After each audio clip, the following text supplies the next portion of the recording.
This is my passion. This is what I love to do. But some days, sometimes, I'm just like you, man. I hate this job. Damn, I hate this job. Damn, I hate this job. Damn, I hate my job. Damn, I hate this job. I'm just like you. Damn, I hate this job. Man, I hate this job. Man, I hate my job. From a good dream I wake, sun rays on my face, planning out my day, hoping this ain't the one that I catch your case. I feel so good, I feel so straight. My manager keep calling me saying, hurry up, you late. Hurry up, you lay off. Y'all, man, I hate this job. Man, I hate this job. Been trying to play it cool, but it's hard to play it off. I've been hanging on to this bullshit, cause my car still ain't paid off. I know I'm on my way up, my boy just got laid off, so f y'all, man, I hate this job. Man, I hate this job. These hoes here so ratchet, these niggas here so sneaky. Y'all don't even really pay enough for y'all to only pay bi-weekly. I'm trying to double up my cash, take this job, shove it up your ass. Yo, man, I hate this job. Sometimes I wanna say, walk in and slap my boss. This shit is getting hard. Damn, I hate this job. Gotta make it out of this struggle, bruh. And I don't really mean to take it out on you. You just a customer, but damn, I hate this job. Damn, I hate my job. Damn, I hate this job. Damn, I hate my job. Damn, I hate this job. Damn, I hate this job. Damn, I hate my job. Damn, I hate this job. We're the reason why your stockholders always stay afloat. Yet I'm asking, are they hiring? Like everywhere I go, schedule will say 9, but I think it's fine if I clock in at 9:04. I work 40 hours a week plus overtime just to be bro. So y'all, man, I hate this job. Hate that I applied. So much has transpired since the day that I was high. Told me I could advance, but you were telling me lies. Gotta give your notice before I quit, but you don't say shit right before I'm fired. Damn, man, I hate this job. Sometimes I wanna say, walk in and slap my boss. This shit is getting hard. Damn, I hate this job. Gotta make it out of this struggle, bruh. And I don't really mean to take it out on you. You just a customer, but damn, I hate this job. Damn, I hate my job. Damn, I hate this job. Damn, I hate my job. Damn, I hate this job. Damn, I hate this job. Damn, I hate my job. Damn, I hate this job. You and your procedures, you and your protocol, you and your policies, none of that shit don't apply to me. You and your quotas, you and your standards, you and your 2 sick days a year. Y'all niggas bananas. Wonder why the postman's posted with hammers, going postal with Popo on camera. His wage got him enraged, stressed out, it's hard to maintain. He flips the middle, grabs his. He said, if you don't get the picture, I quit. You ain't shit, mother. Man, I hate this job. Sometimes I wanna say, walk in and slap my boss. This shit is getting hard. Damn, I hate this job. Gotta make it out of this struggle, bruh. And I don't really mean to take it out on you. You just a customer, but damn, I hate this job. Damn, I hate my job. Damn, I hate this job. Damn, I hate my job. Damn, I hate this job. Damn, I hate this job. Damn, I hate my job. Damn, I hate this job. Look, man, I hate this job. I put my pants on one leg at a time, just like you. I'm out here trying to take care of my family. Damn, I hate this job. It's not always glamorous, for real, but I do what I gotta do for me and mine, you know? Damn, I hate this job. Damn, I hate my job. Damn, I hate this job. Damn, I hate my job. Damn, I hate this job. Damn, I hate this job. Damn, I hate my job. Damn, I hate this job. Damn, I hate this job. Damn, I hate this job. Damn, I hate my job. Damn, I hate this job. I'm just like you, nigga. Damn, I hate this job. Man, I hate this job. Man, I hate my job.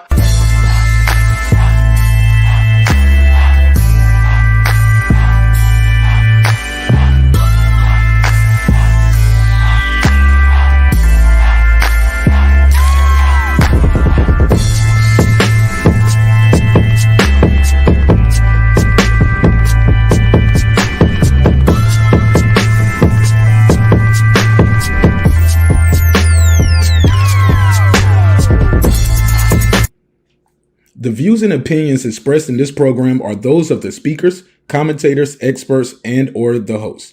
They do not explicitly nor necessarily reflect nor represent the channel's policy or the views held by the channel or broadcaster.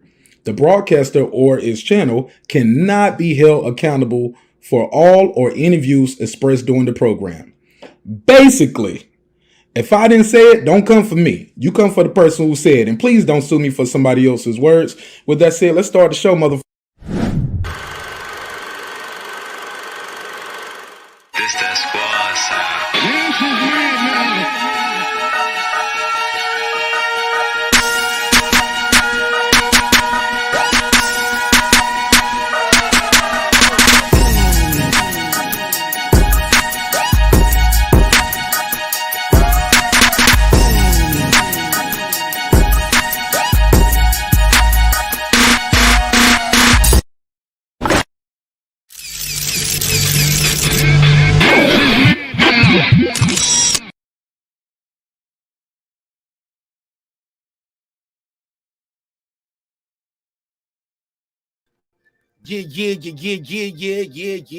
Yeah. What up, though?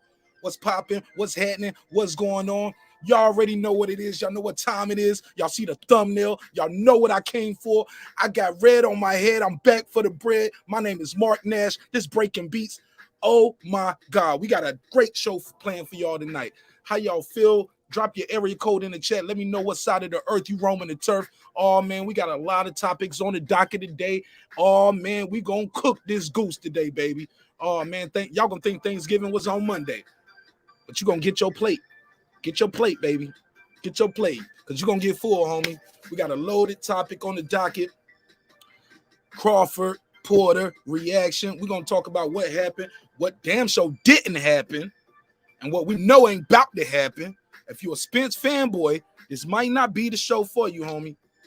This might not be the episode for you. Holler at me tomorrow. We might talk hip-hop or something. All right? Holler at me tomorrow. Maybe we can talk hip-hop. But you already know what we came for. Y'all understand the assignment. Let's get this thing popping, man. If you don't know, you don't know. You don't know. You don't know. You'll never know. You're rocking with the best. Oh, yes. Oh, yes. My name is marqnash. You're watching Breaking Beats, where we break down business, entertainment, art, technology, sports, and anything else I feel like squeezing into those letters. This is a hip-hop political sports show with a comedy twist. We like to let the jokes fly because life is serious enough. All right. With that said, let's get into it, baby. Let's get into it. Let me see where they at, who's here. Let me see who's here early. Let me give you a shout out. Let me see who's here. Let me see who's here early. All right. Got a couple people here early. Yo, I got blocked on Facebook. Yo, I couldn't even share my content on Facebook today, so I'm gonna be interested to see how this video turns out. This is gonna be the first time in a long time I have not shared my content simultaneously on Facebook. So we're gonna see how that turns out. We're gonna see how it turns out. I'm blocked for one more day and 2 hours. I think that sex talk we did the other day might have got me in trouble. We had the ladies up here and we was talking about sex late night going into the early morning. I think some people woke up in the morning and was like, they up here talking about sucking what and eating what, yo. So the girls was wilding, I was wilding, but we had a good time. We had a good time that night. But I'm like, damn, they didn't block it that night. Shouldn't block. Who knows? But they blocked my Facebook account. So maybe that's probably why I need to get a ghost account. All right. So Queen P, girl behind the mic, Blue Dream. I appreciate y'all, but we got in trouble for that on Facebook. They said no. Not on my platform. You ain't gonna be talking about eating ass. But let me do these shout outs real quick. Let me see who's here early. Jashawn Brown, what up? What up? Shout out to you. The Word Sport Battleground. Shout out to my guy Yo Escobar. What up? What up? Andrew Charles. What up, homie? What up? Shout out to my guy Lemon Pepper Chitlins. What up? Eastside Link. What up? What up? Man, I'm having a good time over here, Eastside. We having a good time, and we're gonna chop up this boxing, homie. Y'all see the title. Now, if you're an Errol Spence fanboy, you are more than welcome to call in and click that link. But if you start getting on my nerves, you already know what I'm going to do. I'm going to put this picture up. Every time you get on my nerves with that fuck shit, we're going to get you up out of here. Going to put the picture up of him kissing Yellow Beezy ear and see how you like that. Not today. Don't play with me today. Not in the mood. Because there's a lot of false narratives going on. People are saying Kenny Porter stopped the fight too early. They said Shawn Porter was winning the fight. Let me see. Who said Shawn Porter was winning the fight? Let me see. Let me see. Anybody in the chat right now think Shawn Porter was winning the fight? Anybody? I want somebody to tell me Shawn Porter was winning. Please, because I got we're gonna dispel that narrative. You know why? You know why? Because we got the damn scorecards. We got the damn scorecards. We got the scorecards, homie. All that cappity cat, he was winning. No, he won't. No, he wasn't. Look at the scorecards. The scorecards are up. Show me where he's winning at, guys. I'm waiting. Shawn Porter won't win in that fight. Y'all want Kenny Porter to watch his son go to sleep? Kenny Porter already seen his son go to sleep at the broadcast desk. Yo, y'all know I had to do it. Y'all know I had to do it. It's the truth. I tell the truth. Yeah, so let's get back to that, man. I'm gonna tell y'all the real for real. Shawn Porter wasn't winning this fight, man. Just look at the scorecards. You feel me? You feel me? K Savoy, what up? What up, K? What up, Godbody Sean? Look, man, Shawn Porter was losing this fight on every single card. And this is before he got knocked down twice. Before he got knocked down twice. Y'all see what I'm seeing on the screen, right? In the words of the good brother Deontay Wilder, you know what I mean when I say these things. He was losing, bro, on every card. So with a 10-7 round in the 10th, how he supposed to win that fight? It ain't enough rounds left for him to come back. Now, y'all want to play that game? He could have, would have, should have. Maybe he might have possibly could have hurt Terence and knocked him down. Stop capping, man. I'm not playing with y'all tonight. I'm not playing. I'm mad to say I just found out Facebook got me in jail. I didn't know that. In the words of Kanye West, guess who's going to jail tonight? Me, nigga. They got me in Facebook jail, all right? King A. Jamel supposed to pull up. I'm going to listen to it because King A. Jamel, my guy, he been for a while. I'm going to give him an alibi. But you fence fanboys, today ain't the day, man. I'm going to embarrass y'all. I'm surgical with this shit. Y'all better leave me alone today. Just click the dislike and keep it moving if you do not like Terence Bud Crawford. Because today we're going to give Terence Bud Crawford his flowers. Okay? Terence Bud Crawford is a champity champ. He been a champ since he been a champ since he been a champ. Okay? Since 2012. He ain't never lost. Now, we're going to talk about this goofy guy right here, too. Keith Thurman. Who? Keith Thurman. Get your goofy ass out of here, man. Look, let me tell the truth, man. And I like Keith Thurman. I like Keith Thurman. You know what I'm saying? I like Keith Thurman. When he first came out, he had a spark when he started, but you know how it go. You know what Hov said. You know how the rest of that slogan go. You feel me? I'm telling you, homie. This is what's going on. Let me blast this right here on at least put it on Twitter. Look, I'm telling you guys right here. Keith Thurman, do y'all read what I'm saying? Keith Thurman said, I'm gonna get back in the ring shortly. Stop. It's all shortly should have been happened. I'd be more than happy, more than willing to step in the ring with Bud Crawford. When he say he want to do it, hold up. What does nigga say when he want to fight? Next summer. Bruh, next summer. When last time Keith Thurman fought, yo? Keep calling Bud out. Man, keep calling the paycheck out. Keith Thurman is hungry out here. That money that he got from Pacquiao, he don't spend that on new barbers trying to get that hairline right. Can't make this shit up. It really happened. Y'all seen the boy hairline, right? Yeah, next summer, bro. So Keith Thurman don't want to fight. What's this? November? He don't want to fight in February or March. He don't want to fight in April, May. He want to fight June, July, August. 8 months. That's what he said. I'm willing to fight Crawford 8 months from now. So you know what that's telling me, right? Y'all know what that means, right? Keith Thurman want to get back fight. Let me get my get back. And then I'll fight Crawford. And I believe him. But he know what he up against. He can't fight that dude right now. Coming off the couch. Oh, man. Y'all know what's going to happen if Keith Thurman try to fight Terence Crawford coming off the couch. Oh, man. He going to look like Shawn Porter at the broadcast desk. Sleep. Straight like that. That's how Keith Thurman going to look. On God. On God, Keith Thurman gonna go to sleep. But Keith Thurman talking about 8 months from now. But I gotta give Keith Thurman his credit. You know why? Because he did more than Errol Spence did. He definitely did more than Errol Spence. He at least called the guy out. He at least said, I want to fight him next. He at least said, I want to fight him next. I want him. Well, not next, but you want him in 8 months. But y'all know he want some get back. Hell no. What they say, Keith better go play his flute in a moving back. Yo, Keith better play his flute in a moving background. He said he fighting in January. Who, Keith Thurman? I know he ain't fighting Bud in January, so maybe he need to get that shit going. Yeah, Steve Kim got them stint. Yeah, man, what are you talking about, B? What you talking about? You know we ain't gonna let that slide. Just like we'll never let this slide. Leave me alone. You're Errol Spence fanboy. This ain't for you. This ain't gonna be the show for you. I'm gonna put the phone line up, but if you call in, you're gonna get what you asked for, and you're gonna get it because you asked for it. I am my mama's son. I am my daddy's son. Don't play with me, man. I'm surgical with this shit. And I'm gonna embarrass you tonight. Your boy lost and ran out the arena. When Ellie sat back, caught up with him, you know what he said? You know what he said when Ellie ran up to him? He said, yo, are we going to see that Terence? Are we going to see you versus Terence next? You know what your boy said? E&J, dolphin meat, big koi fish. You know what the koi fish king said? He said he don't want no smoke. No, I'm lying. He didn't say that. He really said, I don't know, maybe. Talking all moist.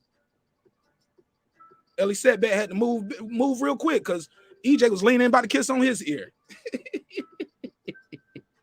Yo, your fanboys, this ain't gonna be the show for you. This is Bud Crawford Appreciation Day. This is vindication. Motherfucker said marqnash was gonna be on suicide watch if he lost. Man, y'all better stop playing with me, man. Yeah, he ran out. Tucked his tail, like Bud said, he tucked his tail and left. I love it. I fucking love it, man. I love it. Because here's the deal. Then right after that, Ellie asked him another question. I'm going to play the audio. I'm just setting the table. It's Thanksgiving week, man. But I've been feeding y'all this content over a year right now. Let me address that, too, for the people who was like, marqnash, you don't know nothing about boxing. You don't even know shit. According to that fight video, people love when I talk boxing, homie. 35K loved it. What you talking about? Put some respect on this channel, man. We growing at a rapid pace. And we lapping some of your favorite content creators already. We lapping them dudes in the views. We lapping them in the support. And we're going to lap them in the subscriber count by this time next year. Mark my words, homie. Mark my words. We just started. We just hit 1 year. Already at the 35K mark. I'm looking at some of these dudes. I'm like, damn, you can't even hit the K? Can't hit 1K? All right. I'll show you how to do it, homie.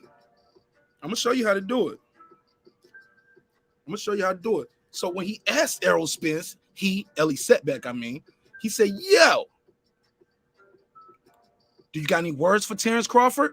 Got anything you want to say? He was like, no. With the duck lips. Sounded all moist. That's your king, though, Brandon Washington, right? That's your king? We're going to have a good one with this one. I promise y'all, we're going to have a good time tonight. Because this stuff, you can't make it up. So Keith Thurman wants a get back fight. Somebody said marqnash. Somebody said marqnash. Man, tag me on Facebook. Selwyn Ward. Hey, the link out there, Selwyn. The link is out there. Pull up. I don't run from none of it. But I'm gonna let you know this is Bud Crawford Appreciation Day. I'm not taking no disrespect today. Every time I hear Brandon Washington, this ain't gonna be the episode for you.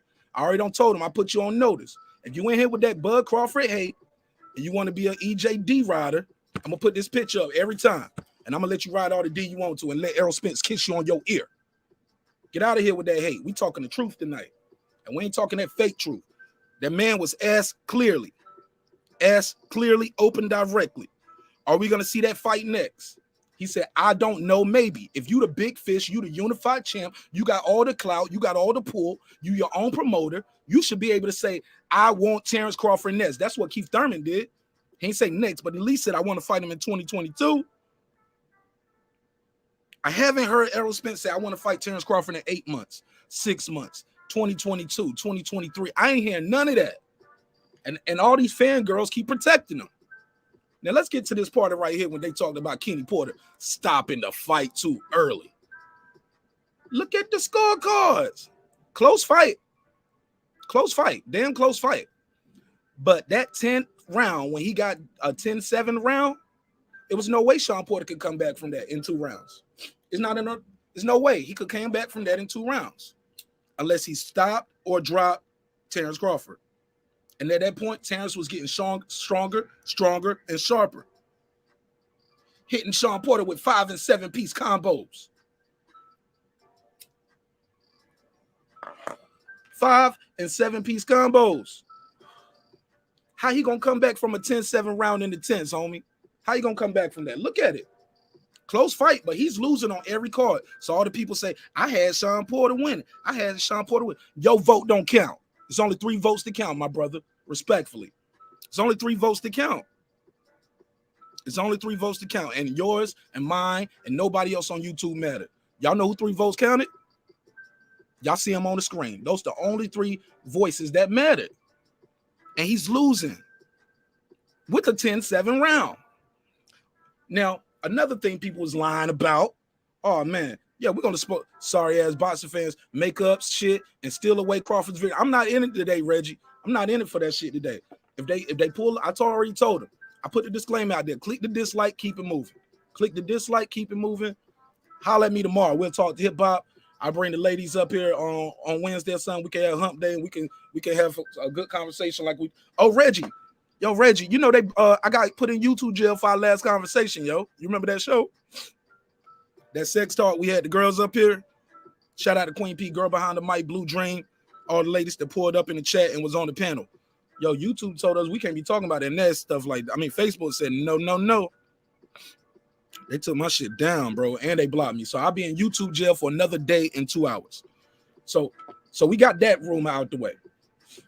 We got that rumor out the way. There's no way this guy was going to win this fight, and he just got a 10-7 round in round 10. Now, some people are saying it was 30 seconds left. It was only 30 seconds left. Now, y'all know that's the quick lie. We can quickly dispel that. All we got to do is put the time up on the screen. There we go. 1 minute, 21 seconds in round 10. So Bud got about a minute and a half to do some work. Y'all seen what he did to David Benavidez with less than 20 seconds left. No, YouTube didn't give me no strike. Just Facebook took the video down. Shit, YouTube let me monetize that shit. They only care about that first couple minutes, homie. Yeah, Facebook, YouTube let me monetize it.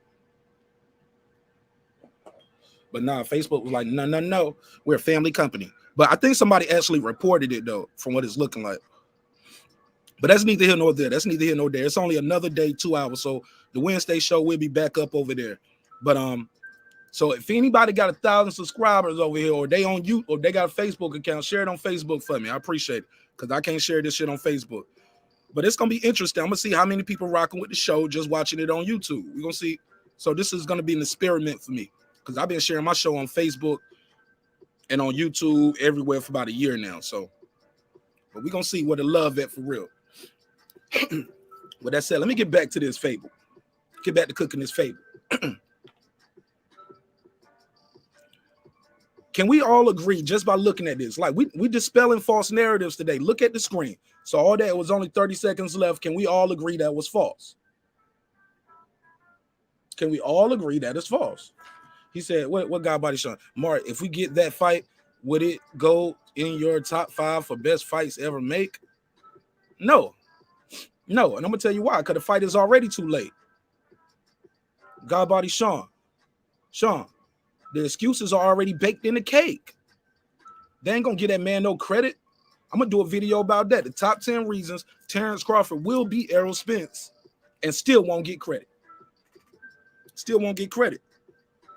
Y'all already know, man. It's gonna be the eye. Tim Bradley already told you that too, but I said it first. I told y'all it's gonna be the eye. It's gonna be the car crash. It's gonna be whatever. It's gonna be he's not focused on boxing anymore. He stayed at the weight too long. He's draining down. Too much time with the rappers, hanging out with the rappers. Too much time party. The excuses are already baked into the cake, homie. He's not gonna get the credit from the naysayers, and I don't blame them because they know, the pros know, trainers know, fighters know, but your favorite YouTuber pushes false narratives every chance he get. And then they said they was gonna give this man his credit when he did what he did on Saturday, and we still can't enjoy our party. We still can't have a victory lap because you know why? They want to blame K. Diddy. They mad at Kenny Porter because he saw enough. He saw enough. Simple as that. They mad at Kenny because he was like, my son didn't do what I needed him to do. Now, granted, I agree with y'all. In the first reaction, when I first saw it, and I went back and scored this fight again. Shout out to my guy Eclipse. He and I watched that fight twice. And shout out to my guy Devon. Devon hit me up, and me and Devon watched the fight on Sunday. Then I watched it again Sunday night with that guy Eclipse. So let's put that to bed, yo. Kenny Porter saved his son, man. He saved his son. He was losing on every card and then got a 10-7 round in round 10. Got a 10-7.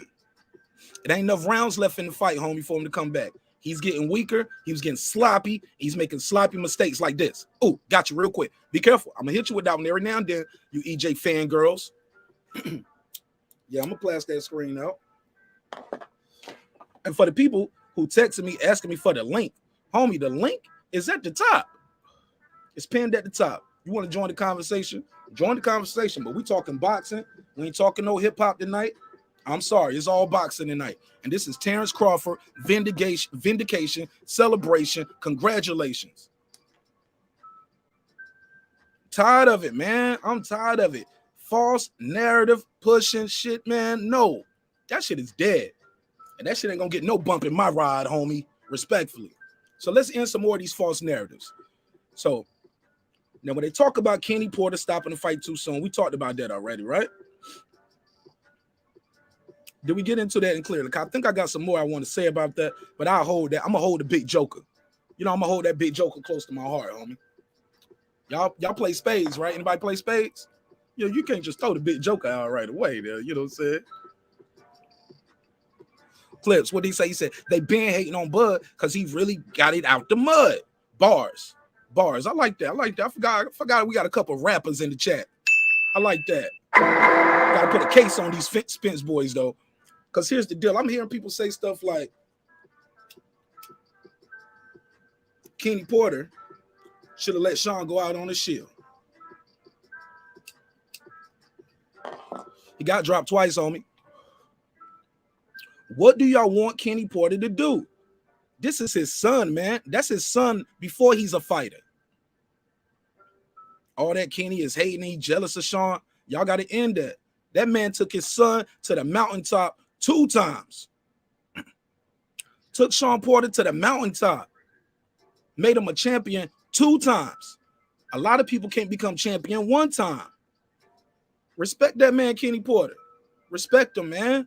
You ain't got to like how he talk. Well, I ain't like how he was talking to his son. You know what? I didn't like it at first neither. But you know what I had to think about? His son agreed with everything his daddy said. So what that mean? My daddy know best. I trust my father. I love my dad. Like he said, I'm going to eat breakfast with my son in the morning. See, I know what it is. See, some of y'all ain't going to be happy till y'all see Patrick Date all over again. God bless the dead. Kenny Porter said, not my son, not this fight, not tonight, and not against this guy. Now, I did hear Shawn say, look, I was saving some stuff in the gym. I was saving some things in the gym because I didn't want to leave it all in the gym. I wanted to leave, I want to put something into the fight. He said, but I didn't translate that with my dad. I didn't communicate that with my dad. He might have dropped the ball. Got to communicate. Conversation ruled the nation, right? So you got to communicate with your father on that. Kenny did the right thing, bro. Shawn was not about to stop this guy, Terence Crawford. All night, Terence Crawford was, when Shawn was letting them 5 and 6 punch combos, Terence Crawford balled up, let him do what he wanted to do, laughed at him, and then pushed him. Then Shawn tried to do it again. Terence laughed, pushed him off again. Like, nah, boy, you ain't doing nothing. And right for the end of the round, he landed a nice couple combos. He was ripping Shawn to the body, bro. It's a montage on Twitter right now. I wish I could play it, where you just hear the thudding sounds of them body shots over and over and over again. Now, my community tab, it's a clip. Right when Terence went out there, somebody in the corner had told him on the unofficial cards he was losing. Terence said, I'm losing. Which, how? He said, and then he said, I'm losing. He said, we ain't up. He said, they got him up. How? Then he looked at Bowman. He said, they said he up. He was like, man, we got to work. It's time to go to work, bud. Bud goes out there in less than 17 seconds, less than 15 seconds, drop Shawn Porter. Less than 45 seconds after that, the fight is over, homie. What are we talking about here? Soon as, oh, I need to turn it up another notch. I thought I was, I'm beating him up and I'm having fun, but hold up. They say I'm he up. All right, let me go ahead and show you why I am, who I am, and how I got my spot. Terence Crawford is just built different. Now, back to this Kenny Porter stopping the fight too early. What do y'all want to see happen? Y'all want to see Shawn Porter sleep? We already seen that. That's what Shawn Porter look like when he go to sleep. All right, we happy now? We know what he looked like when he sleep. The man father saved him, bro. He saved him from embarrassment too. He said, I'll take the blame. I'll take the heat. That's what a good father does.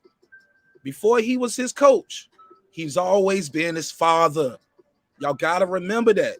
Before he was a coach, he was a father first. See, they got this backwards on the screen. Head trainer and father. No, it's father, then head trainer. Father, then head trainer.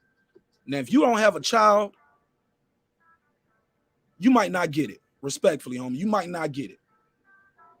If you ain't in your child's life every day, reading books to them and all of that shit, taking them to bed at night, tucking them in, giving them their bath, brushing their teeth, taking them to doctor dinner, all of that, you might not get it. It don't hit the same.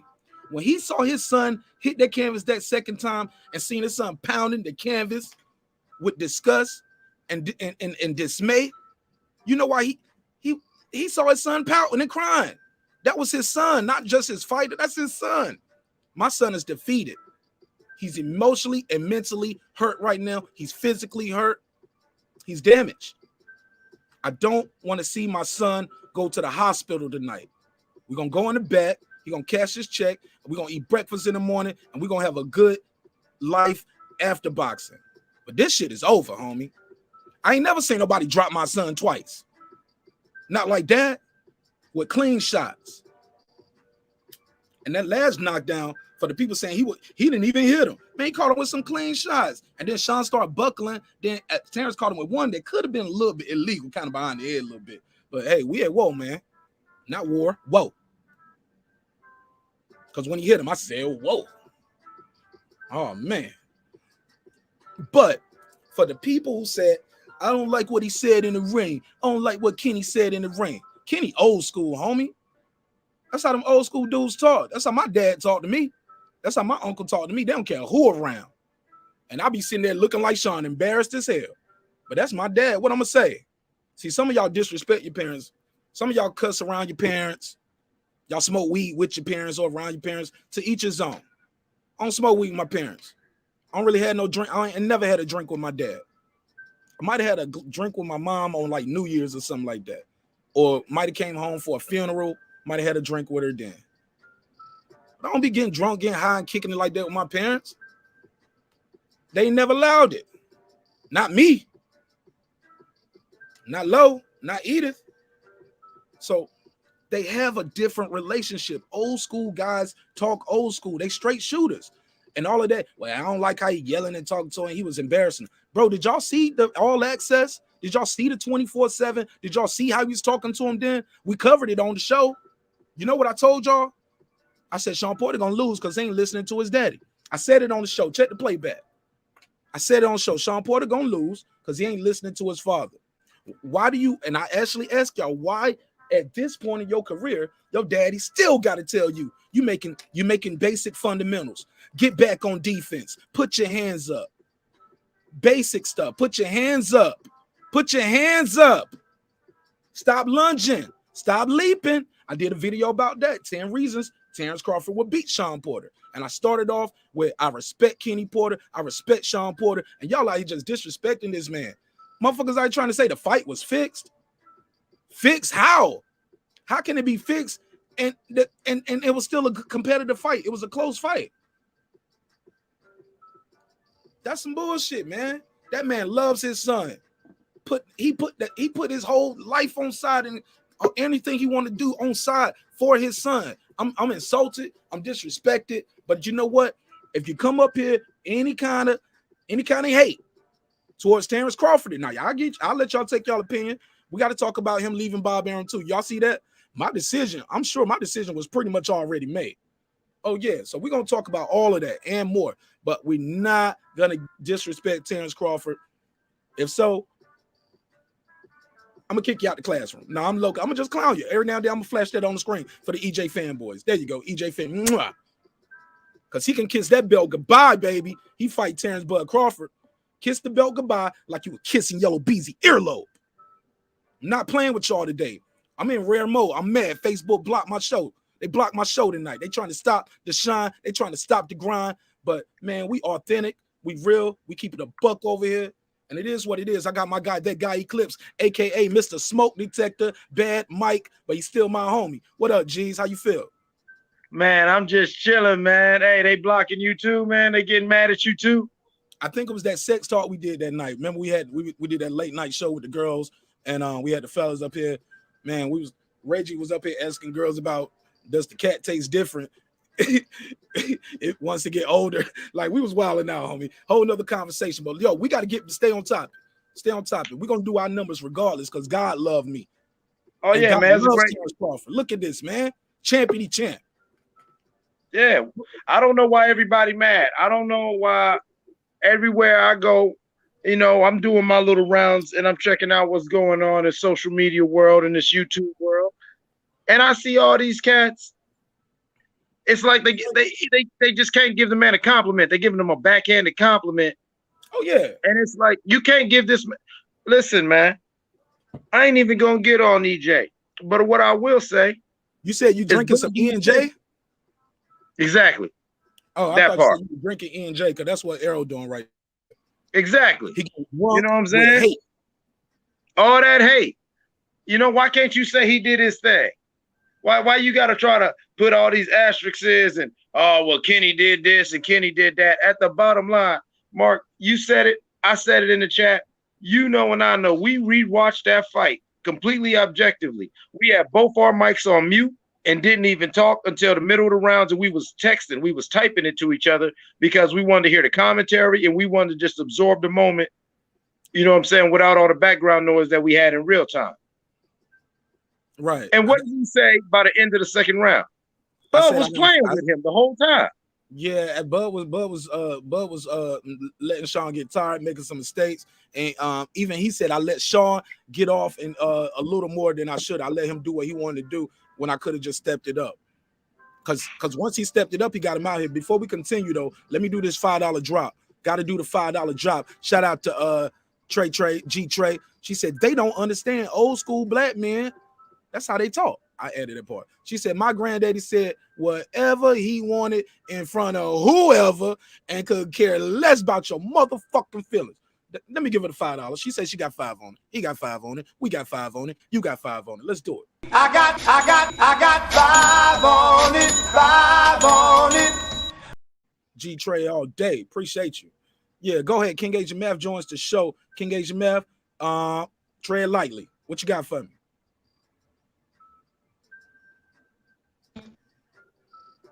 All right, let's keep it moving. What up? I'm about to say, yeah. I'm in rare mode, baby. I'm in rare mode. Tell me my mic was muted. Nah. I'm right here. Let's go. Nah, you're mad, man. Tell me why you're mad now. Tell me why you're mad, huh? You tell me why you're mad.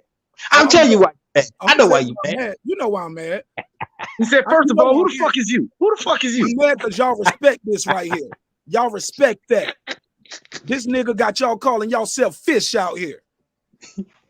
Wearing fish gear. And I ain't talking about Bass Pro Shop. Y'all wearing fish gear. That's why I'm mad. And y'all respect that. Mwah. You better kiss that belt goodbye, homie. What you got for the King? Okay. What you got, King? Hey, salute Clips. Salute Marks. Everybody in the nation.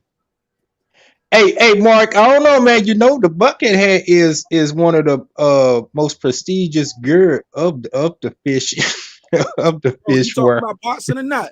You slowing me down. People dropping off little Yeah, by we little. talking boxing. Hey, man, shout out to Bud.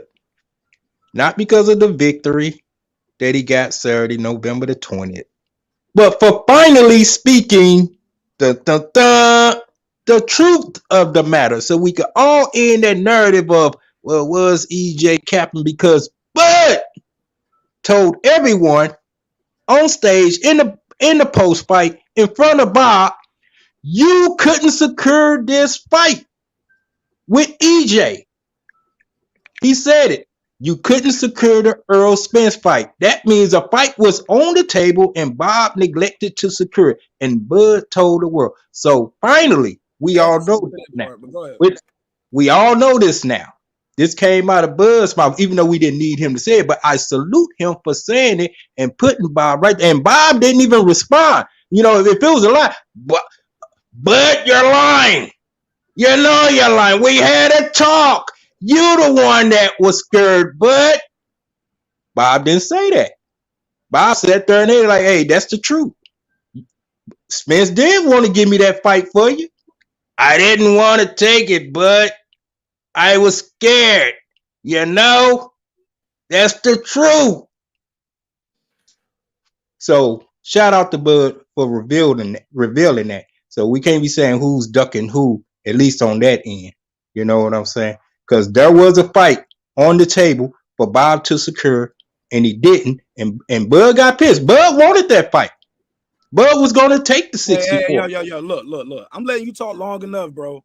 I gotta cut you off because now you adding shit to it. And if you're gonna add something to it, I need you to put a link in the chat. Put a link in the private chat. Show me where this contract was sent. Other than that, we can't. I said an offer. I didn't say it was. Hold on. I let you talk, and I ain't cut you off. Yeah. So now let me reply, because I'm gonna play the clip of what he said. Because what you saying he said ain't what he said, and what you saying happened. Let me hear the clip. See, you cut me off. See, this ain't gonna work tonight, King Agent Mel. I told you I ain't in the mood tonight for that Spence hate. I've been listening to that hate all day, and see, let mute your mic. I'm gonna mute his mic. He's still talking over me, man. This some real shit, man. That man did not say that. It ain't nobody in boxing other than you saying it's a contract on the table. Who heard that shit? God Body Sports, you heard Spence sent an offer or a table? Because the offer we heard was 60-40, 70-30, or I might 80-20 a nigga. That's what we heard. So respectfully, unless you can provide some links, please do not say that anymore, because that is false. This is what was said, respectfully. What's your best performance? Down work. Definitely weren't interested in different. When you and my ability to adjust, and not only adjust, but Josh Taylor. Is there any individual fight out there that appeals to you more than others? And secondly, when do you make the decision? How do you kind of go through it and come up with your decision? Well, I'm pretty sure my decision is made already. You know, Bob couldn't secure me the Spence fight when I was with him. So how you going to secure me the Spence fight when I'm not with him? So, you know, I'm moving forward with my career right now. That's what he said, bro.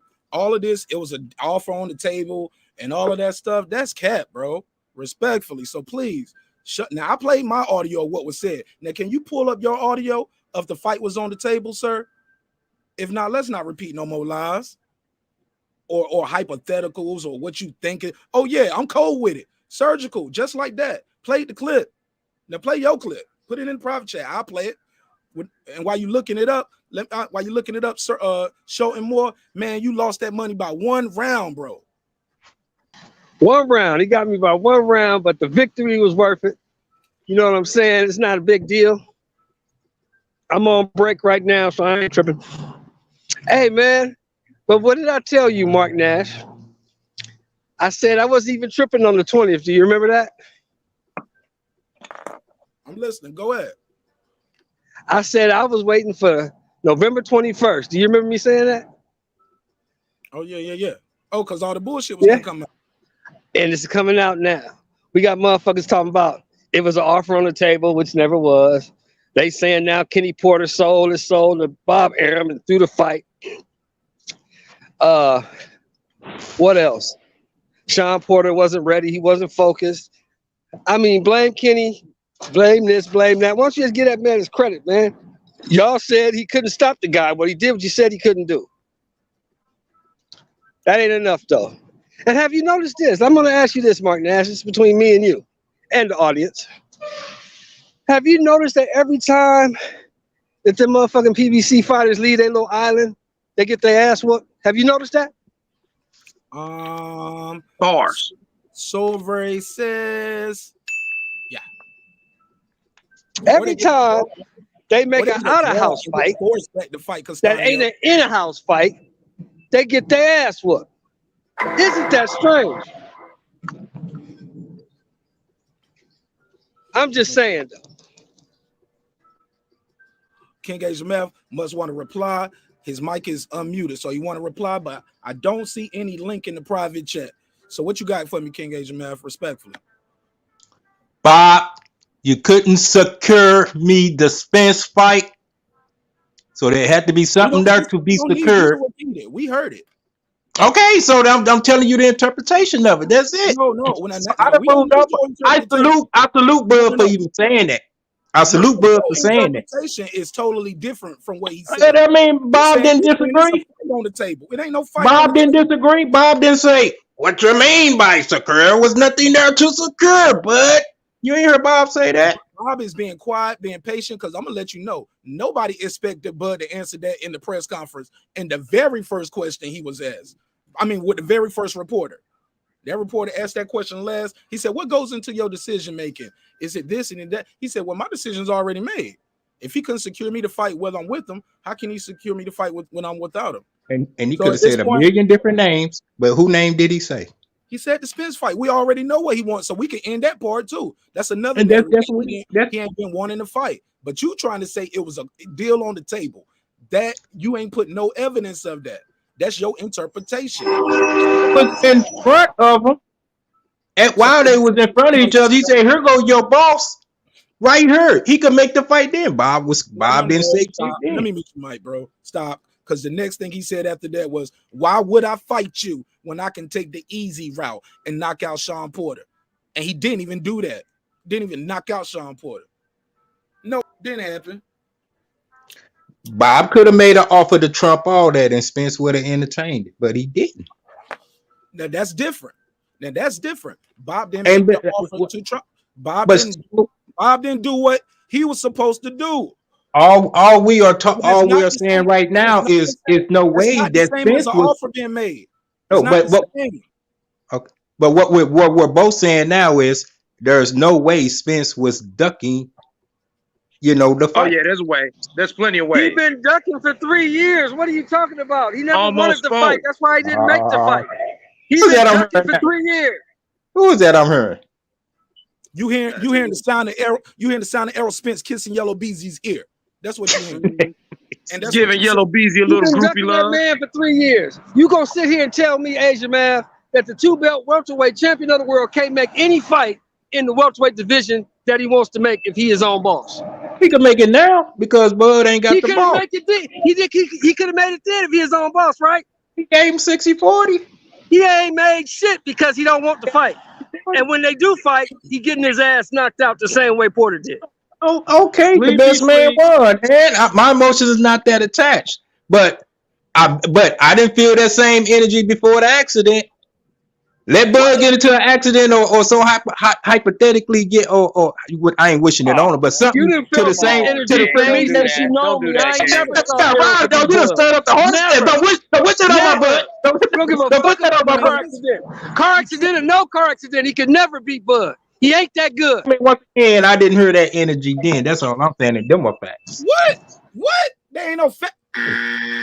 Do I got to play that clip too? When he said, when you see Bud run up on him while he's standing there chilling, Bud said, woo, woo, call his boys back. He ran up on Spence. It wasn't the other way around. He walked to him and said, yeah, guess who I wanted to see? That's the man I wanted to see right here.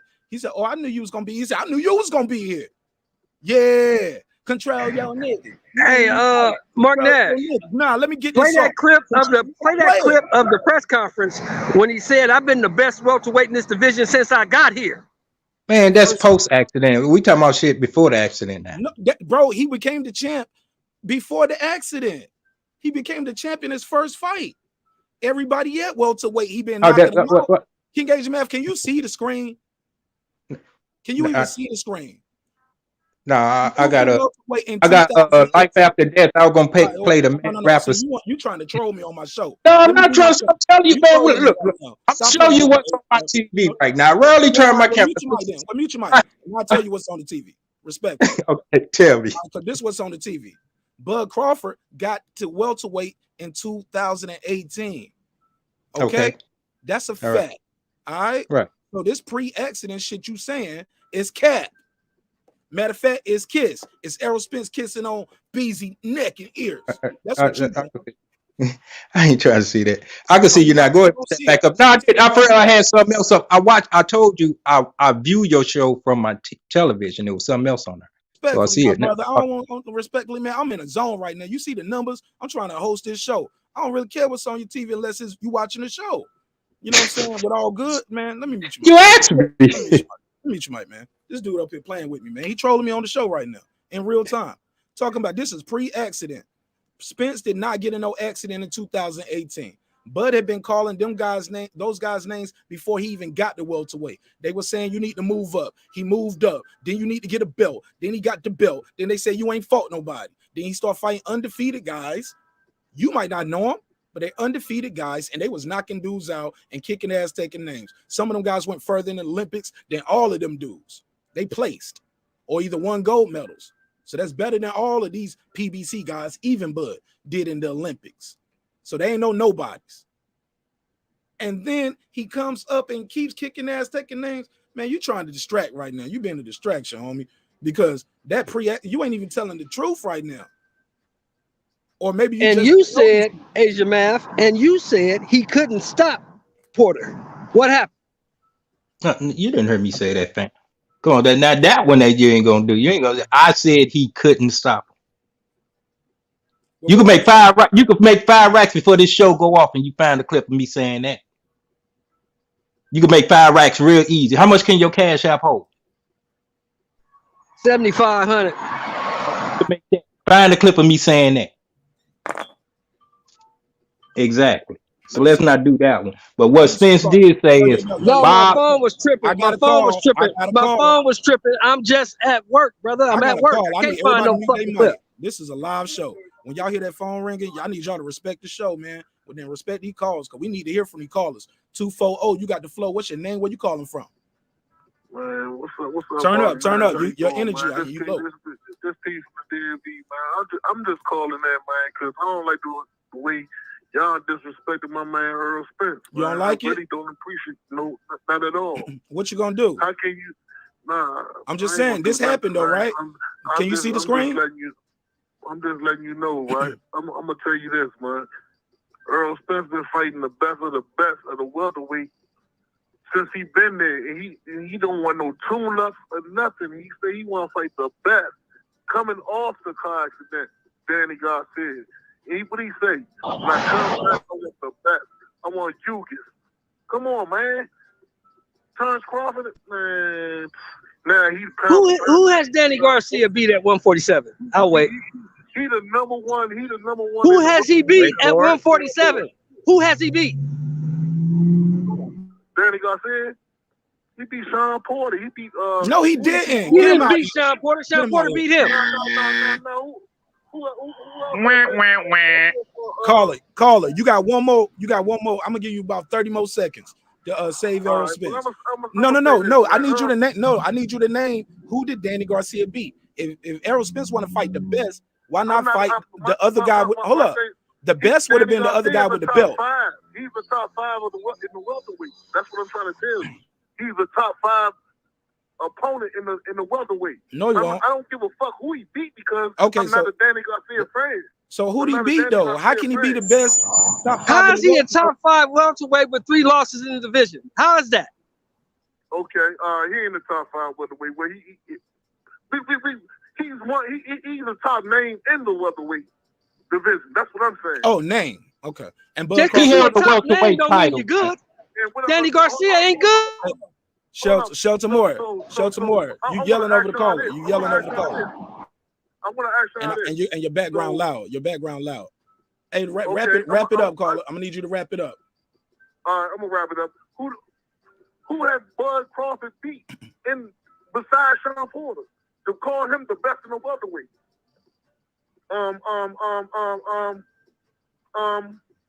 Who? He beat the other 38 dudes he fought. How about that? 38, no. How about that? How about this? Earl Spence is the best of the best in the welterweight. No, he's not. No, he's not. He's flat-footed. He comes forward. He throws punches. That's all he is. He's basic. Shelton, you got to let me talk to the caller a little bit too, man. Because you got a loud background over there. Let me talk to him. Man, look, what's your name again, bro? P from the DMV. P, you called into the show before, right? Absolutely. P, you know I fuck with you. And I would never, ever want to lose your subscription or disrespect you in any way. But I need you to hold this for me, okay? Slap! Yeah, hold that slap for me, homie. You tripping. Danny Garcia, biggest win at welterweight is Robert Guerrero, I think, or some shit. Nah, he beat Granados. Who? Never heard of him. Who the fuck is that? Who the fuck is that? A person he beat who was Green Machine. Shit. Hey, but see, I'm not the bug hater.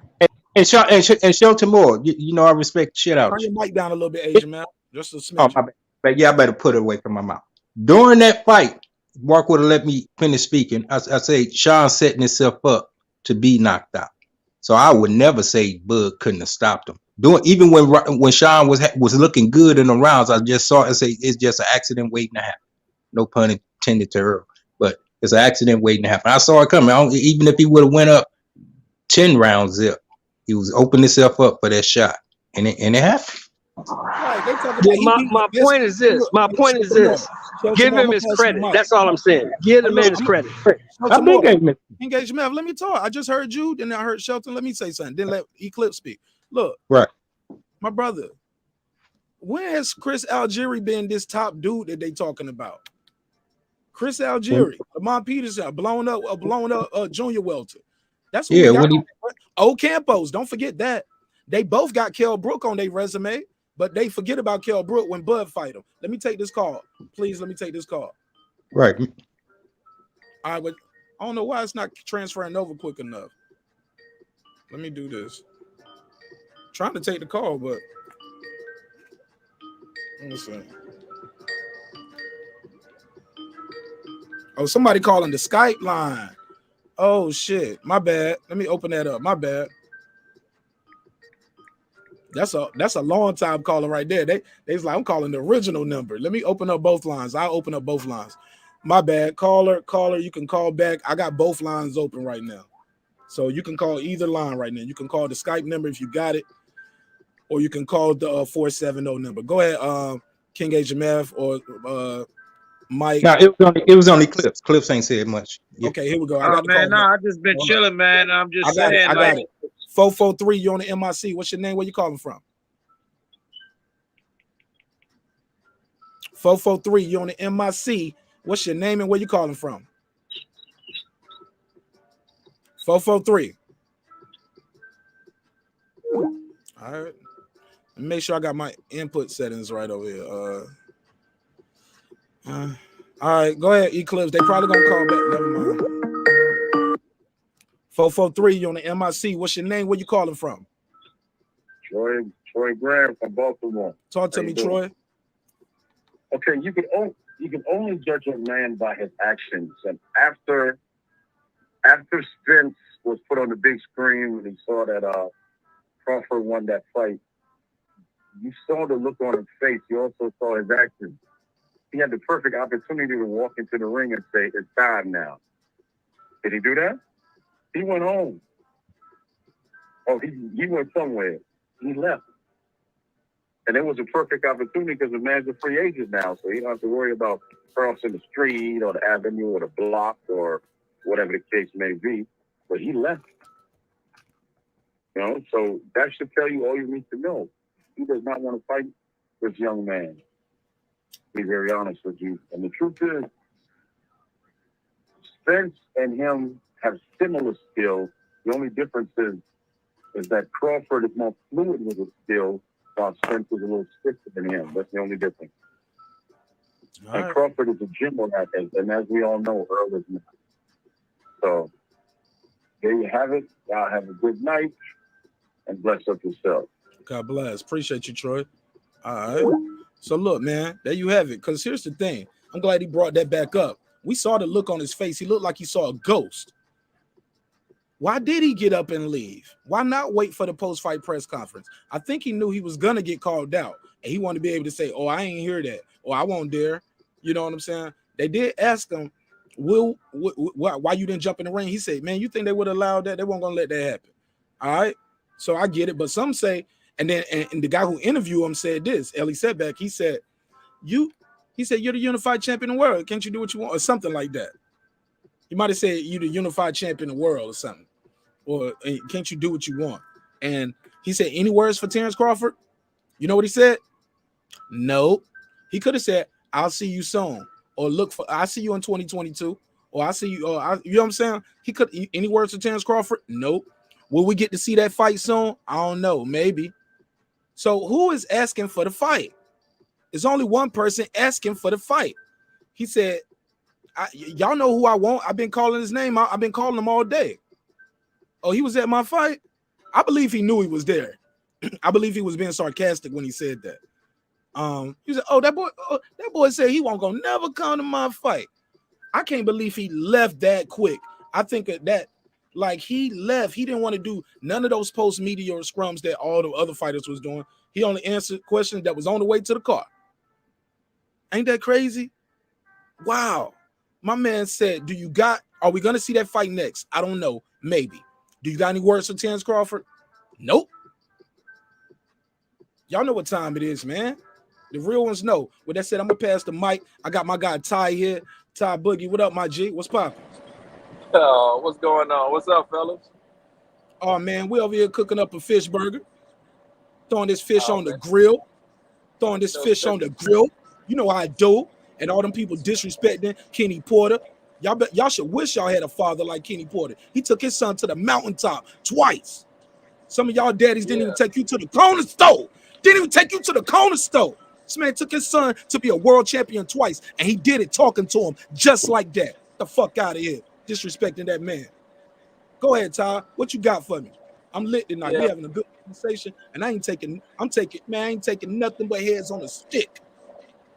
Yeah, man. I think Errol Spence realized his last get out of that Bud fight, get out of jail free card is gone. Like,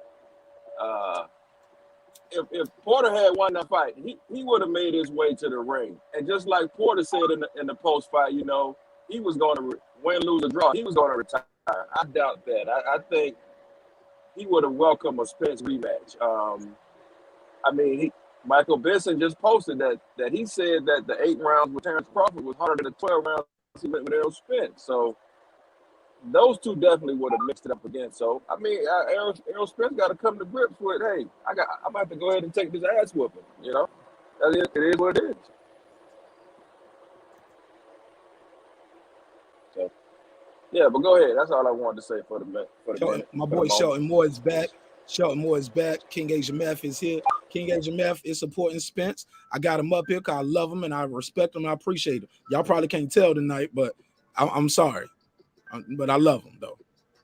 And hey, I just wanted to say rest in peace to Malika Shabazz. She was found dead today in her Brooklyn home. Oh, no. Yeah. I put it in the private chat.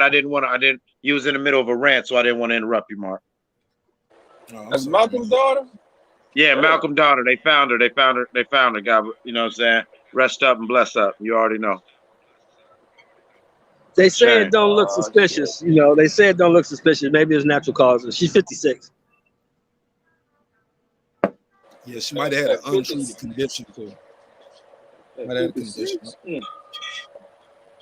But let's pass it around, man. God bless her, man.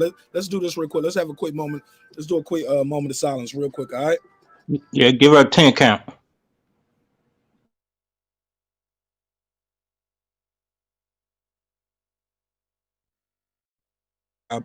God bless that sister, man. God bless. God bless. Let's continue the conversation, man. Yeah. But back to this fish fry that we have in that Jesse Leroy's warehouse of wings, waffles, and watermelon. We done reeled in this fish. He's got nowhere to go, nowhere to hide. He's in the net flapping. He's flapping in all directions.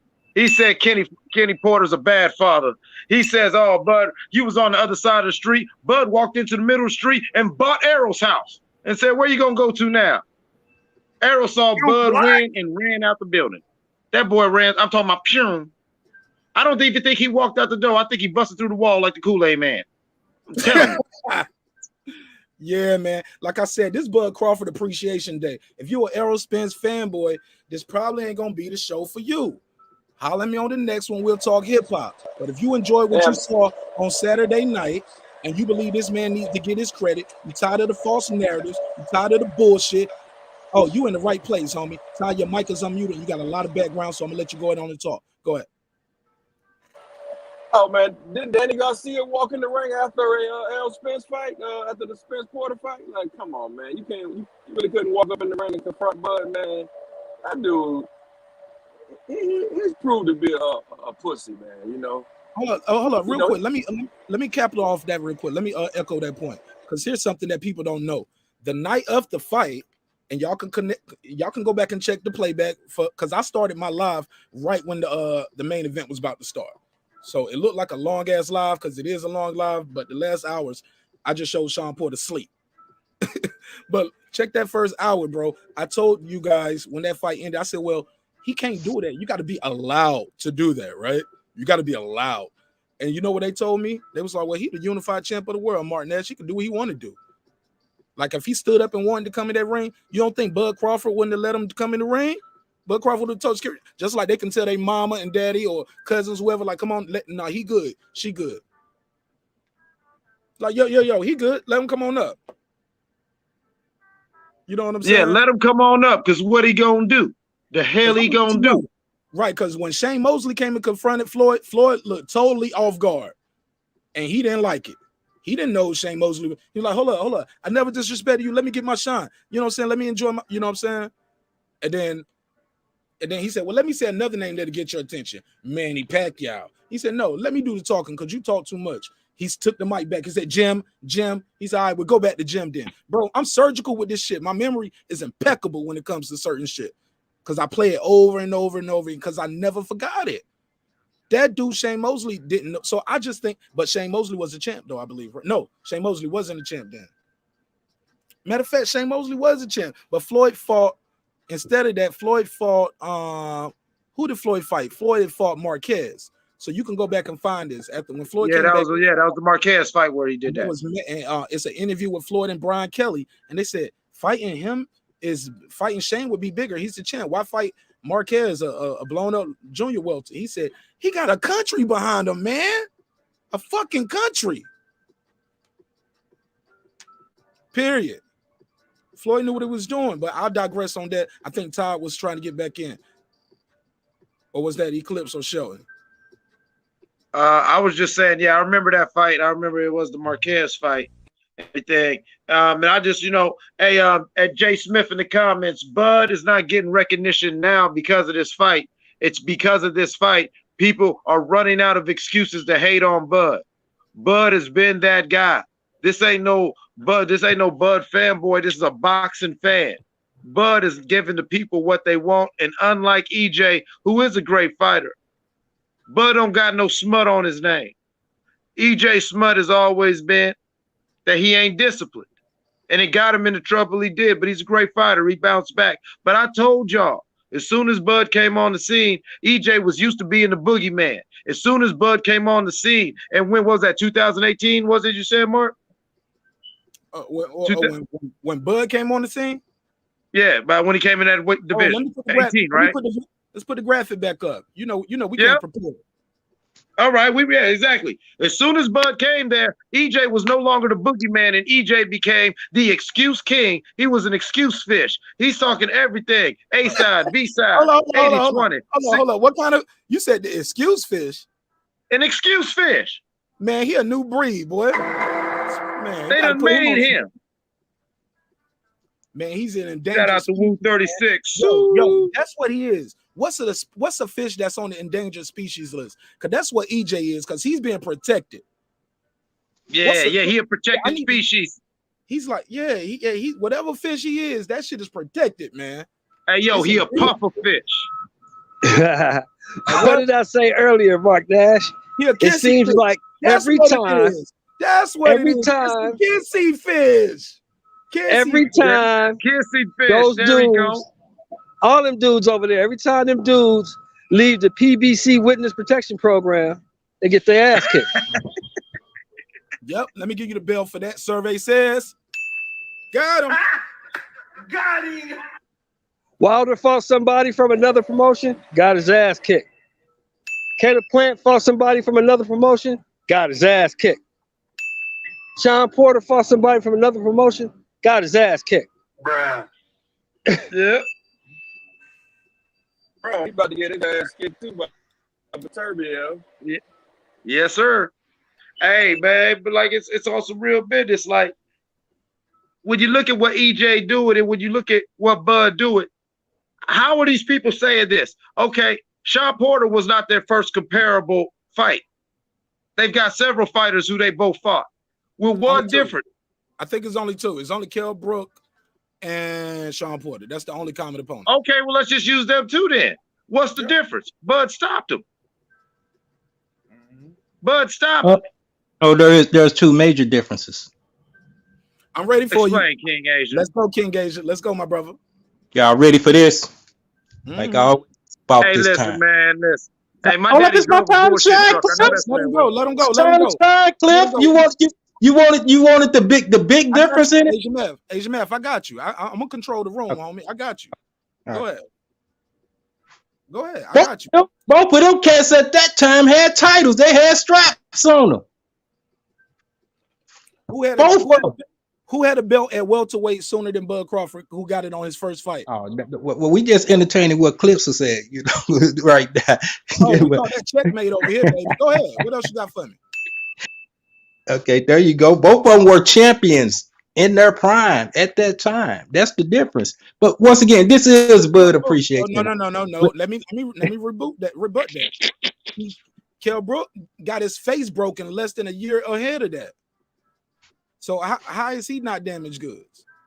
After coming down from 160 back down to 147 and he can't gain more than 10 pounds after the weigh-in, got his face broken by Triple G.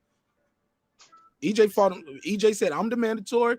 No, I ain't taking no more step aside money. Nigga, you got to fight me. And I was happy for EJ. You damn right. And I was glad when he took Kell Brook ass because he said strap season. I thought he was taking on anybody, everybody, anytime, any place. Not no, I'm going to take the easy route shit. He lost so much support from me when he said, why not fight you? Why fight you when I could take the easy route and knock out? I'm like, what? You want to take the easy route? Because we all know the easy route meant these guys weren't as good. But I get what they was going with. No, the fights were easier to make. But he couldn't make no fight with Keith Thurman. That wasn't the easy route. He couldn't, he couldn't get one with Thurman.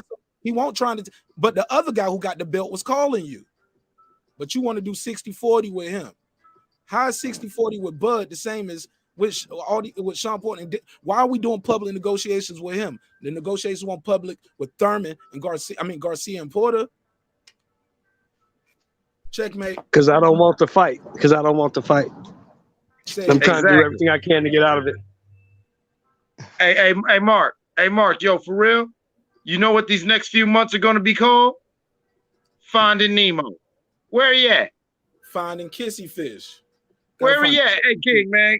Go get your big fish, man. Go get your guy, man. You got to find the Kissy Fish. He's on the endangered species list. He's highly protected. But I'm going to say this, y'all, because I got to go back to work. I'm going to shoot this right quick. Go ahead. I'm going back in, but I'm going to shoot this right quick. Look, Errol Spence needs a tune-up. If he gets back in the ring off of a year, 13, 14-month layoff with a Ugas or a Bud Crawford, he loses. He needs a tune-up fight. Get out your head and use it for something other than a hat rack. I'm going to work, y'all. I'll holler at you later, man. I get off at about 12:45. If you still cooking, I'll get back on. Oh man, All right, cool. be in the hour, man. You know, man, I don't play no games. Y'all know I'm Roger a marathon man with this shit, man. That's why I'm better than them. I'm outlast them. And they can ask they bitch about going that. and going. Just like Spence keeps ducking and ducking. Oh, I'm telling you, man. Like, listen, man, White King, man, you a reasonable dude, man. And I know that's your guy. But you know he ain't moving right. Like, I understand you defending him like that's your little brother, right? So it's just me and you, right? We in the back of the pool hall, we got one in the air, man. Why your man's acting like that, bro? Like I say, we all know the temperature when pre-accident Spence. All them cats was shaking like leaves on the tree, and he was straps. He's taking straps. I don't know what Bud temperament was, but he wasn't too eager to run up on her. If he wanted that, then he would have did the Floyd Mayweather route.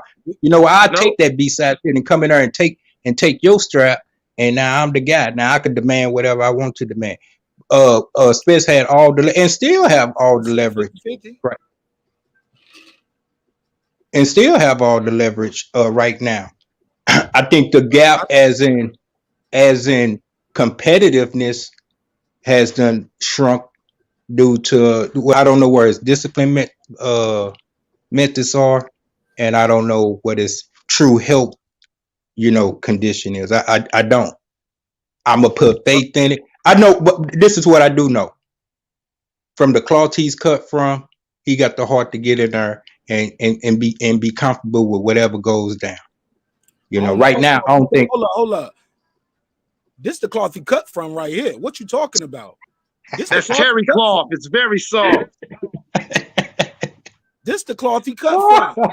Fuck you mean? What's this, velvet?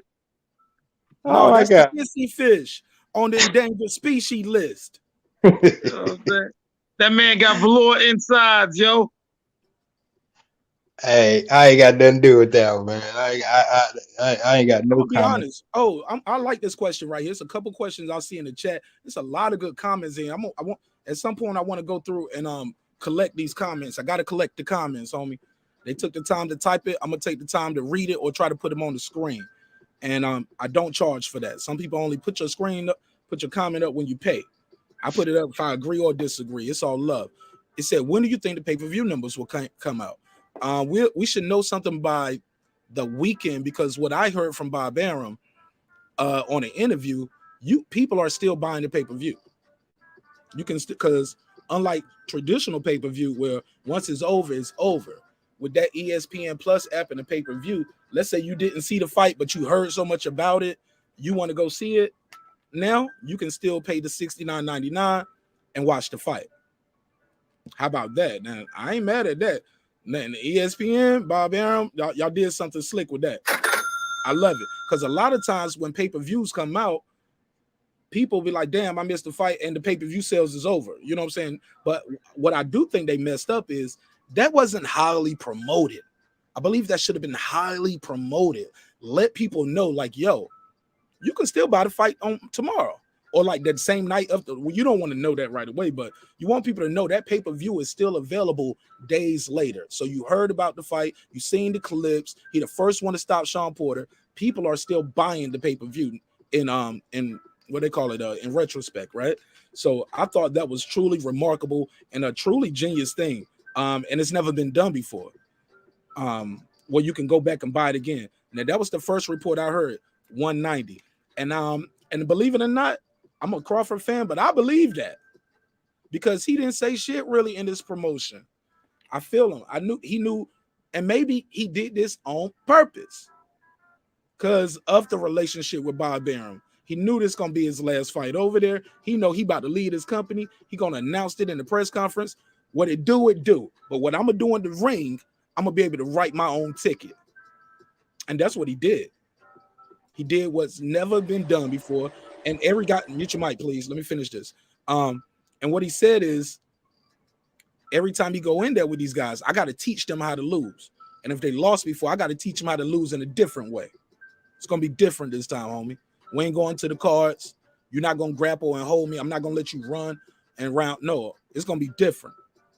So I'm gonna pass the mic to Ty, but I ain't gonna lie, low key, I believe these numbers because that Wilder Fury 3, when I saw those pay-per-view numbers, oh man, I was truly disappointed. I thought Wilder Fury 3 was gonna do more than Wilder Fury 2. And when I saw those numbers, I was like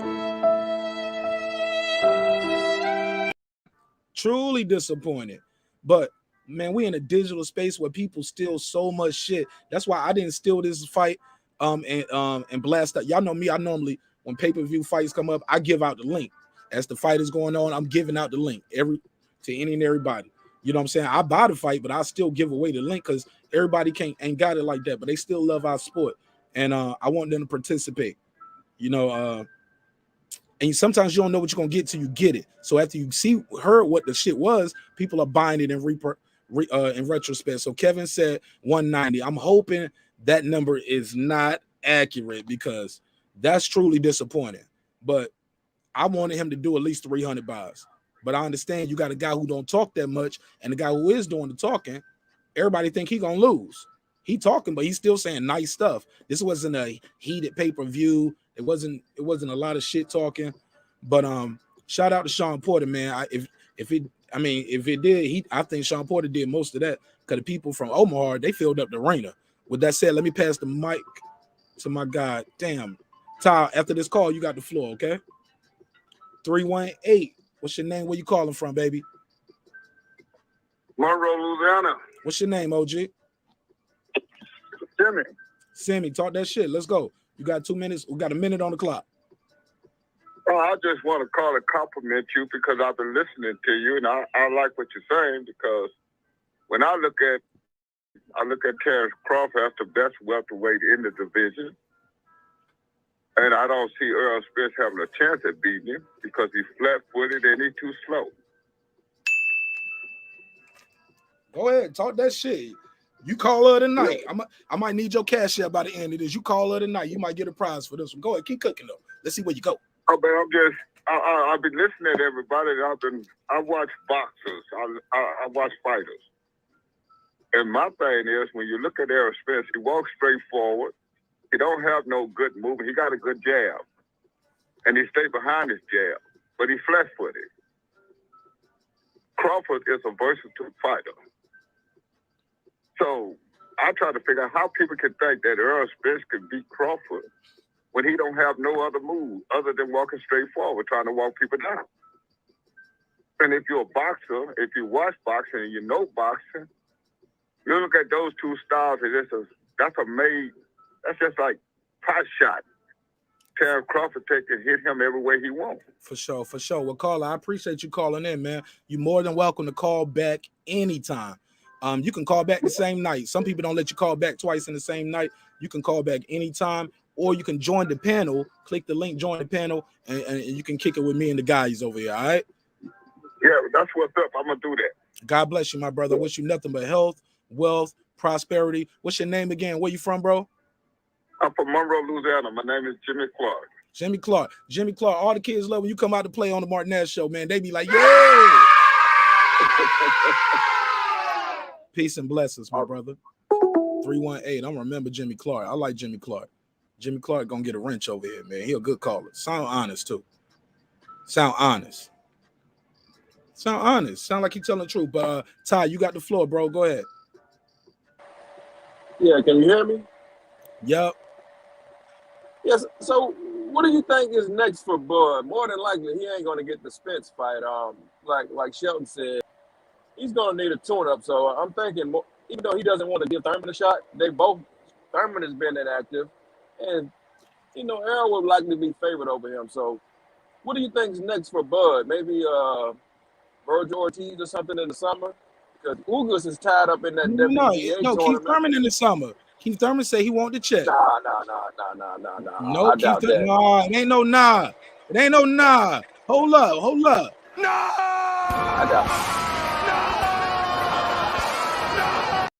What you mean, no? I doubt that. I mean, they'll probably feed him the Spence, if anything, but likely probably I'm thinking Bud versus, Virgil Ortiz. You know what I'm saying? All right. Virgil Ortiz, man, already said he didn't want it. That was already out there. That's why they had to force this fight. Because it went from SHAWN to Virgil, and then Virgil, people said they weren't ready, and then he got dropped by Mean Machine clean too. His drop won't like a debatable like Terence Crawford shit. His shit was no debate. But look, this is what we got on the screen. Can you see the screen? Or you on the mobile? All right, well, this is what it says. Now I'm gonna read it out. Said. All right, but let me read it for the people who gonna hear this on the playback audio only. Keith Thurman, this is a quote. He said, "I'm going to be getting back in the ring shortly." Mute your mic, Ty. Mute your mic for me. Mute your mic while I do this reading. "I'm gonna be getting back in the ring shortly. I'll be more than happy, more than willing to step in the ring with Bud Crawford next summer. I'm willing to," and then he specified it. "I'm willing to fight Crawford 8 months from now." Now the thing is Crawford gonna fight before 8 months? Or I think he can sit out and fight Keith Thurman in 8 months. Go ahead. But I think Crawford being a free agent, he might take a what y'all might call a light touch and just go in there and get another check. Like might go in there and pick up an Eddie Hearn bag real quick. Who they got that they can throw on or might fight Josh Taylor.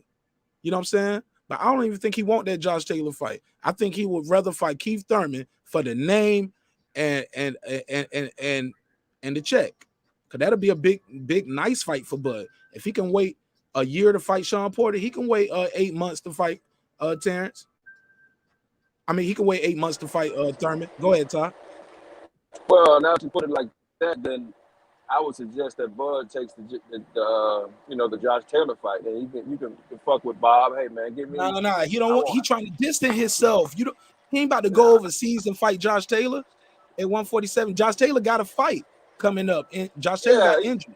So Josh Taylor got a fight. Listen. Josh Taylor got a fight that's coming. No, Josh Taylor. God damn, man. Let me say this. Josh Taylor got a fight, and his fight is around the time where Terence would need to be fighting if he want to stay busy fight before he fight Thurman, which is going to be his biggest welterweight. Because him fighting Thurman is a bigger check than him fighting Josh Taylor, respectfully. Do you agree or disagree? One word answer before I take this call. I disagree. All right, we'll come back to that. 424, you on the 4204, you on the floor. What's your name? Where you calling from? Hey, look, man, this is the Man Zone. What's your name? I'm sorry. What's your name? The Man Zone. The Man Zone. Hey, you got your TV or something in the background, or the YouTube is still playing? Yeah, turn that down a little bit. Hey, look, this is all I want to say. Where you from, Man Zone? I'm from Cali, brother. IOG, Cali. What part? That's right. Hey, look at here, man. What part of Cali? Hold up, Man Zone. You ain't in no rush. I got you. Okay. Cause we got a lot of Cali love on the channel and the panel. What part of Cali are you from? I'm raised straight out of Watts, brother. I'm in fact, I'm one of the brothers from the first Watts ride in 1965. Okay.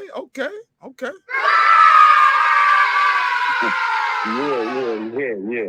You got the floor, my brother. You got the floor, bro. For a long time, right? All right, talk your shit. Let's go.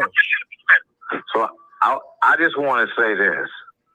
You got Bud. You got Ennis. You got Shakira Stevenson and Tank Davis. That was my top right there. And the reason that Spence left the arena so fast the other night is because he saw that ass whooping and them skills that Bud was putting down. He said, man, let me get to the heavy bag right now. He don't want to waste no more time. Because he know that Bud is the man. And Spence can't beat him. Not because Spence is that he don't have the boxing, but it's just that Bud got skills that Spence doesn't have. Bud has those unique skills. If you notice when he dropped Porter coming in. See, Bud got that good timing. He can catch you. He draw you in. Then when you draw in, he delivers. You know, so Bud has a certain set of skills that these boxers today. I'm gonna tell you that the ones gonna be running that boxing game in the welterweight division gonna be Ennis. Bud first, number one, Bud. Ennis, Shakira Stevenson, and Tank. Them top four right there are gonna be the ones running this thing. Right. And I just wanted to share that. Brother. All right, fair enough, man. And this is the Man Zone. You got a channel or something on YouTube? No, I don't, brother. You know, everybody's telling me I should you said have the one. Man Zone, I was like, man, that sound catchy, like you got a channel or a radio show. Well, but when you I'll do T-shirts and caps, and you know. Okay, well, look, you want to promote your business real quick? Tell them what you got going on and how they can support you. Well, I'm the Man Zone, and I do caps and hats. That's my logo. And my phone number is 424-521-0483. One more time. And my email is leatherneckjarhead333@gmail.com. Phone number 424-521-0483. Man Zone, USMC. Hey man, you're a vet, man. I was in the Army. You sound like you was a Marine. Brother, you are my brother. I'm sorry to hear that, sir, but you're all right with me. Hey, look, it happens, man. It happens. Hey, man, yo, you welcome to call back anytime. I fuck with you heavy, man. Bro. Good job. Good call right here. Good call, all right? Thank you, bro. Anytime, man. Anytime. Now, Ty, you said you would disagree with my last sentiment. Go ahead, my brother. You got the floor. Well, I disagree. I mean, what are the numbers that were reported? What, 190,000 for the Bud Porter fight? Yeah, now if that's true,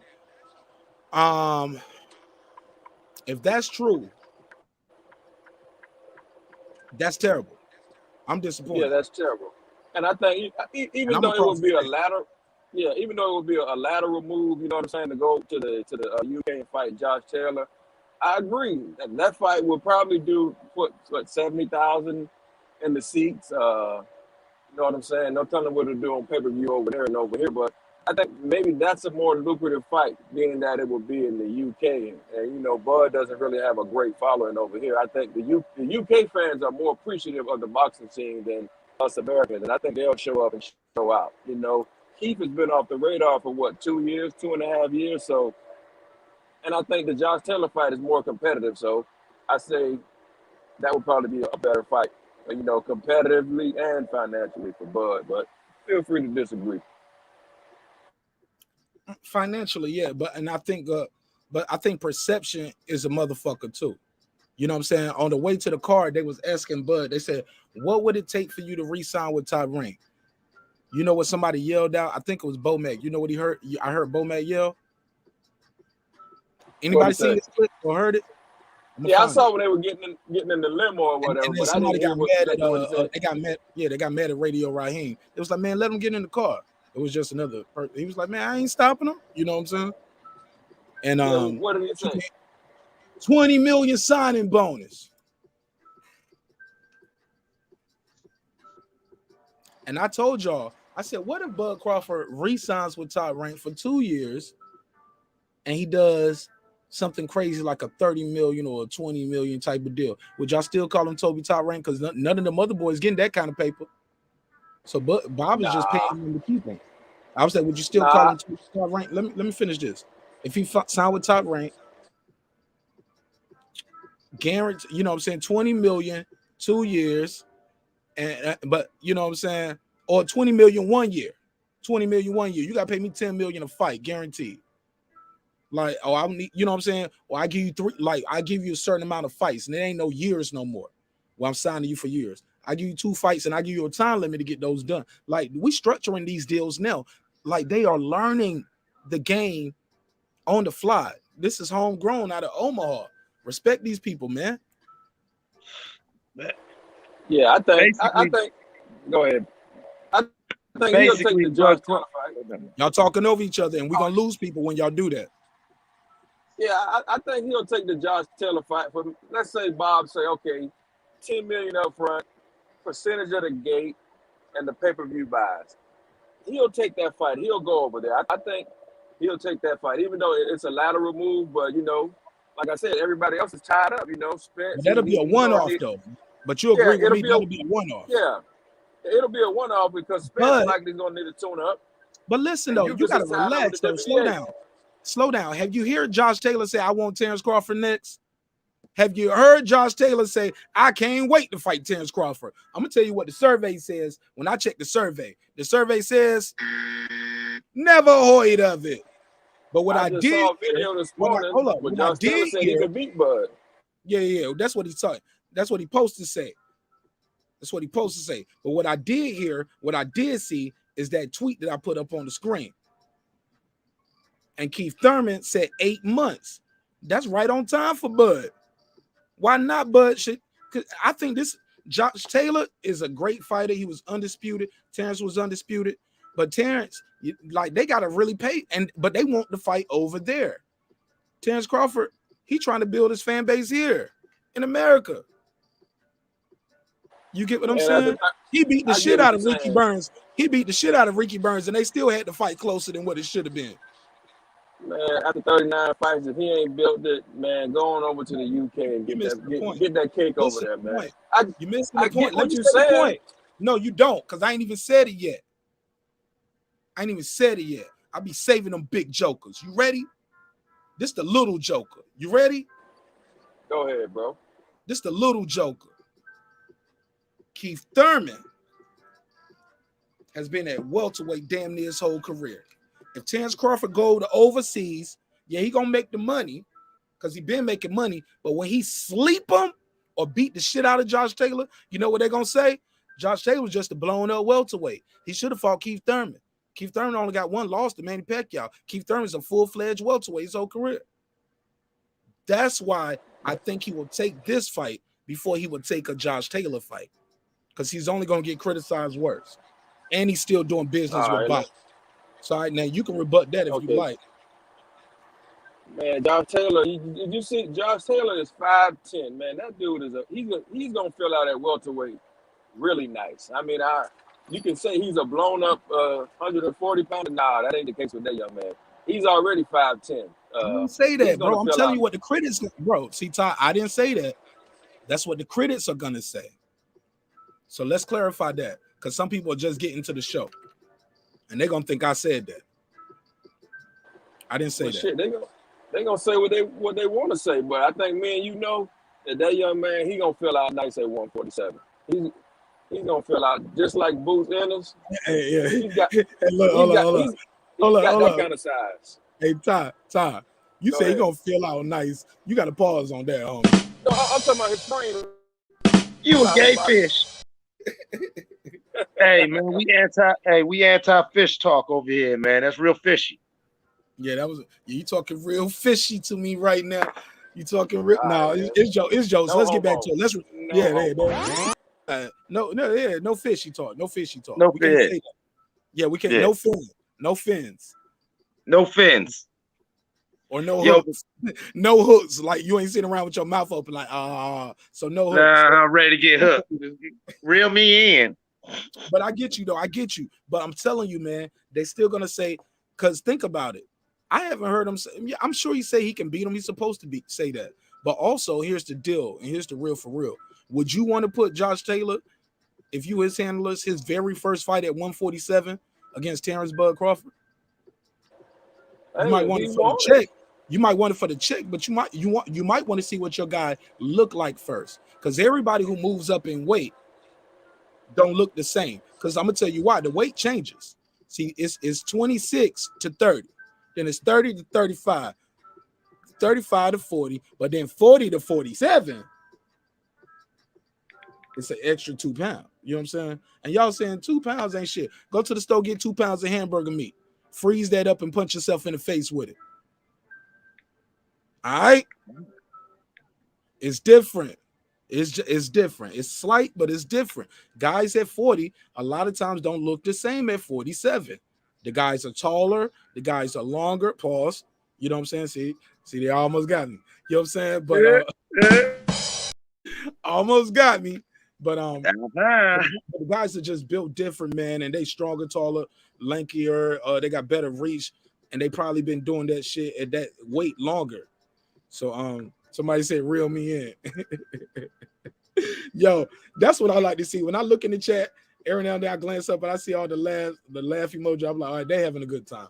When I see long paragraphs, I be like, oh Lord, somebody bitching or they ranting.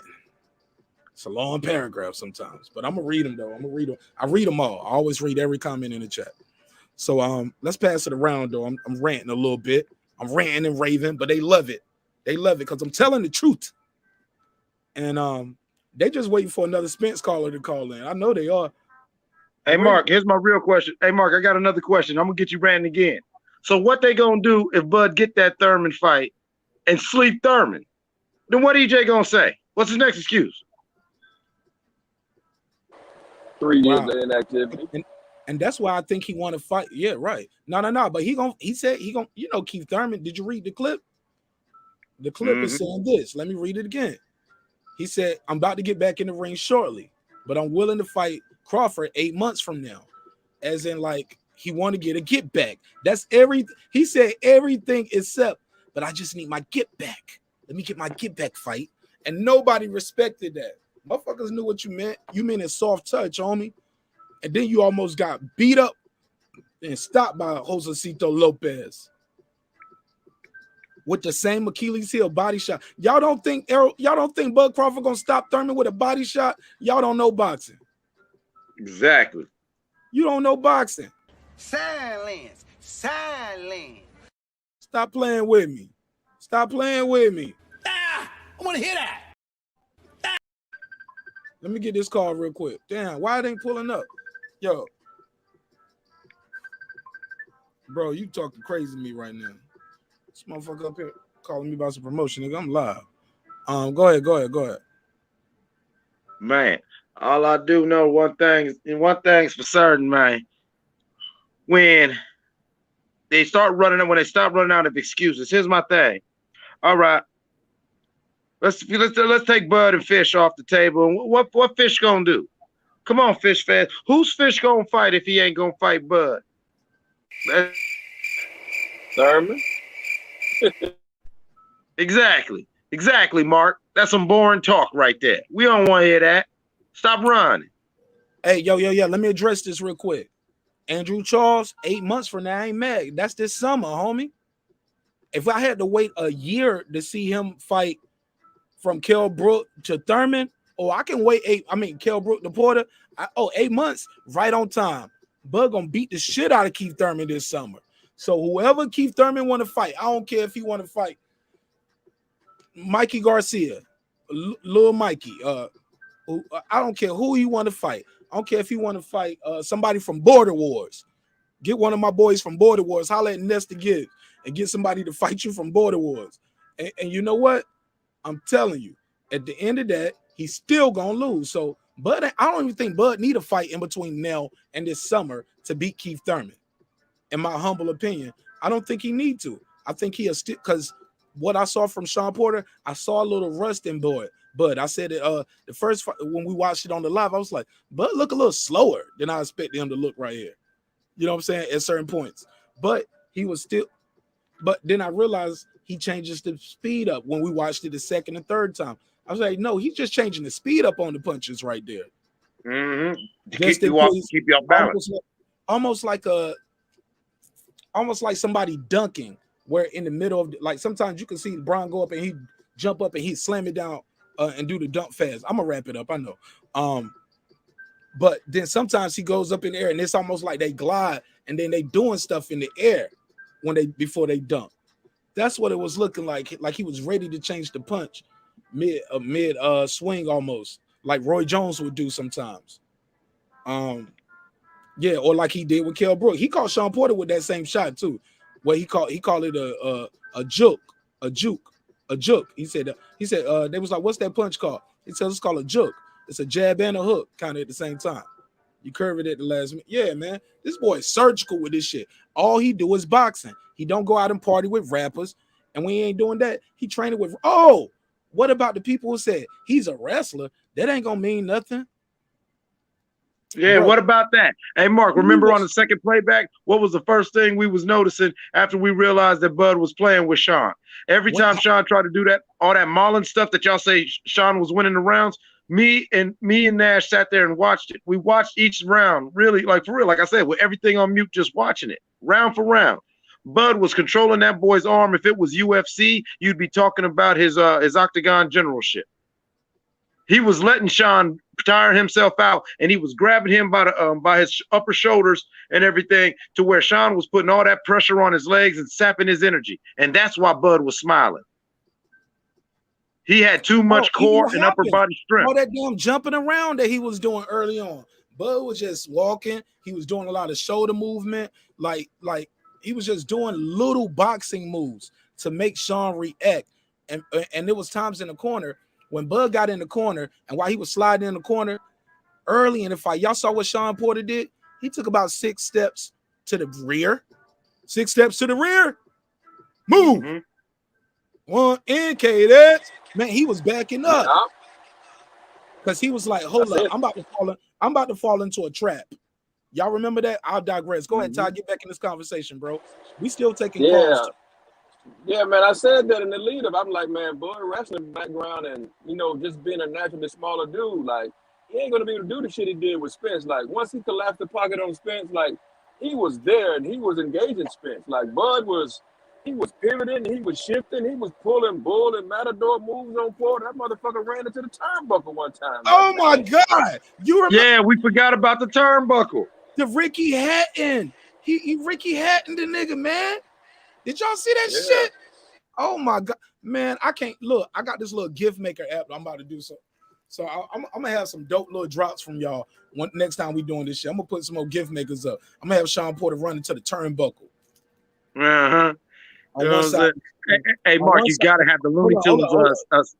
And on the other side of the screen, I'm gonna have Errol Spence giving Yellow Beezy some sugar. Holly Holm pulled that shit on Ronda Rousey. Like, put them shits up. Check Hook is a motherfucker, bro. Hey, you gotta have them Looney Tunes sound effects too, like whoop, whoop, whoop, whoop, whoop. You know what I'm saying? When that dude go into the corner and shit, man. Oh my God, man. But yeah, I don't know what Cats was talking about. Oh, let's get back to this early stoppage because I didn't break this down after you finished that. Go ahead. Oh no, but I was just, you know, I was getting ready to say, like, yeah, you saw in Terence's wrestling ability, and then when you look at, you want to use Shawn as a comparable fighter, how Shawn was able to wrestle and bully Spence. What is Spence gonna do? All right, let's say all the people who think that Spence is quicker and sharper. Okay, well, Bud will go on the inside, and what are you gonna do? Spence don't want it. There's no real way. I get it. You like it, the guy. For whatever reason, you love the fish. You got beautiful scales. But as a boxing fan, you cannot look at Errol Spence Jr. and look at Terence Bud Crawford and say, oh, Spence got this hands down, but a bum. Who, man, come on. Let me jump back in, homie. Let me say this real quick. Let me say some real shit to y'all. I'm hearing a lot of people saying Shawn Porter had 1 foot in the ring and 1 foot on the Porter podcast.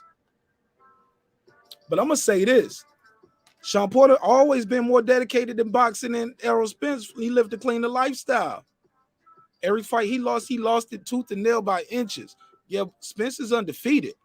I respect him for that. But I'm going to start saying the same thing. Who you fought? Who you fought? His resume is blown up, homie. It's a blown up resume full of Chris Algieri shit, man. Ocampo shit. Come on. Kell Brook just got his face broke. Danny Garcia ain't never took the strap off nobody. Pause. At 147. What are we talking about? So let me read what's on the screen. For the people who said Kenny Porter caught him early. This is what the fighter said. I caught Porter with a good uppercut. And then went. Hold on, here we go. I caught him with a good uppercut, right? And then when I caught him with another level clean in his face, oh, I saw he was real hurt. And his dad did the right thing by stopping it because I was coming with a vengeance. That's my dramatic reading. Mason noise for me and my dramatic reading. Where the kids at, man? The kids love it when I do it. All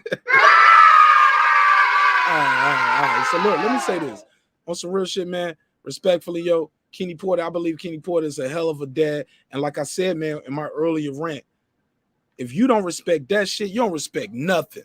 All that early stopping shit, what y'all want to see that man? You think that they got this backwards, Ty? Clips. I said they got it backwards. Y'all see what y'all see on the screen? Head trainer and father. No, it's father first. Then they don't understand that. Father first. That man ain't gonna let his son go to the hospital after this fight. If he could have stopped it, Shawn Porter was losing on every card. Everybody, well, I had him winning on my card. Your card don't count. These the only 3 cards that count. He's losing on every round, and they just got a 10-7. 10-7. 10-7 on all 3 cards because he got dropped twice. His son is at a deficit. Kenny Porter is old school. That's how old school G's taught. Kenny Porter, a real nigga. That's how real niggas gonna talk to you. They're gonna tell you the truth. They're gonna hurt your feelings, and they don't care who around. But more importantly, him talking that way got his son to the mountaintop. The reason why is him and his son got matching mansions in Vegas. If not, they got big ass houses bigger than yours and mine. Matching houses right across the street from each other. Some of your daddies ain't took you to the corner store. He took his son to a world championship. How many? 2 times. What? 2 times. 2 times. God damn it. 2 times. Yeah, 2 Come times. on.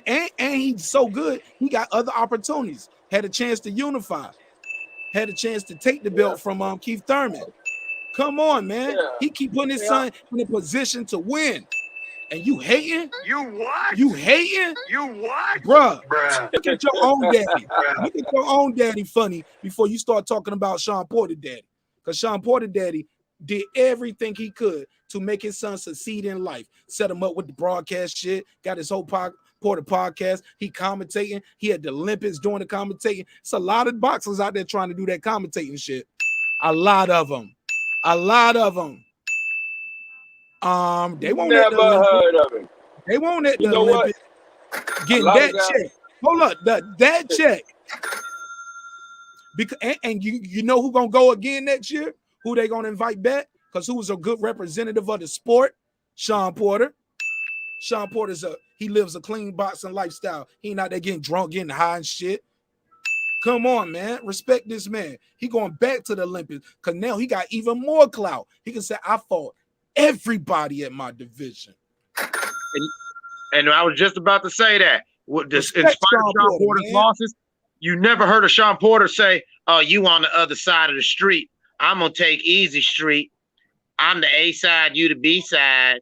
I never heard Shawn Porter say that. Even when he had the title, he never said no goofy shit. Kenny already showed you he was slapping shit out of it. Goddamn right. And I love him for that. Put that on the screen. Let me give you the bell.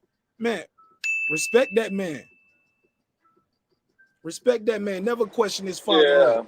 You never question his fatherhood. I hate that shit. Motherfuckers talking about he betted against his son. Shame on you. Shame on you. Yeah. Shame on you. Because like I Man, said, maybe they be the type of cats that'll bet against their blood.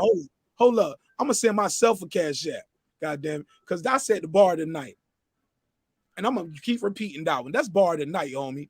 Some of y'all niggas daddy ain't never took you to the corner store and bought, or took you to the mall and bought you the newest sneakers, or got you ready for school, took you to the doctor or the dentist, or brushed your teeth, gave you a bath at night, read prayers with you and all that. Man, Kenny Porter took his son to the mountaintop twice. Twice. Respect that man. Tired of this shit. Shout out to this brother right here, Mr. Nice. I don't even know what he said, but he put his money where his chat at. He said, they make excuses every time Bud starts one of them points. Oh, man. He said, next time it will be Thurman Wash, then Taylor Too Small, Earl and Bud is the only one we want. Yes, man. But no, Mr. Nice, you right about everything. At this point, I get what Bud is saying. I'm past that because he see where we at. The excuses are baked into the pie. It's not the bug, it's the feature of what makes Errol Spence. It's like the fanboys. Man, let me give you your drop because you put your money where your mouth there. He said he got 10. 10. Give him the drop. A 10. A 10. A 10. A fucking 10. I appreciate you, my brother. I appreciate you. Man, I ain't lying to y'all. They call me a fanboy. No, I picked the underdog. Bud been the underdog in his boxing shit. The only time they talk about Bud Crawford is for the clickbait for niggas like me who support the guy, and I think he's super dope. I think y'all hating. I be thinking y'all. And what's not to like about a brother who got it clean? What about a family man who's got his boys winning state championships in wrestling, an accomplished athlete in another sport who's a phenomenal, transcendent athlete in the sport of boxing? What is wrong to like about him? What's wrong to like about a guy who, when he doesn't talk trash, he doesn't do the hoopla, he just looks a fighter square in his face and says, "I'm gonna beat your ass." Bro, I heard shows somebody up, say, makes weight, comes into the ring, and beats their ass. Come on, man. I heard somebody say, who would you rather want as your trainer, Kenny Porter or Bomac? I mean, they both raised their champs up since kids. One guy went through multiple divisions. They had a different game plan. We're gonna start at a lighter weight. He could have came in earlier at 147, but we was like, man, you can make that weight. Let's do that and try to become multiple division champions. If we can grind hard and you can make that weight, let's do it. Man, that's amazing. Bomac need to be respected. I hate when niggas try to do the fat jokes on Bomac. Man, you don't know if he got a thyroid problem. You don't know nothing about that man's personal life. Man, but he can do his damn job. He ain't got to throw a punch. Okay? He ain't got to throw the punch. He obviously know what he's talking about. Phil Jackson took Michael Jordan to the mountaintop in the NBA. You know what I'm saying? He let him beat him. He was like, this is our team, homie. If you can't get along with us, man, it ain't going to work. He let him be the leader of the team. He let that shit, man, he knew. But you know what? Michael Jordan, Phil Jackson got more rings as a coach than as a fighter. I mean, as a player. Because sometimes you see the game different from the coach's chair. You see the game different. You see how it's going to play out. You can see it before it happens sometimes. Managing personalities. That's part of being a good trainer or being a good coach. You got to know what spark your guy. So all that Kenny Porter disrespect, I'm guilty too. Because the night of the fight, I didn't like it. But in real time, retrospect, I was like, yo, you know what? A father knows his child. Especially if you're a real dad and you there every day. Yo, that attack on Kenny Porter's fatherhood, talking about he took it's fixed and he took money. I'm insulted, homie. I'm insulted. Now I forgive y'all for your comments and shit. I ain't gonna block you. I ain't gonna take your wrench. It's all love, homie. I'm not that mentally and emotionally weak. I made it through basic training, homie. I had people say the worst shit about me ever. But I'm gonna tell you and to my face, and they spitting when they talk, hit me in my face with the brim of their hat. I had to take that shit. So that shit y'all say in the comments, I'm not phased. But you ain't gonna be lying though. You ain't gonna be lying. And I ain't lying when I say that. All right. With that said, I'll digress and I'll pass the mic. But yo, I'm in a different mood tonight, homie. I'm in a different mood. This is vindication. Y'all remember the motherfuckers in my chat telling me, if Terence Crawford lose, marqnash gonna be on suicide watch. Your mama, bitch. Your mama on suicide watch. Not me. I know what I'm doing. And you know what I mean when I say these things, man. For better, for worse, y'all. I'm everything I said I was. I won some, I lost some. I ran from the bus stop. Then I got to the point and I said, I ain't running from the bus stop. I got a girlfriend at school now. Make some noise for me, damn it. Hell yeah, the kids love it. You know what I'm saying? But I'm telling y'all the real for real, yo. You get to a point where you say, I'm going to live by and die by it. But Crawford being like that earlier than me, his kids are damn sure tough. I love what he's doing, man. Everything he's doing it right. Most of these niggas get their big check and they cash out their girlfriend. They cash out their baby mama. Get her the fuck up out the way so he can get an IG thought. I ain't saying no names, but y'all know how the game go. All right? Y'all didn't think I was going to say it when I was going to say it? Man, these fanboys make me sick. I'll tell you what these fanboys do. The kid what they do, Nash? Oh, that kiss ass and brown nose suck dick for downloads. Ooh. That's my bar. Look at me, I'm on my Soldier Boy shit. That's my bar. That's my bar. All right? And we ain't taking none of that fanboy shit, man. No. And what I'm doing, look, I told y'all, they was like, what would you gonna do, marqnash, if he lost? What you do, he lost. I said, man, I'm gonna get up here and I'm gonna tell y'all why he lost. What I saw, I'm gonna break down the fight. I ain't gonna make no excuses. No. That fanboy shit, man, that shit is retarded. And the craziest part is this, Ty, and I'm gonna pass the mic to you on the clips. I'm gonna tell y'all the illest shit, yo. I'm gonna tell you the illest shit. Somebody asked me, marqnash, what is the illest shit ever? What's the craziest shit ever? Somebody please ask me. Please ask me. Hey, yo, Mark, what's the craziest, illest shit ever, son? Yo, my nigga, I'm gonna tell you what it is, Hobie. These niggas be talking about they love boxing. They love their favorite fighter. Yo, they don't buy the pay-per-views, never caught a flight, never paid the money for the hotel, never bought the pay-per-view. They don't even buy the merch. All they do is get on the internet and they type to their wrist get so. Niggas got carpal tunnels and work jobs where they shouldn't have carpal tunnel. What the hell is going on? I want to hear that. Yeah, I don't want to hear it neither, Steven. I'm telling you, man, I'm tired of the goofy shit. And today is a new day. This is vindication. So if you're an Errol Spence fanboy, and I got love for all of y'all, but I'm gonna tell you what's gonna happen, what's not gonna happen. We shall never, ever, ever forget this moment. Bro, what's wrong with this nigga, bro? He said his girlfriend. Nigga gay now. My brother, man. Hey, man. Look at the wrist control. You hear the girls in the bed. They saying don't kiss him. Leave him alone. That's gay. Stop. Hey, you know what's funny? Hold up. Oh shit. Oh shit. Oh shit. Oh shit. Oh shit. Yeah, I did it. Y'all better leave me alone. It's real funny. Leave me alone. I'm surgical with this shit. Let's go. Hey, I ain't even trying to clown the boy because those are just allegations. But what's Yellow Beezy in trouble for right now? Ain't that what Errol Spence was just trying to do to him? No. I ain't. Cam off, man. Cam off, man. I ain't trying to put a case on the nigga. I ain't trying to do that to him. God damn it. God damn, you worse. You the worst. I'm terrible. I know I'm petty. I'm petty as hell, man. I'm petty as hell. But look, man, I was on some real stuff, man. I want Errol to fight Bud. I've been wanting Errol to fight Bud. In fact, I wanted Errol to fight Bud as soon as Bud came to that division because Bud came to that division with the fanfare amongst real boxing fans like, yo, this kid's special. And somebody, I believe you said it, and somebody in the chat said, all Errol really did was kind of chase behind Thurman's, whatever Thurman did. But we beyond that. And my thing is, you got that picture of him when he saw Bud win when he was ringside? Do we got that? Oh, baby, we kept the files.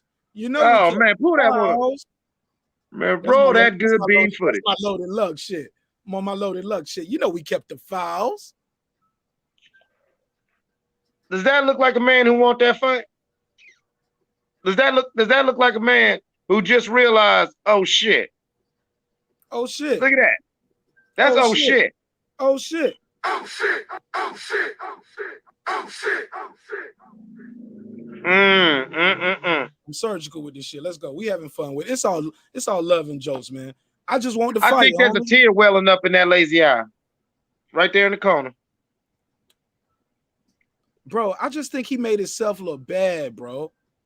I just think he made himself look bad. Like it literally, like that's what they running with. He made that new narrative on himself. He put that right. He did that. Bud didn't do that. Like he ran. That's what they saying. He ran out the arena.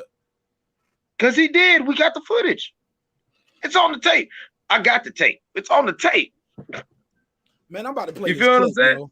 Y'all cook up. Let me find this clip when they ask him, "Are you gonna fight?" Here's the craziest thing. So, hey yo, Ty, let me ask you this question. Now, what was the goofiest shit? T.O. silly ass coming to Canelo's fight with the belts for a picture, or this nigga coming ringside to talk some shit, only to realize he done stepped in some shit? Probably Spence, because that's the fight we're more so looking for. Nobody give a fuck about T.O. Speak up, Ty. Yeah, can you hear me? Yeah, just speak up. Yeah, obviously Spence, because you know that's the fight we've been looking forward to, but nobody gave a shit about T.O. fake ass undisputed, you know, trying to upstage fucking Canelo. So clearly Errol Spence is the motherfucking winner of capping gone wrong. In this instance, man, Errol Spence is a clown, man. Like you said, he's the new fucking Keith Thurman out here. So it is what it is, bro. You know what? And that's crazy because he spent most of his career trying to boogeyman and shadow Keith Thurman like a little stalker, to where now he's emulating Keith Thurman, Keith Thurman behavior. You know what I'm saying? Like it was, you know, we saw the demise of one time, because one time he was one time, but he was getting real selective, and we seen them things that he was avoiding. And then he thought he was getting a soft touch with old Manny, not understanding that Manny's gonna be game. And Manny saw the same things we saw about Keith. And the question, as even Keith fans, we wanted answered, but Keith was running, trying to avoid answering those questions.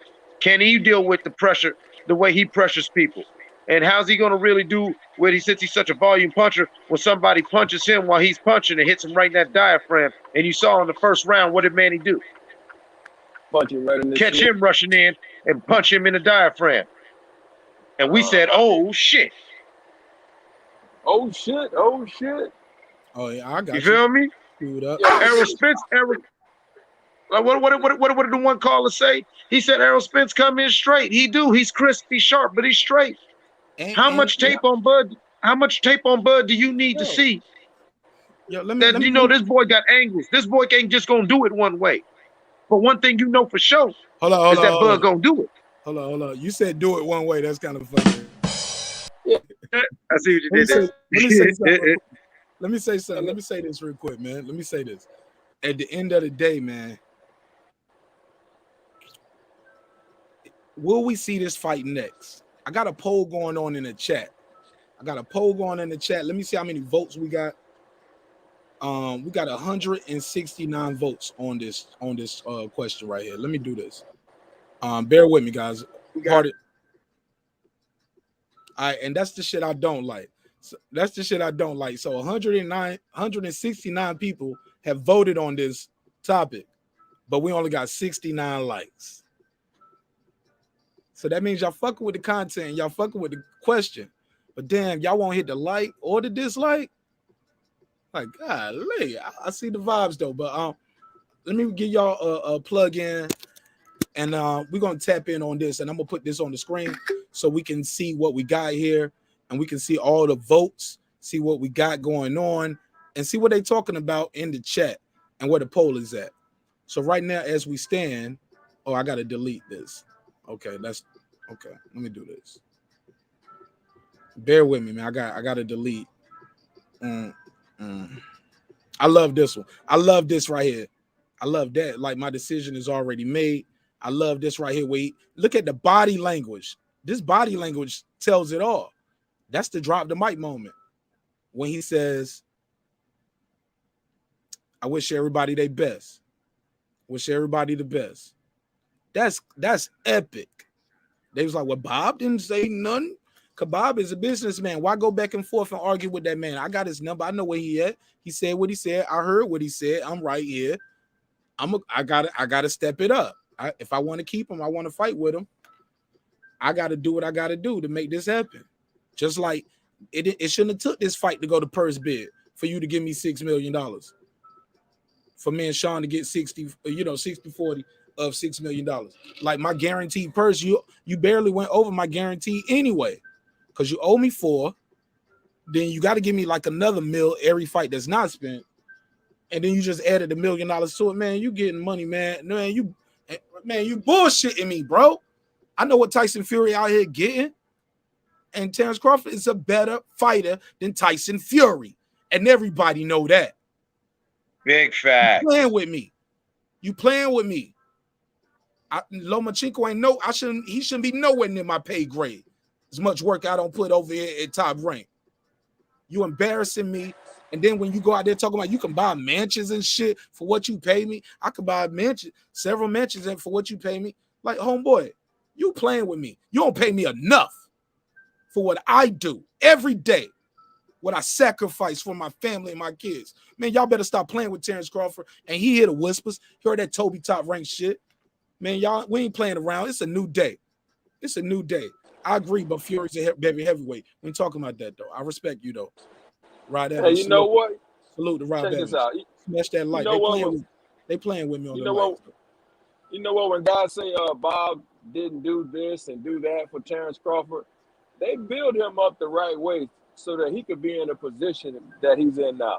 Think about this. He put you on the biggest sports platform. They build you up the right way. Granted, they didn't get some fights you wanted, but you they didn't do no building up with Bud. Every time, listen, bro. No, hold up, respectfully. Well, I got to interrupt for one time. Bud Crawford fought Ricky Burns, and he had to go overseas to get his shit out the mud. But leading up to that, Bud had to fight somebody else like that. He didn't was it Ray Beltran or some shit? He had to fight somebody he ain't supposed to fight at a different weight because somebody fell out, and then Bud just went in there. Bud went in there and did what he's supposed to do. So he just made it look different, and he started building his name. You know what I'm saying? But let's stop that he that they built him up. They never gave him that. They never gave it to him. But go ahead. Even with the Manny shit, he said, I didn't want Manny to get hurt. Man, I think that fucked Bud up too, because Bud didn't know that. Bomac didn't know that. What you mean? Yo, I stopped that shit from happening because I didn't want to, Manny was my friend. And I didn't want to see him get hurt. Well, that ain't what you've been telling me behind the scenes. They could have sued him for that possibly, because he's interfering. And you lying to me. You co-promoting, but you doing one thing. But you get what I'm saying? That sounds like a conflict of interest, and you put personal shit before business, and you fucking up my business. But you telling me you working on the fight, but low key you telling me I stopped that from happening because I didn't want Manny to get hurt. I'll ask Bob about that when the times come. But the show gonna keep growing. We're gonna keep doing our thing, and we'll have that conversation. Look, guys, if you have an adverse opinion, the phone number is out there. You can call in. You can call in or you can join the panel. But I just want y'all to know this is a different type of show. But the panel in the chat right now is saying this. Will EJ fight Bud next? I should have said or in 2022. I did a typo, but I was excited about getting this poll out there. Right now, the poll is saying no, EJ will duck. Yes, EJ wins. And then the other poll is saying no, EJ needs a tune-up. And the other people are saying Bud wins. But more people are saying Bud wins than EJ wins. That's what's standing out to me. And I get it. You only as good as your last fight. And EJ last couple fights haven't been knockouts. You know what I'm saying? Bud has been doing it differently. His fights aren't going to the cards. He's stopping them all. If they aren't supposed to be in there with him, he get them out of there. And there's a lot of guys that shouldn't be in there with a lot of these other top welterweights, but they ain't getting them out of there, right? Let me pass the mic. Go ahead, Ty. Go ahead, Eclipse. I'm going to drop the link again, and I'll put the phone number back up, and we'll take some more calls. Go ahead. Man, I want to hear the logic of some of these fish fans up in the chat trolling. So I'm gonna fall back, Ty. Cook up. Man, these probably most of these. Yo, a lot of times these be other content creators, but they don't want to go. You already know under fake account. They don't want to go to war with the boy because they already know I'm gonna eat their ass with the logic and the facts, or I'm gonna just ignore you and I ain't gonna help you blow up. You ain't gonna get your check off my name, homie. Build your shit. Real, man. Build your shit. Man, dude really said that Bud is ducking Spitz. Yeah, we ain't saying no names though. We ain't gonna say their name. Yeah, dude, buddy, little fella. You know what I'm saying? Cuz said that somebody tell me what Bud has done over these past 3, almost 4 years in any way, which is a duck towards Spitz. Everything he has done is come out in the yard and say, Spence, let's get it. And all Spence done is talk, make excuses, drink, get hurt in training, fuck up a bag, fuck up his body, preach, and fuck up his reputation. Preach. That's all Spence did. Your boy been fucking up since goddamned and goddamned. So what we doing now? Fucking up. Go ahead, preach, young nigga. God, man, come on now. Listen, was Bud Crawford responsible for that car accident? Nope. Was Bud Crawford responsible for him fucking up that Pacquiao fight, which would have been a good bag? Nope. Bruh. And the fact is, the only way that Errol Spence could even try to talk any of the shit that him or his fans are still trying to talk shit is had he would have got that Manny Pacquiao fight and won. But if it was a fifth, we'd all be drunk. It didn't happen. You sat on the sidelines. We watched Bud do greatness, and we watched you run out the building in the face of it. That looked bad. No question. And they making excuses for that. They said he was just disgusted. Motherfucker was like he just wanted to beat the traffic, go to his own after party because he had an after party book from what I'm hearing. So I'm like, damn, that's even worse. Y'all using that as y'all talking point? He had an after party book. So that goes to show you the type of little hater he was. He was getting ready to go ahead and party, talk about how Bud lost. I don't even believe that's true. I believe that these are fans trying to make an excuse for their favorite guy. And I get it. Ride with your guy. Listen, always ride with your guy.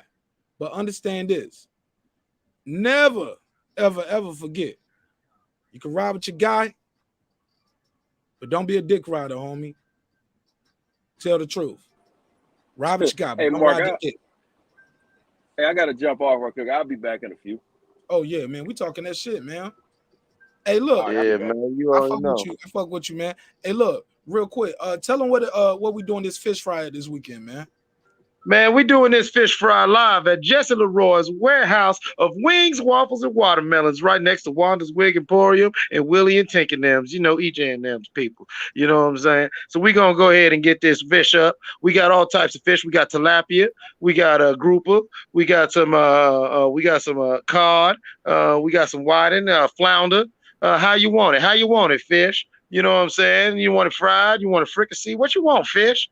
You know what I'm saying? Like we chop you up and we put you in a California roll. It doesn't even matter, because we're gonna try to end the chatter. We even got rid of Bob because that was your main dodge. You was talking about, oh, go talk to Bob.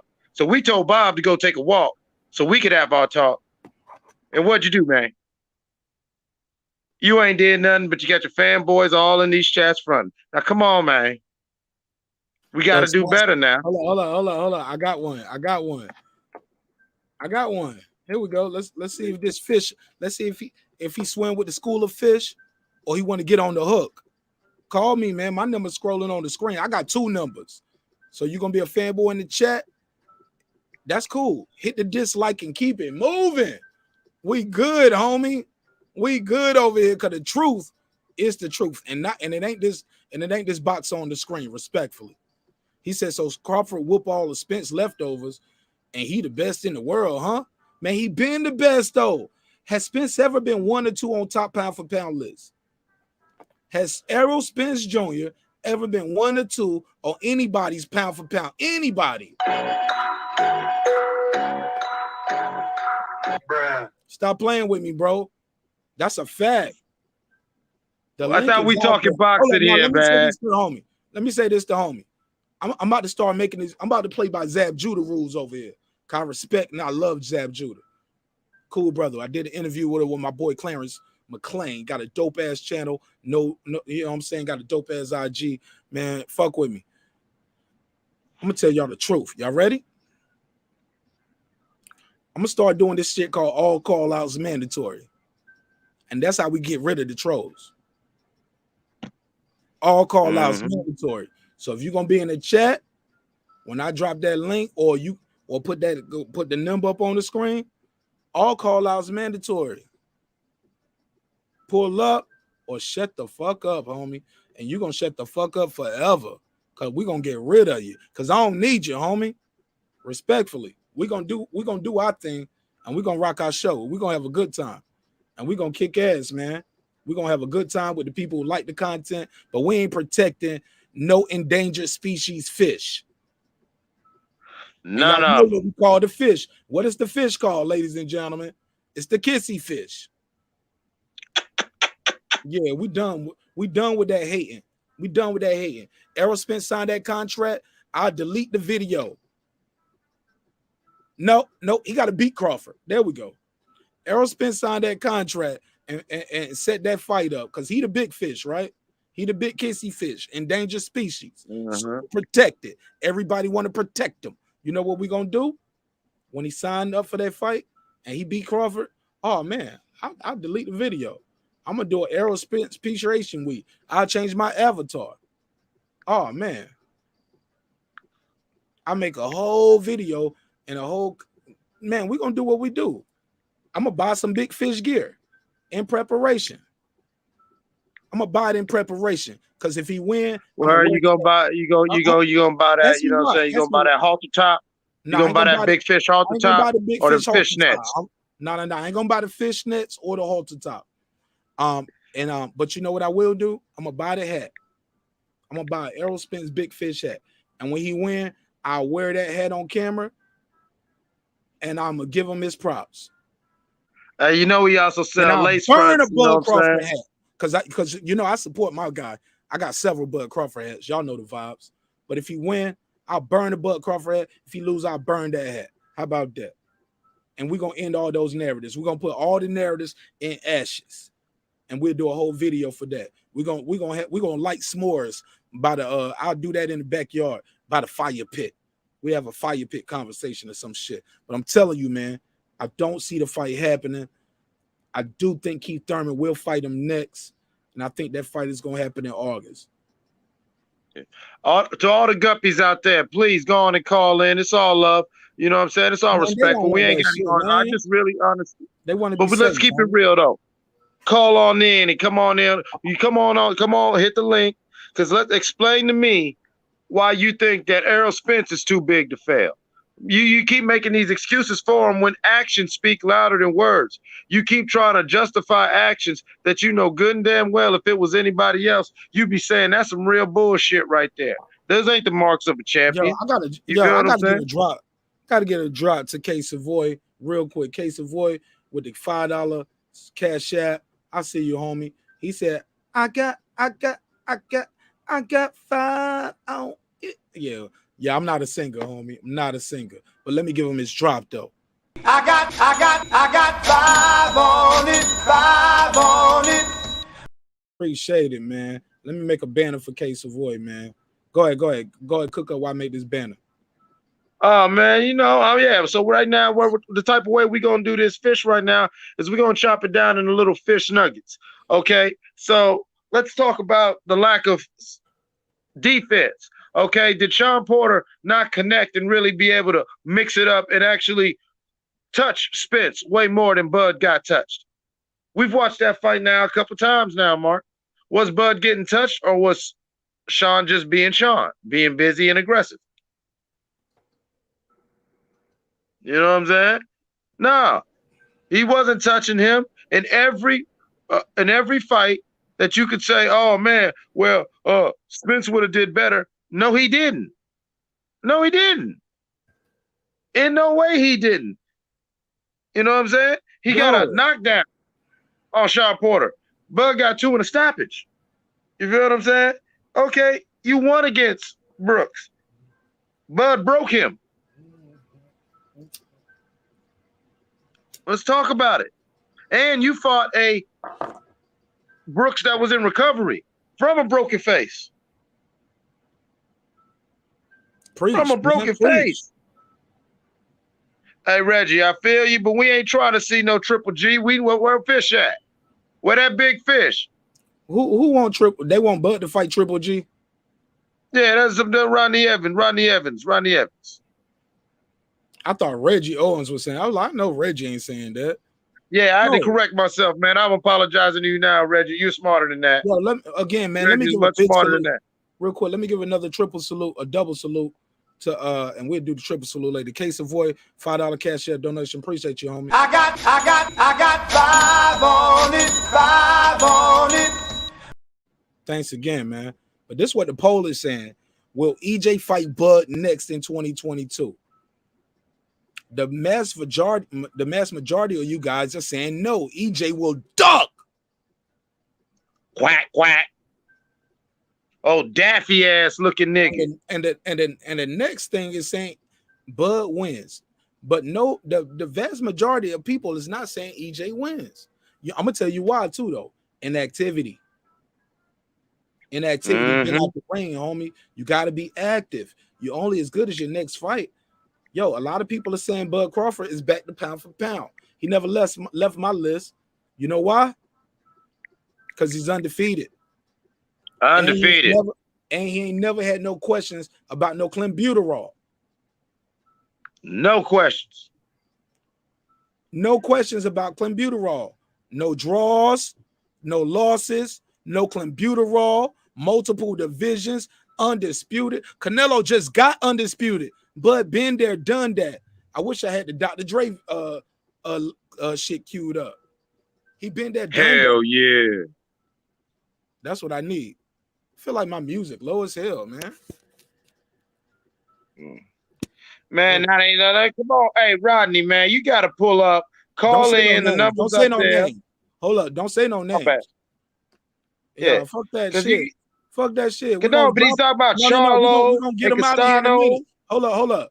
We're gonna put him in the corner in a minute because look, we ain't taking none of that shit. This is Bud Crawford Appreciation Day. Get this man fucking flowers. He did everything he was supposed to do. He did something nobody else did. Kenny Porter probably did more for SHAWN than y'all daddy ever did in your life. Let me cue my bar tonight.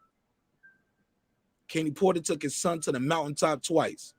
Your daddy didn't even take you to a corner store to buy a stick of licorice, nigga. Fuck you talking about?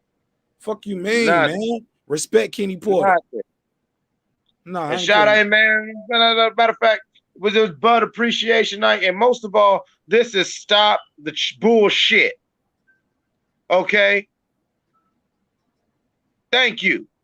Washed all his best competition. And these were not bums. These were not people coming off of stuff. Okay. Ain't no Chris Algieri over there neither. Right. They all got their own version of Chris Algieri. This boxing. When people say you fighting leftovers, let's keep it a stack, Eclipse. Everybody is somebody leftovers unless they undefeated. Everybody. And if you're undefeated, people can say you wasn't tested unless you fought somebody else. You gotta give them a chance. And some dudes ain't trying to dare to be great. And Errol Spence is one of them. Go ahead. No, man. This is my thing. Let's do it. There's no more excuses. All right, they're talking about he needs a tune-up fight. Man, we don't. All right, you know what? Go on and get that. Because I'm with you. Let me interject right there, my brother. I'm all for it. I believe so too. I definitely believe he needs a tune-up fight. But by his own words, tune-up fights are what? It's for guys who don't believe in themselves. Exactly. I was going there. In the corner. Because what he don't realize is Danny Garcia was a tune-up fight, bro. I ain't expect you to beat Danny after what I saw, what happened with what I saw what happened with Thurman, what I saw happen with Porter. I knew EJ could beat him. Danny was a gatekeeper, and we all knew that by that fight. All these names that he fought. No. We all didn't know. No. We didn't know that. We didn't know it yet. And that's another thing. Danny Garcia, he low-key is ducking. And ain't nobody saying shit about it because he talking about you going to 154. Do he got a fight on the schedule for 154? Or is he just talking? Because right now, he's still at 147. He's just trying to take his name out the conversation by saying, I plan to go to 154. But he's still a 147 fighter last time I checked until he got a fight on the pocket. That's very true. Go ahead. You got the floor. Oh, man, there's no mystery to it, man. I mean, listen, we already talked about the mass migration, and it's sad because EJ might even join. No. We ain't talking about it tonight. That was another one. Hold on, bring that back. Bring that back. What no, what is the mass migration? I got a question. What is that? The mass migration is all the welterweights and 147s and people who fight in that division who now only want to do 154 and they want to get far away from Bud. They're trying to get a nice, good weight distance from Bud. All these people. Ain't because of EJ, because EJ might be one of them. EJ ain't trying to fight Bud, because he know. Listen, I like EJ. God bless the fish. But listen, a goddamn great white shark is food to a killer whale. Can you dig me? And Bud, that's what Bud is. Bud finishes the show. EJ ain't got that. EJ could do that against somebody subpar, but against the elite, no, EJ just trying to point you out. Bud finished the show. Saying that. Nobody is saying that. Wrong picture, wrong picture. It ain't time to look at Ja Rule's watch yet. My bad. Oh, you mean EJ's heart? Oh, shit. Man, I'm telling you, it's looking real moist right now. You know what I'm saying? Like, for real. This guy needs to end with the excuses. He needs to end with the excuses. I would respect him so much. Why not? The fanboys are protecting him. He's on the endangered species list. Oh, I can't wait. Oh, boy, I can't wait. Man. Video. I already got man, the title. listen, man. Don't steal my shit. So you Stop telling me stealing he a my fish content. fillet? No. He ain't got no spine. He ain't got no spine, huh? Nothing solid in him. All fish No fillet. spine, no heart. He on the endangered species list. They don't even know how he's still around here with 2 titles. No spine, no heart. That's endangered species shit. Oh, I can't wait to do my next video. You know what I'm saying? Like, for real. King Asian Math, what up, my G? Hey, what up, fam? I'm back. Had to make a quick run. Oh man, well, did you see Spence out there running? Yeah. He told me to come up here and rep. You know, y'all need to pump brakes on all that. You know, that ducking talk. You know what I'm saying? He the one that Oh man, it's duck season. We have that quack, man. We at Donald. We at Donald, man. Yeah, but we not having duck on our Thanksgiving menu. So you know, he say pump brakes. Man, duckfish, man, duck lips is about to get it, man. Duck lips all over Yellow Beezy neck. Upside down duck cake. Y'all silly. Yeah, silly, man. Y'all know Spence ain't cut from that clause, man. Stop it.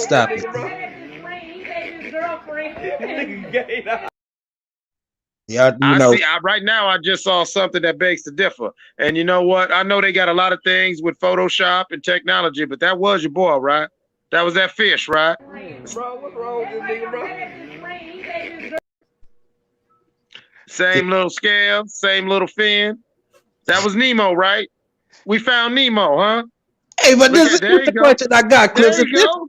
Yeah, I see it. I got it all queued up now. So yeah, I see. Yeah, he over there having fun with that. But if this Bud Appreciation Night, why is EJ name? That's fun. What this, the YMCA? We staying with. Hey, I ain't come from that cloth cut. Man, quit putting that up there. We got you know what, King Asian Math, you right. Is I titled it wrong. It's not Bud Appreciation Night. It's Death to the Fanboy Night. It's Death to the narratives. Let's stop it. Like the man, y'all called him a slave when he was getting a bigger guarantee than these other guys. Y'all called him a slave and called him Toby Top Rank, knowing in your heart of heart, first of all, that's black folks that was saying that bullshit. Black folks. But they'll lose their mind if Skip Bayless or Max Kellerman was to say it tomorrow. Joe Testator. Let's say that caught on as a catchy name. Let's call him Toby Top Rank, everybody. Man, they'll lose their fucking job, and y'all will be the main ones asking for their job. But it's black folks that said that bullshit. Never heard the white guys or the Hispanics calling them that. It was us. It was us. So we ended that shit. He stops and retires Shawn Porter. Nobody saw the retirement coming. And nobody was saying that other than my guy Megazord. He said, oh, Shawn Porter cashing out with this fight. That's why. Well, according to Sean, this man was paid up. I'm telling you why I titled it wrong. Because you said if it's Bud Appreciation Night, why we talking about Spence? Right. And we also, so I'm answering your question. And I'm gonna give you back the flow.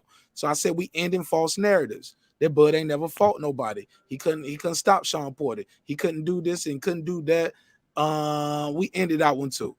So duck season begins. And we got the biggest aquatic animal in this boxing game right here. This guy's overrated. He's a great fighter. I wish him nothing but the best. But he's going to lose to this guy. Anybody else, he can do it. He does not want it. But right now, he doesn't want it, man. Going on outside the ring, I got it. I don't even need the hook. For everything he got going on with the injury, then the next injury, then the inactivity. Shit, he won't stopping guys left and right when he wasn't before the car accident.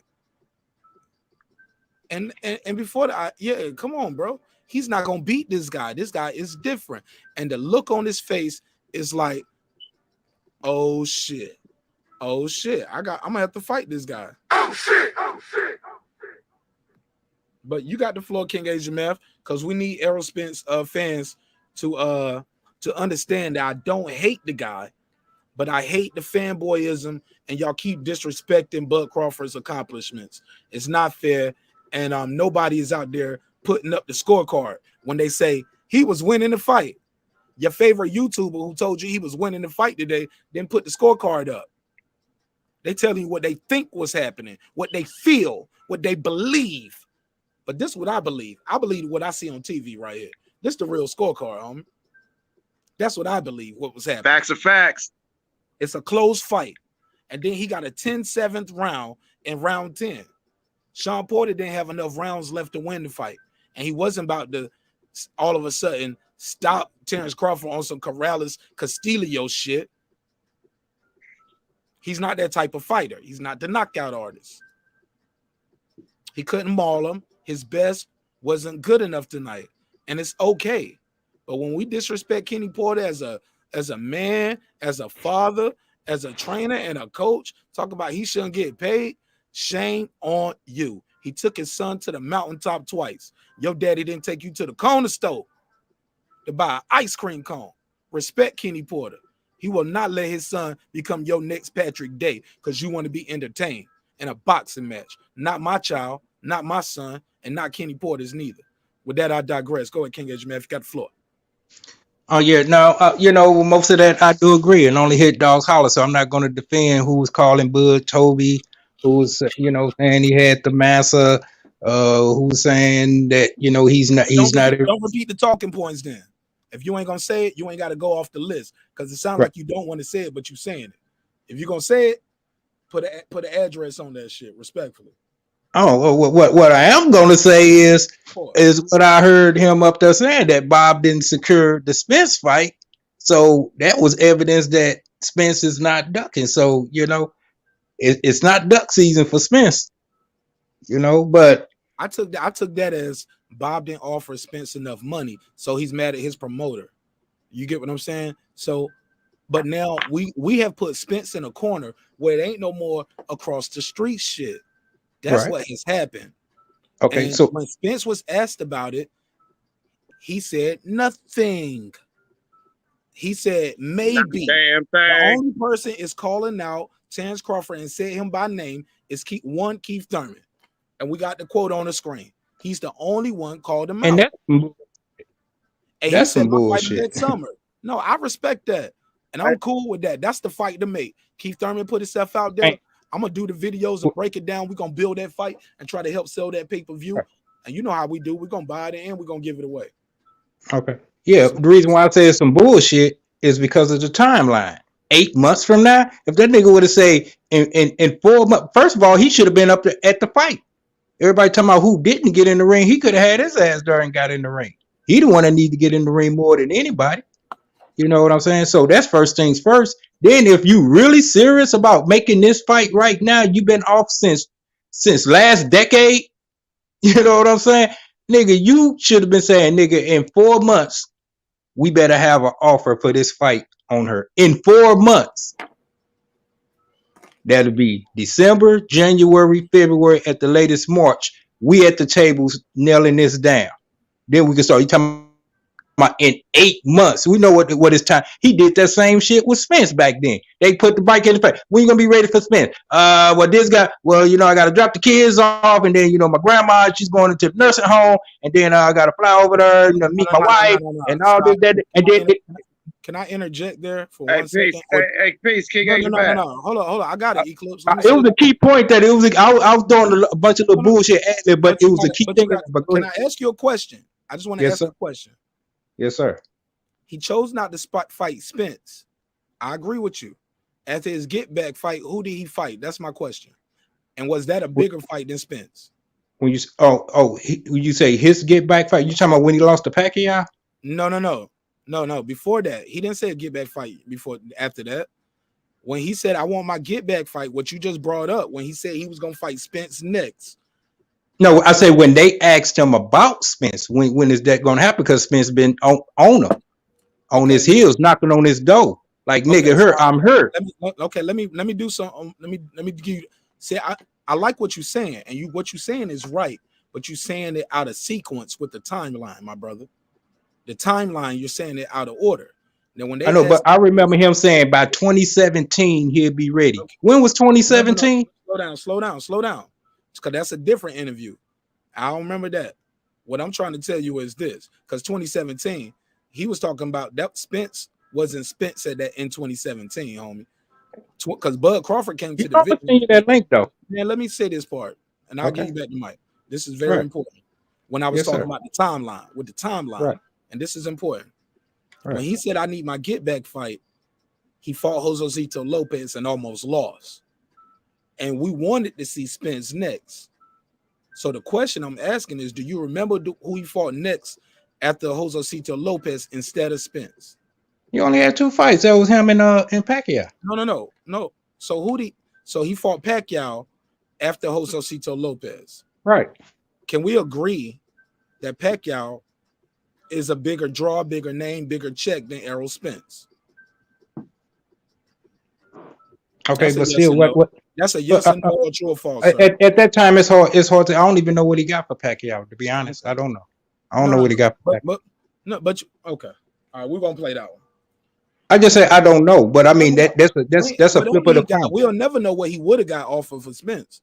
Exactly. But we already know it's gonna be less than Manny Pacquiao. Can we agree to that? Manny Pacquiao is Manny Pacquiao. Y'all saying he was fish. Spence was hot as fish grease. It's still too hard to say based on the legacy of. How about this? Can we agree to this then, my brother? Because the chat about to eat you alive. They know what you're doing right here. And hey, they can feel the wrath of the man. Come on up. All agree they ducking. They ducking. All agree to this? Yeah, they are ducking, and you're a real one because you pull up. You riding for your guy, and I respect you. Here we go. Can we agree to this, my brother? Errol Spence, Bud Crawford, Keith Thurman, Danny Garcia, Mikey Garcia. Everybody wanted to fight Pacquiao. Can we agree to that? Yeah. All right, fair enough. So we know who that cash cow was at welterweight. Can we agree to that? Right. Mm-hmm. Even the guy. All right, here we go. Let me see. Electro Jed, what's the deal? What's your name? How you doing? Thank you for having me on here. I got listen, I've been listening. I just got here about 10 minutes ago and listening and stuff. I just wanted to say, I'm giving my opinion on something. I put it in the chat, but listen, I respect Crawford as a fighter. He's a very good fighter. He's a good champion, right?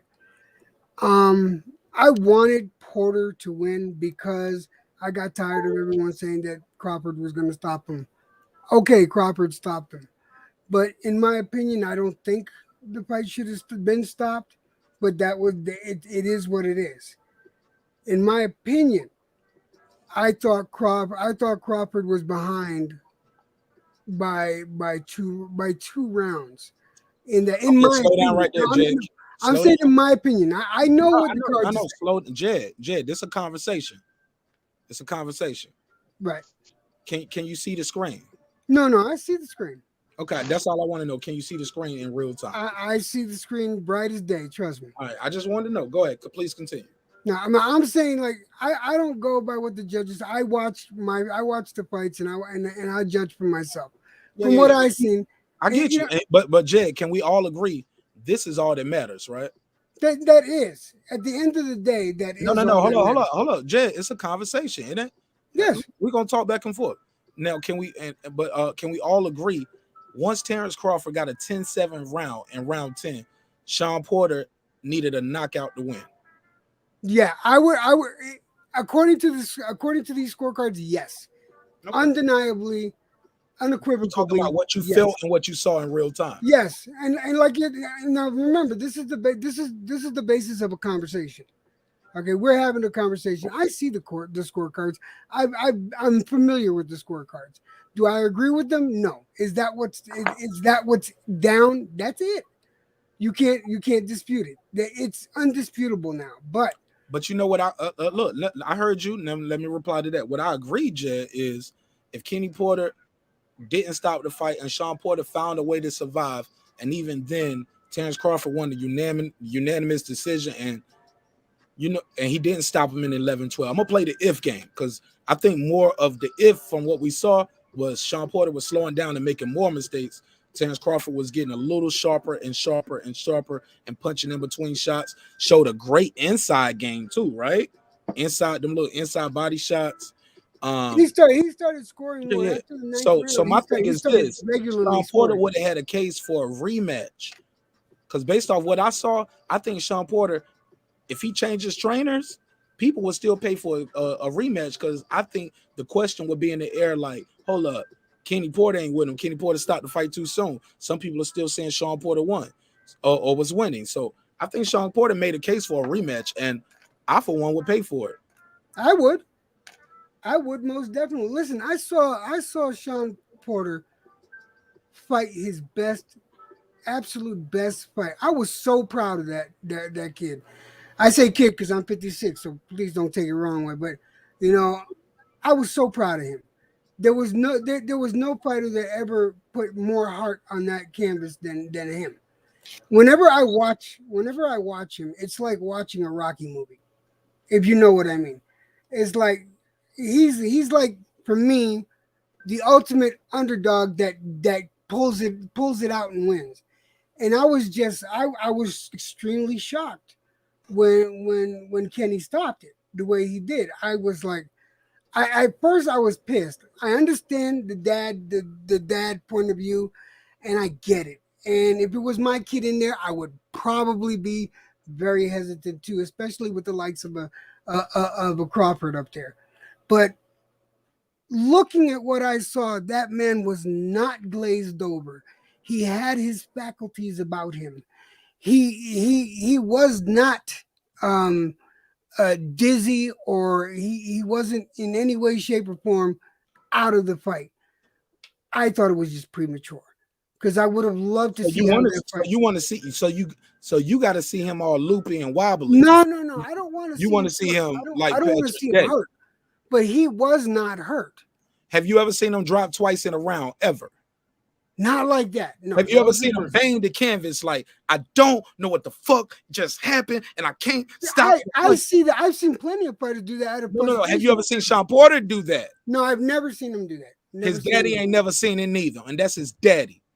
His daddy ain't never seen his son get hit with that many clean punches. That's his words, not mine. That's Shawn's words, not mine. And part of my tone and my energy, but that's how I get down, homie. That doesn't bother me. You're a fight fan. I appreciate fight fans. I'm a host too. I got a show to do, man, and I got to tell the truth, and I got a different type of energy because I know what time it is.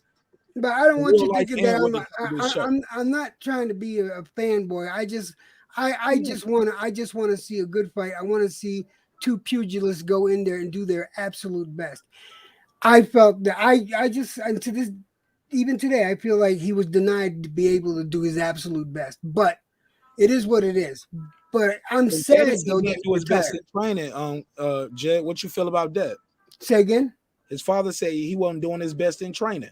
That bothered me when his dad said that. Why? It really did. Man, it left a foul taste. It really did. Let me put a poll in the chat. While you do that, I'm gonna put a poll in the chat. Yeah. Early stoppage. Kenny Porter did the right thing. Choice 3 would be Bud was gonna hurt him bad. And number 4 would be I would still pay for a rematch. That sound like a good poll. What y'all think? Yeah, well, I would pay for a rematch no matter what. No, I'm saying I'm asking about my. I'm asking. Never mind. I'm sorry. Don't say that. Thank you. Good ahead. That good stoppage right there. That was a good stoppage, like Kenny stoppage. All right. So let me do this. We got 192 votes, but we do not have 192 dislikes. Shame on you. You watching the show, and you won't even click the like or the dislike. But you like the show enough, but you like, well, I'm gonna answer the poll though. I still appreciate you though. Appreciate you interacting. Some people click the poll and think they can change their answer. Nope, your answer locked in, baby. You can't click the poll, see what everybody else said, and want to change your answer. That's what I like about this poll. They stuck. So I'm gonna put that poll up on the screen. But please continue, Jed, while I do that. Now I don't know if you're gonna agree with me. After you, I'm gonna let After you, I'm gonna let Asia Mav speak. Go ahead. Sure. My thing is, I wasn't like I said. I give Crawford his respect, but if Crawford were to fight somebody like a Virgil Ortiz, the way he fought Porter, I personally think that the outcome of the fight would be way different. Wait. Why would he fight him the same? It's a different fighter, different person. No, I know it's different. Hold on, and we don't like you, and I don't know you. Shawn Porter is my childhood friend. Why the fuck would I hate the kind of what ifs? That's a terrible example. And let's be clear, Virgil Ortiz is not the same as Shawn Porter. Shawn Porter is a 2-time world champion. Virgil Ortiz ain't never been a 1-time world champion. I'm looking at fight styles and the way that just comparing the way that why would he fight Crawford fought. Virgil Ortiz don't even fight like Shawn Porter with that lunging and wild style. Virgil Ortiz is methodical, and he's pretty fucking accurate. Crawford gonna beat the hell out that motherfucker if they fight within the next 18 months. And whatever you want to bet on in that fight, I would love to whatever you want to bet. Holler at me, Jed. Let me let King Asia Mav jump back in the conversation. Sure. You want me to? We gotta pass it around. We gotta pass it around. You want me to? Go. No, you good. Go ahead, King Asia Mav. Yeah, salute to you, Jed. I was just saying, next time we talk offline, I got a jewel for you. You're gonna thank me for it. But what we was at with it, the poll. What it say? Will EJ fight Bud? That's wrong. It say will EJ fight Bud next in 2022? That's the new poll. No, that's the old poll. I'm making a new poll now while you got the floor. Oh, okay, my bad. So get your bars off while I do this. Okay. No. Okay. Once again, Bud Appreciation Night. Salute to him. He did what he had to do. He earned his right. As far as Shawn Porter, I feel he gave all the fights where he is worthy of a rematch, but still he got to wait on those. But he's retired now, so there's no sense in talking about who he could fight next. You know what I'm saying? But back to that Keith Thurman shit. He was talking about in 2017 he'll be ready for Spence and shit. That was 4 years ago. You know, so I don't believe shit he's saying. And if he's really for real about fighting Crawford, you ain't got to wait till no summer. And he's 8 months. That's late summer. You know what I'm saying? Nigga, shit, do that shit in the spring. You got time to do that in the winter. No, he could do that shit in the spring. Ain't that June? 8 months from now. 8 months from now. Would be like June. Yeah.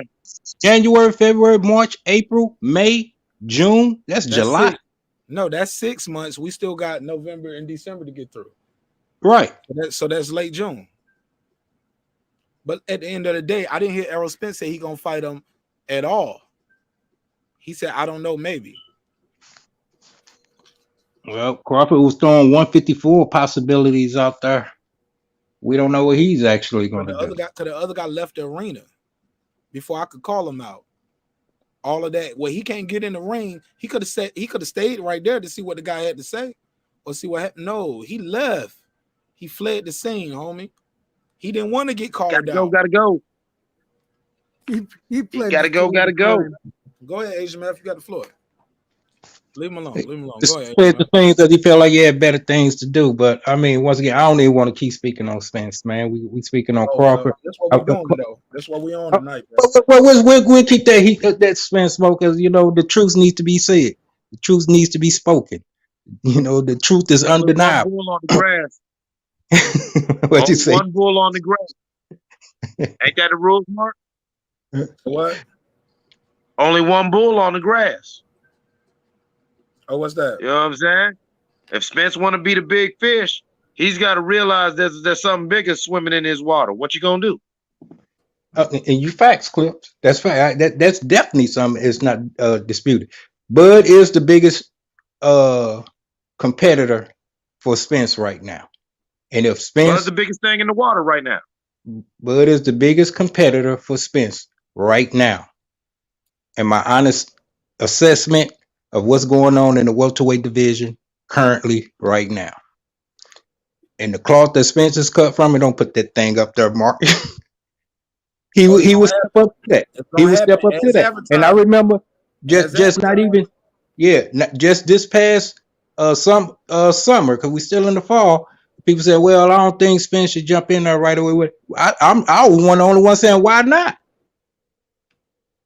You know, like to know that I heard something crazy where he's not being serious in the gym, or some type of other health issue arrive. Why not go on in there? And if he even show, I give it high 80% of the Spence that was wreaking havoc in the welterweight division. Oh my God, that's for sure. That's for sure. Remember, he was in there giving the Charlos the blues in the gym. Yeah, man. But listen, man, we not in the what if universe. We in the real world. No facts. Where this real Errol Spence, with that real damage that he got, and with that real, and all that, he's got to deal with Bud, or he's got to just duck out. He got to cross his legs and sit down, man.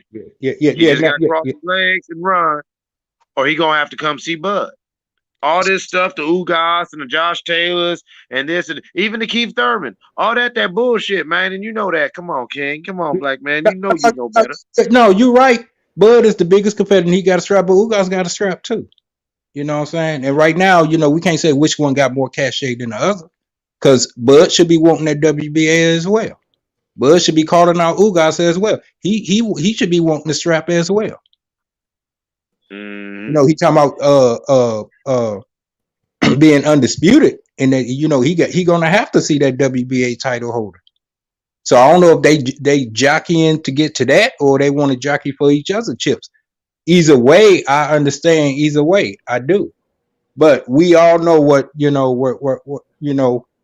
what we want, and we want to see them two just clear the air on this, because this becoming a bigger talking point than Mayweather Pacquiao. I don't know why. That's why I'm loving it. It's good for the sport, and the only way it really pays off for the sport is if these guys man up and get in that ring. And the only person that is still making excuses, the only person who in the past year has not done everything possible to make this fight happen right now, is EJ. Am I lying? Is that an opinion? Is that bias?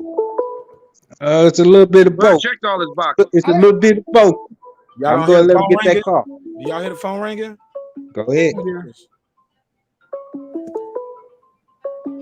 Let me take the call. 302, what it do? What's your name? Where you calling from? What's good? Just Snoop. Snoop, where you from? Big Snoop? fish in the building. Where you from?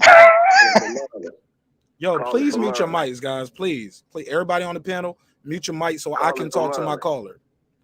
I'm sorry, what's your name? Snoop, Salisbury, Maryland. Salisbury, Maryland. Okay, I know what Salisbury, Maryland is. I used to live up there in Baltimore, West Fort Nav, with my family, and we got family over there, Righteoustown Road, Randallstown, Essex. Yeah, we got family all over Baltimore. What up, though? What's good? Salute to everybody. Talk to me. Everybody in chat. Talk to me. What you got for me, homie? Yeah, I ain't got that much time. I got to go to work. Talk to me. I hear y'all. Congratulations to Crawford. You know what I mean? For everything he did. But he got to see Spence. Spence the big fish. He been fighting everybody, putting in work. Crawford been falling back.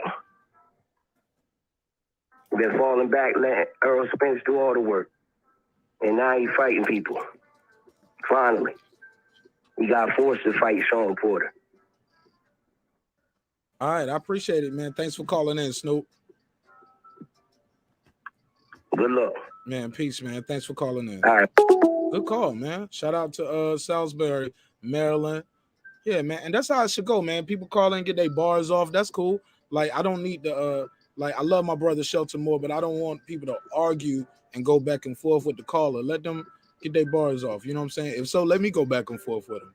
You know what I'm saying? Let's have some fun that way. Let me give a shout out to the super chat. David Razul. He said, did anyone see the video of Buzz Corner saying he was down going to the 10th round? He turned it on to stop Porter. David, it's in the community tab of this channel. So go to my channel and click the community tab and you'll see it right there if you don't know what David is talking about. But yeah, I got that video. I shared that. Absolutely. Let me give you the drop because he loving the content so much. He putting his money where his mouth at, and he said, I got 5 on it, homie. I got 5 on it, 5 on it.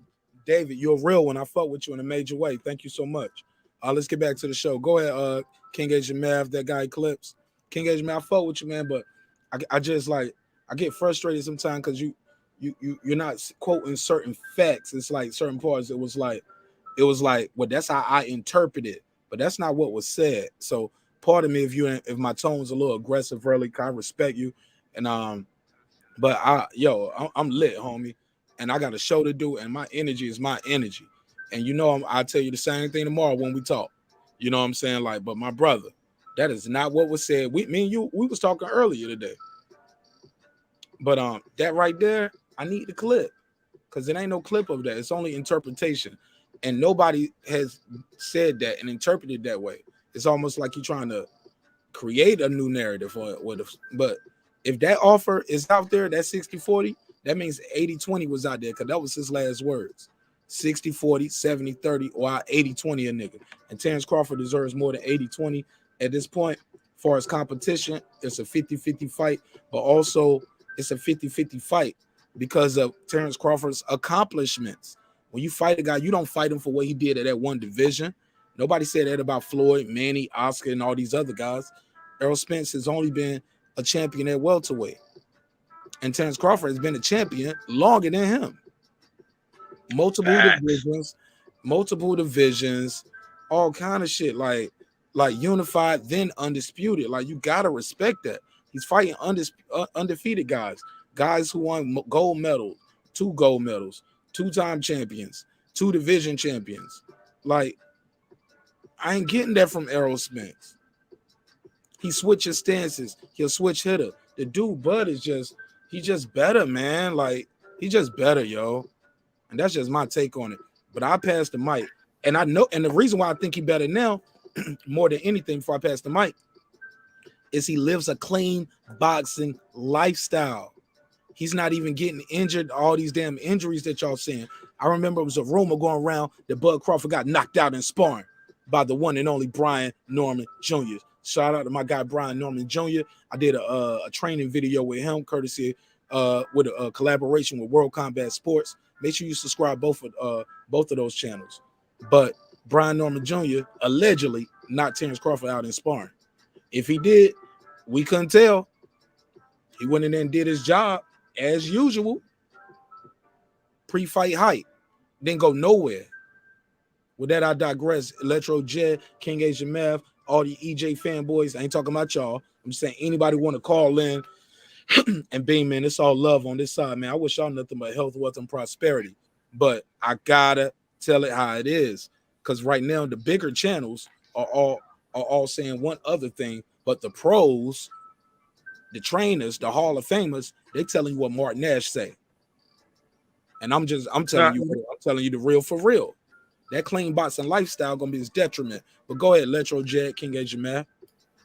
My thing is, I don't know why Spence keeps getting put in the conversation. Spence, in my opinion, right now is not even a factor. I don't think that fight's gonna happen, and I think people need to stop thinking that the fight's gonna happen. He's a I hate to say it, he's a no factor right now. Leave him out of the conversation as far as the next fight for Crawford. Crawford needs a challenge. He needs someone within the next few months, not 8 months, not 9 months. He needs somebody within the next 2 or 3 months. and if he waits that long, then he's gonna be put on that. He's gonna be put on that same line as some of these other guys looking for freaking paydays. And Crawford, like I said, he didn't. Wrong. Let me. I've been letting you talk. I didn't say shit. I'm sorry. I'm No, sorry. you was talking. I ain't say shit, but I'm gonna tell you why you wrong. All right. Terence Crawford is about to have a bidding war, homie. A bidding war might take 2 or 3 months. Because he might have to go overseas and do his overseas tour to see what they got to offer. And they want to bring him over there and show him what they got to offer him. Show him how much Europe loan. That's what they're going to do. He's about to be on tour, homie. Do a victory lap. It's a bidding war. He ain't got no fight in 2 months. He got a fight in 2 or 3 months. Bro, no, he don't. He ain't got a fight in 2 or 3 months. Because he got to have the bidding war. You see how people move the goalposts? Bro, that's not realistic. No. I'm gonna let him finish.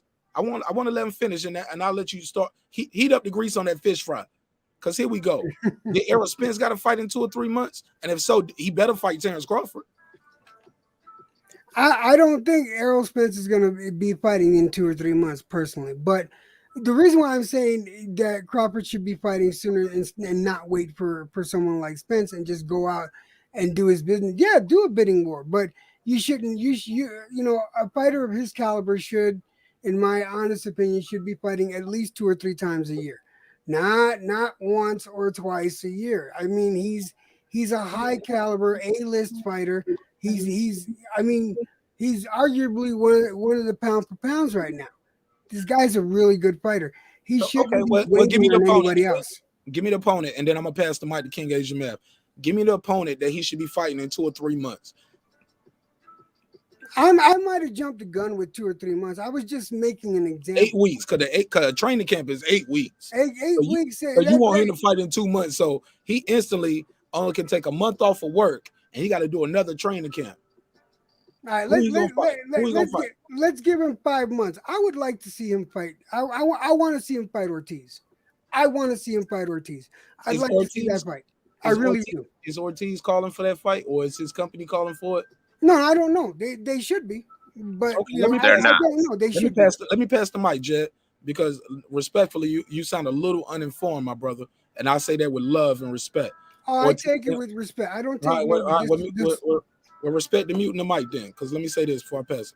My brother, Ortiz said after a fight when Crawford was there, he said, "I don't know if I'm ready, but I'm willing. That's the fight I want, but I don't know if I'm ready." That leaves cause to pause for the fans and any and everybody. And Bud was right there in the audience. Bud stood up and he was like, "I'm right here." And he said, "I'll stop you." You know what I'm saying? Yeah, he talking to the camera. He didn't run out the arena. He sat right there and stood up when his name was called. I was like, "Yeah, I'm here. Let's go." EJ didn't do that. But more importantly, that guy who you saying you want to see him fight said, "I don't know if I'm ready, but that's the fight I want." I.e., I don't know if I'm ready. I'm going to do some King Asian Math interpretation here. I don't know if I'm ready, but I want to check. Let me pass the mic. King Asian Math, what up? Hey, what's up? No, I agree. Them young cats, you know, they prove themselves to be deserving of a shot, but realistically, do they really have a chance? I mean, they could get in there and, you know, get the what's old boy that got in there and fought the Charlo, the Hammer, Erickson Lubin. They could get in there and get that treatment if they want that on their resume. And then that'll be that. But Bud probably, I wouldn't be trying to wait till no damn July to be fighting no Keith Thurman. That wouldn't be a good move. I think he should be fighting beginning of spring. And hopefully it'll be Errol Spence. Hopefully. But Errol Spence gonna fight before then. Errol Spence said he's gonna be back in February or March. So let's stick with the facts that we know, not what we hope, respectfully. Right, true. But I mean, hey, the power negotiation. Hold up, February or March, who is Errol Spence facing? Because that's what he said. Let's not go with, you see what I'm saying? Like, I ain't trying to be rude and I come across abrasive, harsh, but I talk like Kenny Porter talk sometimes. Straight shooter. Right. You know what I'm saying? Let's not go with our wishes, hopes. The man said he back in February or March. Who is he facing? Okay, then we just throw Bud name in the hat then. Big fish eat crawfish. So you're hearing that, Bud? You got 3 months to get ready. There you go, King Asian man. Fight back. Let me get King. There you go. Talk that shit, my buddy. Let's go. Let's go. King Asian man said, marqnash, shut the fuck up. Shut the fuck up. I love it. I love it. Let's go, King Asian man. Fight back. There you go. There you go. I like it. So let's do it. All right. So February, okay. All right. Can you hold the fish to the fire? Can all you fish fanboys who could do all this bud hate for years, who gathered up in schools and swam left and slammed right all over the oceans of the internet, can y'all hold y'all fish to the fire? February, are we gonna see that bud? What's gonna happen? I mean, the suspense is, what's happening? It's not on Bud. That's my thing. Why y'all still hating on Bud? This is your guy. It's all on him. That's your buddy. April Lynn said, hell no. Thank you. He ain't going. Man, he wants anything but Bud. You will see that man. That man will fight for civil rights. That man will fight acne. He will fight alcoholism. He will fight anything but Bud Crawford in February. Watch. But if he does, you're going to see what's going to happen. Bud beats everybody. BBE. Right now, at 147, oh, yeah, he'll beat all these boys. Right now. At 147, he'll beat all these boys. But the thing is, he still won't get credit. Because I'll break it down. Boots Ennis, they'll say he was too green. He didn't have enough championship experience. If he beat Virgil Ortiz, he was too young. They didn't have enough championship experience. Spence, car accident, the eye injury.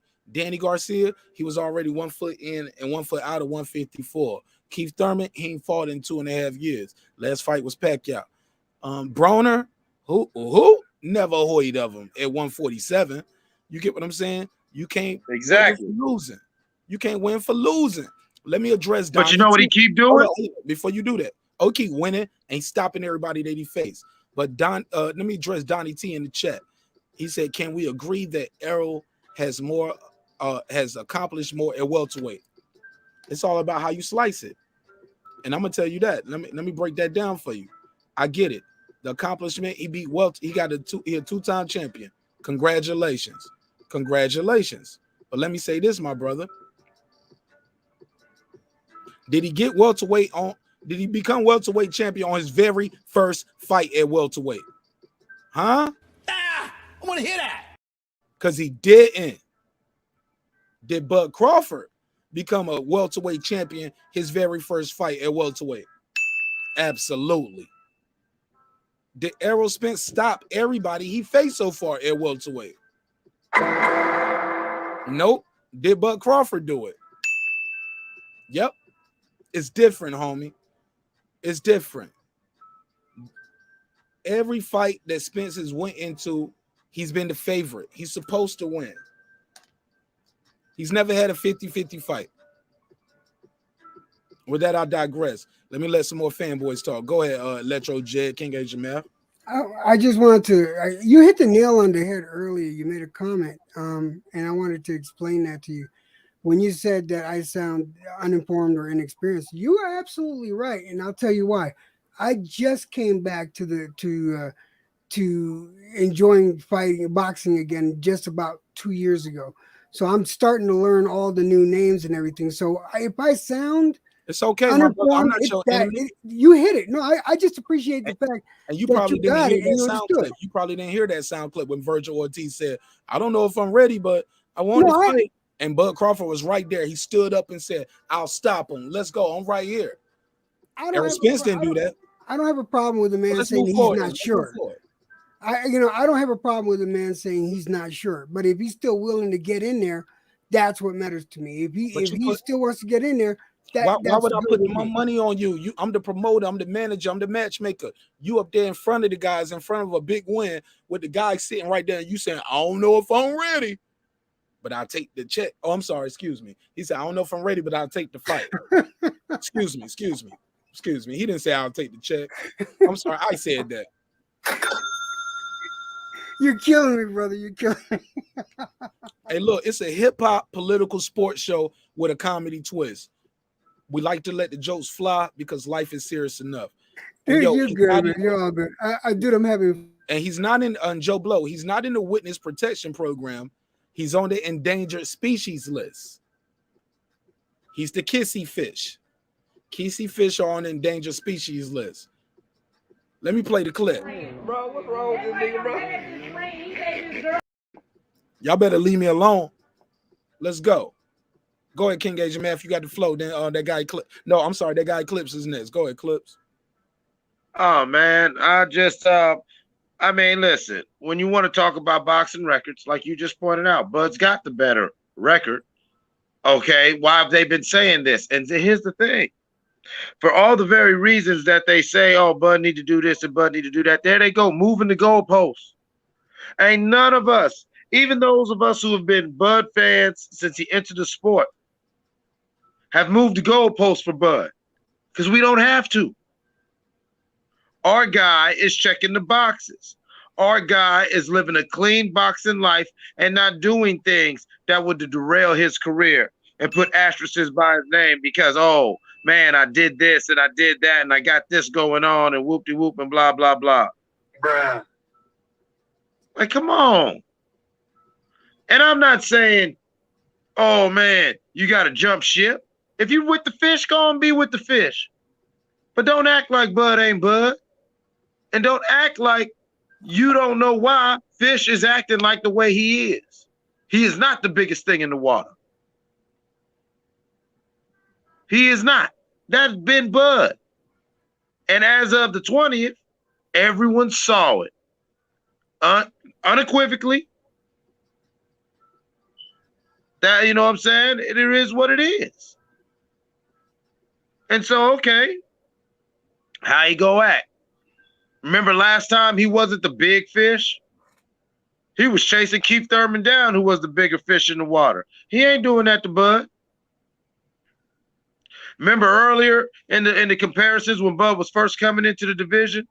All that social media and tweeting and all the getting on the media, bringing up that man's name? It was Spence who made Bud, and he made Bud versus Spence hot, running his mouth.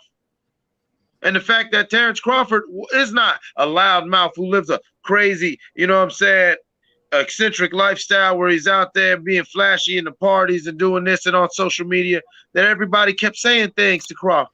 And Crawford kept saying, I will beat him, and kept it pushing. I'll fight him, kept it pushing.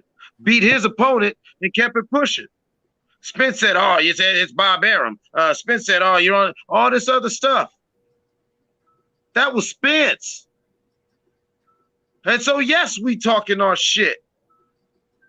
Because what do you got to say now? Play man, Mark, man, play that shot. Play that shot of a little hurt boy. Running out the hotel. I got something even better than that. I want y'all to hear this audio. Got something even better than that. Even better. On why I cue it up, King Agent Math, you got the floor. But I'm gonna cue up Errol Spence seconds after the fight, what he had to say and what his words were to Terence Crawford, what his words were about the fight. And I'm gonna let y'all decide for yourself. That just sound like a guy who wants to fight. You got anything you want to say, King Agent Math, before I play the clip? Oh no, I thought you was gonna be queuing up, but this is where the trajectory. This is what I got it queued up already, man. I'm ready. This is where the trajectory of the show done went now. So all cards are in the hat now. So February, March, Bud got to be stepping up to the plate. He got some more. No, Spence got to step up. Bud we got correct that. We still got 2 straps over here. He only got 1. But you babysitting though. When asked if he want to fight next, we heard Bud say he want that fight. I've been calling him out all day. Hey, talk is cheap. Okay, but we got another guy who ain't saying shit though. That's because he don't talk is cheap. It's lights, camera, action. I mean, he's running out the arena. He looked like he see a ghost right here. Well, it wasn't like they were gonna fight in that arena. No. He ran out before he could get the call out. No, he going to the arena. They're gonna fight him. Clip killing me with that. What he say? He said he run into the bar. Oh yeah, he probably had an after party book somewhere in Vegas. Stop that, man. Stop that. I'll never stop. Just like he'll never stop drinking. Hey, but y'all ain't finna change the flow. February, March.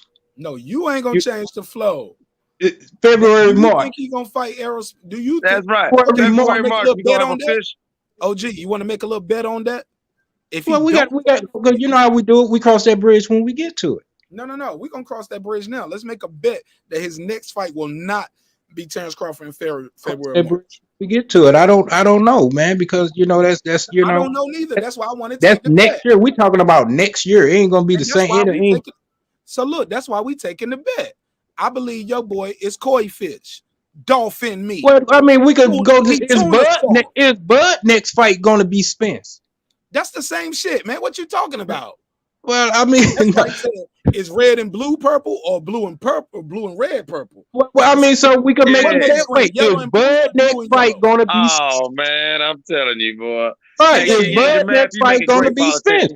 Okay, so this is what I'm saying is, even if Spence don't fight Bud in February, March, is Bud gonna fight Spence whenever he decide he's gonna fight again? This motherfucker right here, boy. Go ahead, Letro Jed. Letro Jed. I like that little hat you got on right there. You got the skull and bone on it. You got some pattern on the side. You got a beard that make me jealous. I'm gonna cam up and show you my struggle beard over here. I got alopecia on my beard, man. Dude, I got age on my side. Dude, I don't. Hey, Jared, what bunch you going in? My thing is, I don't think Errol Spence is worth all this mentioning. And in my honest opinion, I don't know why you want me to save him. Save who? Errol Spence? Yeah, you want me to save the koi fish. I'm not trying to save him, man. He's not worth the time. He got 2 belts, homie.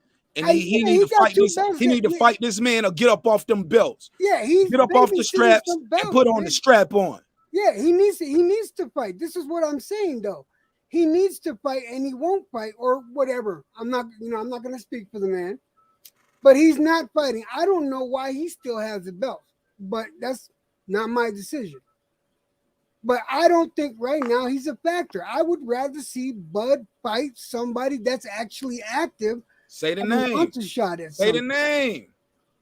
I said a name, but But we already know what's up with that. Yeah, we already know what's up.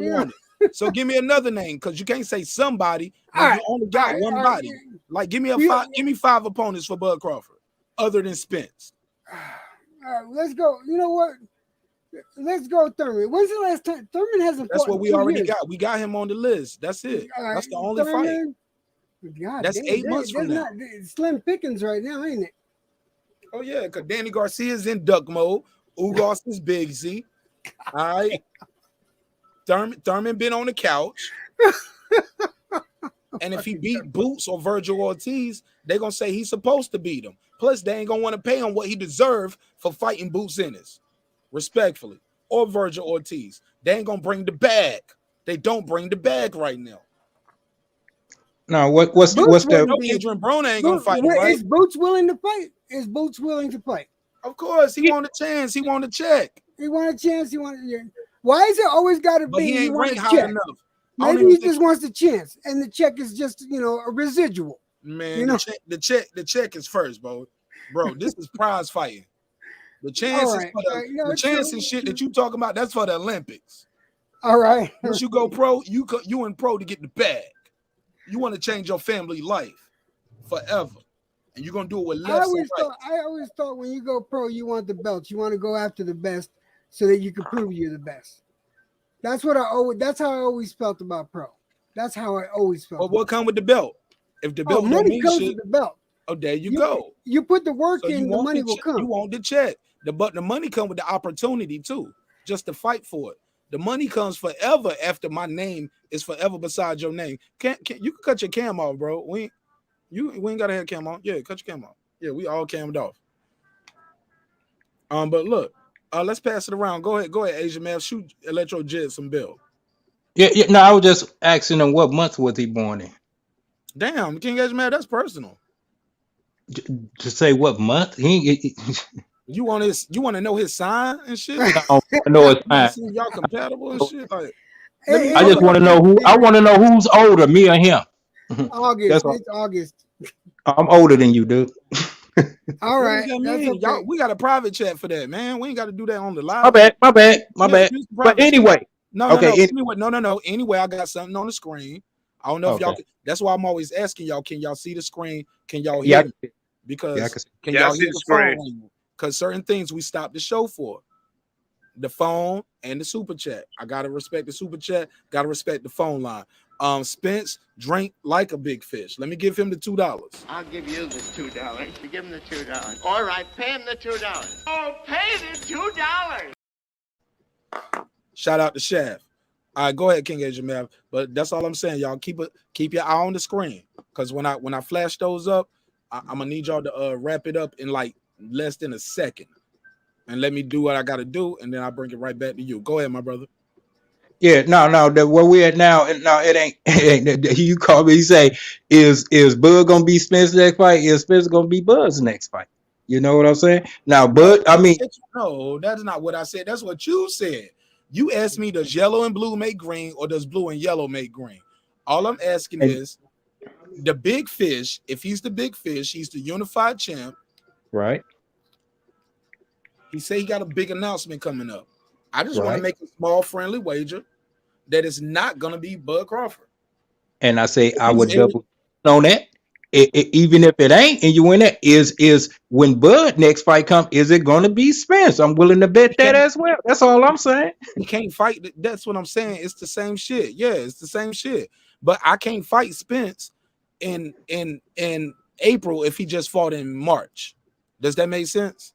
Yeah, it makes sense. It makes sense to me. I can't fight Spence in March if he just fought in February. My brother, like, it's the same shit. No, when is Bud next fight? What is fight? Bud ain't even got a fight date. Because he just fought on Saturday. Okay. Come on now. Let's not do this, King. Come on now. What we doing here, people? God. Flag on the play. Bud next fight day. Flag on the play. Y'all trying to y'all done took the goalpost to a baseball field. All he got.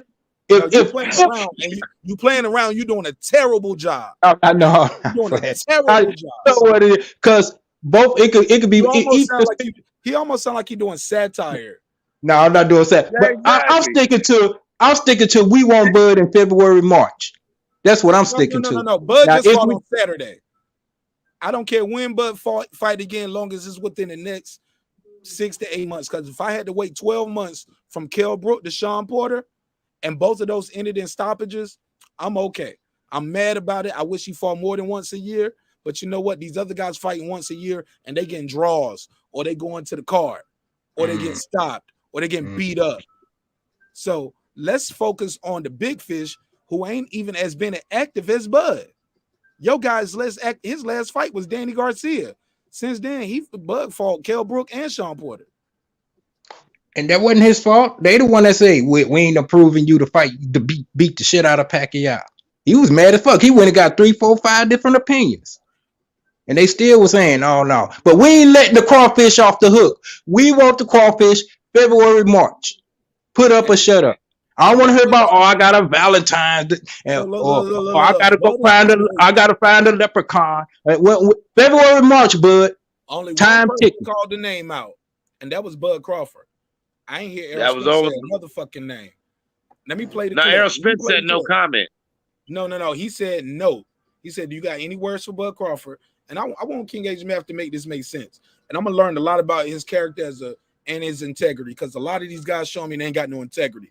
And I hope King HMF ain't one of them. Let me play this clip. Earl, what did you think? It was a good fight. I thought his daddy started too early, though. Why? What would you have done if you were in there? Continue going?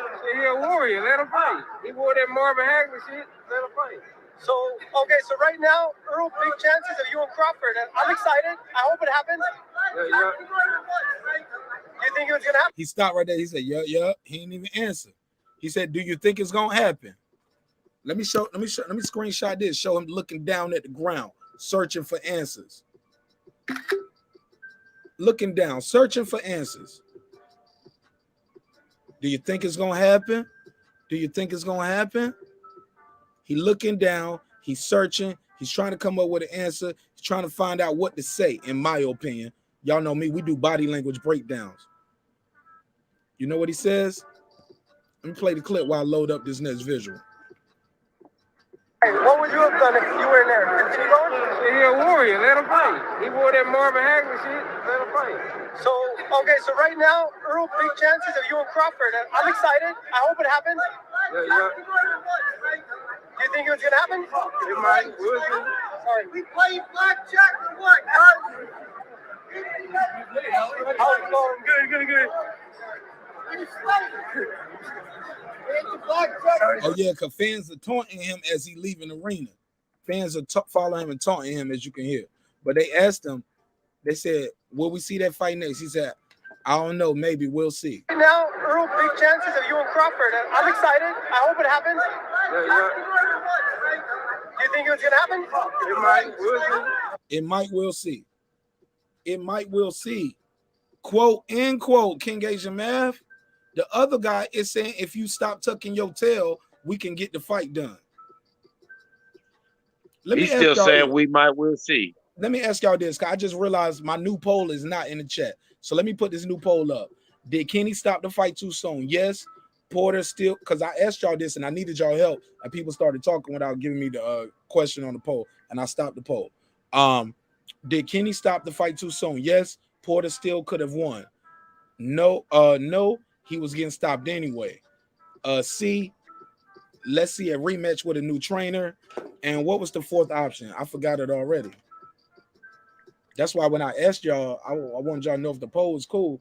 Motherfuckers start answering the question on the panel. What's the question? What was the fourth one? I had a good. Did Kenny stop it too early?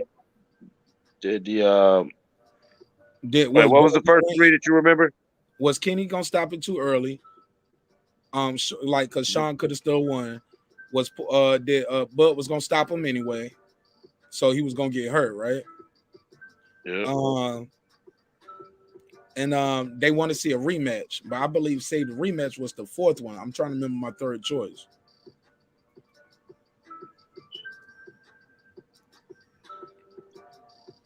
Could SHAWN have still won the fight? That was the same. Okay. That was the third one. Could SHAWN have still won the fight? Or something. Well, you worded it differently, though. No, that's the same as the first one, though. That's the same. Like, that was all together. Like, yes, he stopped it too early because SHAWN still could have won. No, he was getting stopped anyway.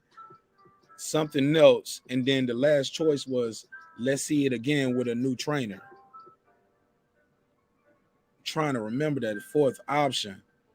Damn, man, we need that fourth option. They only let me get 4 choices. I like 4 choices. Dwayne Freeman, can you give me a fourth choice? What up, Dwayne? What's going on with you? Man, everybody love when my boy Dwayne come out. All the kids on the playground say, yeah. Dwayne Freeman, bear with me 1 second. Let me do this drop real quick. Oh, I already did that one. All right, so talk to me, Dwayne. What's the fourth option before I let you give me your opening statement? What is your fourth option for this poll that I'm about to put in the chat? Did Kenny stop the fight so soon is the question. And the choices are yes, Porter still could have won. The other choice is he was getting stopped anyway. The next choice is I want to see a rematch with a new trainer. Give me a good fourth option.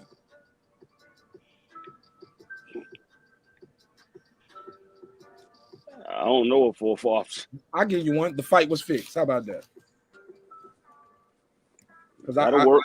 Because I've been the fight was fixed. Because I've been hearing that. I think it's disrespectful. Yeah, they making all the excuses. Why not? Yeah, I hate that one. I really do, because I've been hearing that bullshit too.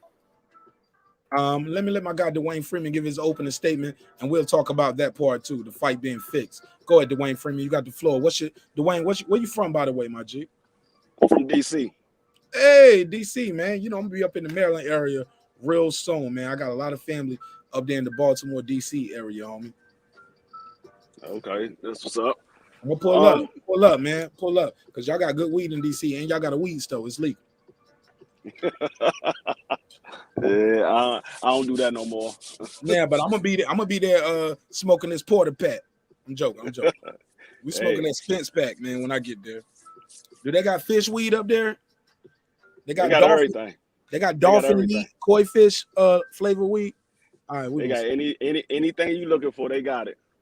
All right, I'm joking, man. But go ahead, Dwayne, get your bars off, man. We've been over here trolling Errol Spence fans, and I've been trying to make them mad because they've been so disrespectful to Bud Crawford. Would not let him enjoy his victory this week, and I felt it was my duty to troll them and say, "Bring me to your leader." But go ahead, Dwayne. Well, I'm an Errol Spence fan too, but the whole thing is, I wanted Bud to win because I wanted the EJ and Crawford fight next, but I do believe that Kenny stopped the fight too early. But he had already said that if he saw something that he didn't like, he was going to stop the fight anyway. But I think he more so robbed Terence Crawford of a big moment, because if Terence Crawford would have knocked him out, it'd have been the first time that anybody ever knocked out Shawn Porter. And I think the fans got robbed of seeing Terence Crawford doing something that nobody else done. So it wasn't so much that Terence Crawford stopped him; it made it look more like that his Kenny stopped the fight. Wayne, you got Dwayne, you got children? Respectfully. You said, do I got what? Do you have children? Do you have a son or a daughter? I got 5 kids. How many boys you got? I got 3 boys of my own. Okay. And I got two stepsons. Oh, that's dope, man. You're a father over and over again, man. You're a man. Oh, yeah. Man, I salute you, man. You're a good one, right? All right. So let me say this, my brother. Are in those kids like do they compete in anything or in boxing? Yeah. I know you from the Russell family. Yeah, all my kids compete. I mean, I got a son that's about to go to college, play basketball. All right, we ain't got to go through the whole resume. We ain't got to go through the resume. So you know what it seems like to see your kids train and try and fail, right? Yeah. All right, so let me say this. Kenny Porter said he ain't never seen his son get beat up like that. Shawn Porter said, I ain't never took that many clean punches. Now, do we need to see his son shivering and shaking on the pavement? Because he said, I agree with Kenny Porter. My son would not be a Patrick Day for your entertainment. I'm not going to take my son to the hospital after this fight. My son going to get some stitches in the back and we going home. Like, you're not going to. No, I seen enough. I never seen my son drop 2 times in a round. I never seen my son not take this training that seriously. I think what hurt, what was said is because I think a lot of people, and this is my opinion, I pass the mic around to the whole panel, and I want everybody's take on this. Did Kenny Porter seem like his ego got in the way, in some people's opinion? Like, because Shawn wasn't wobbly, but he did get hit clean with some punches, got dropped clean. He was getting hit with clean shots several times. He was fading, also was picking up. He saved his son's life. I look at it from both sides. I mean, as a father, yeah, he did what he was supposed to do. But as a trainer, you know what you signed up for, and you know what your fighter is capable of. So what are you first? What are you first? What do I say? No, I said, what are you first? See this graphic I got on the screen? Can you see the screen? They got this backwards. Kenny Porter, head trainer / father. No, he's a father first. Before that's what I said. That's what I said. Before my son ever threw a punch, he was my father. He was my son. And I just don't like the fact that people. Let me say this, and I'll give you the mic back.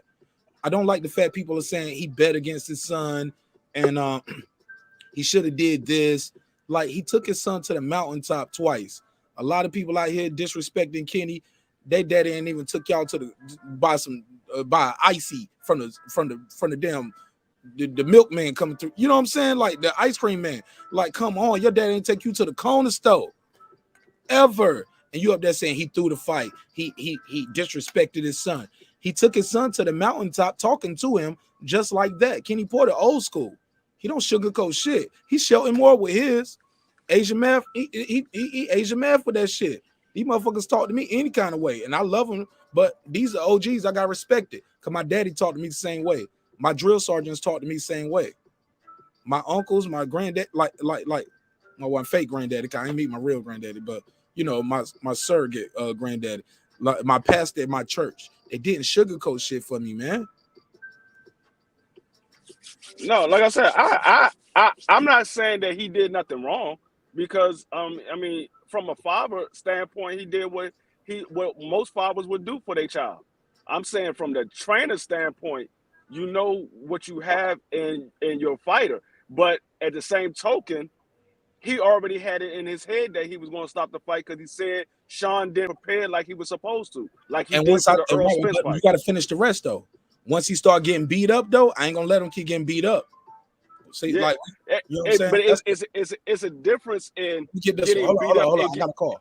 Let me get this one. Let me see. Damn, why the calling coming through?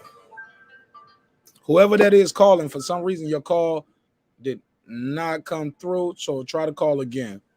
Try to call the 678 number. Whoever tried to call the 678 number. And I'll get you on air. Go ahead. Can I ask a question, Mark?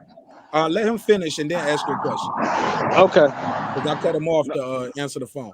Go ahead, Dwayne. No, I was saying no. It's a difference in getting beat up and getting hurt. SHAWN wasn't hurt. He was dropped, but he wasn't hurt. He got right back up on from the both knockdowns. So he wasn't wobbly or nothing like that. He wasn't hurt. Did he hop back up with that second knockdown? It was a minute and a half. It was a minute and a half left. When he hit the ground, he didn't hop back up because he was pounding the ground, saying to himself, "Why did I let myself get caught like that?" He not thinking straight. He going in there and there we go. Go ahead. I'm gonna give him 1 minute. 623, you on the MIC. What's your name? Where you calling from?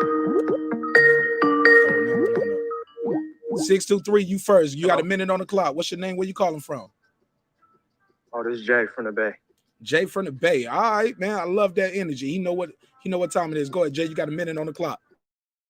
Oh yeah, for sure. I just wanted to say, how y'all saying EJ ducking? I really don't get it. Like, dude does everything he said he gonna do. Like, and I don't get all this like fanboy energy. Like, the fact that he was at the fight, I was like, good. That means the fight gonna happen. Just because he left, that they can't fight after the fight. So it was a plus. I think he's gonna fight. Go ahead. You got 30 seconds left. You good? No, well, I would just say this. There's a lot of people saying that he's the whole reason that this whole fight didn't happen. It's Bob Arum. Bob Arum then gave everybody low counts, low blows, or low offers, I should say, until he gave Shawn Porter his offer the second time. Shawn Porter wasn't fucking with that either. So it's been Bob Arum this whole time. That's what EJ meant when he said wrong side of the street. It's Bob Arum. Silence. Well, that's your time, man. Thank you so much, man. What's your name again from the Bay? Jay from the Bay.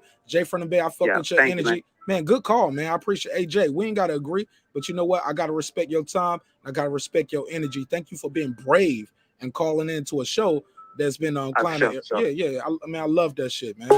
He brave, yo. He thought I was going to clown him and disrespect him, but I love what he doing. Whoever else was trying to call in, I can only take one call at a time because I can only talk to one of y'all at a time. Both of y'all want to be online at the same time? Like, let me finish that call. I'm sorry. But go ahead, Show More. You got a question?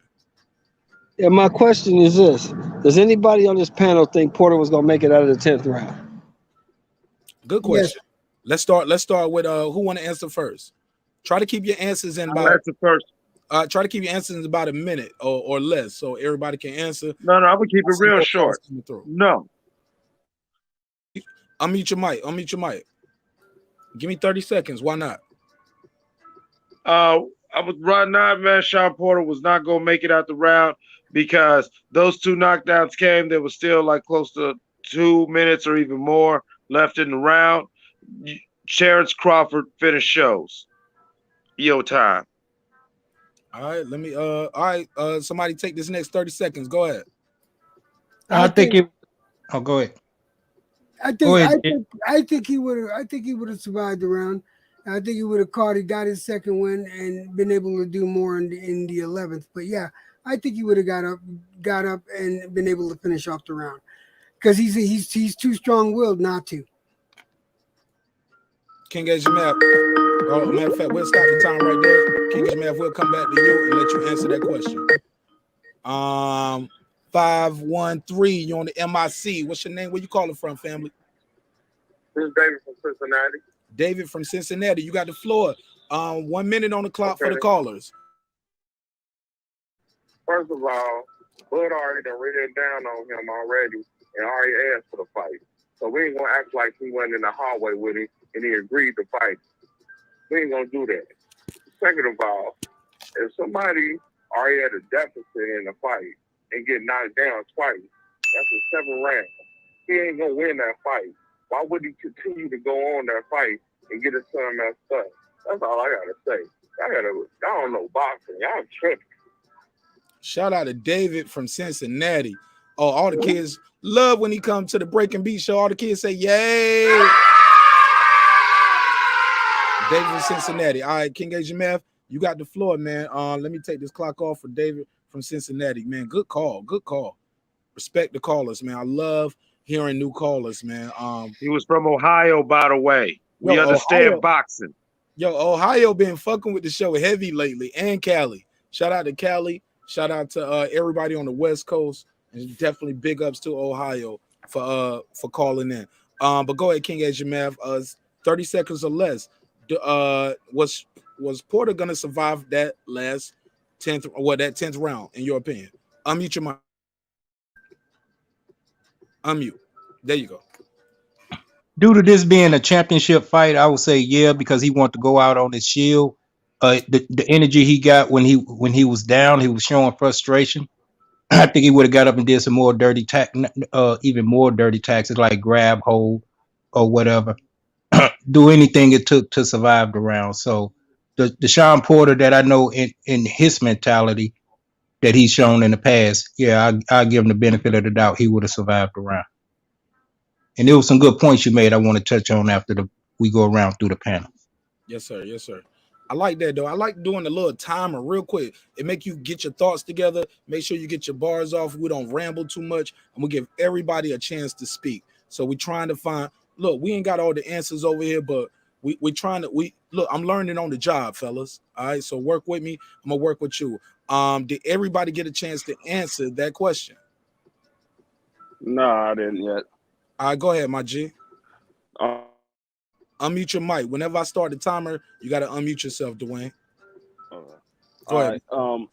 Yeah, I was gonna say, to be honest with you, I don't know if he would have made out in the 10th round. The odds was he probably wouldn't have made out in the 10th round, but I would at least give him the benefit of the doubt to try to make it out of the 10th round.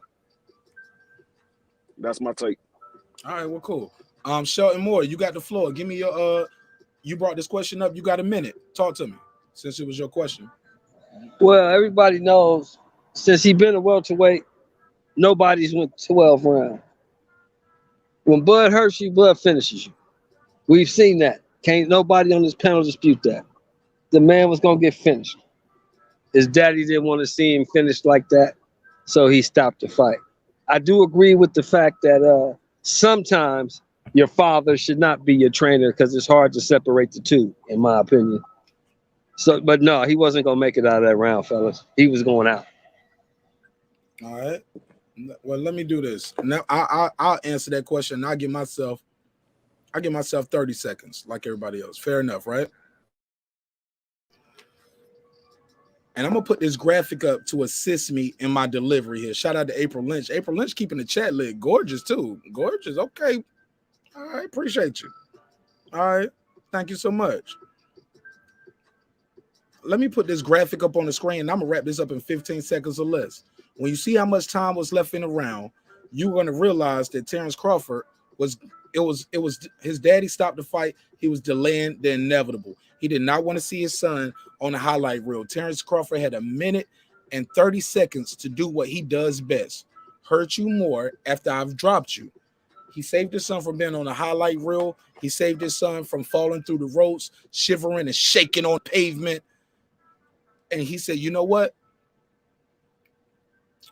I'll take myself, I'll take the heat before I let y'all embarrass my son.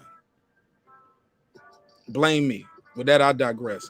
King Ajimef said he had a question for the panel. That's my take on it. Yeah, no, it was two good points you made about 15 minutes ago. You said was it Kenny Porter's ego. That's a definite yes. It was his ego, 3 fights ago, before last decade. 3 losses ago, you mean, right? Well, 3 loss. No, he had some wins in between that time. But he should have been realized, I don't have what it takes to continue my son's career. So let me just be a father and let someone else be the trainer. You break my heart there. Yeah. He should really. Hold on, let me ask you a question. And then, or matter of fact, I'm gonna let you set up your question. But how can you say he don't got what it takes when he's done it 2 times Anymore? Did Gabe Rosado, is Gabe Rosado a champion or ever been a champion? Because as far as I know, Gabe Rosado always been a contender. How many championships is Gabe Rosado? World championships.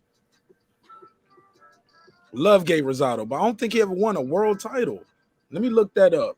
I'll fact check myself. A lot of these guys don't be winning world titles, like, and besides winning it, keep getting chances. You know what I'm saying?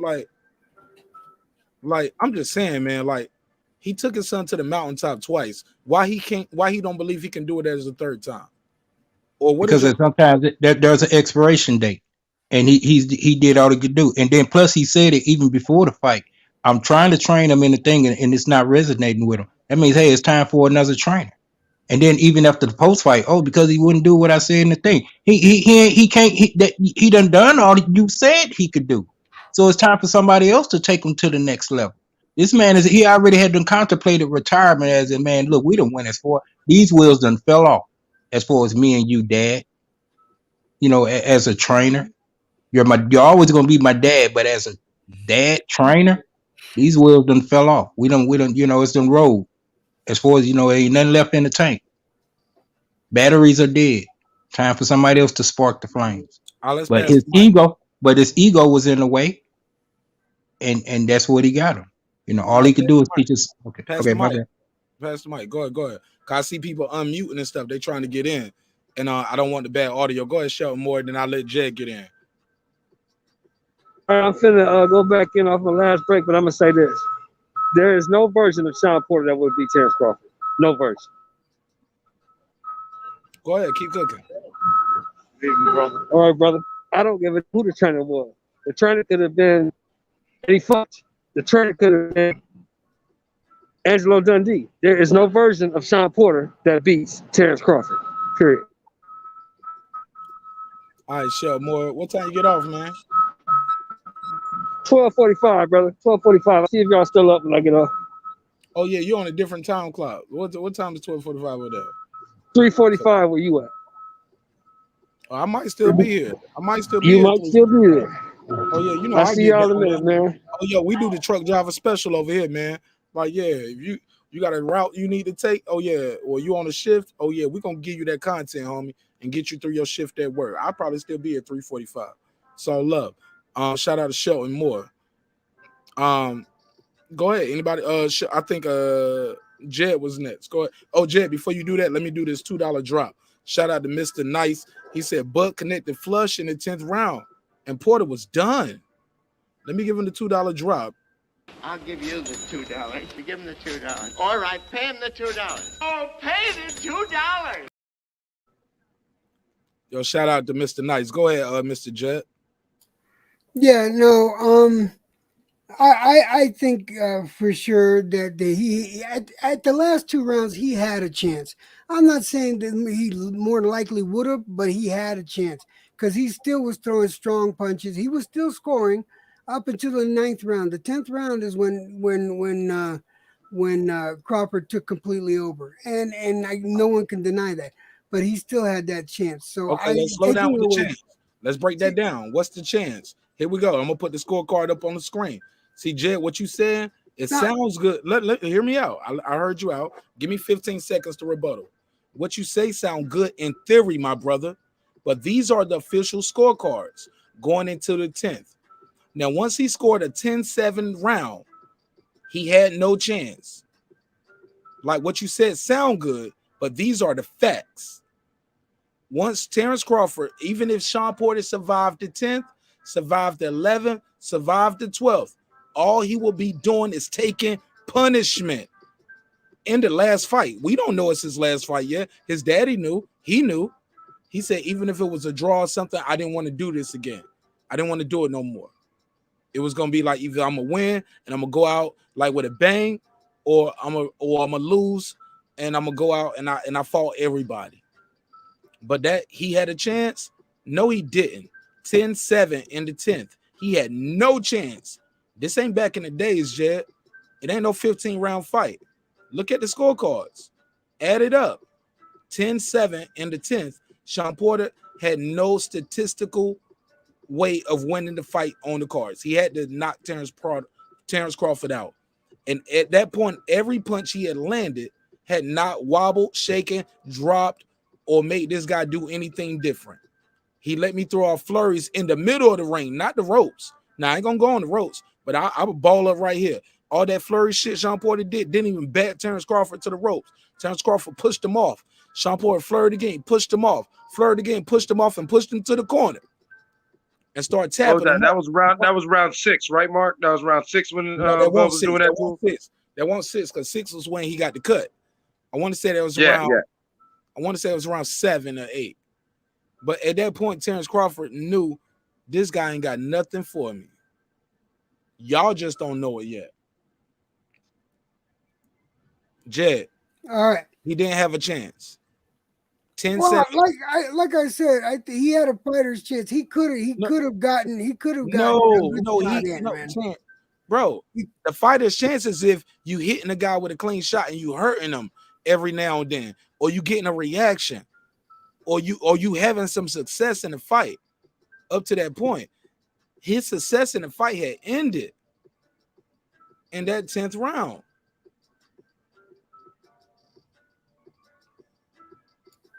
All right, my brother. I will respectfully disagree with you, but I will. That's all I'm saying. Hold on, listen to me. Can we agree that 10-7? If you look at all these scores, you ain't got to disagree with my opinion. These are facts. Look at what you see on the screen and just add up the numbers. Once you give Terence Crawford a 10-7 all the way through on everybody, because he got dropped twice. Jay, you do know that about boxing, right? Right. You dropped twice in a round. That's 10-7. Even if you get dropped 3 times, the judges still won't give you less than 10-7, right? So Terence Crawford makes it through. Don't stop Shawn Porter, even with a minute and a half left. And we know he ain't never let nobody survive a minute and a half after getting dropped at welterweight. He get him out of there. So we know that's the case now for sure. And knowing what we know, Shawn Porter has never been dropped twice, let alone been dropped like that and been getting hit with those flush shots all night. When Broner dropped Porter, Broner had been beating up, tapping him like Crawford did.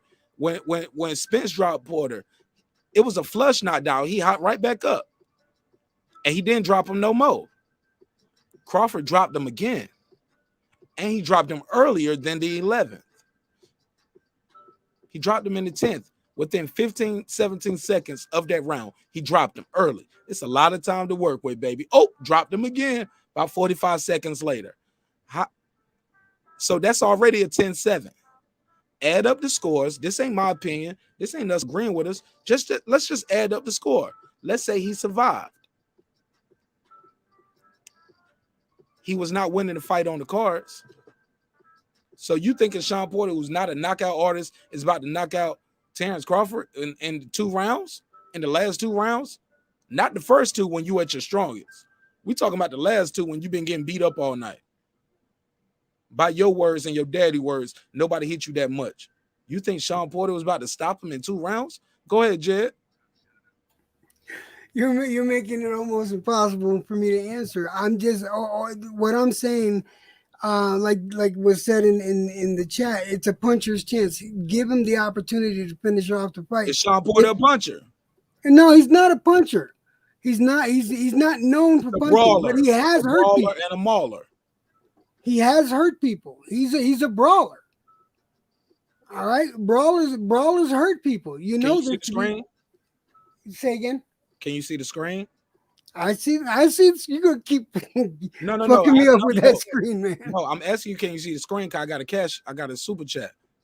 That's what I'm asking. Yeah. I'm shutting up. Let me do this real quick. Shout out to David Razul. He said facts. Call Ugas. I know you mean Ugas, but I got 5 on it. Go ahead, Jet, and I'm gonna pass it back to that guy Clips and King Age Mav. Go ahead. Yeah, I'm sorry for talking over the super chat. I didn't even. Yeah, that's important. That's important. Yeah, well, I apologize, but it's because Porter is a brawler and he's got a type of heart. I would have just continued to fight. If I was the dad, I would have continued to fight. Is that another super chat? No, same one. Go ahead. Same one.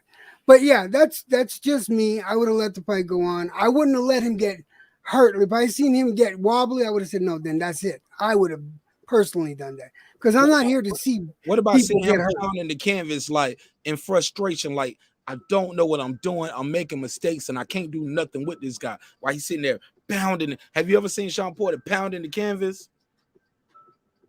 He didn't do that ever. I ain't never seen Shawn Porter just banging the canvas like I don't know what's happening here. I can't fuck with this guy. Have you ever seen that before? But that's conjecture, though. What you're doing right now is conjecture. It could also have also been frustration. I can't believe I let him do that. That's what I just said. It ain't conjecture. It's just what I just said. It's frustration. You know, he mad at himself. That's what he said. Man, let me play this clip because this Shawn Porter talking about it. He mad at himself when he say those things. But go ahead. Let me pass it around real quick. I ain't trying to do conjecture. I'm really trying to say what Shawn Porter said in my own words. But y'all know me, I'm a real one. I'm gonna play Shawn Porter words for itself. But let's pass it around. To answer the question, did he have a chance? Probably not by the scorecards, but you know I gotta agree with Jed. You're in a championship fight. You're a professional. you definitely have a puncher's chance. Like you say, Shawn been there 2 times before. He won it twice. So you got to give him that. You know. So yes, he had a chance. It might have been a slim chance, but a chance is a chance is a chance. So yeah, he had a chance, but I don't think he could have won. Death is a death and a death in the ring. And his daddy wasn't gonna let y'all see his son go to the hospital or damn near die. Well, you got to remember, Bud had a cut on his eye. That cut, he could have opened that cut back up. And anything could have went on from there. Had he knocked it open at that point? If he did it at that point, because Bud caught that cut in what round, King Age Mav? Don't nobody answer. I'm asking King Age Mav. King Age Mav, what round did Shawn Porter cut Terence Crawford with a headbutt? To the best of your ability. Do you remember? Well, it was in the middle rounds. I know that. I don't know the exact round. All right, give me to the best of your ability. What was the round? It won't the 9th though, right? It won't the 8th, right? Give me the best of your to the ability. Give me the best of your. This ain't no. You won't win no money. Just answer off the top of your head. It's okay.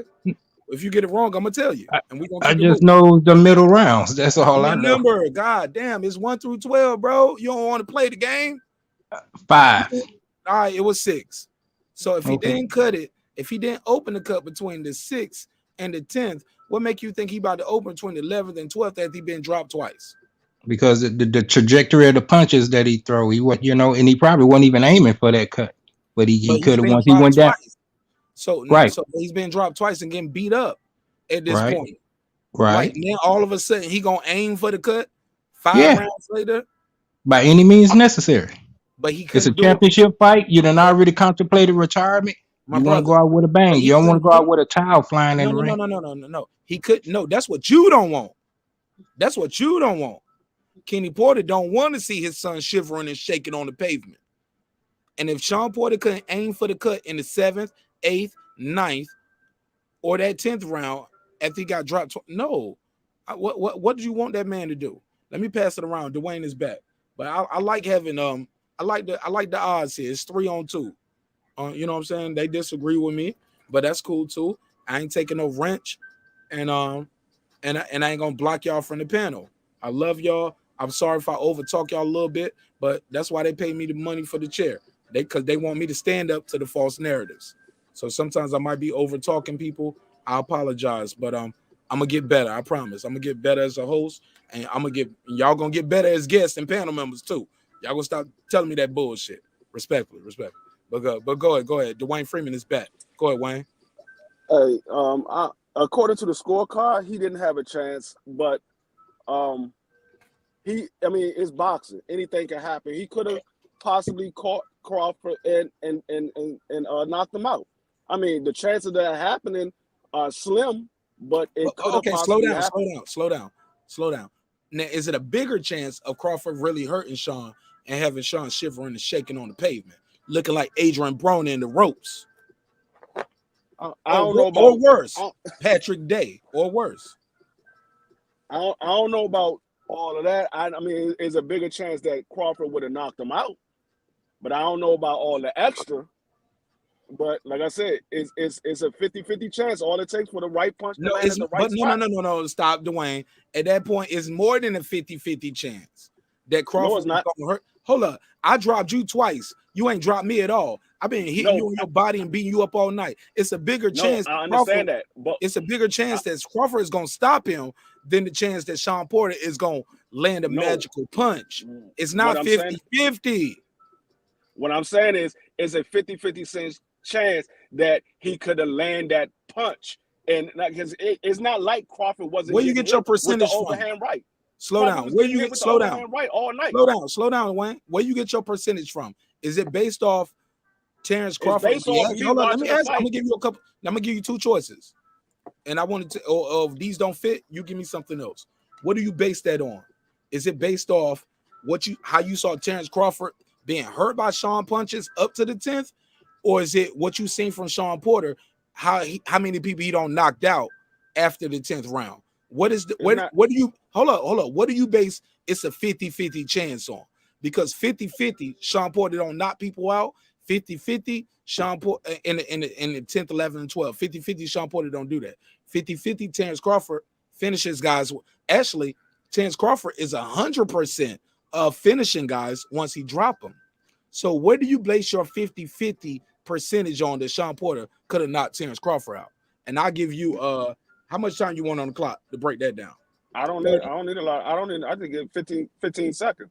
My 50-50% is from me watching the fight and watching Terence Crawford getting hit with the overhand right. All it takes for Sean Porter to hit him on the temple at the right spot, and it's night. All right, yo, you got a super, man. Let me do this super. David said, ask him, do he know that Zeus Wayne is equal his chances? I don't even know what that is. Zeus Wayne. You can't smoke weed. Period. But let me get him the $5 drop. I don't even know what Zeus Wayne is. We call this here. Oh, he didn't give me a 20. I can't do that one. Let me do this. I got 5 on it. He said, ask him, do he know that Zeus Wang is? Do he know who Zeus Wang is? And equal his chances. He talking about you, Dwayne. Go ahead. I don't know who the hell that is. Never heard of him. All right, fair enough. But go ahead. I'm just trying to figure out, how do you think Porter got a 50-50 chance of knocking Crawford out, even though he hit Crawford with his best shot all night, and Crawford lifted him up, pushed him to the ropes, pushed him off, dropped him twice. At that point, after he's been dropped twice, how does his chances got to drop some, Dwayne, right? Don't his chances drop less because he's getting hit and hurt more? Rounds are going by. Bud got hurt in the fight. It's not like Bud didn't get hurt in the fight. When he get hurt? What round? No, Bud did not get hurt in the fight. Stop it. We're not going to do that. In the fight. I've been quiet for a minute. Mark, can I get some time? Oh, my God. Bud did get hurt in the fight. He wanted 15 seconds, but he's still going. Because I'm cutting him off. You asked me another question. Yeah. Let him get his rock. Let him get his rocks off. Go ahead, my G. And I was saying he did get hurt in the fight. That's when he grabbed him and started smiling. He got hurt. It's not like he didn't get hurt. He did get hurt. Now, y'all might say he didn't. What is hurt? It's hurt, drop, wobble, stumble. No, hurt is you getting caught and it stun you for a minute. That's when you that's called a good shot, homie. You caught me with a clean shot. And it was a clean scoring shot. That's what that smile is. It's a clean scoring shot. I can't ignore it. I'm smiling to let people know I'm okay. That's what that smile is. No, the When smile you let hurt, you know that you when got you hurt, you you do got the caught. stanky leg. No, that's getting wobbled. So no, wobbled is hurt. Dropped is Wobbled is hurt. not wobbled. You can get hurt without getting wobbled. All right. You forgot my cousin Box? Go ahead. Your cousin reaction to the points and getting punched. No, I'm saying you And- forgot my no, cousin. no, I've no. been around You boxing my whole life. You brought it up. Can I react to it? I've been around boxing my whole life. That's you being around boxing. Have you been boxing your whole life? Have you I been boxed covering also. your I whole didn't life? box professionally. I boxed also. I boxed too. I didn't my box G. professionally. I boxed too. Okay, so I'm saying But let you me can say get this. hurt Let me without say getting this. wobbled. No. But your interpretation of somebody hurt ain't everybody's interpret, and what you react to when you hurt, and what your cousin react to, respectfully, because I respect your family, my brother. It ain't Bud Crawford's reaction. Y'all don't do it the Omaha way. Everybody reaction ain't the same. We got to understand that. But let Eclipse react. Let me bring my brother King Asian Meth in because he's on your side. And all I ask is you guys mute your mic. Go ahead, Eclipse. Go ahead. As somebody who actually watched the fight in live real time and then actually rewatched the fight and studied it round for round. This ain't no yes man shit. I know this Mark show, but Mark knows we stayed our ass up. Lady said, how long was we up? And actually, we went over. Look, we weren't really talking about the fight, but anytime clean punches was landing, we stopped it and rewinded for Porter or Bud. Like, so we talking in the text, but we watching the fight, and so it was a long rewatch because it was a breakdown, and we trying to figure out did Shawn Porter really have a bro? I love Porter. Y'all heard me. I've been going to bet for Kenny Porter all night. Yeah. But I had to tell the truth. And exactly. And after really reviewing that tape, my initial reaction at the end of the fight was, yeah, Bud did what I thought he did, but yeah, Shawn was really bringing it. Shawn was really that whatever. The second time I watched, do the drop. I got two. We was like, oh my, go ahead, do the drop. I got 5 on it, 5 on it. Said in Zeus Wayne, when any possible move will worsen their position. I love it. Mr. Nice said, what punch did Shawn connect with in the 10th? Only the ones on the canvas. Man, nah, son. We're not having no punch or chance shit. I added that punch or chance shit. Let me give him the drop. I got 5 on it, 5 on it. Go ahead, Clips. I'm sorry. Go ahead. And back to the one more. All right, back to the people who say Shawn had a chance. Remember this. Shawn Porter's not a knockout artist. Shawn Porter was connected flush and wasn't doing nothing to Bud. When upon replay, we were laughing because as they were grappling, Bud was talking to Shawn. He's playing with him. I honestly really want to get some enhanced audio to hear the shit he's telling Shawn. Yo, I was trying to do playing with it. Reading. I was trying where it looked like I read Bud's lips, and he looked like he said, I'm carrying you, right? I'm exactly. Yeah, remember when he flipped him and he threw him on the ropes? Remember when Shawn tried to bully him to the ropes and he just grabbed him by his shoulders like you do your little brother and he turned him around? Bro, it was times in that fight where it looked like he kept telling Shawn, I'm carrying you. And he would get Shawn mad and Shawn would splurge and do some shit. Like, bro, we did a break. A lot of these people ain't even watched the fight that many times yet. They just watched that first night. Bro, I don't watch this shit. I'm on my 4th watch right now. I'm on my 4th. Yeah, watch. I'm 2.5 in. And if anybody want to watch the fight with me again, it's paid for. I would invite you after the show. It's only 10 rounds, 30 minutes of your life. Come on, or count the time in between the rounds. I'll fast forward. We can watch it again in HD. I promise you, man. It's not as close as you think it is. Watching it again, that shit was not effective. It was not. Man, shout out to Queen April because not only she holding the chat down, but she obviously knows the sport and she watched the fight. Bud was playing with him, like I'm gonna point him out, and then somebody came to him and said, "Hey, they got you down on cards." He said, "Oh yeah," and the fight was done. She said 20 times. She's a true student. I love you. I love you. Welcome to the neighborhood. I never seen you before, but we love you. A student of the game. Yeah, we fucking with April. This ain't biased, people. This is not biased. I love boxing. I'm not a Bud fanboy. I'm a boxing fan. Lose, and as we're a gonna boxing, tell you why he lost. Thank you. We count wins. We sat up here.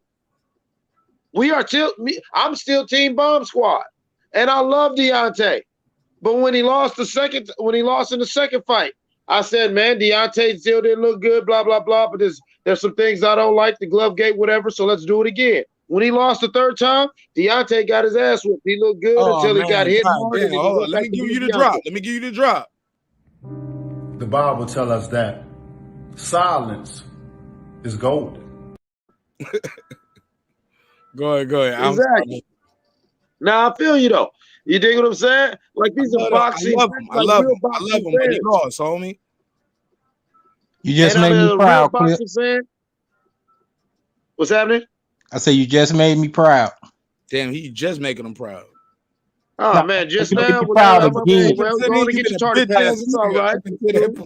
Oh, you made me proud again. I'm fucking with you. Now, you know I love you, King. But listen now. I'm not saying EJ trash and he butt. I'm saying that when it comes to Buzz, he don't want it. It's been shown. You can take all this and you can say, Bud need to do this, Bud need to do that. Why? Because he got you trained, because that's his rhetoric. Remember, all that social media, all that shit started with EJ. Because the only thing Bud said to him when he first came to the division was he walked up on him and said, hey, I hear you the boogeyman. Hell, I'll fight you. And EJ looked scared. And then it was been almost 4 years of EJ making backhanded little bullshit hater comments about Bud. And then when Bud responds, everyone kind of getting an uproar. And then EJ starts talking about, oh man, well, you know, I don't like all this. I don't like all this. Well, then he starts making these excuses because people are saying, let's see the fight. Well, we're going to see in February, March. No, we're not. In February, March, EJ, if EJ does anything, EJ might finally get into shape. EJ didn't look like he ready. EJ ain't ready to do no boxing. Oh shit. EJ was fucked up on the side of that ring, and you know that. EJ probably drunk. He probably done hit the blunt. EJ still out here fucking. EJ living his life. EJ ain't ready to get no goddamn ring.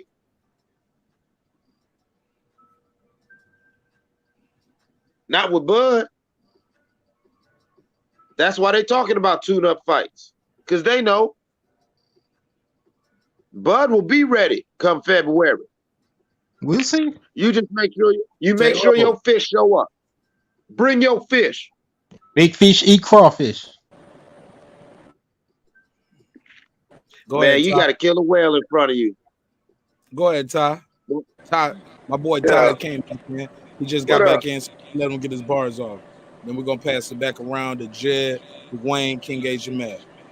I'm just getting back on the panel. I don't even know. I'll turn the radio down just a little bit because I heard myself a little bit in the background. All right, go ahead. Oh no, y'all go ahead. I'm gonna jump in a second. Go ahead. All right, go ahead, Letro Jed. All right. I'll just, on my part, I'll close my part out on this. If Kid Galahad can get surprised and knocked the way he did, that means that's the type of chance I'm trying to say that SHAWN had. He was totally capable of doing the same thing. Now, would it happen? More than likely not. But in his condition, he was not. He was not.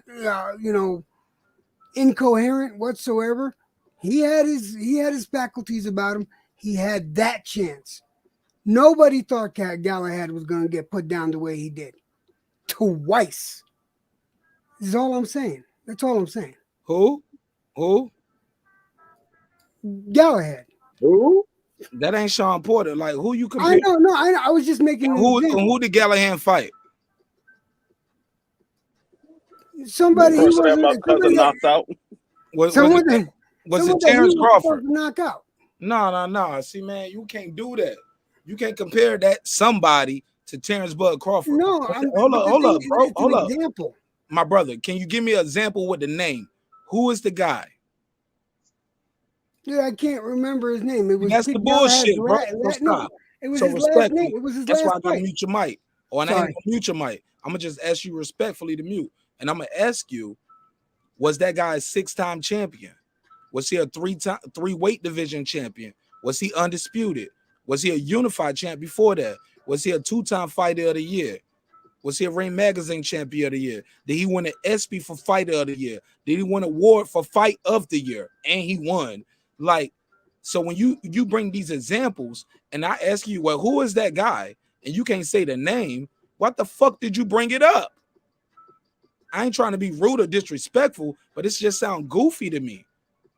Like, why the fuck would you bring up a name of a fight that a guy won, but you can't name the fighter that he beat or what he accomplished in this argument, my brother? Like, that's kissy fish shit. You acting fishy.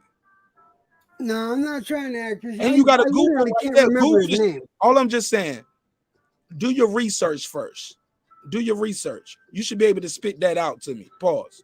You should be able to tell me the answer to those questions before you say those things.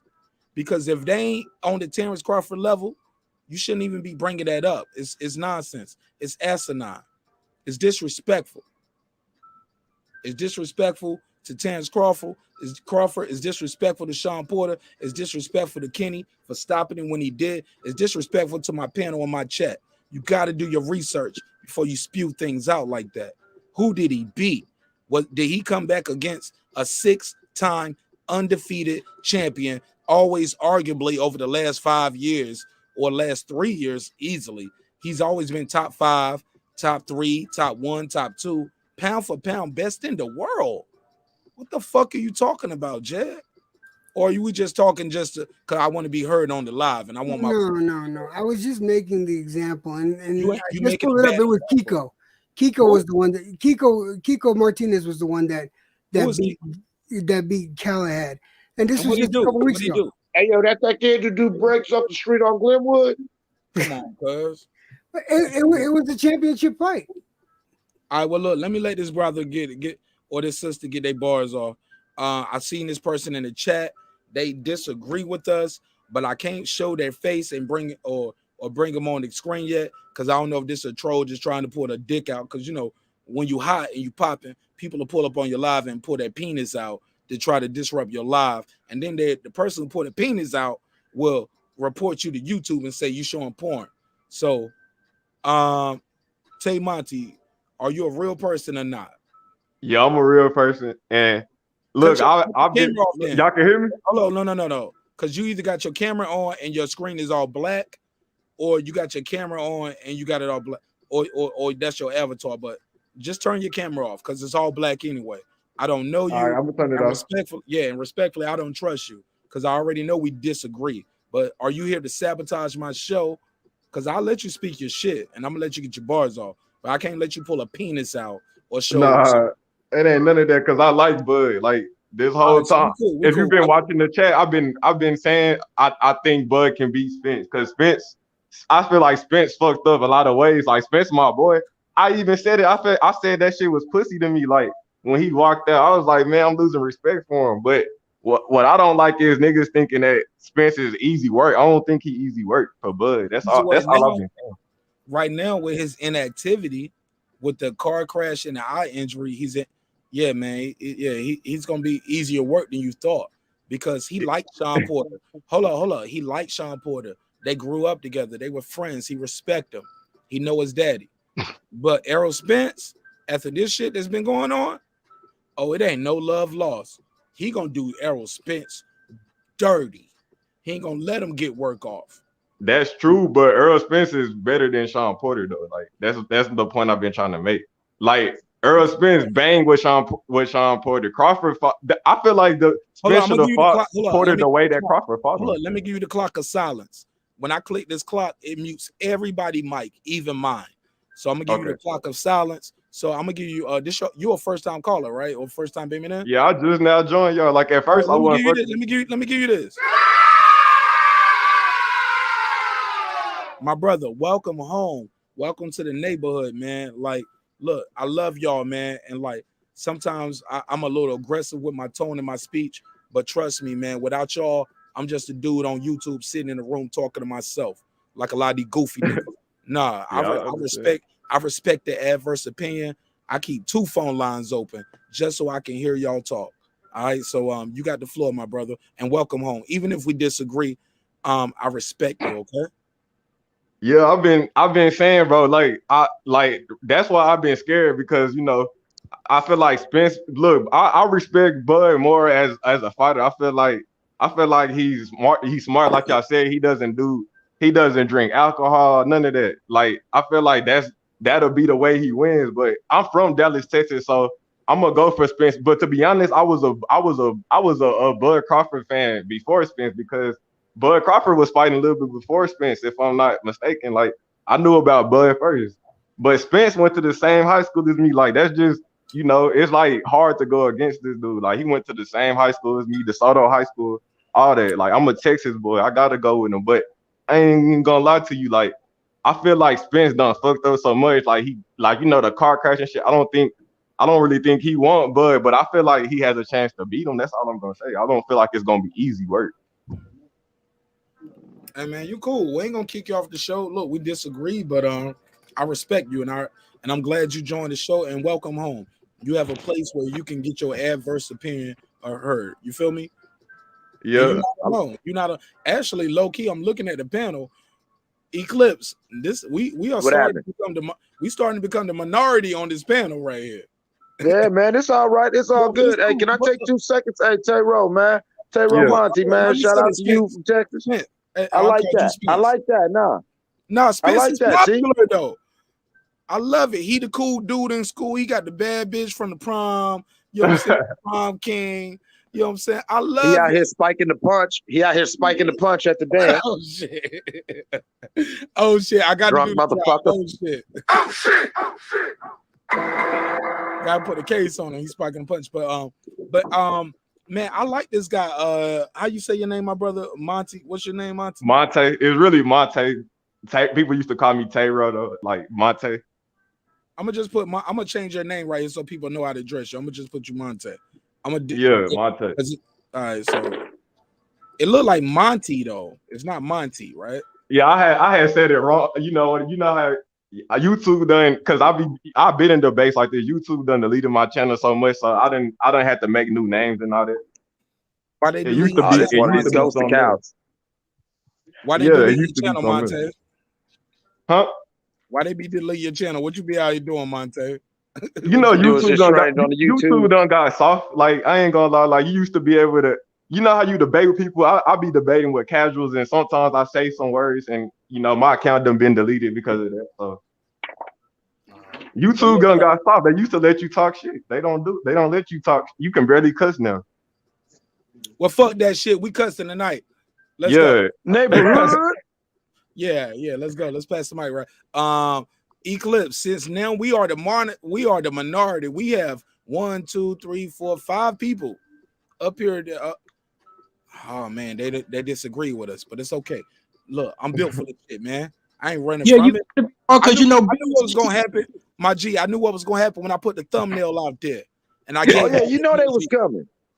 Big But fish. we cool back to back like Batman and Robin. They just mad because they know Bud at E&J doing knock it. It's cool. And he been there. Matter of fact, it's Bud's house now. That's the thing y'all forget. Them 2 belts, I said it earlier.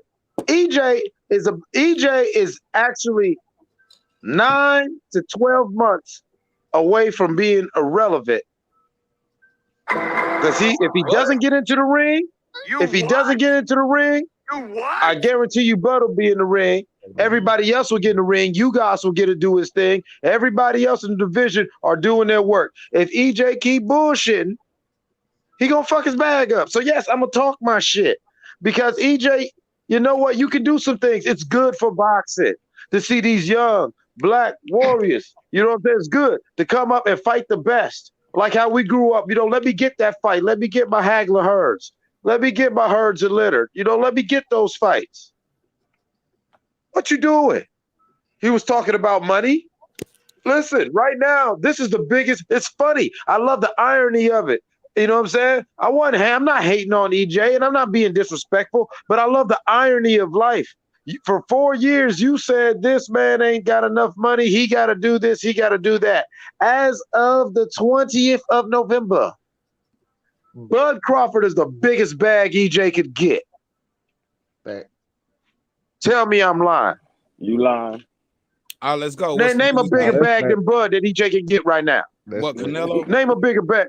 In my Fat Joe voice, yesterday's price is not today's price is not today's price. That price went up. Slow down. We got some discourse in the neighborhood. Somebody disagrees with you. State your name. Right. Who disagrees? Oh, I was saying. I think Crawford is the biggest fight because Canelo's not going to give. We don't know everybody's voice and everybody. Oh yeah, this Monte again. All right, go Monte. I'm saying like people that saying Crawford ain't we need that fight. Like that's what pissed me off. People keep talking about, oh no, we need Spence versus Crawford. I ain't gonna lie, like you just said, if Spence when you gonna give him his props, I'm gonna give Crawford his props if he beat him. Like that fight has to happen. Like you just said. Monte, I'm gonna tell you, I'm gonna more than give him his props. You know what I'm gonna do? Yeah. If Spence take the fight. Oh yeah, that's what I want. Here we go. If Spence, because he the big fish, right? He the unified champ. I'm gonna buy an Errol Spence hat and I'm gonna buy an Errol Spence hoodie. Now, because a lot of these fanboys who are in my chat, they ain't never bought none of his merch. Let the church say amen on that. Let the church say amen on that. So I'm gonna be up here promoting. Wow. I'm gonna put my money where my mouth at. I'm gonna buy the Errol Spence hat. I'm gonna buy the Errol Spence hoodie. Well, I ain't gonna buy no hoodie. No, I'll buy a t-shirt. Matter of fact, I'll buy a halter top. Don't he sell halter tops? I put my girl or son in the halter top. That's his. See, I ain't no fan. Hold on. Let me get my jokes off real quick. Let me do this setup. I'll pass it to you. Mute your mic. Everybody, please mute your mic. Let me do my show.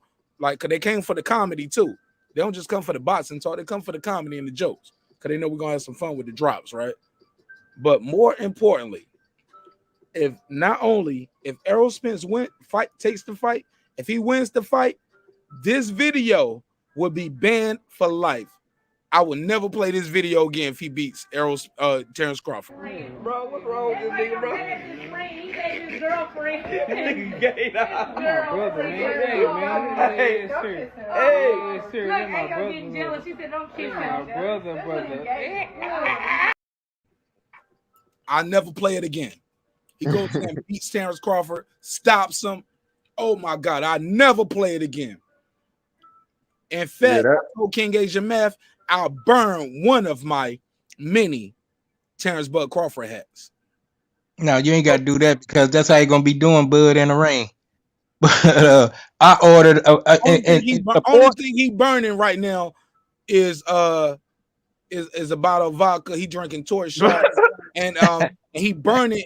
Bro, look at the wrist control. Errol Spence could be in MMA. Look at the bro. What's wrong with this nigga, bro? He said his girlfriend. Nigga gay now. My brother, man. Instantly, he grabs the right wrist.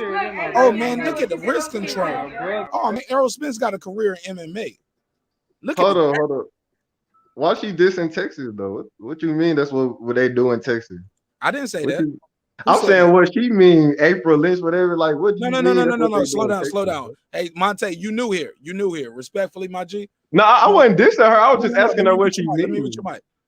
If you want to address her in the chat, you type her in the chat, but you don't use my panel to address my chat.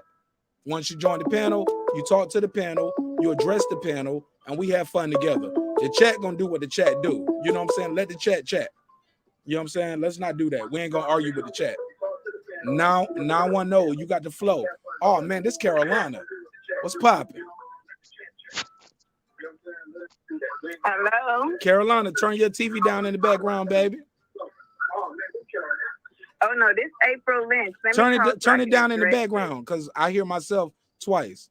All right, it's good now. It's good now. Go ahead, Queen. You good? This is April Lynch. Hey, hold up. Hey. April Lynch. All the boys love when April come out and play. They say, yay.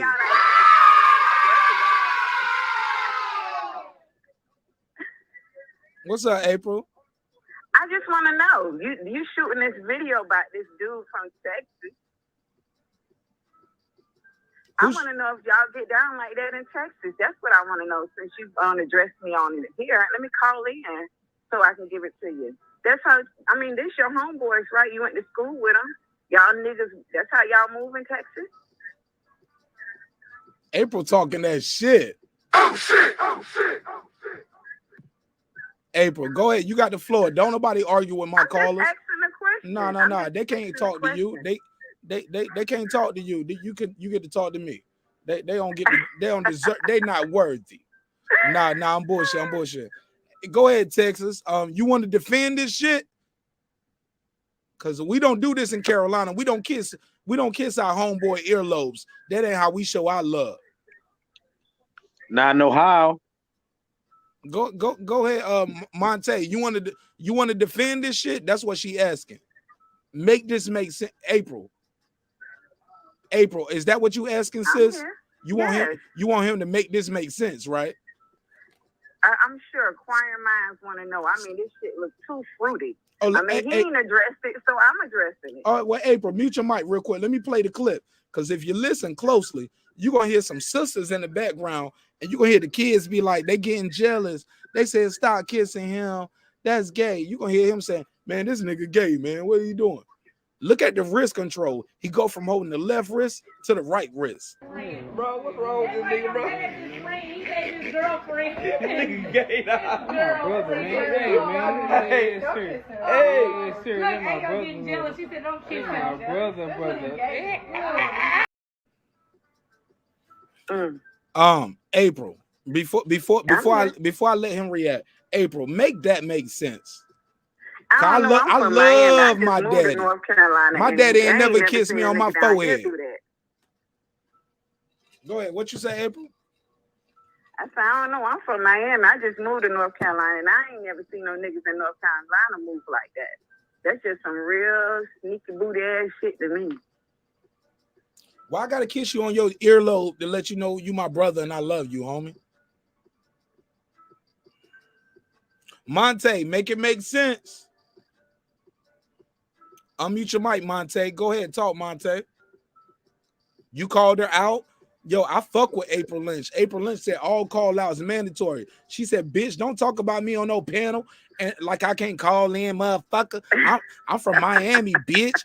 And I live in NC right now. On the bottom. We don't get down like that. This how real niggas move. Motherfucker, you don't know you fucking with, bitch. My name April Lynch. Put some respect on my name in the chat. Let me put a picture up. Go ahead, Monte. What you got to say to April Lynch? It's on the bottom of your screen, the mic button, unmute it. Unmute your mic. She said, that's what they do in Texas? Oh, he crickets. Crickets. Let me give him the crickets, April. Let me give him the crickets. Hey, hold on.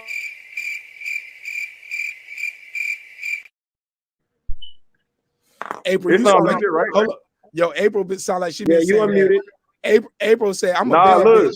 April said, I'm a bad bitch. I've been telling niggas, for a long time. They just can't keep it up. Look. April, they don't know what to do when they talk to you in person. Give them the credit. I'm gonna say it like this, bro. I'm trying to respond. Look, I'm gonna say this. April, here you go. Look, I'm gonna say this. Look, I'm a fan of him as a boxer. Like this nigga, to me, this shit is suspect. So ain't no making it make sense. I don't agree with this shit. I think this nigga's a boxer. I don't get into people's personal life. You know how many gay people? You know how many gay rappers and shit? Lil Wayne, Kiss Birdman, niggas been listening to him. Like I listen. I fuck with him as a boxer. No. I'm making a point, bro. Like if the nigga gay, he gay, bro. As a boxer, I fucks with him. Like I'm not gay like that. That don't have nothing to do with me, and that's not how we get down in Texas. But I mean, it's gay niggas. You know, this 2021, bro.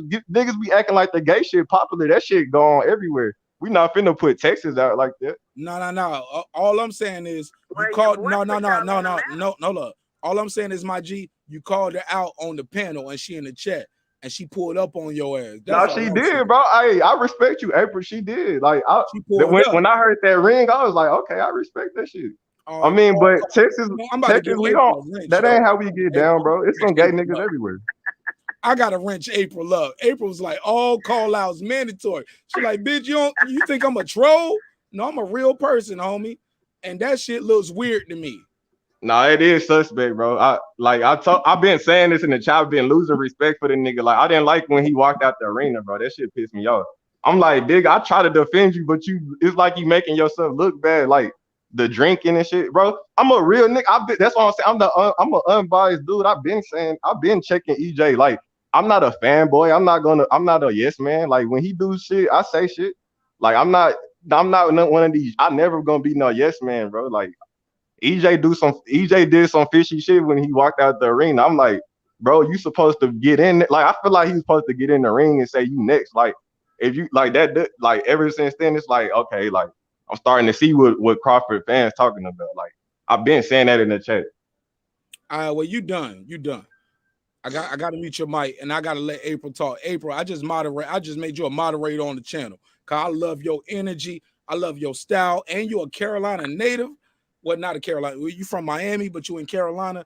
And your energy is crazy. You was like, hold up, motherfucker saying my name. All call outs mandatory. Go ahead, April. Definitely, most definitely. You gotta step. April. It's ludicrous. I mean, this comment, I'm real high right now too. So Man, April, what strain you smoking? What you smoking on? Cause I'm about to roll up one now too.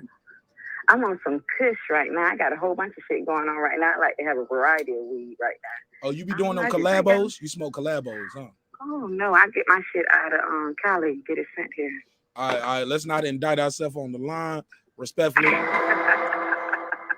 April, give me your take on this fight, sis. I appreciate you being in the chat. You've been keeping the chat lit. Let me put your avatar back up for the people who don't know what time it is. April, what did you see the fight? And what was your assessment of the fight? Because you say you love boxing. Fight. I watched it. I didn't go to sleep till like 6 o'clock in the morning, replaying the fights over and over, analyzing everything. Because I already knew that, but I was kind of frustrated with Buck when just doing me in. But I can understand that, that's his homeboy. And he had feelings for him, so he was emotional about it. He didn't really want to do him in until somebody at the end of the 9th round said to him that, you down on the cards. And Bud was like, okay, all right. And then he went out there, and it wasn't even 10 seconds before he dropped him. So there's no way in hell he had a chance of coming. And I feel sorry for the old man on there. He hurt. His feelings real hurt about Porter. But if you really was a Porter fan, old man? What are you talking about, my boy King Ajamath? Yeah, the older guy, the one that you had to take his picture off. I don't know his name on that. Yeah, no, that's my boy, man. He lost $100 to me on this fight. So he might that's why he's so sensitive. No. He a rich nigga though, man. He 56 sitting on 56 mil, as we all should feel. No, he don't give a fuck about no $100. Really he just making excuses, but he feel he could have got back in there. But if you're a real fan of a person, you know Crawford, you would not put him in the line of fire like that. The man was going to get brutally beat in there. I mean, come on. It was over when he went down the second time. Porter was shook. I've been a nurse my whole life. The man was shook when he got up. It wasn't like his equilibrium was together. He may have stood up. His pride would have kept him going, but he was most definitely going to lay out in the stretcher. April Lynch, his daddy saved him from a hospital trip. Of course, or maybe brain dead. I mean, I know. The man that brought a good up a point that he brought up there that you put up there. It was a fighter that got killed in the ring because his father sent him back out there. I mean, it's unnecessary to do that just for somebody just to say, oh, we can make a meme about the dude. That shit whack. It was over. Anyhow, I ain't going to keep y'all up. I just no. We fucking with you. Look, April.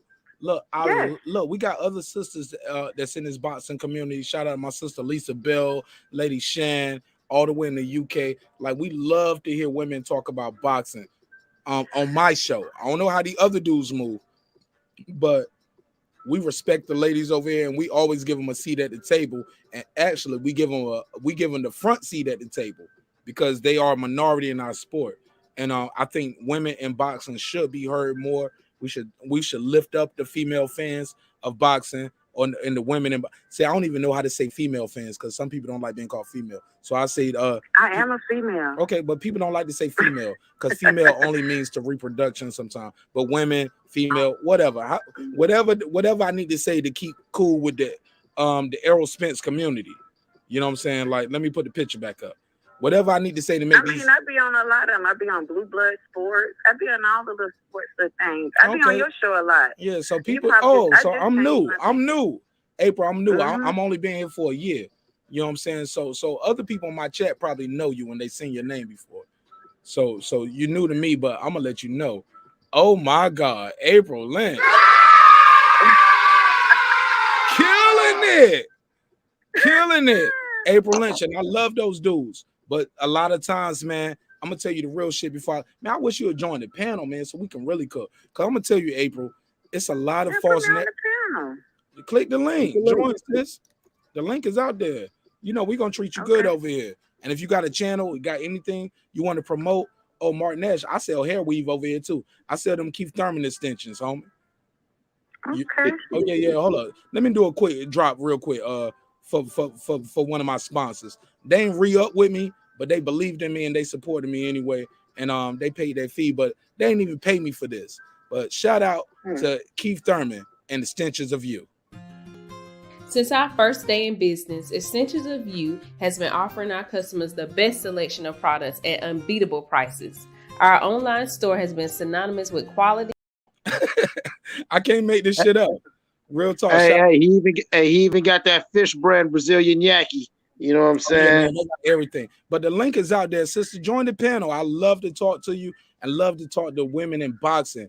And if you don't have a channel, holler at me. Let me help you with that, because I'm gonna help you with that. I show you how to do the background, the images, get your voice out there, because women in boxing, we need more of that. We need more of that. Yeah, I think that's sexy. Absolutely. Hey, Let me start messing with you. I have a wonderful night now. Look, low key, I got a flag on my show because we got ladies on the show too. They don't like boxing. We do relationship talk over here too. And one night, a couple nights ago, we had a intimate confession talk. We was talking about who had threesomes, who ate what, who licked what, who sucked what, chocolate here, no chocolate there. Can I slap you in your face with it? Can we do the titty? You drew no missionary, one position for the rest of you. Yeah, man, the show get real nasty around 2-3 o'clock. I was on that show. I heard y'all. Yo, they gave me a flag for that shit. That's why I couldn't put my show on you. Yeah, I couldn't put my show on Facebook tonight. So some people on Facebook probably Spence fans. That's probably Spence fans who gave you that strike because you was up there talking about sex with them whimsies. You don't want to hear about no women. Gotta put a case on. But look, let me let this sister go because she did take the time out her day to call in. All call outs are mandatory. I love your energy. For the people who don't know, let them know your name again. Let them know where you from and where you calling from. Or you ain't got to do that neither. But you could just at least tell them your name. I can do that for you. I mean, I ain't scared. My name is April, but everybody redneck. I'm from Miami. From Carol City, but I live in Fayetteville, North Carolina. Now you'll see me often because I don't do nothing but talk shit. So, April, ready to run it? I'm here. April, you know I used to be stationed in Fayetteville. I'm an Army guy. I used to be a combat medic. Yeah, I was at combat. I was born in Fort Bragg, and I was a combat medic. I was stationed at Womack Army Medical Center, and that's where I was born. Ain't that a bitch? Yo, look at God. I was born in Womack. I never knew you. I never knew that, Clips. Yeah, I was born in Fort Bragg. I was born in Womack. Sure enough, Cumberland County. I worked at Womack. Get out of here! Are you fucking kidding me? Yeah. Are you fucking kidding me? All three of us got Womack ties. Hold on, nigga, shut up, man. Let me talk to the caller real quick. This nigga trying to make us all have 6 degrees of separation. Hold up. You work at Womack right now. Right now. Get the fuck out of here. Small world, right? Mm-hmm. Well, look, April. That's why I was shocked you knew that this was a Carolina number. I'm like, hold up, wait a minute. This ain't none of my little Jones, is it? No. You see my name of the show. My name is marqnash. I was born in Nash County. I'm from North Carolina, originally. Oh, okay. I was born in Nash County, Nash General Hospital. I went to Northern Nash Senior High. I went to Nash Central Junior High. I got kicked out of every school in the state, and that's how I ended up in Baltimore at one point. And they wouldn't even let me go to school up there. They was like, nah, nigga, we got your jacket. You know what I'm saying? So I went back to North Carolina, went to alternative school, and from there I joined the Army, and I saw the world, and now I'm here in Atlanta doing my thing. But we own property in North Carolina in Rocky Mount, and yeah, man, shout out to the whole family, yo. I'm there often. How about that? Oh, good. I'm getting ready to come to Atlanta. I'll link up with you. Absolutely. We'll take you out for lunch one day. Absolutely. But join the panel and talk some boxing with us, all right? No, you didn't bore us. No, this is dope. You changed the energy up. We love to hear women talk about boxing. And if you're a woman that want to talk about boxing, we're going to give you more time than we get these goofy-ass niggas calling and hating. Respectfully. All right, Texas. Y'all start doing that weird shit over Say there it now. again. Y'all Hold up. Say it again for the people in the back. We got to put a case on Errol Spence. I love you, sis. I want to hear that. All right, y'all. All right, peace. Hell yeah. Great call. Call her tonight. I would tell her to put a Cash App up so we can donate to her, but god damn, man. She a nurse. Yes. She got it. She don't need my money. She don't need Silence. Yeah, I can't send her a $5 Cash App, say thanks for your time. She gonna be like $5. Silence. She good. But yeah, that was a good call, man. Yo, we making new people understand what we doing over here. And we meeting. I meant to say we're not making new people, we're meeting new people. Excuse me. You guys had me rolling. That shit was funny as fuck. I'm saying, and he gonna throw me on the one she said, the old guy, she was talking about you, Jed. She wasn't speaking on me. He gonna throw my name. You talk about King Asia, man. You saw that though, right? You saw that. I wasn't too sure. She gonna be like, that nigga ain't no 56 years old. I promise you that. Nah, King HMF, I said that out of love. I know you did. You did. You trying to make the love connection, but no, I'm good. Oh shit. All right. But Monte, all call outs are mandatory. You got to be careful, yo. They pulled up on you, homie. The sister pulled up on you. Mark, I got a question to ask you, and it's real serious because you brought something up. Actually, it was brought up, but if it's okay, it's a just speak serious up. question. Just speak up. I ain't hear you. You said you got red flagged, man. I got red flagged. I don't want to talk about that right now. Respectfully, I want to keep it on Terence. All right. Yeah, well, maybe we could talk about it Put it in the private chat. Put it in the private chat. Put it in the email or DM me on IG. I don't want to have. Fine, man. Fine. No, that's cool. Yeah, that's I cool. go mute your mic. Mute your mic then if it's fine. Yeah. Respectfully. You got to keep it moving. All that sideline conversation, leave it on the sideline. We talking about Bud Crawford. Bud Crawford. He said he was there too. Yeah, we talking about big fish eat crawfish. Oh man, what we talk about? Big fish sticks. You like fish sticks in and out around your mouth? No, he wanted on his earlobe. He wanted on his earlobe. We talking about your boy tartar sauce. Now we gonna see February, March. I got a clip. I got another clip for y'all. But we do got some new people on the show. Respectfully, we got some new people on the show. We got some guys who haven't had a word to say in a minute. Monte, you got the floor. And after that, I'm gonna pass the mic to my guy Ty. I know Ty is out here on the road. He moving, he's shaking, but he took the time out of his day to beam in. Like he's like, nah, this is where I'm gonna spend my time when I'm on the road moving and shaking. I'm gonna chill with marqnash. Cause marqnash gonna give me a chance, and I'm gonna always give you a chance. Go ahead, Monte. If you ain't got nothing, I'll pass it back to Ty. All I'm gonna say is like I've been saying. Look, I was a Bud fan first, like. Respectfully, like I feel like Bud is more of a dog. He's more dangerous, but I feel like y'all sleep on Spence boxing skills, like round for round, like that. Like you can't lie, Spence outlands people by a landslide. Like Bud is more the monster. Like y'all know, Bud. Even people say it, like they say Bud will lose a few rounds, but he's good at adjusting in the later rounds, and he gets them out of there. Bud is like a finisher, but I feel like as a pure boxer, Spence is underrated. Like. Real shit. Pure boxer. He ain't stopping shit no more though. That's what I don't like. Spence used to stop people. And why not? It's the dedication. It's the outer ring activities. Exactly. Hey, you got it. Yeah. Damn, you did. You said that. That's why I wish he would stop drinking. That's why Bud, Bud is healthy. Like Spence do be drinking and shit. Every interview, bro, be drunk. That's what I'm saying. I ain't no fanboy. Look. By his own words, not mine. He blow up in weight in between fights. He wasn't taking boxing serious. I've never heard Terence Crawford say, I didn't take boxing serious. I never heard Terence Crawford say, I took my opponent light. We've heard Spence. That's true. Spence said, I should have stopped Sean Porter. I should have stopped Mikey Garcia. I wasn't taking boxing serious. Terence Crawford never said that.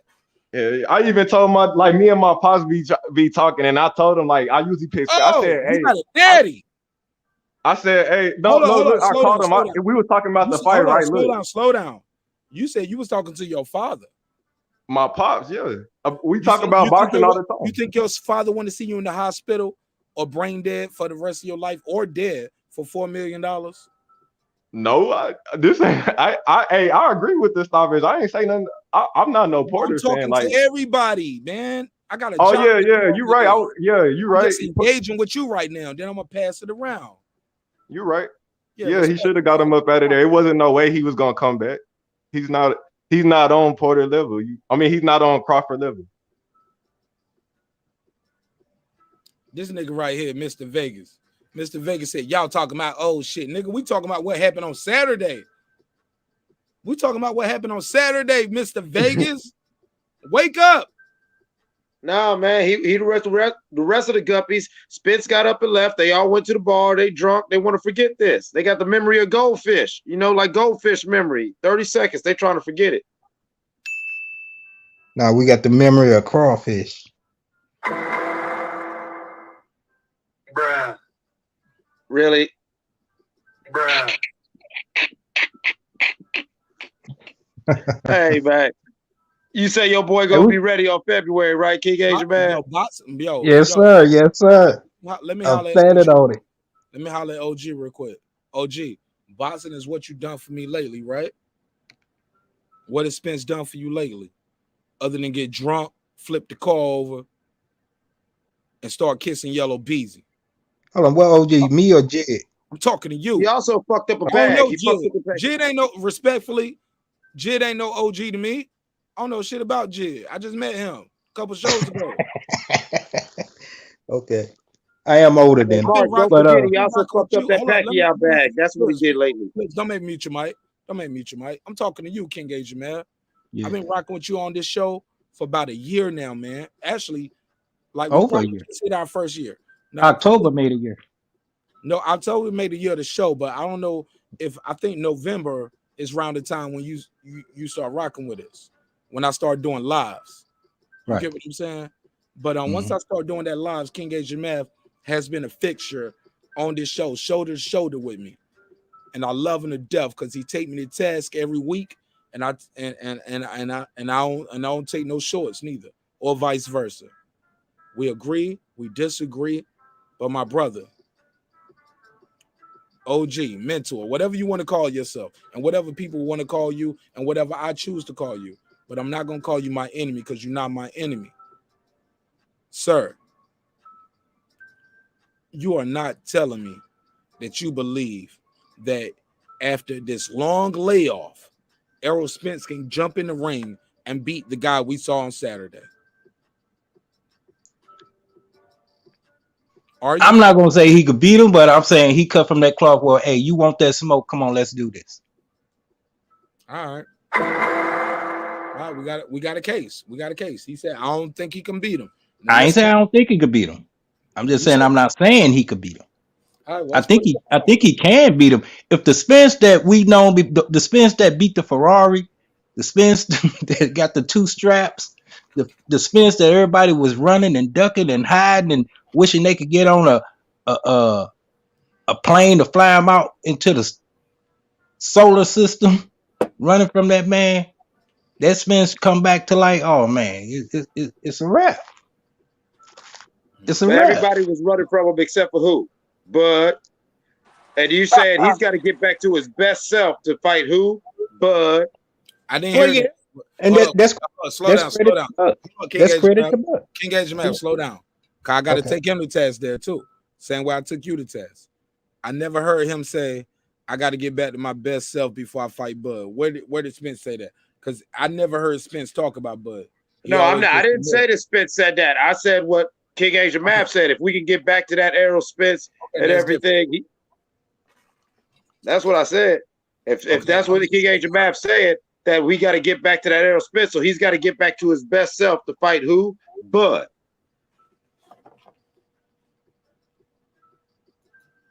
All right, let's pass it around. Let everybody get a chance to speak, man. I got Ty here. I got Letro Jed. I got Monte. And go ahead, Ty. You already unmuted, but your stuff is too loud in the back. Turn the volume down. Turn the volume down in the background. Can you hear me? Turn the volume down or whatever you're listening to. That shit is too loud. It's giving me feedback. All right, we'll go to somebody else while he get his audio together. But you got to get that audio together. It's a high quality show. Trying to have a high quality show. Go ahead, Monte. You got the floor. You new here, but you still family. Go ahead, Monte. And we'll go back to Jed after that. Yeah, but I mean, shoot, I'm just enjoying the show because, like, as an unbiased person, I feel like that's the best way to do it. I give both of these men props. I'm gonna keep saying that. Like, I feel like both of them can beat each other, but like y'all saying, Spence has been messing himself over, like you said. Like, that's one thing I respect about Crawford. He stays healthy and all that. I'm gonna keep saying it. So I am kind of scared. I ain't gonna lie. I'm kind of scared. I'm thinking Spence scared because he left the arena. Like, it's nothing I can. It ain't shit I can say when he did that, bro. We converted one. We converted one. This is what happened when you let Jehovah's Witness in the house. We'll convert your religion. Hey, look. No, I was saying that in the chat though. I was saying that before I got on here. Hold on, let me get my joke off. The only thing is, when Jehovah's Witnesses though, they convert you, but when your birthday comes, you still want a gift. Christmas comes, you still want a present. And Errol Spence gonna give y'all a nice little gift, February or March, but it ain't gonna be the savior. It ain't gonna be Bud Crawford. It's gonna be different. Oh man, they're gonna cancel me for that. They're gonna be like, hey, I ain't gonna lie, I doubt that because he left the arena. Like, I mean, when he did that, I just turned TV off. I was like, man, I keep trying to defend this nigga, but he keep doing weird shit. Like, that was your chance. I was like, what's the point of showing up to the fight if you like? I didn't like that shit. I'm gonna keep it bugged. Like, I didn't like that shit, bro. You came to his fight. You should have stepped in the ring and said, let's make it happen. Like, Canelo did the shit with Triple G. Like, dude, like, y'all niggas are supposed to be fault. You get what I'm saying? Get that shit over with. Like, I think people scared to lose. That's all it is. Man, I love Mr. Vegas, man, because I see him in all the chats, but he never called in and he never pulled up. April Lynch, her first time, she called in like, yo, it's me, bitch. Don't be talking about me on your motherfucking panel, nigga. I'm from Miami. I love it. Yeah, I fuck with Miami. I love that city. Yo, I love that shit. That shit kind of got me like, yo, the phone line is still working. It's not like for the people thinking, so don't be stopping the cappity cap. Stop, please don't start with that, and please stop it. marqnash ain't taking all the callers. Man, I'll take the callers I can get, but y'all hear the phone ain't ringing, so it ain't like I'm ignoring no callers. The people want to call in, they calling in. The people want to bullshit in the chat, they bullshitting in the chat. Hey, but good question though. You think because I don't think Spence gonna fight. Before you answer your good question, let me toot my own horn. Your favorite YouTuber ain't putting up 2 phone lines for you. He ain't doing that. Nah, he ain't doing that. She ain't doing that. Nah, this how we move over here. It's different. It's different, homie. Understand this. You can call in, you can beam in. If you international, add me on Skype, and you can call me internationally. We got people calling from Canada, Africa, the Philippines, man, everywhere. Dominican Republic, everywhere. They call that 678 number. They add me on Skype. You got Google. You don't want me to have your number? That's cool. Call the 470 or the 67. This ain't my real number neither, nigga. I ain't got your number. I don't save that shit. I don't give a fuck. You can be the same person calling back. Now, if you call in, you say nigger. Okay, I'll block you. But other than that, I don't block nobody. We block the people that say nigger. Like, that's KKK. Like, come on, bro. You destructive. You come on, bro. You trying to distract. My complexion, My race, my culture, where I come from, ain't got shit to do with what we talking about. So that's the only shit we really block.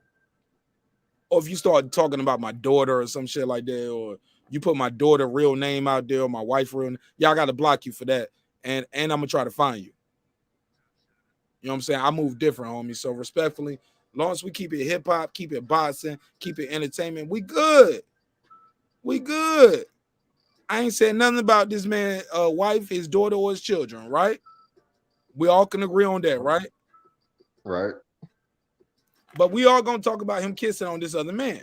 Now, if y'all got a picture of marqnash kissing on another man, earlobe, put that picture up. I will not be mad at you. My daddy ain't never kissed me on my cheek, homie. That's why I respect Kenny Porter. My daddy ain't never kissed me on my forehead. I don't know. I ain't never got a kiss on my cheek from my daddy. But my daddy love me. He catch that bread in. He take care of me, give me good knowledge, and he taught to me worse than Kenny Porter ever taught to Shawn Porter. He tell me the truth, and it hurt my feelings. And they don't give a fuck who around. That's what them OG dudes do. And my dad a military vet. My dad was a Vietnam vet too. You know what I'm saying? I'm an Army vet. My dad's an Army vet.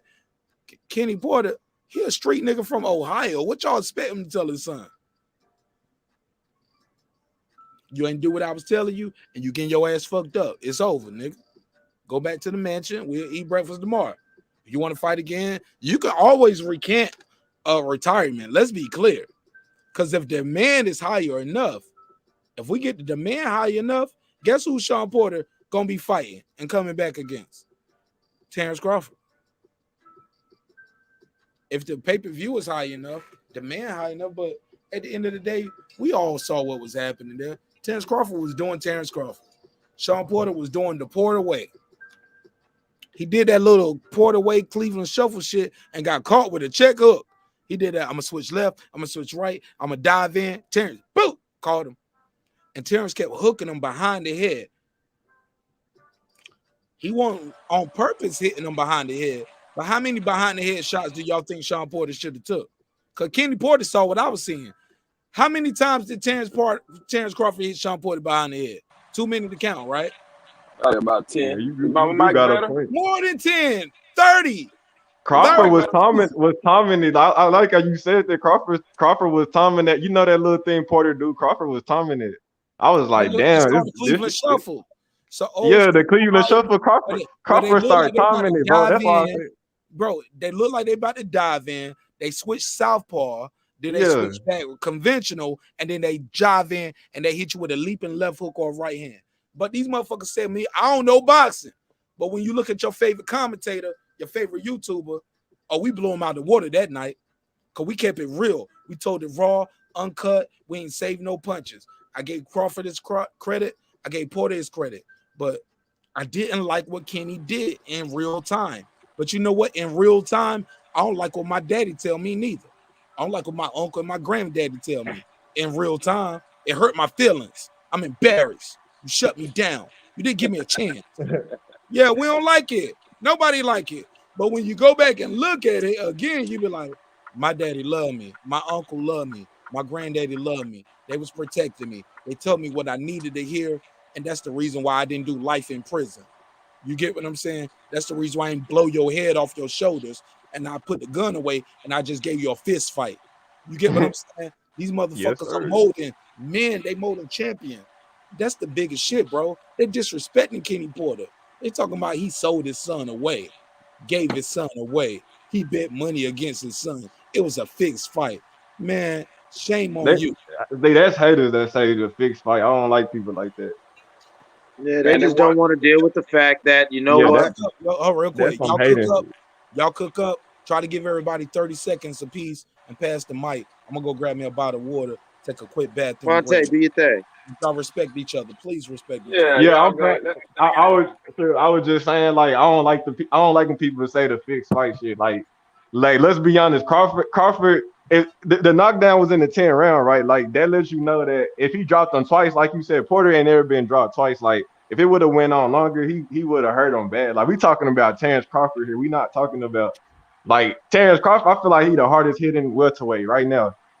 Hey, The only, Monte, go ahead and say what you really wanted to say. We talking about Terence Crawford here. We ain't talking about Errol Spencer. I heard it in your voice. You wanted to say it, but go ahead and say it for the. I didn't say Earl. I was finna say I think Earl is, and I don't even know. Like as I've been watching Crawford shit, I don't know, but I feel like Earl is a better boxer. I give him the edge, but Crawford, I keep telling y'all, Crawford is the dog. Like he the one that get people up out of there. Earl Spence is careful. Like he kind of like Floyd a little bit, like jab. You know, he keep the distance. I'm not gonna say he like Floyd, but I'm saying you see how he did Mikey Garcia, right? That's how Canelo did, you know. That's how Floyd did Canelo. Like when I look at them two fights, I compare them. You see, to me, Mikey Garcia, Earl Spence is kind of like how Floyd did Canelo. But look how much he was supposed to be Mikey, though. I ain't gonna lie, I didn't like that fight. He was supposed to be Mikey. Man, he looked trash against Mikey. Monte, you didn't hear how he did Floyd in sparring? Yeah, I heard he banged Floyd up, but I never seen it, so I can't say that. I just heard he touched Floyd up. Right after Floyd got out of the county, doing them 90 days, yeah, I mean, he probably did look good against Floyd, man. Stop it, King Asian, man. Cut it out, man. Hey, but yeah, I don't think we talking about Floyd Mayweather. I don't think nobody can hang with him like that. Like in his prime, let's say in his prime. Nobody. What you mean, like nobody in this era? What era? Like who you got? Sugar Ray Robinson or something? Man, Tommy Hearns, Ray Leonard would beat the shit out of Floyd, man. You think Sugar Ray, bro? I feel like y'all sleep on Floyd. Like, let's say that it's the Floyd, like when he was knocking out like Diego Corrales and all that, but when he had power, like he was 135 then. That's a 135 Floyd, man. Hey, yeah, that's true. That's true. He was smaller. You right. Hey, check this out. Let me make it make sense to you real quick. Those guys are naturally 3 weight classes bigger than Floyd. Like, oh yeah, you're right. Tommy Hearns probably too big for him. And they was training for 15 rounds. Matter of fact, they was training for 20 rounds. Back then, they was different animals. Like Marvin Hagler, I think they'll smoke. Like that. That's why that's the golden era. Like yeah, I don't think Floyd last 12 with Hagler. But if it did go to Duran would have gave Floyd problems. You said Floyd wouldn't have been able to deal with Duran, Leonard. I feel like y'all talking over each other. Y'all talking over each other. Y'all talking over each other. Go ahead, Electro J. You've been quiet for a minute. Say what you were saying. I was just saying, man, fucking Floyd wouldn't have been able to deal with a Duran, a Leonard, a Hagler, or a Hearns. I disagree because I seen Duran quit when he started getting outclassed and start getting confused. I saw him quit. And then he came back. No, not against Sugar Ray. He never came back. He came back and won another belt. He beat him the first time. Talking about that. Have we ever seen Floyd coming off the biggest win of his career just say, I don't know what to do with this motherfucker, man. I quit, man. Fuck it. Come on, bro. Duran blew up in between fights. Against that double competition. Floyd blew up in Duran blew up in weight in between fights. By his own account, in the movie of his life, he blew up in weight too much. So all that he wouldn't have did this, he couldn't shit. Man, we got to take that man at his own word. Well, we talking prime for prime. Best at the best. That's the prime. Hold up. That's the prime. He beat Sugar Ray Leonard. The first fight. The very next fight, he quit. What the fuck you mean prime for prime? Listen, if you listen, the man blew up in between weight, and Sugar Ray Leonard took advantage of that shit. Now we're talking about the first How fight. did Sugar Ray hold up, stop.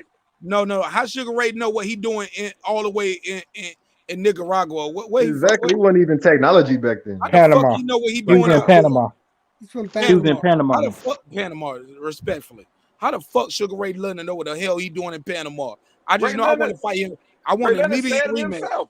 Ray Leonard, if you go find a documentary, I saw it on YouTube. Ray Leonard said it himself. Quick question though, like what? You know what I heard Ray Leonard say himself? I heard him say, I didn't fight my fight. I let him get me out of character. He was disrespecting my wife. He was disrespecting me. And when I went in the ring, I just wanted to knock his head off. I didn't stick to the game plan. I just wanted to slug with him. And I slugged with him. And I slugged with him. And I slugged with him. And I let him get the best of me because he got me out of character. I never heard him say, well, Well, I knew about his weight and all that shit. And I did. I did. That's after the fight. I can't help with what you don't know, Mark. I mean, I heard the man say it. I'm just But telling you you say he took advantage of it, words though. was his own words. Man. What Duran's own words was, what the movie said, what the document. And the crazy part is, Duran's still saying he ain't say no mas. And we all they know keep saying that. shit. So defend that part, my nigga. I They ain't keep saying defending that he that part didn't say because I no didn't make money. that statement. Nah, but it's all go together. It all go together. When you take that side, you're on the defense. You got to defend all arguments. No, when I the ain't got to prosecution defend bring nothing. the case. I didn't say that. That's That wasn't my evidence. argument. That's evidence. He was saying that Floyd beat all these guys. I was saying Floyd don't beat none of them Fantastic That's Four guys. evidence, though. That's I the think evidence. Floyd can. I think y'all What's the sleep on him. evidence? Hold up. He Yeah. took the stand. Hold up. Durant took the stand in his own defense. We ain't gonna hold him to his own words. Man, I didn't hear him say that. Just like you didn't hear him say what I Hold said. up. You ain't never heard him say, I never said no mas? Never heard of it. Okay. He says it in the documentary. In In the the documentary, documentary about it, he he says did it. I know. I got I'm just you. joking, I got man. you. I know. I'm just joking. Do you know or are you joking? Because you know I take this shit serious, homie. Because my name, because you know they told me I was on suicide watch if Bud Crawford lost. They told me I put my whole channel on the line if Bud Crawford was to lose. But they fake YouTuber didn't, and they got laws. But they didn't put their channel on the line. They keep putting their channel on the line, but they ain't putting their channel on the line. Only me. No doubt. But I'll play the clip for you though. I'm gonna find it. Y'all keep talking. I'm gonna play the clip. What clip? Hey. No Moss clip? Yeah, now I'm gonna play the clip when Duran saying he denies the no mas clip. Yeah, he denies it. I've seen that before. I saw it when they met up and What had we the little, talking about? And I saw it in real life when he said That no wasn't my box. argument. That wasn't my argument. You just said he denied it. He never said that. I was joking. God damn, boy, calm down. Man, I'm in rare mode. I ain't in joking mode. I'm in war mode. Man, calm down. You treat me like a space Hey, man. but Bart, that 135 Duran that beat Sugar Ray. Well, who you see in this? Hold up, say from 2000. Mute your mic. He said, "What you say? I treat you like what, bro?"